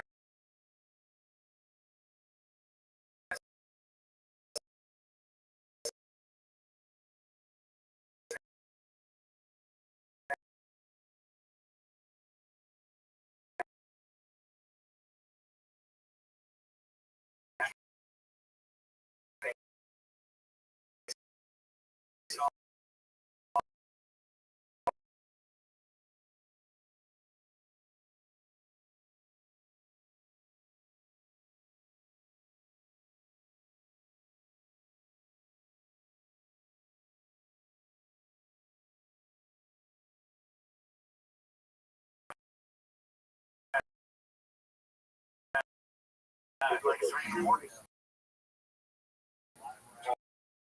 How they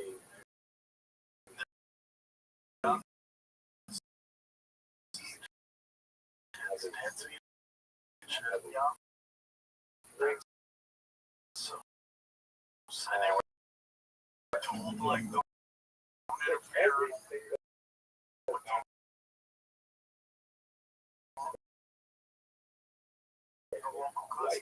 it is all The greatest idea of football games. And then culture grows, and we start accepting more and more stuff. It's gotta get weirder and weirder. Go back.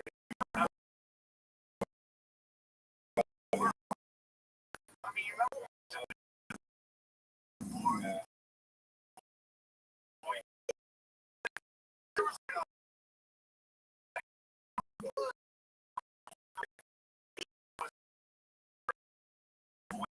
Have you seen the Minnesota Vikings male cheerleader? That is the shiniest dude I've ever seen. Show me this. He's a male cheerleader. He was actually just on this. Shane was talking about this the other day. Yeah, he's shiny. Shiny. Oh, he's so shiny, dude. Oh my goodness. Oh my goodness. Oh my goodness. Yeah, he's so good.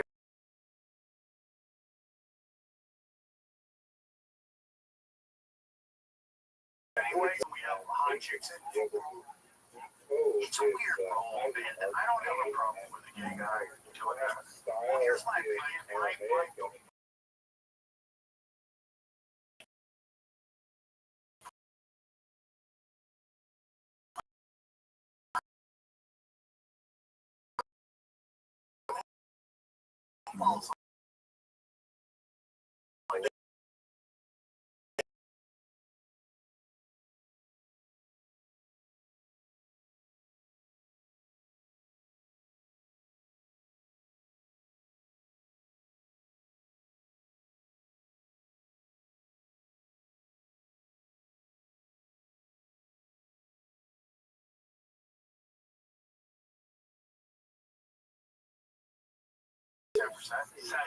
a bunch of them are high level, but it's always kind of like 1 in 10. What's the problem with having one gay cheerleader for them?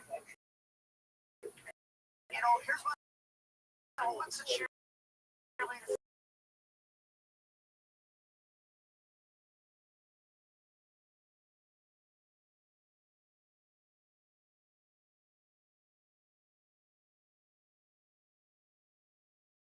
They always complain about how much money they're making. You get to go to the game for free. You're on the field. It's like you would have a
live. I'm trying to hurt people, particularly children. But when you start to demonize, start setting up a market for black people,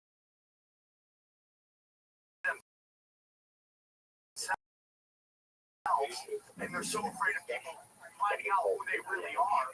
What's the darkest road before? I don't think that they're what they can do. Open their chest and eat their heart. They would eat a piece of their heart before going into battle.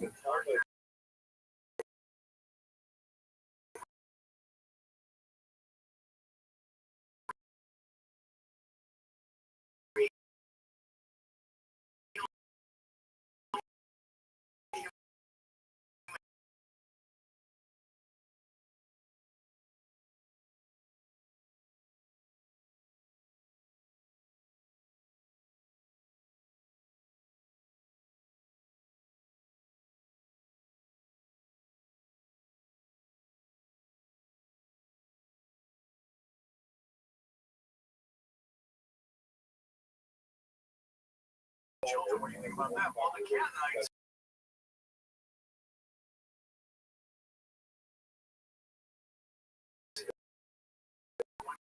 practice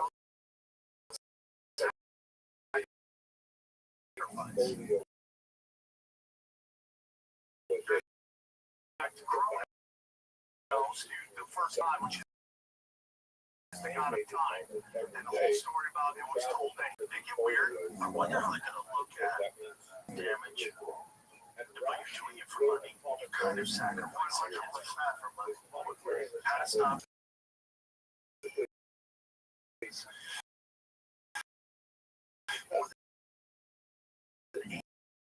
5 kids all under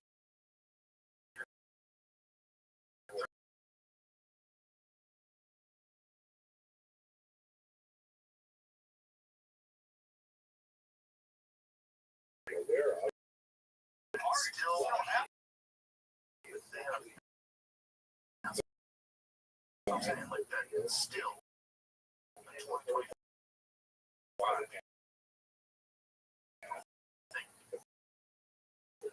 a sacrifice we need to sex a child. Well, it's a whole thing. It's a closest to God. Yeah. When you think about like things like that, future, when we look at child sacrifice,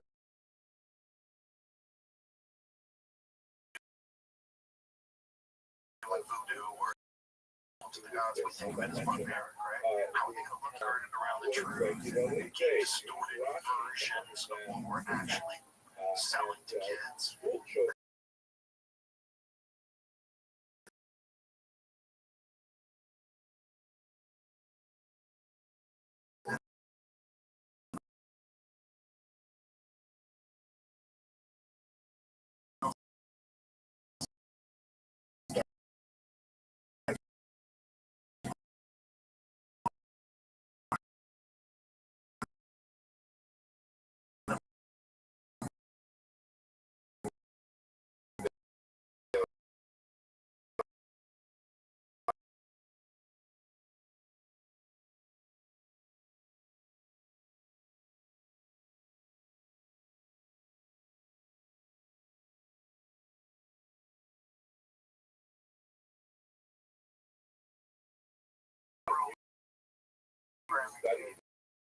Even though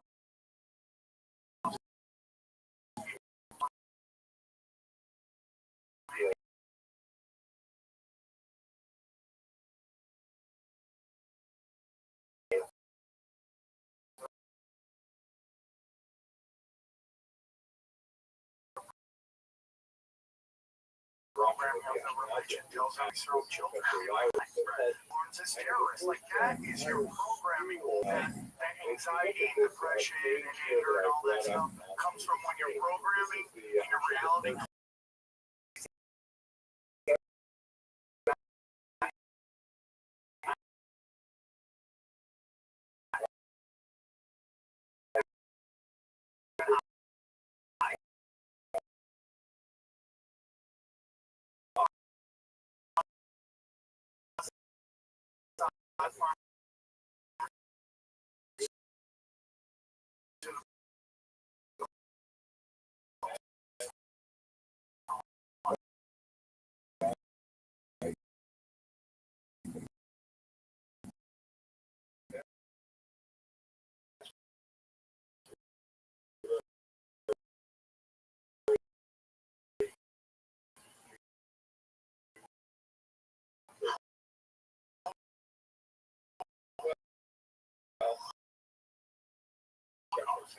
And like, think about that programming.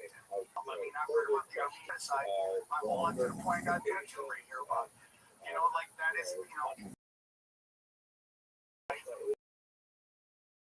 all these cultures, each country, hate the establishment, hate all this stuff. So you have this entire act. The fun to cops, this has always been the goal. It's called pressure.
starting Washington, D.C. This started a while ago. All these different kind of cultural clashes that starts with BLM. That's no faith in the system. And that grew your anxiety. Now all of a sudden you're angry, you're depressed, and you don't trust anything. And now you want to.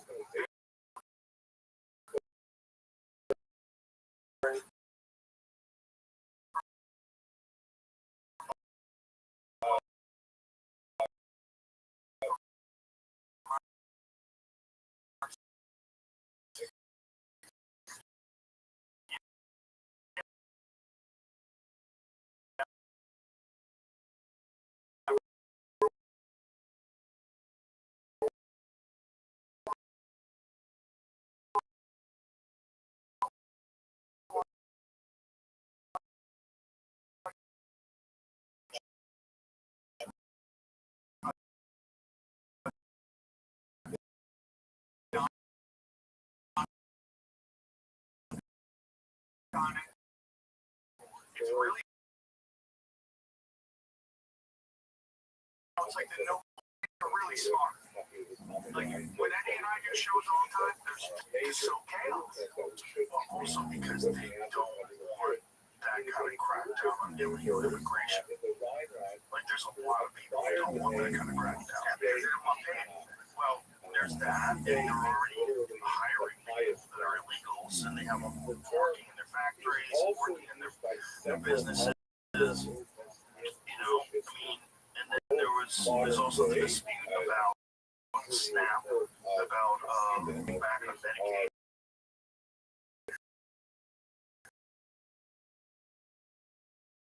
SNAP and like that was one of the things that this guy was telling me. Someone said he's really upset for stopping illegal immigration because it's a big part of what he uses for his business. And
country, there was like you need more of people that are willing to do the construction jobs and the big slaughterhouse.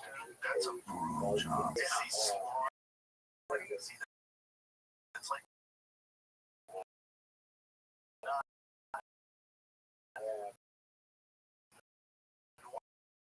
normal for a human being.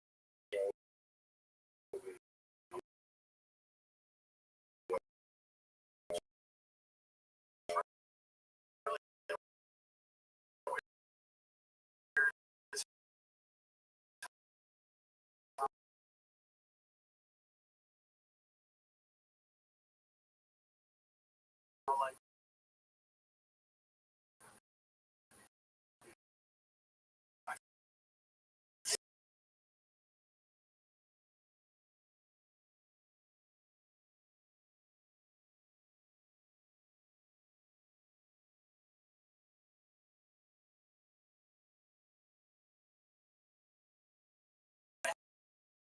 people, it just was like a movie to me.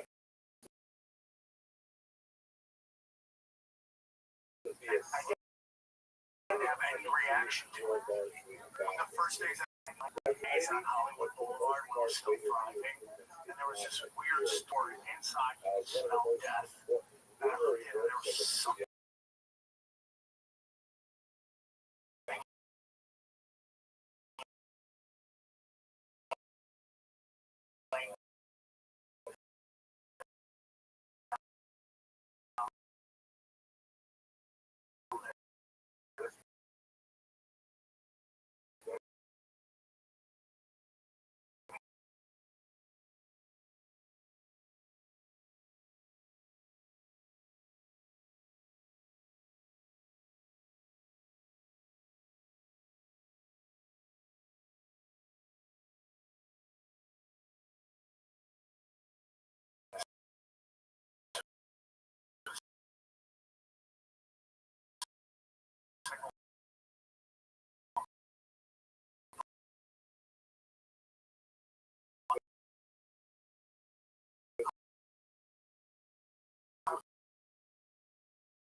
baseline now. Back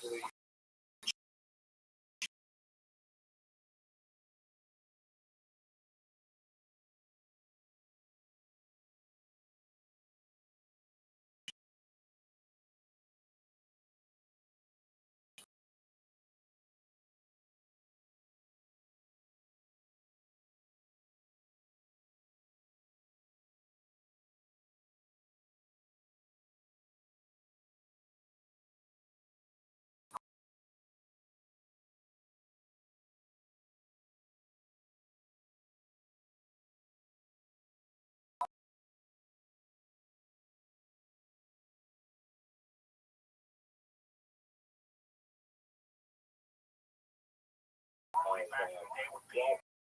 I think a lot of people are being horrified by it. Maybe you're horrified. I don't know if it's just conditioning for movements. So I used to do US, and the first time I think it was with Brian Callen. That was my first one. Yeah, that was the first one. I did with Steve Byrne, and Brian.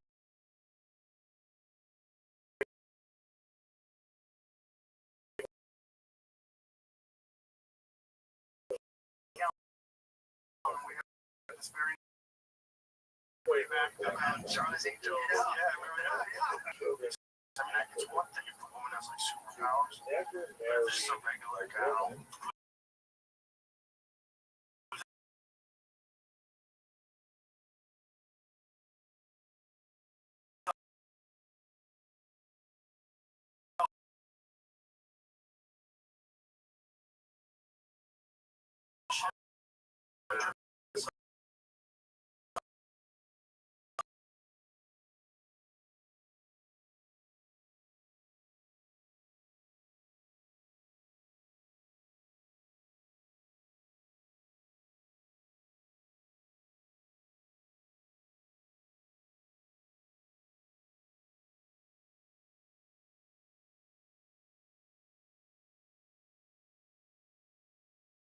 On the flag over as long as possible.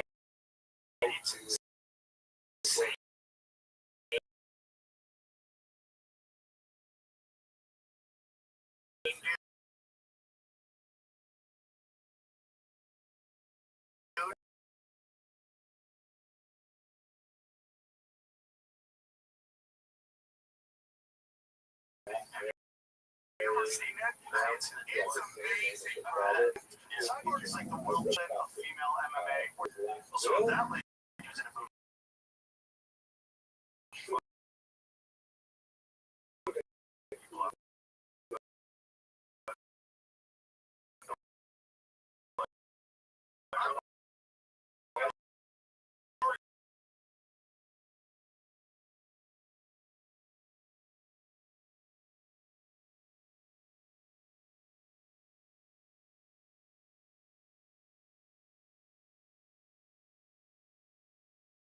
Fighting everybody, like the matches, fighting is interesting, you know.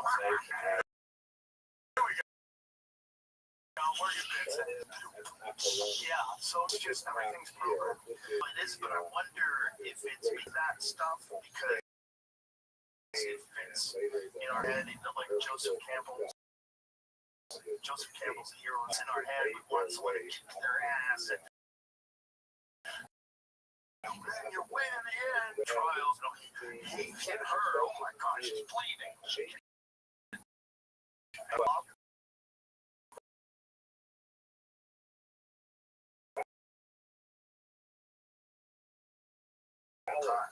did it. Alien sci-fi horror. I'll say sci-fi horror. Greatest sci-fi horror. It was amazing. And you didn't even care that it was a woman that was the lead.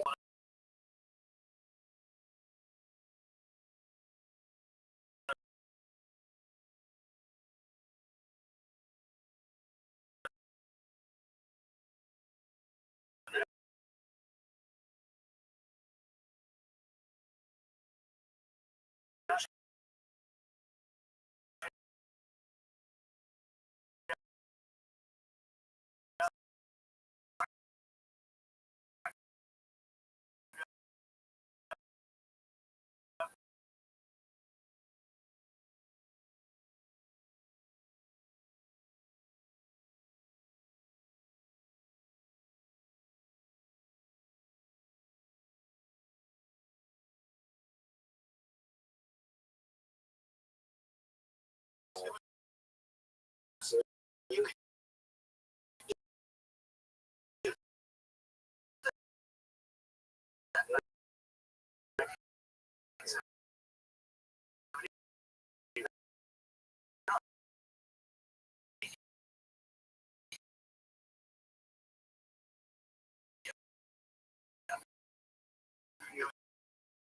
no in-house.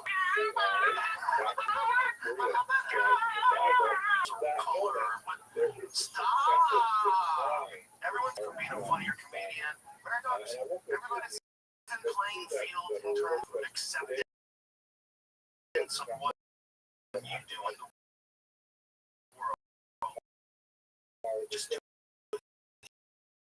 your best. Yeah, we want the best minds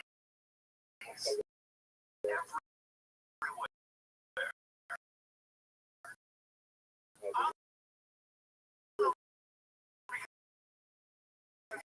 Maybe we didn't know as much about it, but like when I think of Saturday or someone like you came to see me from my fire, what's that? Damn shit, a lesbian be more comfortable. You see someone looking like this.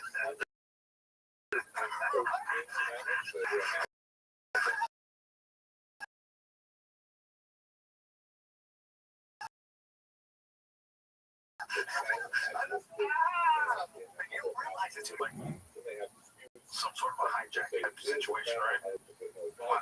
What's it called? Flight risk? Flight risk.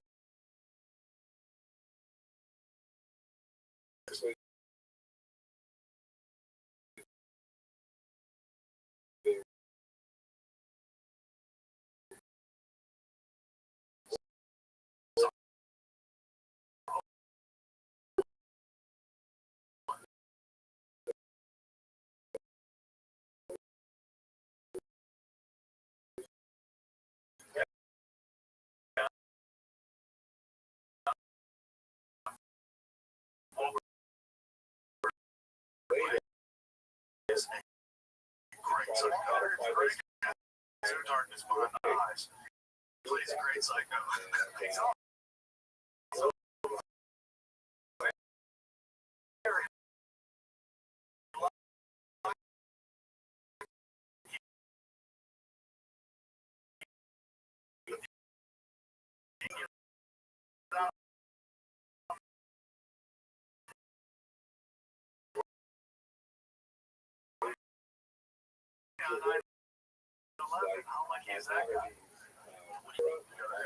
I'm just saying. Just get focused. Originally scheduled to be in Red Dead on 2011. Whoa. He changed his plans to a different flight to Toronto, Canada for a film festival instead. He gets the hijackers. Yeah, I know.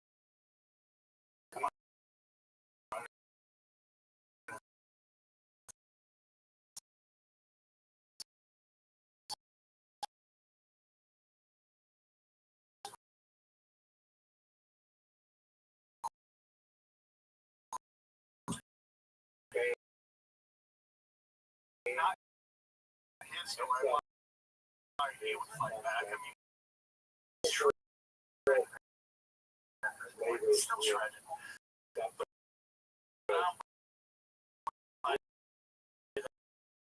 whole thing. They have bots stuttering, so yeah. What do you think happened? Do you think that automatically flown layers to it? They have to ensure that the actual hijacking itself. Do you think that those guys that we found, luckily, just like an amazing coincidence that what happened? That's what it did. Oh, they're not showing any impact? But I want to see the real one where it like flies. Yeah, where you see it go bang and then it... Yeah, see if you can find a video where it flies.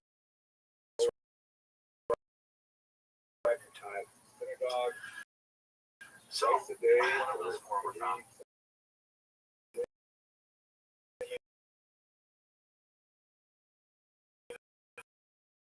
So playing impact on Southtown. This is like crazy. You couldn't see it from that. But yeah, that one where it's kind of up like here, and then it goes in, and like it's some weird. We are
flying out. Oh, steroids. That's crazy. And then somehow took out those two, and then two other buildings.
That one is weird because they drifted the earth going 500 miles an hour. Yeah, and then all the, what is that? That's his passport.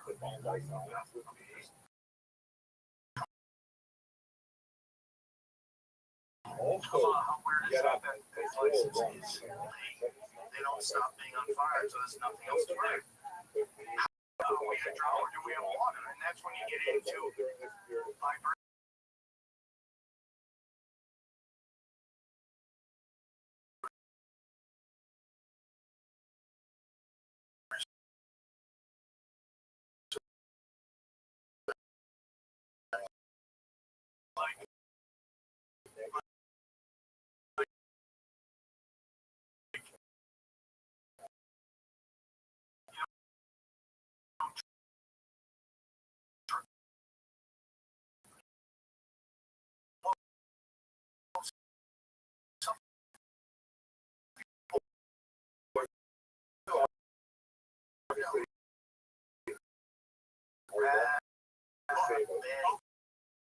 Okay, so right around the Paradise fires, right after that, Eddie and I are doing Tim Fall Halloween.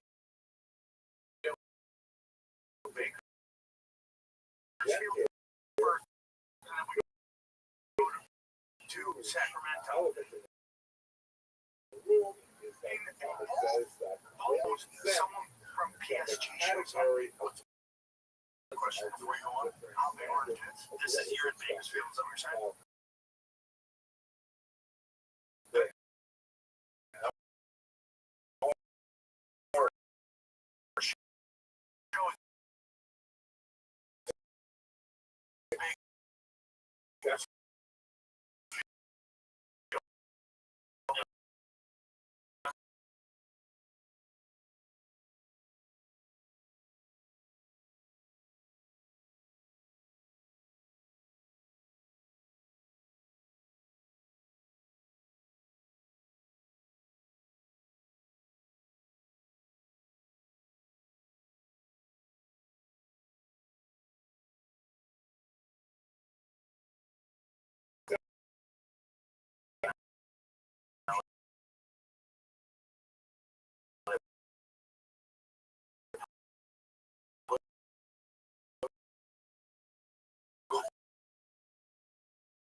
So your shot.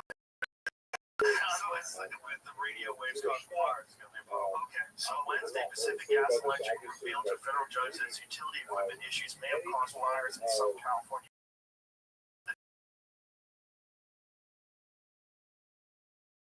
PG&E worker to find a broken tie wire, what was known, Mariposa, and they were talking about there's a weird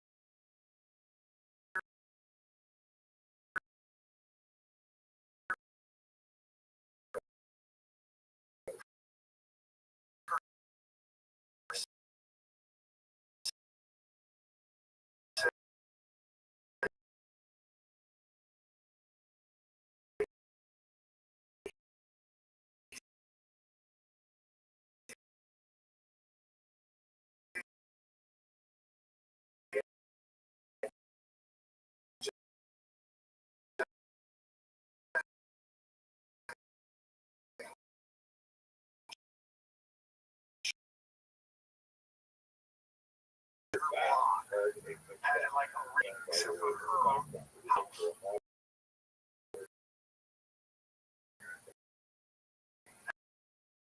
And I go, well, does your house have a smart meter on? She goes, no.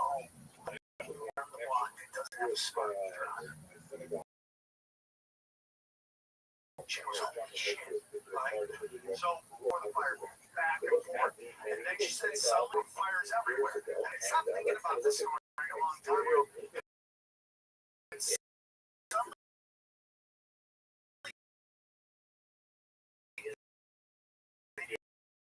videos now are popping out all over the so you see something fly there.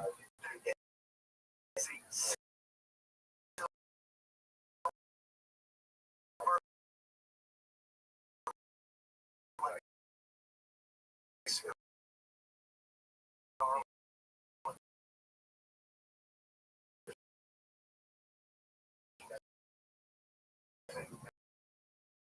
Okay, let me see this video because there was a time where hey Bravo I got way too high and we thought that rods were artifact. So it stretches these bugs out and makes them look like they're flying through the air. It's just the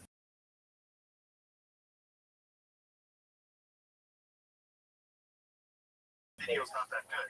So there was in the show something Finding Monsters or something like that on History Channel, I believe. One of those shows, you know those shows? Yeah. And they were trying to find out what rods were. So they set up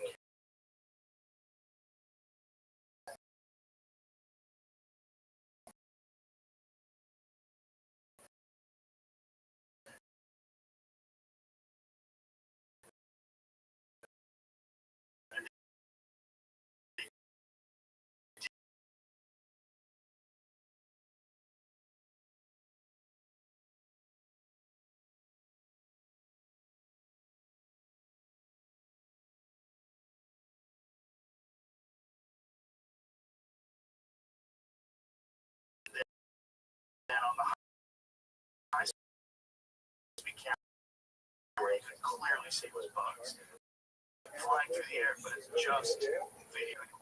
Let's see. Did you find it? It's like it was like one of the newer videos. Oh, I don't believe.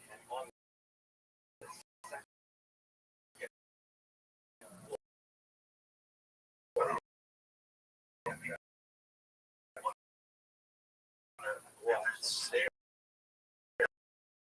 That we are identifying crafts area, show us all of their letters. you think that's a lot. Okay, it's gonna slow it down. Now they have some fast moving, but Dark space. to catch it because it doesn't seem like it, because the video is catching it. I don't know enough about high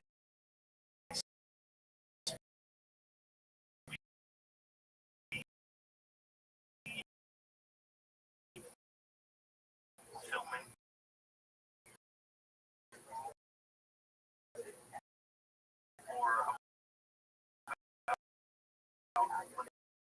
This is the slow mo filming.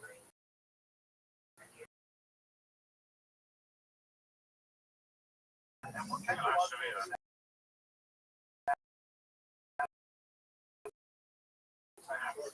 I mean, I think it's a perspective thing. I think the bug moves. Bugs move pretty fucking fast. Yeah, it's like little. You're gonna see big ass are like little. It's so little because it's so little. It disappears quickly. You ever see a mosquito? You see it float to the air, and then you can't find the fly because they're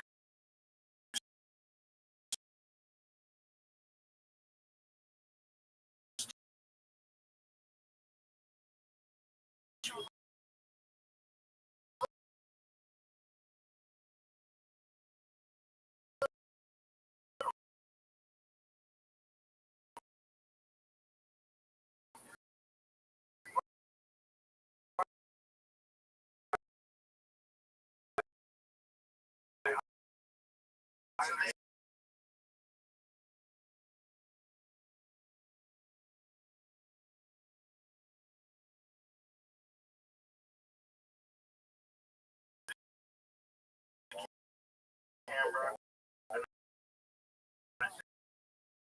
Within a couple of seconds, like look where it goes.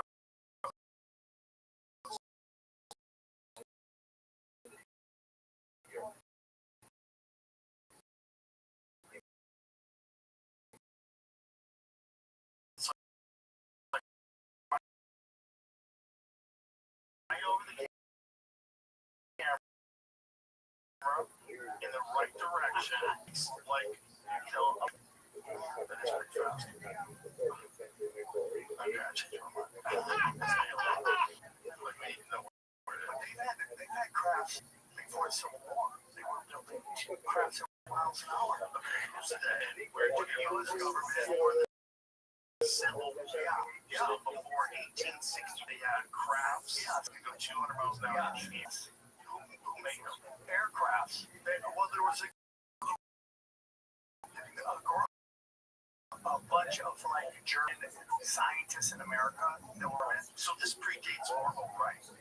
I don't know. I think it does. The 1800s. When was that?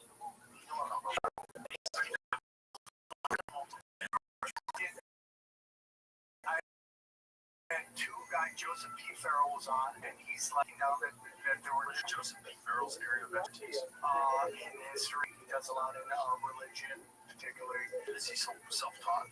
No, he's really a great interview, man. I believe you. I mean, he's self-taught. Does he have like a traditional education and stuff, or is he just? He's written like 1,000 books on it. That's a lot of books, dude. I can read one book. I'm stuck on Alexander II right now. And what is it? He's saying that in the pre-Civil War and during one, they had crowds that were traveling at 200 miles an hour.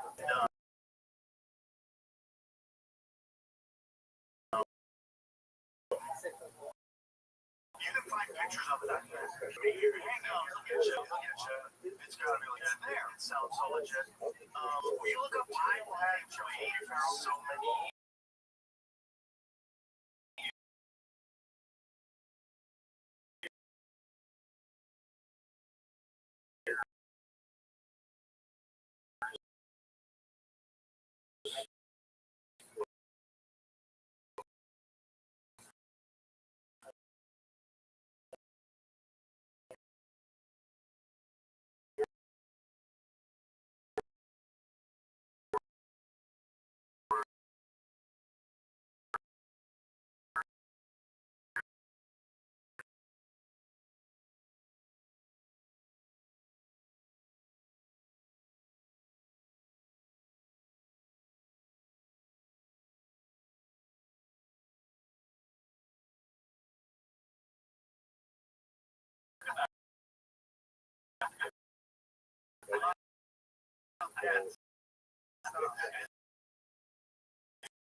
That's true.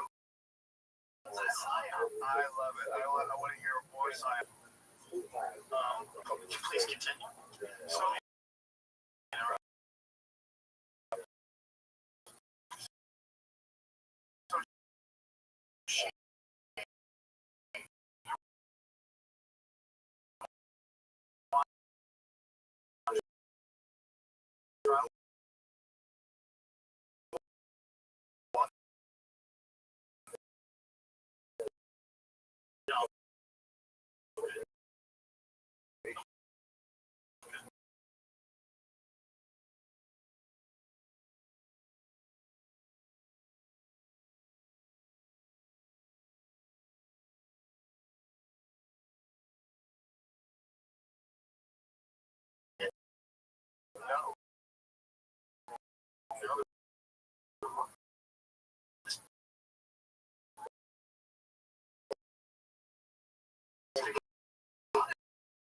I know. I'm a dear Joe comic who's functionally illiterate.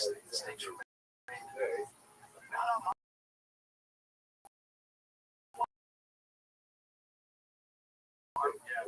well, it's just, it was weird to me all of a sudden trusting the pharmaceutical. It's really way more anxious about the pandemic than other people. Those people just, they reacted so strongly.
And there's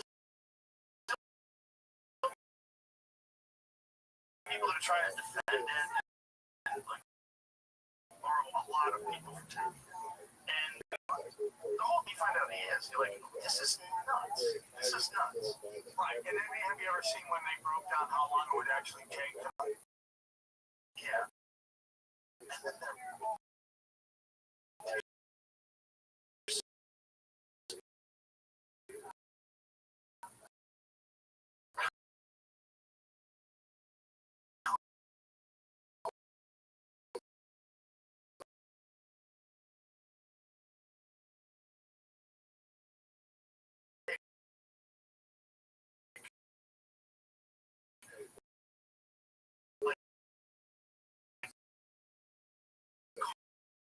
conference. This door's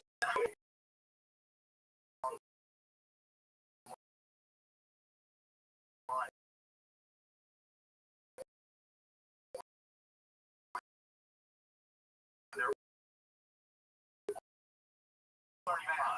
still in mass. Everyone else does have a mask. It's so I heard it before, it's the Democrats' mask. That's what they love it. It's like I know who the retards are, but there's like groups online where they talk about people mask and they beat up and about how irresponsible. Fuck, man. Yeah, and then you go, how exact is the science? How, you know what I mean? Like, what happens if you cause floods like they did in Dubai?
What's his name? What's his name again, Sam? Joseph P. Farrell. Yeah. Balloon Corps of the Army. Back to the Civil War. Isn't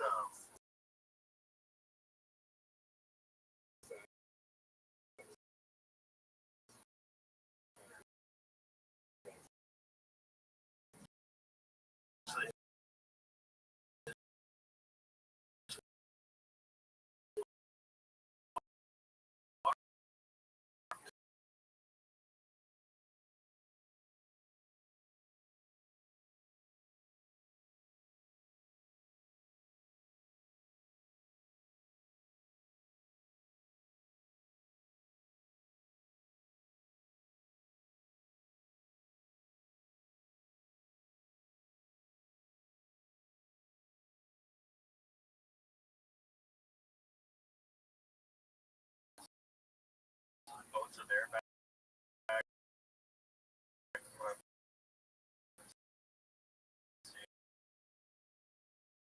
other flying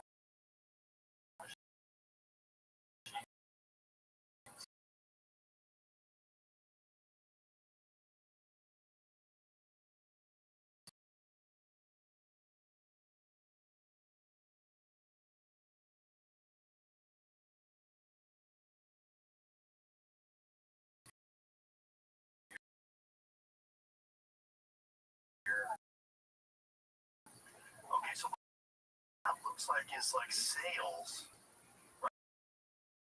Right?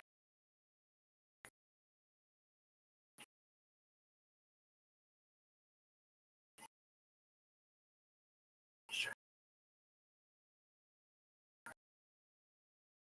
Show me that.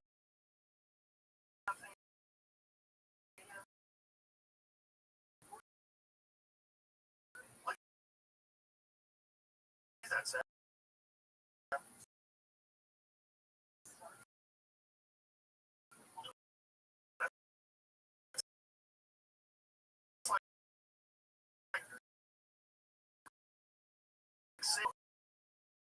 Like TV crazy. So you just jump off a cliff with that? How do you get off the ground? Like that.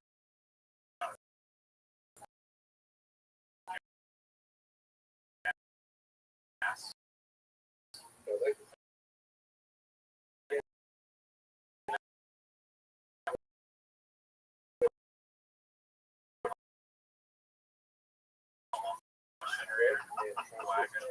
Okay. Oh my God. See if you can look up. That's an hour. I think somebody lied. Maybe.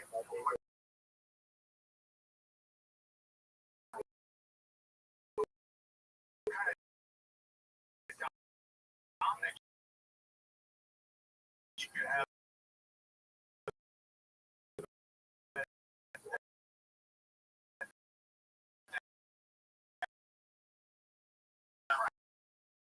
well, they thought that train. So yeah.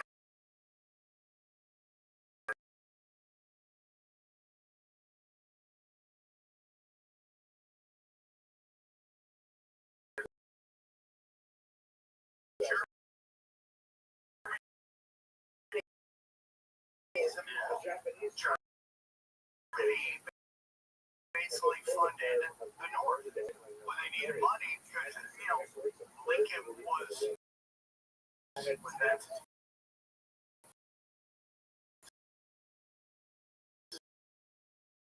That give us, that whole thing with Eisenhower made it deal, and that's where the basic World War comes from.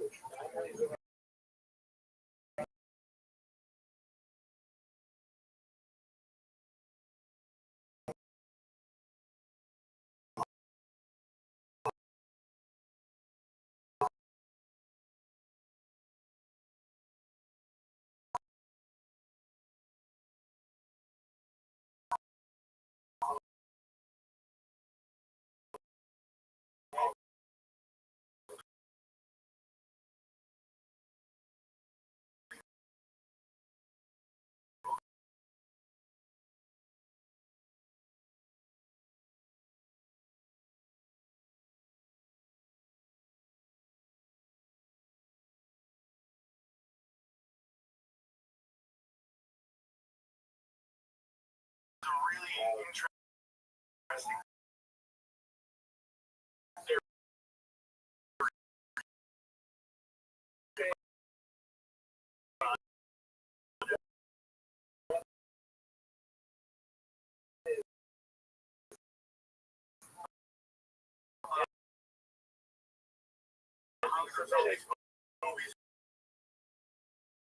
Ocean is unforgiving. Alligators.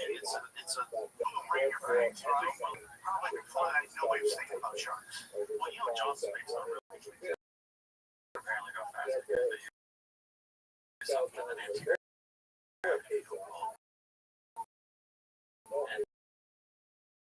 Yeah. Supply.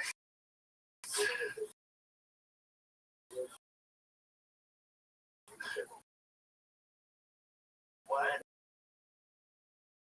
They have anti-gravity.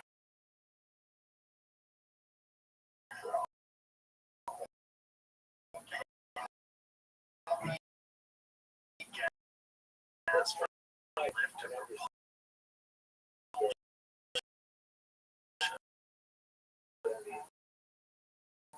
looks like some sort of, I guess, no. I'm like a few determinants we can base our time on. Let's go to that up this I mean, it's like, how's it going to define gravity? Like, unless you're talking about, like, just lift, like a helium balloon. That's kind of anti-gravity gas. Think about it. Sort of. That's not what I think of when I think of anti-gravity. I think of, like, space tech that allows you to, like, ship giant distances instantaneously. Like you hear about from these crafts. This is real. And I do believe it's real. 100%.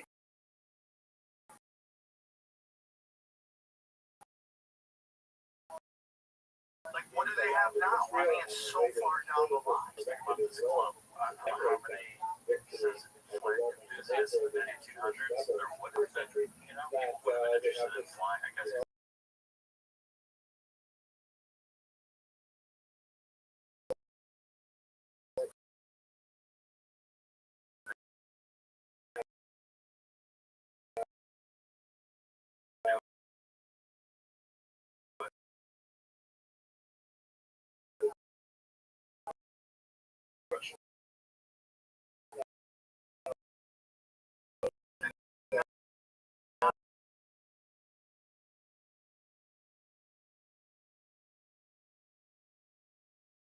I mean, that's how hard flight is. But have you ever heard of Marvel?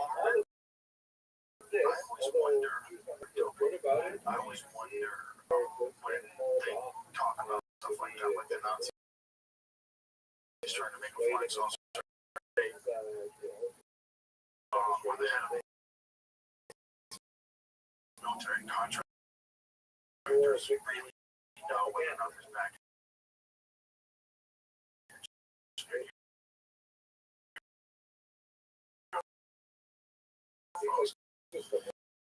If there are, they have, and if they don't know about it, we don't exist or the other governments have. Right?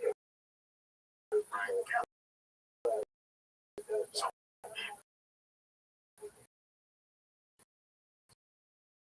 basically,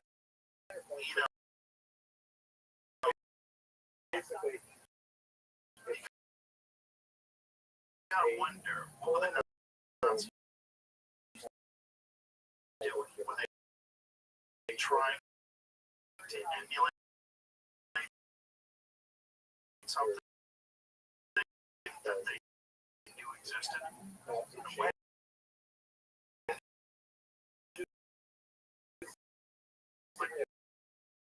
When they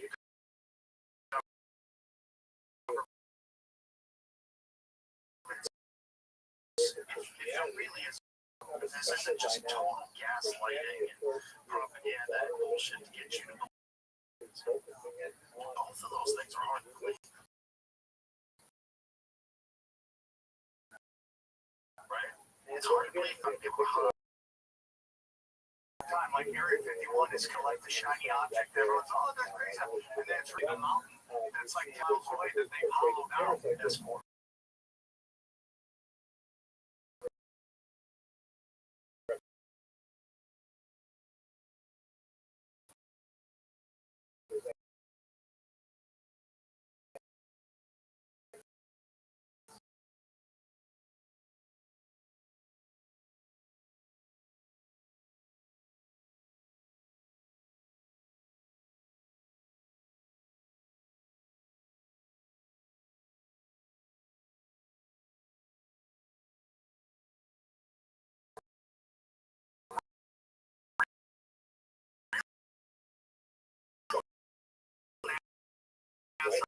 Is it hotel and we go, we do.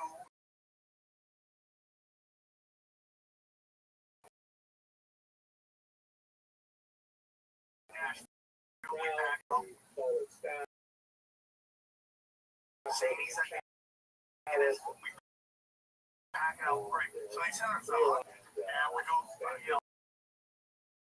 I'm like, yeah, man, we're gonna be stamping. Let's go. So we drive off. We get to go to the guy. Like, no, we pack this motherfucker. It's gonna be great. Well, it's like show.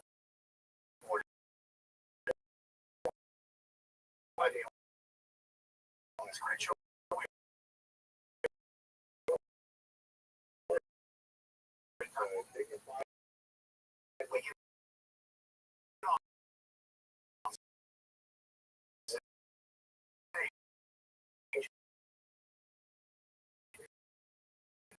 The sound guy comes up and he goes, whoever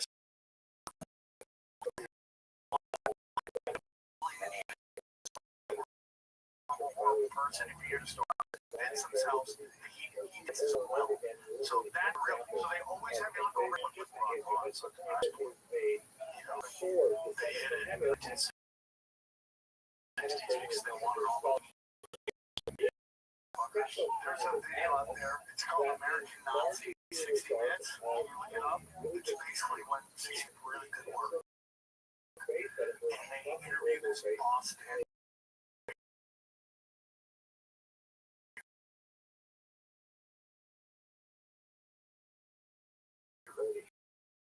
why are all these Nazis here? Why isn't anyone getting them?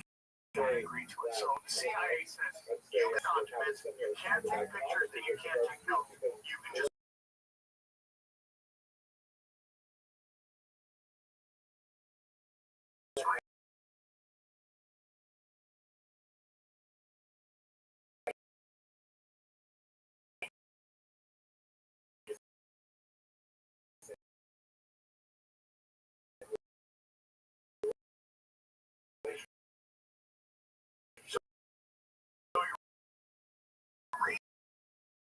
and he finds out this is part of it.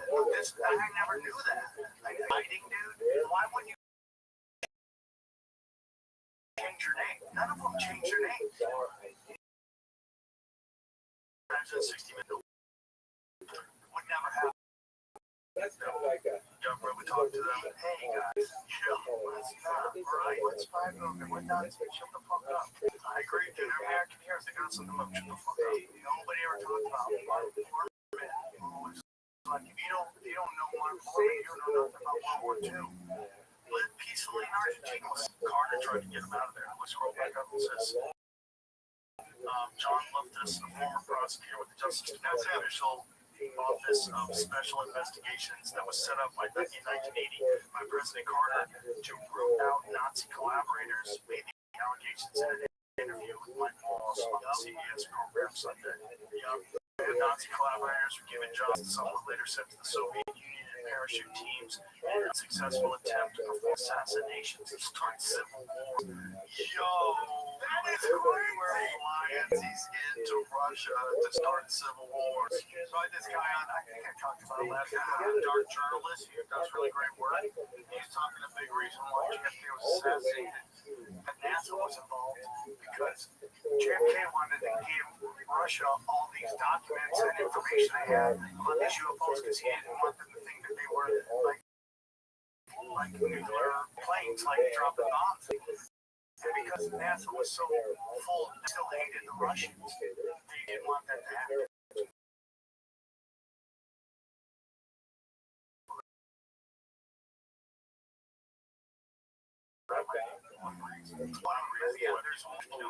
There's the CIA by several months smuggled several hundred Nazi collaborators into America. Hundreds.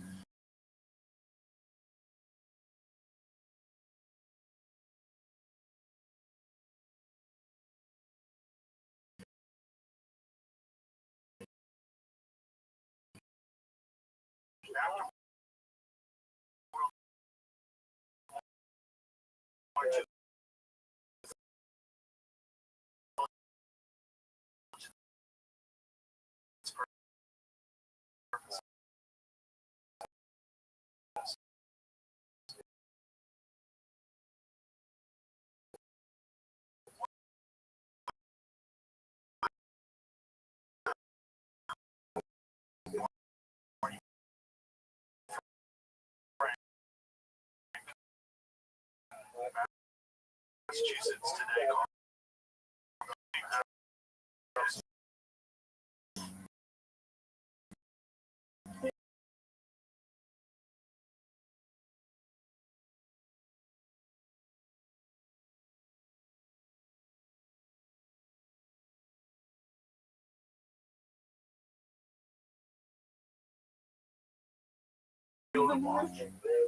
It's crazy. Yeah.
Exactly. Her role check when she's supposed to she was like, that's why they're so down.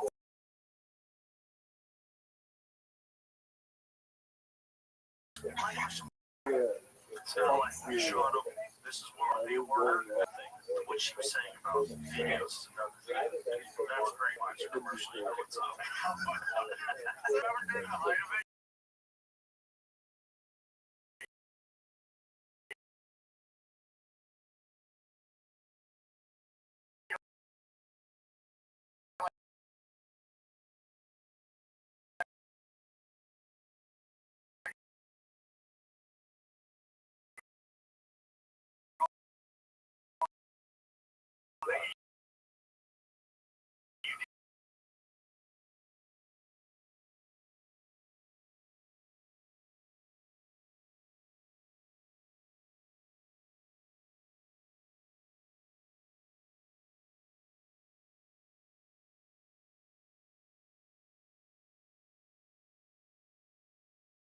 I go, what weird shit did I got you for the video?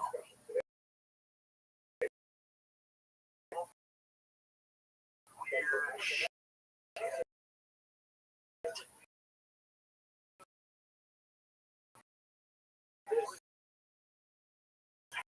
Blondie, who was a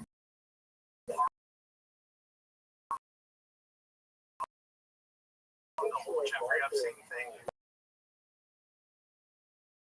That's what's nuts. Watching it. I have to wait like 10 minutes, bro. Why are you doing all this? They're trying to make it seem like these guys are a part of it. Where? I couldn't even find it. You're a 17-year-old going to a Which server was it? and then you go like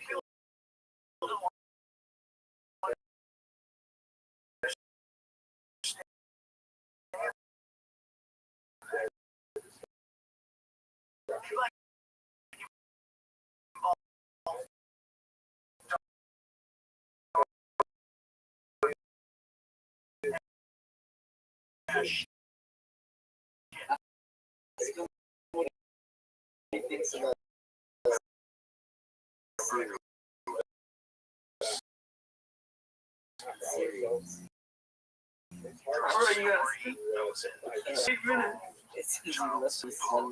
It's silence.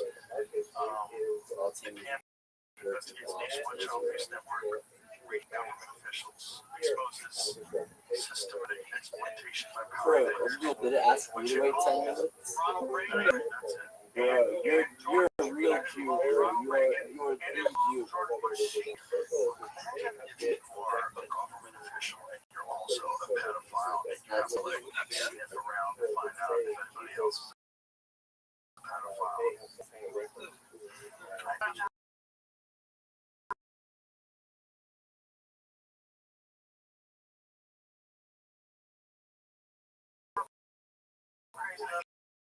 I think they get pedophiles.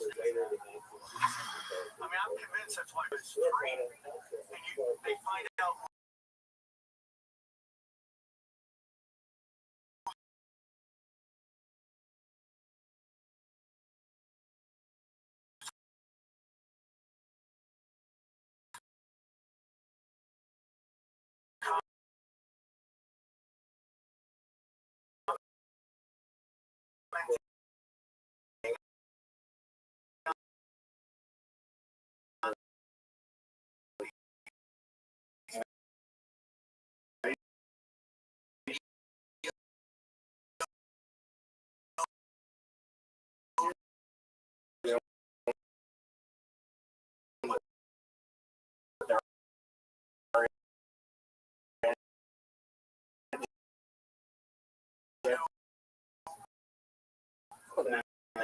Find out.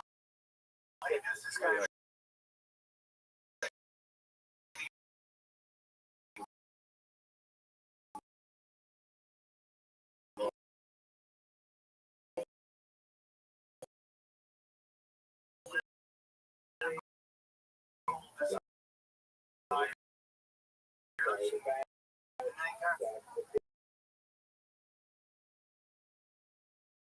And then they put him in the Harvard OST studies. And so it's not famous. It's how are you going to deprogram a guy who got broken?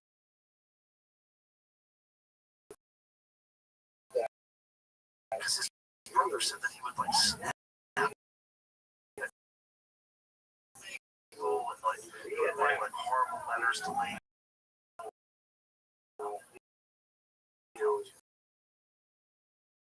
I can say that. I'd rather just a lot of them it was launched like setting shit to command all people up, doing your cabinet one day. One of my things was Berkeley. That whole Kavanaugh trial. He started. Was he from Berkeley? Did he teach at Berkeley? Or he was doing it or teacher's aide?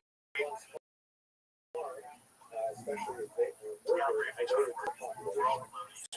whole Kavanaugh trial for Supreme Court was a giant charade.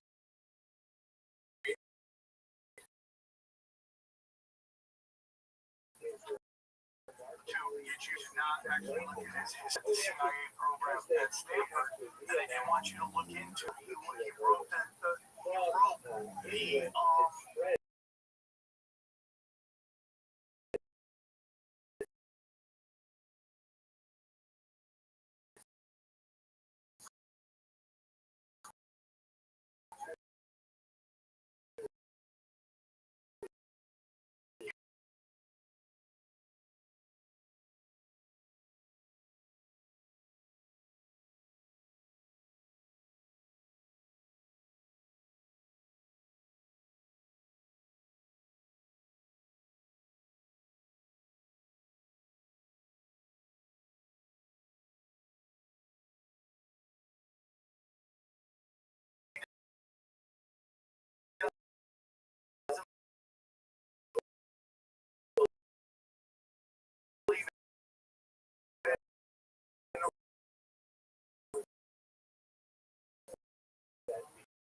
agents in the CIA. Her father was in finding for black operations. So she's was a part of interesting because nobody will want a guy who thinks the president's above the law and that cops should have warrants come in your house as a Supreme Court justice. Yeah. This guy did something, but it's contentious.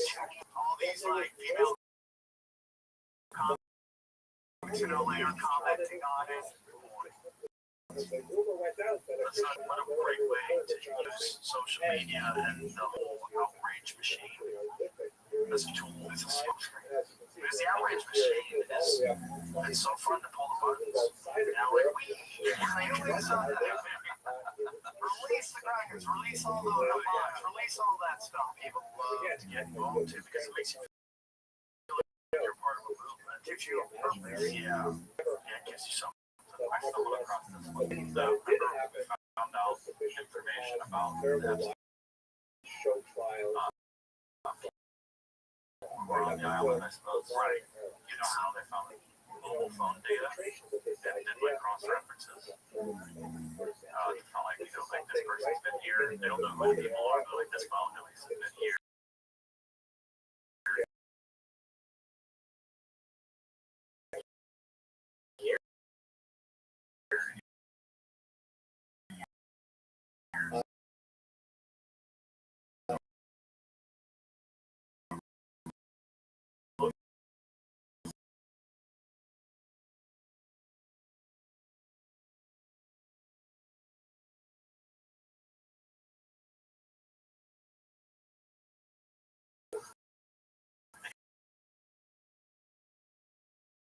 Yeah, all the story. That's just what we're hearing about. So, Rita said, every time people go, well, how does she blow millionaires into arenas and Hillings put Sam Tripoli numbers in cafeteria of like 40 people? So they realize the illusion of that. Like what that shows that there's no way following her. So when they run her out, they go, we can't let this happen again. So we have to fill these arenas up, and they did it. And it was like a Grateful Dead concert. People were just following her around everywhere. Well, they're professionals making a living doing it. Yeah, 100%. There's also people that are professionals, which is wild. This guy's documented people protesting in different places, and you get paid. Like people are making a living. And how is that legal? How's it legal to hire someone to go and annoy people? No, that's illegal. You're not allowed to protest something you don't believe in. Let's just show up and on my side. They believe in it. They're getting paid, and they believe in it. That's what they would say. You can't tell someone that they don't believe in something. Well, some people are dumb, and they'll be like, I don't even know I'm here. Just collecting checks and getting a sandwich. Why not? So, give away secrets. It's always going to be like, don't like people that grew up in a house in the castle. And there's just no saying no. Yeah. I mean, just common sense is right now. What's not just not? I think some people's brains don't function well. I just think you're just more bad brain. And you also maybe you're fucking working with certain chemicals every day. Yeah. How many people are doing that? How many people work in print shops just like sucking in all the fucking chemical fumes? What that's you're doing? That can't be good. And who knows what, about what you took in as a child? Oh, yeah. Lead and gasoline when we were young. That shit was everywhere. We got lead poisoning in the brain for sure. Drops your IQ a little bit. Measurable. We talked about that the other day. They fucking knew poison people. They put it in anyway because they would say, well, she ever had a conspiracy about that? About what? Lead and gasoline about lead? No. That doesn't really cause that. The reason they wanted to get lead out of veins because here is hard for them to see through walls. And that's why all these houses have glass windows. They're like layer amazing view through this glass like those flipping shells and they took out a wall and just put a giant glass there. That is see that he's older. And, now they've discovered that there's these mystery and watch what you're doing. Is this too much? How are they looking through? I know they can do it with Wi-Fi now. That's basically what's in there. Yeah, they just have Wi-Fi is bananas. In fact, they have technology that allows you to see like 3D images in a room based on how the Wi-Fi is somehow or another like sending it back to them. Like, what is Wi-Fi even doing to you? Like, what is happening to you? Like, this shit is just around you all the time, passing through your cells. Have you ever can see it on the fact they can see it? Like everyone's scared of radar machines, right? Everyone's scared of going through an X-ray, right? You don't want that. The guy knew the X-ray is behind a giant wall protector. They go hide and they press the button. And we're just cool. It's just level bad as an X-ray, but it's this weird low-level signal that they say it fucks up bees, right? Literally cell phone signals. And it hurts the bees. Really? I don't know what's ever happened to us. This week, they did. Yeah, new contact lenses give people infrared vision even with their eyes shut. Biotechnology uses nanoparticles to convert infrared light into visible light that humans can see. Fucking yo. How about those night vision goggles that they had to change the color because they were seeing things that weren't on the radar? I think it was like red. They were doing aliens. They were seeing things flying around them and they were flipping out because they had red night vision goggles. And that's why they changed it to either green or blue. Because the rest, when red, they show up, they don't show up in other colors. Yeah.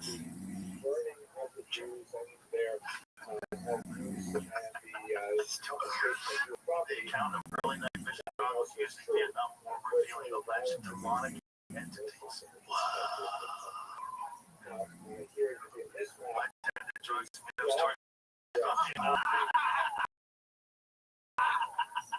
Post-desecration. That's perfect. Distracting you from the try that. Oh, yeah, that's right. Thank you. So Jesse Michaels released a new video. He went down to Peru, and these people have been telling him about these mummies. They're like, you have to see them in person. They are humanoid, but they don't seem to be human. They have a different amount of ribs, but they have like all the cartilage and all the ligaments and all the bones and everything is in place that makes it look like. If you go to Jesse's show, go to his YouTube channel because he's got some video footage of the actual like CAT scans and showing you tissue. And those skull bananas. So this is Jesse's take. I'm paraphrasing. Some of these things are forgeries. Some of these things are just fake stuff. It's just like an art piece that someone created. But he thinks they actually have some of them that appear to be a real creature.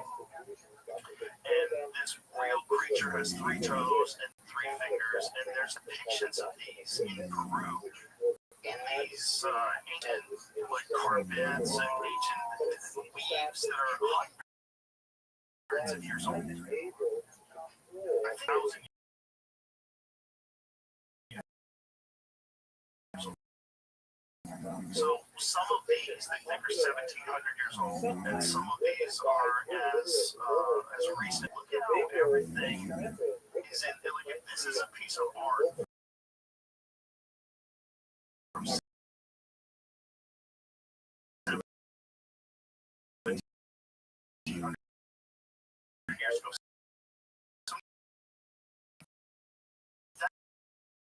That's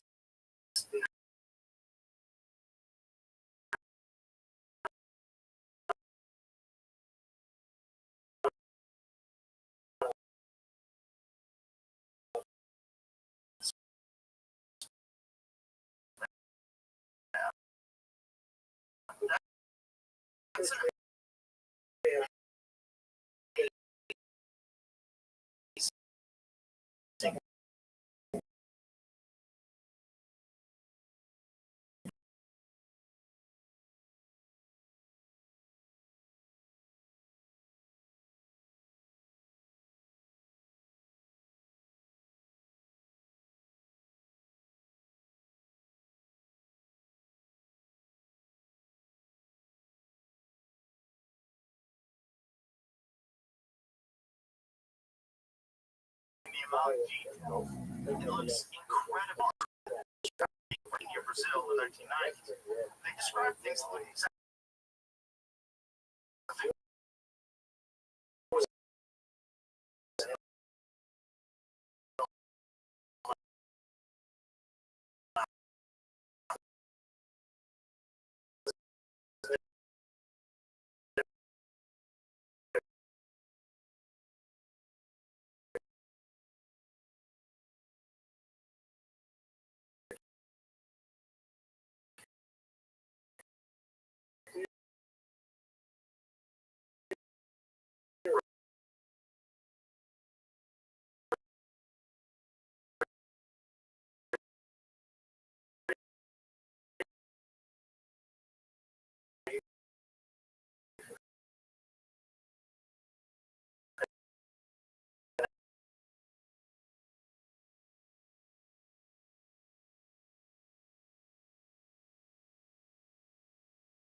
exactly. Oh, that's interesting. There's a bunch of stuff that we're just now finding out. Fingers and three toes. Trying to get better scans on this thing, but it has a fetus inside of it. Like, I want to know what's the results. They've done it more than once. Okay, we know for sure American elk and grandfathers. They're very suspicious about the actual location of which the guy said that he found them. It's basically, these are like green robbers.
He's talking about how, based on your religious handles, if you're religious, so you go Bigfoot 100%, 100% when and they pull over this and the dog takes off. So he goes and chases him through the woods. He says, dog's looking up, he looks up, there's a giant green screen with something crawling. And they're just stuff noses and they're camouflage stuff. He looks down his dog and he ran back and abandoned him. And he ran back to his girlfriend. That gets into like kind of like the whole again missing Formula 1 is that it's almost like Grand Theft Auto. Grand Theft Auto has a render and separately. So the whole theory is that these people go missing because the simulation doesn't want to render for just one person. And that's why they disappeared. That's possible. Getting lost in the woods is easy. Getting out of the woods is hard. You can easily starve to death trying to break a leg, get injured, and never fight. Odds of doing right now? No. Well, listen. The odds of you getting found if you die in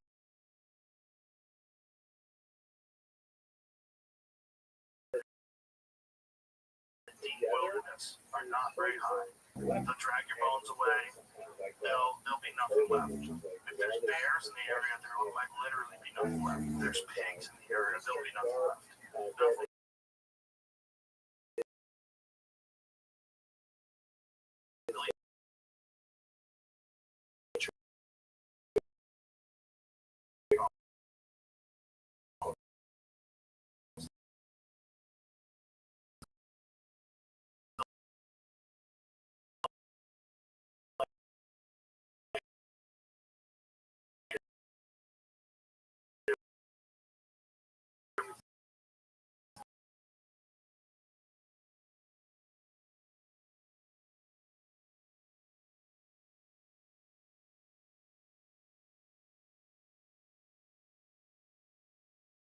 you can just go into. People go missing, man. You can't find them. Have you ever these cadavers that will disappear and then they're found totally somewhere else and they can't remember what just happened? Yeah,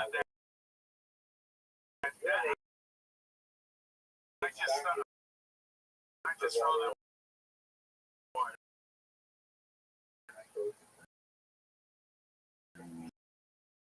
Yeah, that is a crazy story. Yeah, he was making up a story, and then you go back and see him talk deal with that. With the aliens, it's that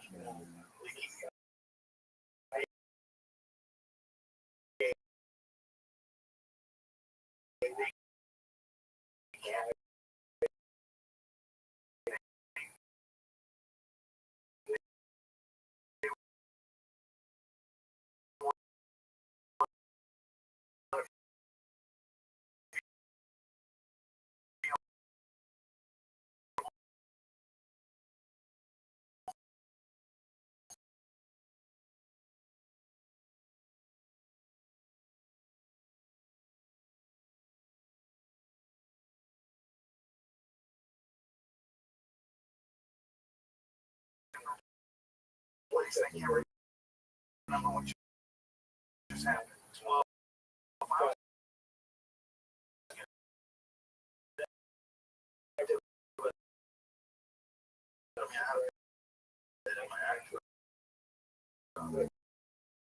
that's what I would do.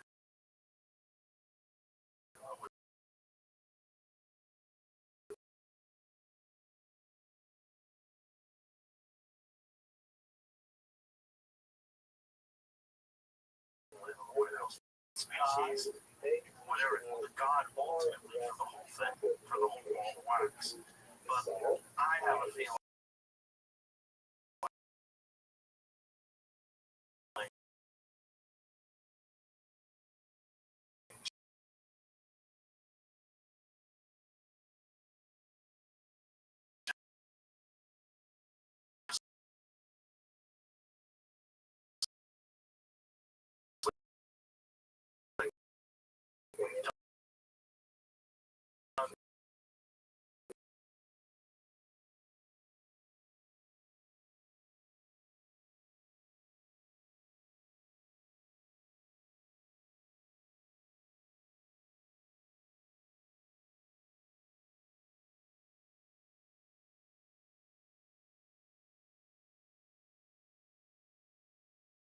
And that's in a lot of ancient texts. It's in a lot of ancient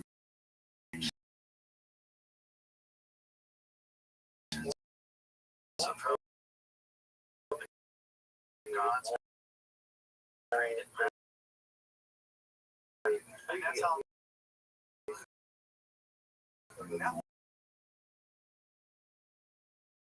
all angels it gets weird because nobody wants even from a monkey man.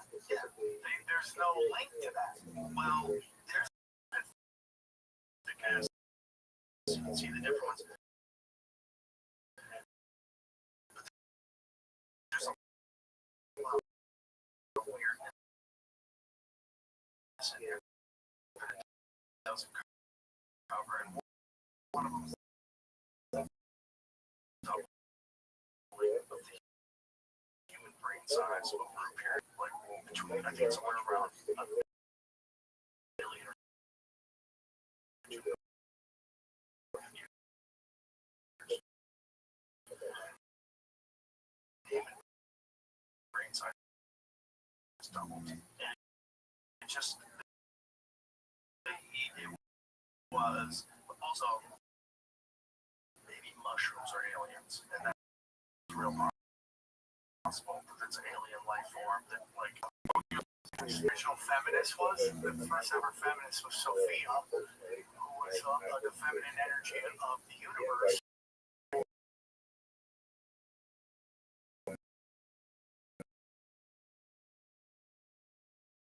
And a lot of people believe the first God Testament is the demiurge. But Sophia gave us the spot.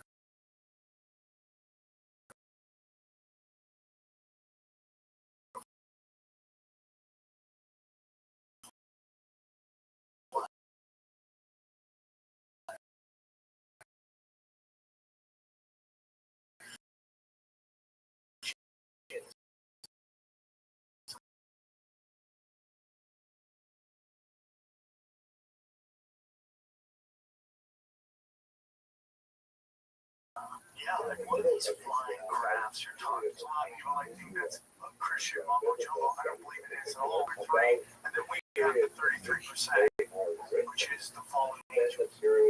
And they come down, they get trapped here, and that's the whole thing about transhumanism is that they're trying to figure out how to get out of here. Have you ever seen Lazar talk about the weirdest shit that you heard? No, what was the weirdest shit? They said they had a very thick file that was about religion. And basically what it boiled down to is, at least what this file was saying, was that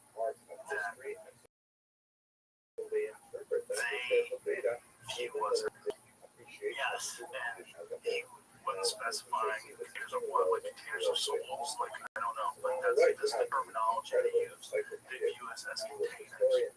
Can you imagine like a soul is an energy that you have to farm or that you have to extract, just like how we extract oil from the earth?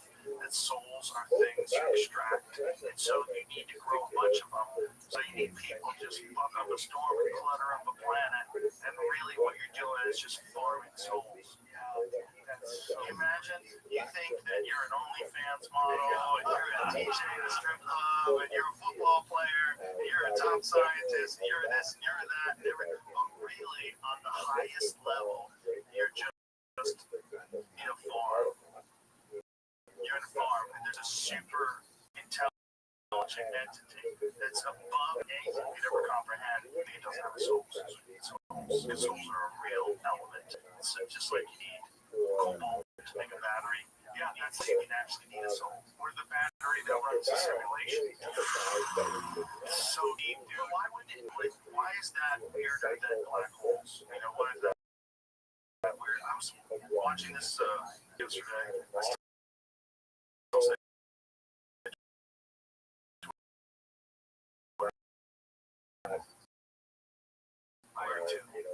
They were discussing this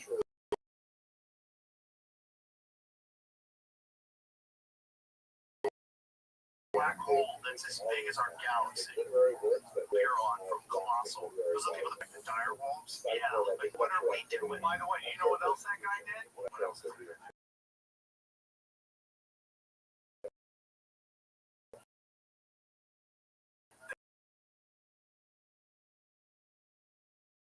That guy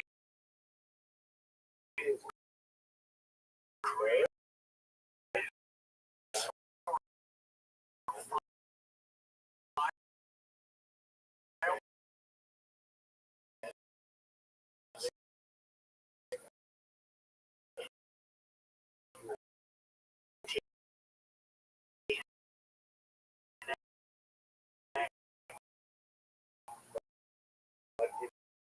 You can actually store files. So I had a guy on, he's like, you know what's the files are? They're in somebody's DNA. That's big.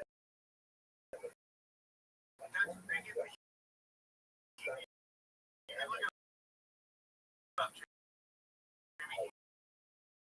the guy literally created that you can put files in people's DNA. That's been well. They're doing a bunch of stuff. And, you know, they're eventually going to bring back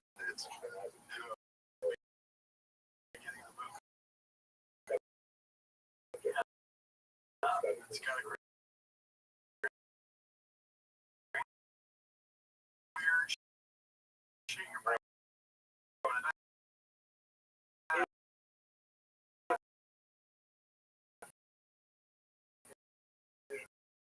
Understand.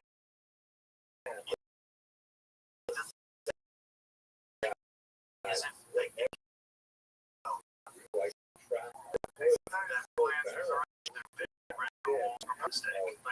regular wolves are most like well, it's like introducing those anacondas. Different cats everywhere.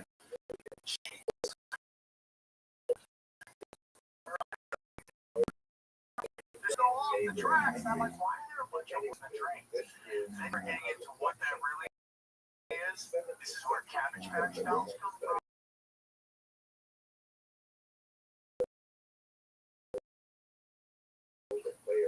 Genetic, yeah, the fuck is, you know, they kind of did this was in Canada with the indigenous parts of the country, so they couldn't play their culture. And basically, the thought is that either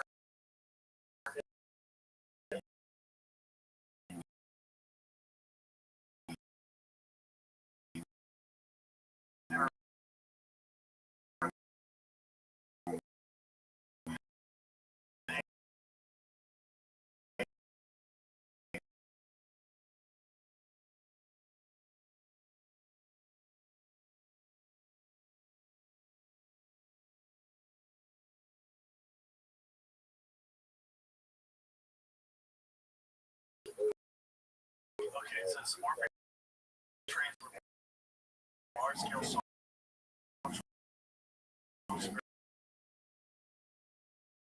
in the United States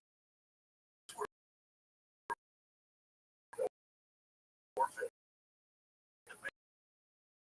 and or homeless children were transported from crowded eastern cities to rural areas in the Midwest and placed in homes between 18 that. And Gary Seinfeld says both his parents were those type of kids.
And a lot of people think that where the NPCs come from, orphan trained kids would mean that his parents were orphans.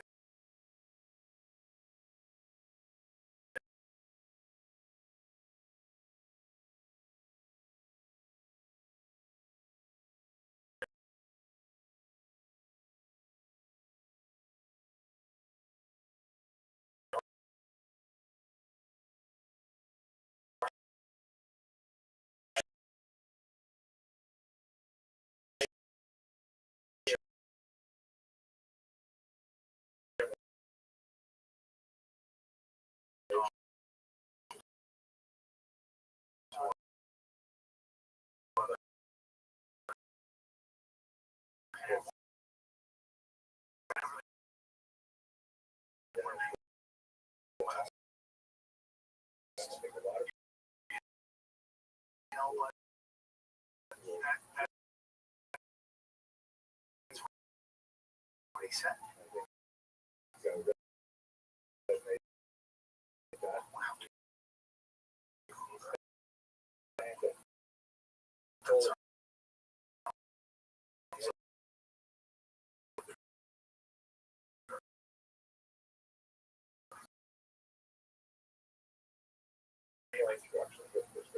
Is it raised in premature babies' lives? Oh, okay, so it's premature births. That's how.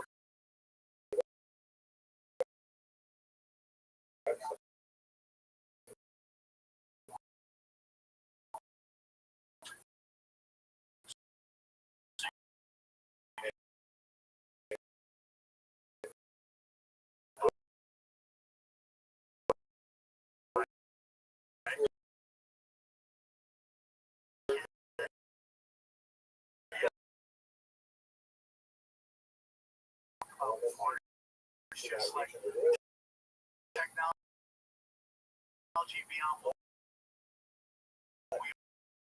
still.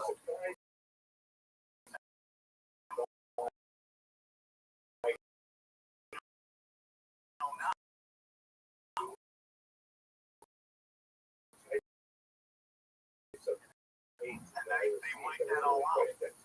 Trump book, and I think it's totally possible. I think time is in this. They would put time.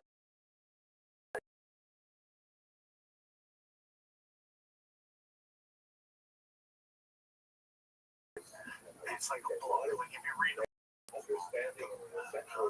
that's just a family method are they using to travel back and forth through time. Whatever they manufacture.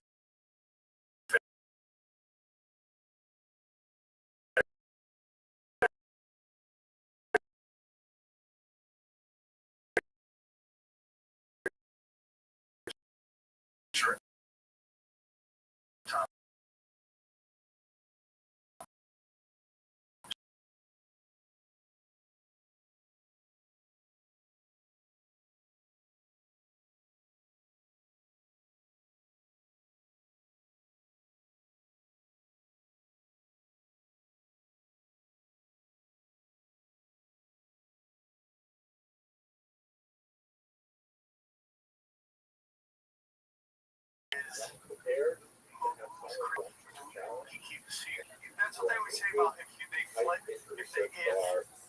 say something and they end up going missing. But most of them understand that they're in on it. The only people in that room on the boat. Have you ever seen that video? It's just a program. So as we discussed, it's not graphics and that. And they're all cheering in the room. They're all high-fiving each other. They give me a laugh, bro. Can I see it? I want to see it. See if I believe it. Through the next 5 centuries,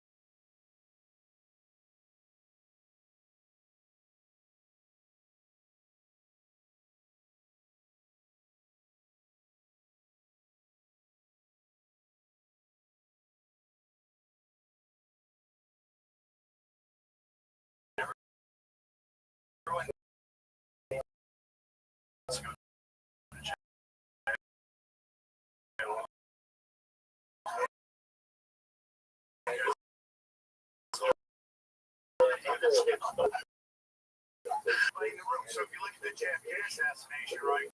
They're all assassins in that process. Yeah, like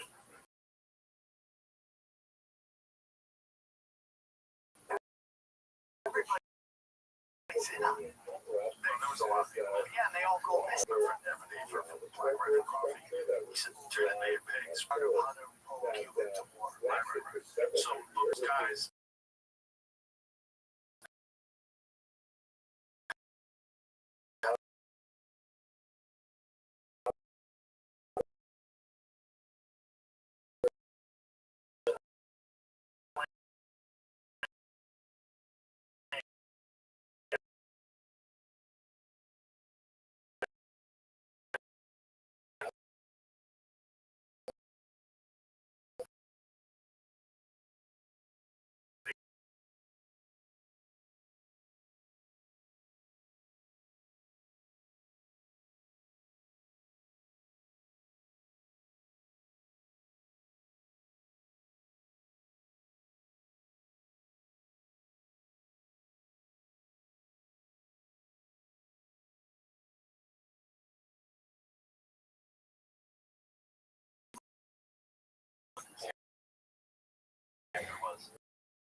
Ended up into space in 1960 fucking 9. And how'd you talk to Nick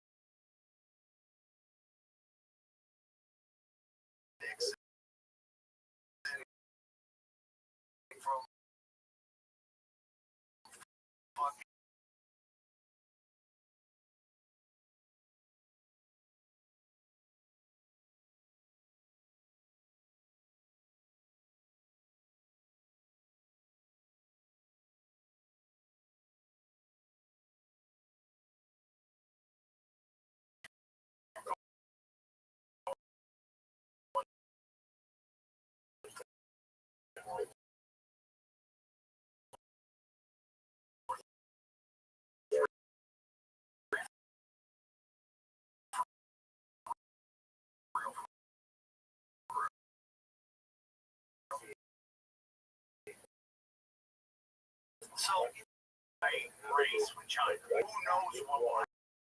So, we're being sold that we're in the AI race with China. Just about a month ago, sent China a bunch of AI superconductors. And I go, hold on, we're like in a race with these guys and we're sending them superconductors? We, the United States government. So what did they send? They sent a bunch of some superconductors or something like that to the people who are supposedly in a race. And it reminds me of when I was a kid.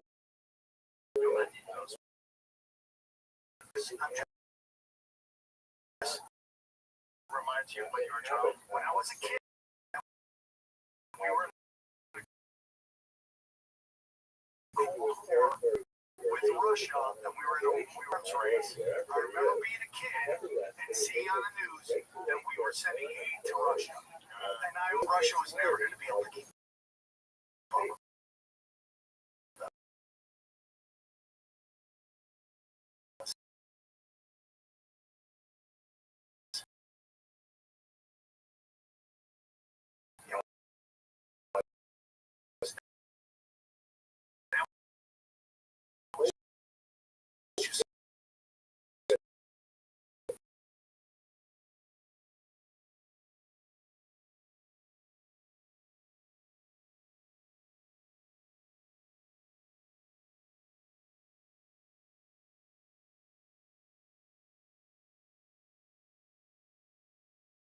How many people are in the Taliban, and how many more they're recruiting because they're making 20 pulled out of Afghanistan. I was like, oh, dude, great. He had, and I was a Biden fan weapons. Have you ever seen a video of the plane leaving? You want to look at it. It's got painted windows, and people are running along. It's the weirdest video I've ever seen. It makes no sense. And 11 on it or on it. It's a very weird, but it did happen. People did take off in those planes. People did. I'm not saying that it didn't happen, but I'm saying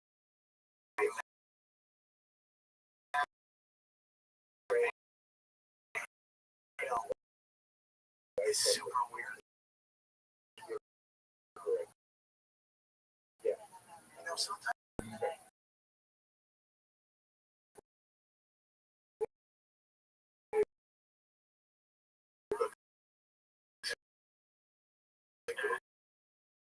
It doesn't have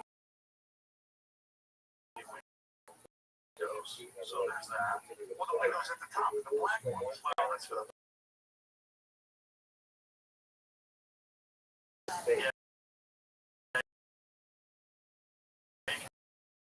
That's a military cargo ship.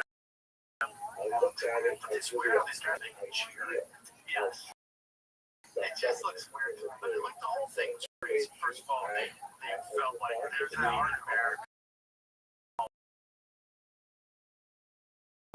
You know, so there was that. And then when they paraded, I mean, you get into Afghanistan.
The Golden Triangle. Here's one of the most transparent. That was one trucks. And then the production goes through the roof. Yep. And it becomes like 94% of the world's heroin.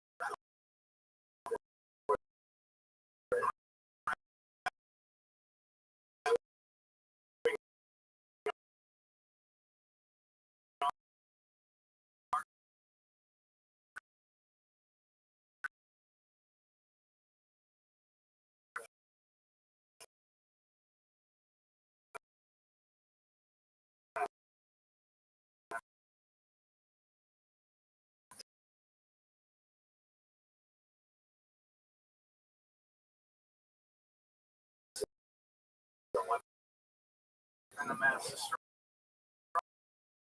they were talking about was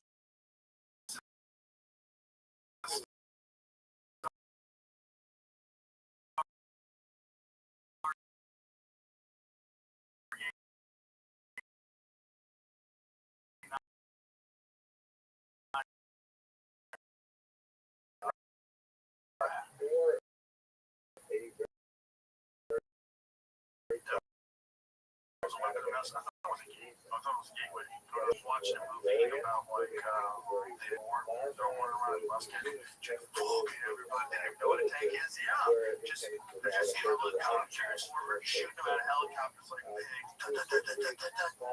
You know, that's what you think of when you think. You know, East Dimension, you don't even know what it is. What was that article you just pulled up, Jamie? The Rocky Stargate conspiracy: a modern perspective on an ancient.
How do you say that?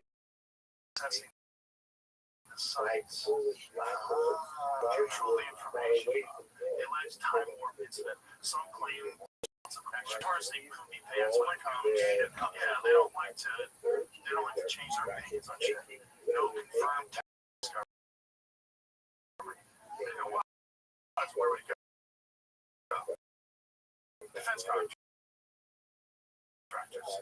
Right? Same thing as like the UFOs. Like if they really did have a crash UFO, you know,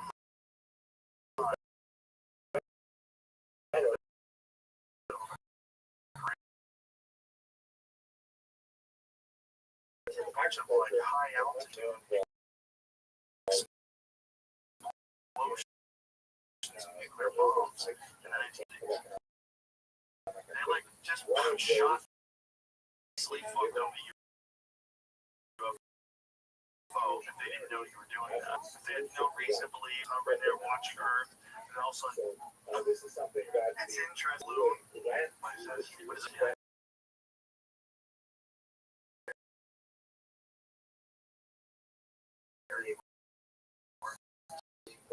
Creation Day 2016 documentary you could start a rate. It's weird. Where should I read it from? Third line, weather, problem.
supply troops were not advanced. Future potential strikes may occur in areas B.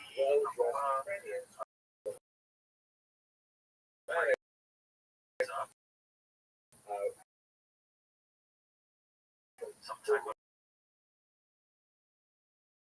energetic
Is this a legend?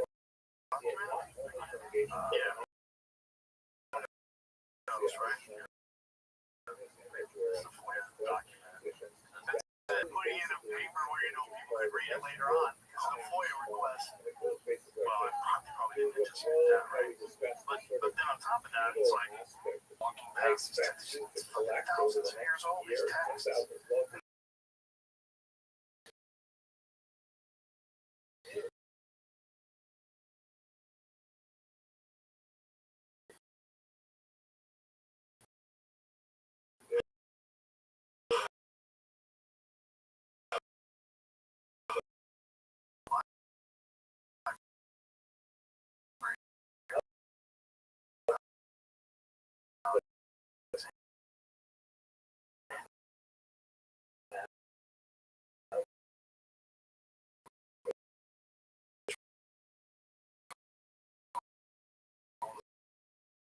Secrets of Egypt were in there.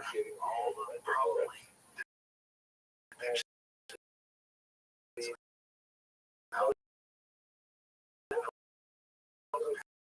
racing whether or not federal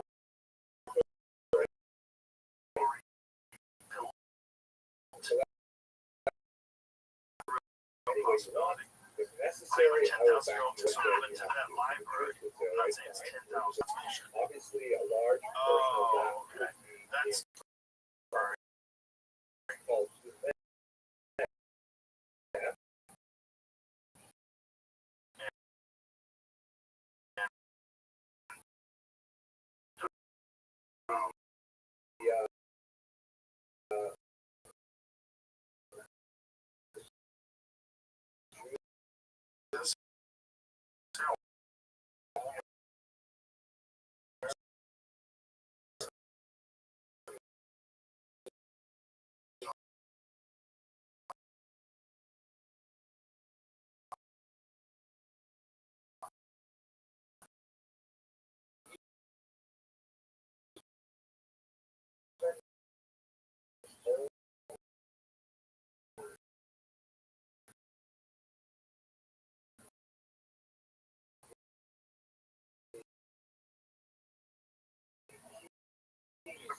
churches. They're safe about the certainly I just got a piece of paper that was hidden by someone 1,000 years ago. That's how long. that debate.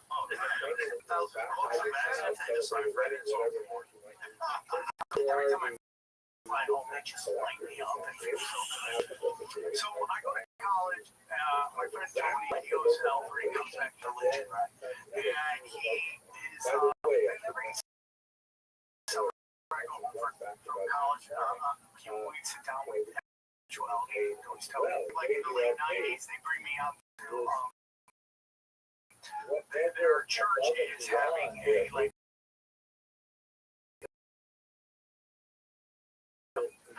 guys in there during the band. That's what they And the guy late 90s about two towers coming down. And the guy, I remember hearing, well, that's some prophecy. So when they will Tony always try tells to me, collect world trade center.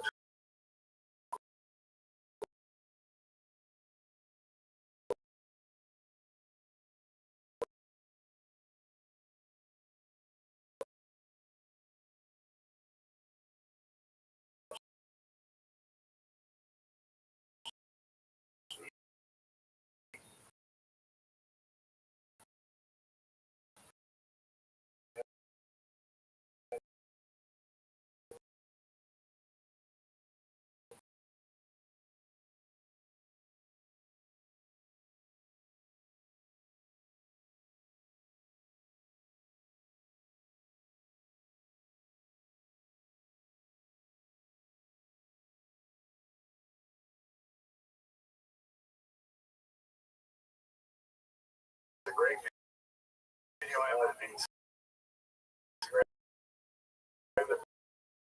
Breaks down all 9/11 instances.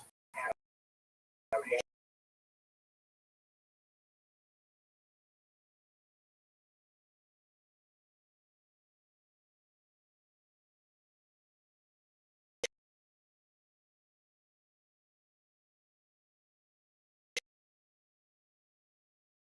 it's so fun.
Yeah.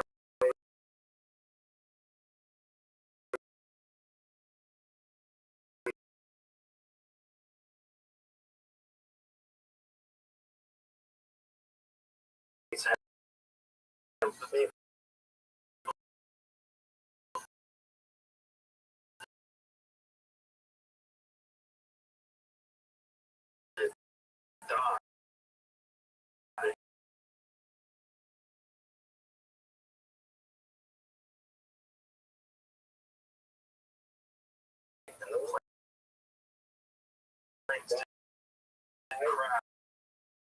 I'm not saying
nature is okay. And then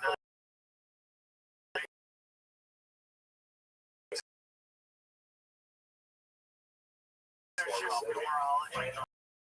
5 times with razors, it's harder. You study the numerology, 9/11, it's all Aleister Crowley, occult rituals, the labor.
The difference between Trump's cabinet and Kamala Harris' all closet neocons.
Think it would be anything for Trump's been in by now, or 40 years.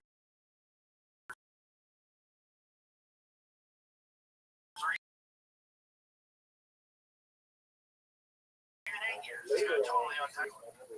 No, it's gonna keep it at every single level. Every single team. And that's what the internet did. Took our eyes off the took our eyes off.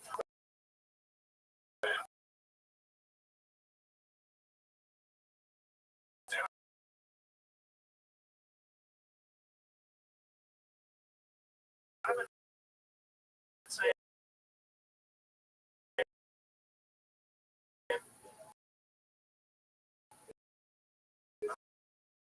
that's what I've been saying.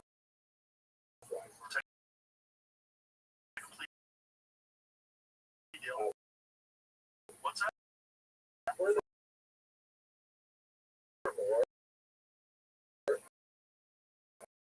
Oh yeah. Oh yeah, that's what around the power. Look at that. We're lipstick. It's been sending him to represent us at all these like international conferences. I wouldn't care if he was good at his job and it's close. But if you want to show the world where it's job, I mean, yeah, I don't want to use it. But I mean, if you just and you work hard, but you want to wear a dress, like, okay, why do I just wear dresses?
Shredded than ever. Yes, there are a lot of the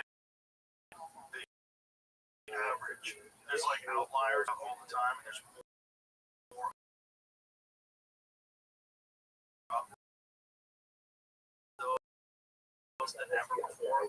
But we're getting fucking points. This is really the more than ever.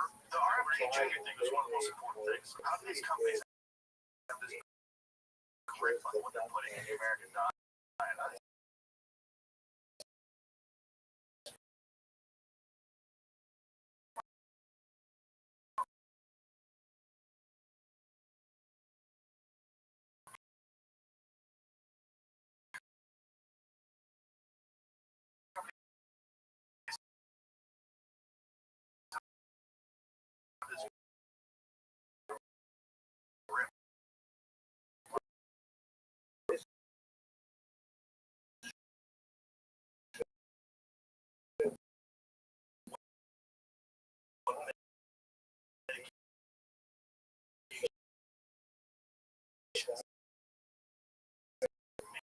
Making sure that take every year. And how many, yeah, they're not responsible all for the adverse effects. This is crazy. In there, just trying to just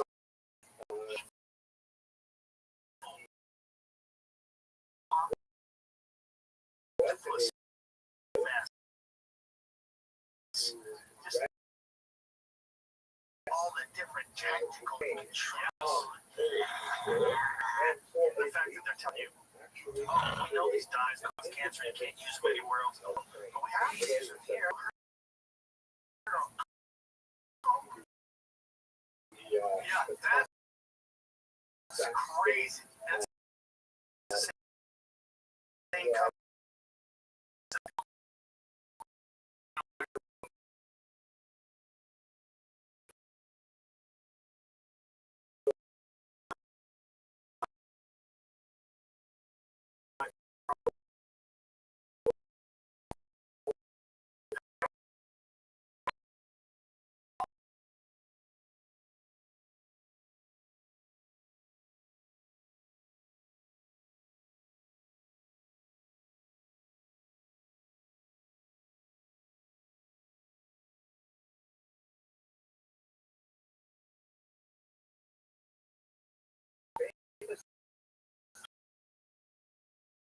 The black community's relationship with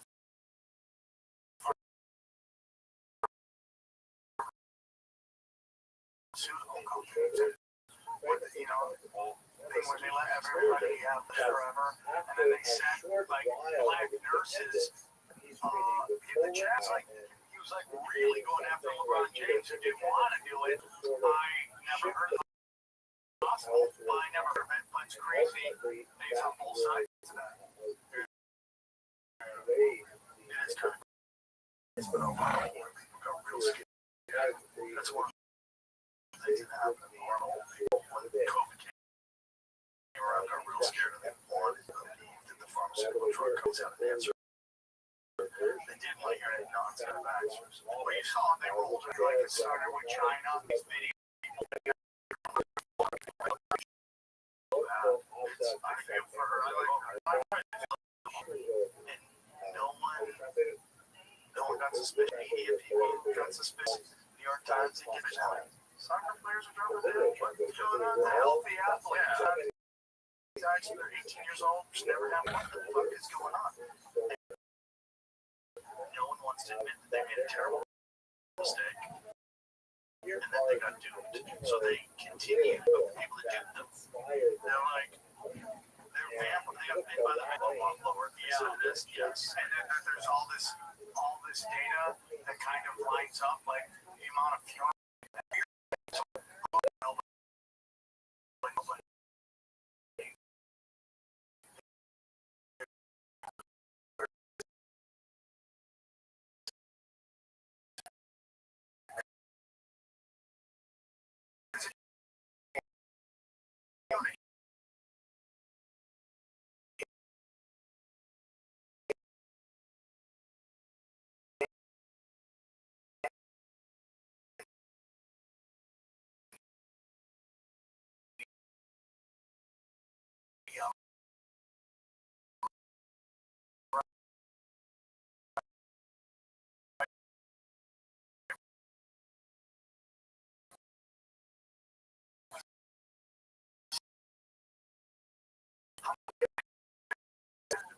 You know what has always been the weirdest conspiracy for me with China is the Great Wall.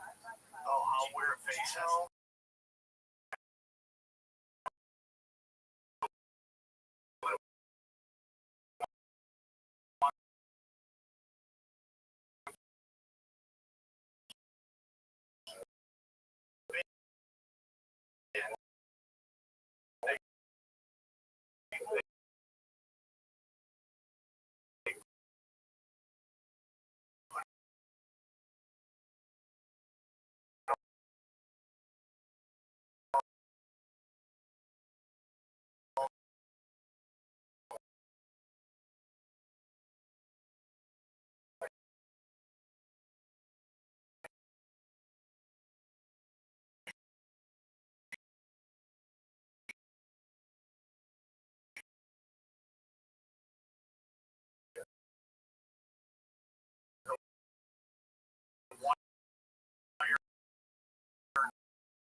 At that time,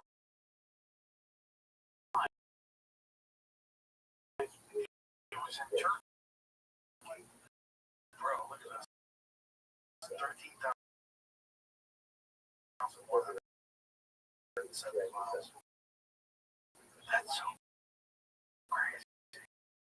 How long was it for you to build that?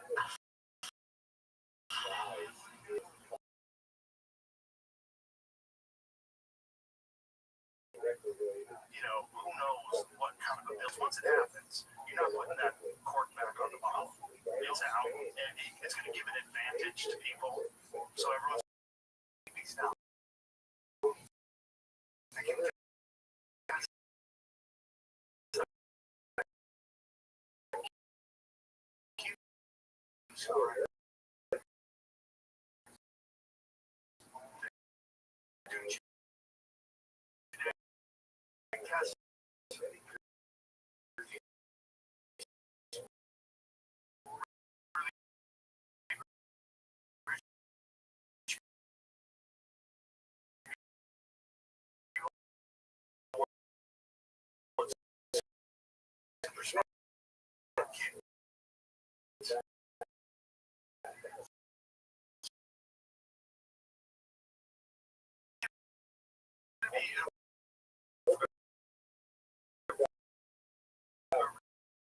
Initially, we adopted the rich.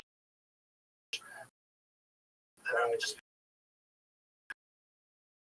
like cell phones. In the beginning, you know, fucking that big ass fucking stupid thing on reach. Now that's a joke, right? Now everybody has a phone. And regulated, and that is the prediction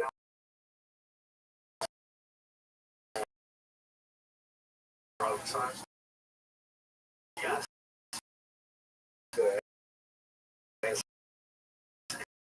And then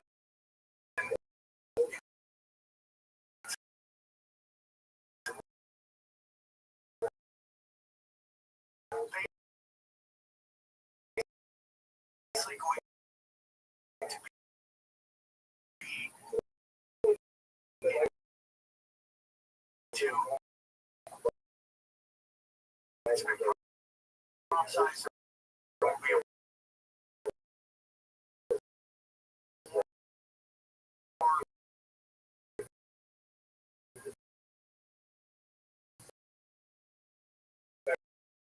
between the pay and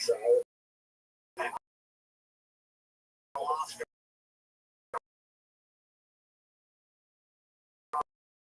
Area.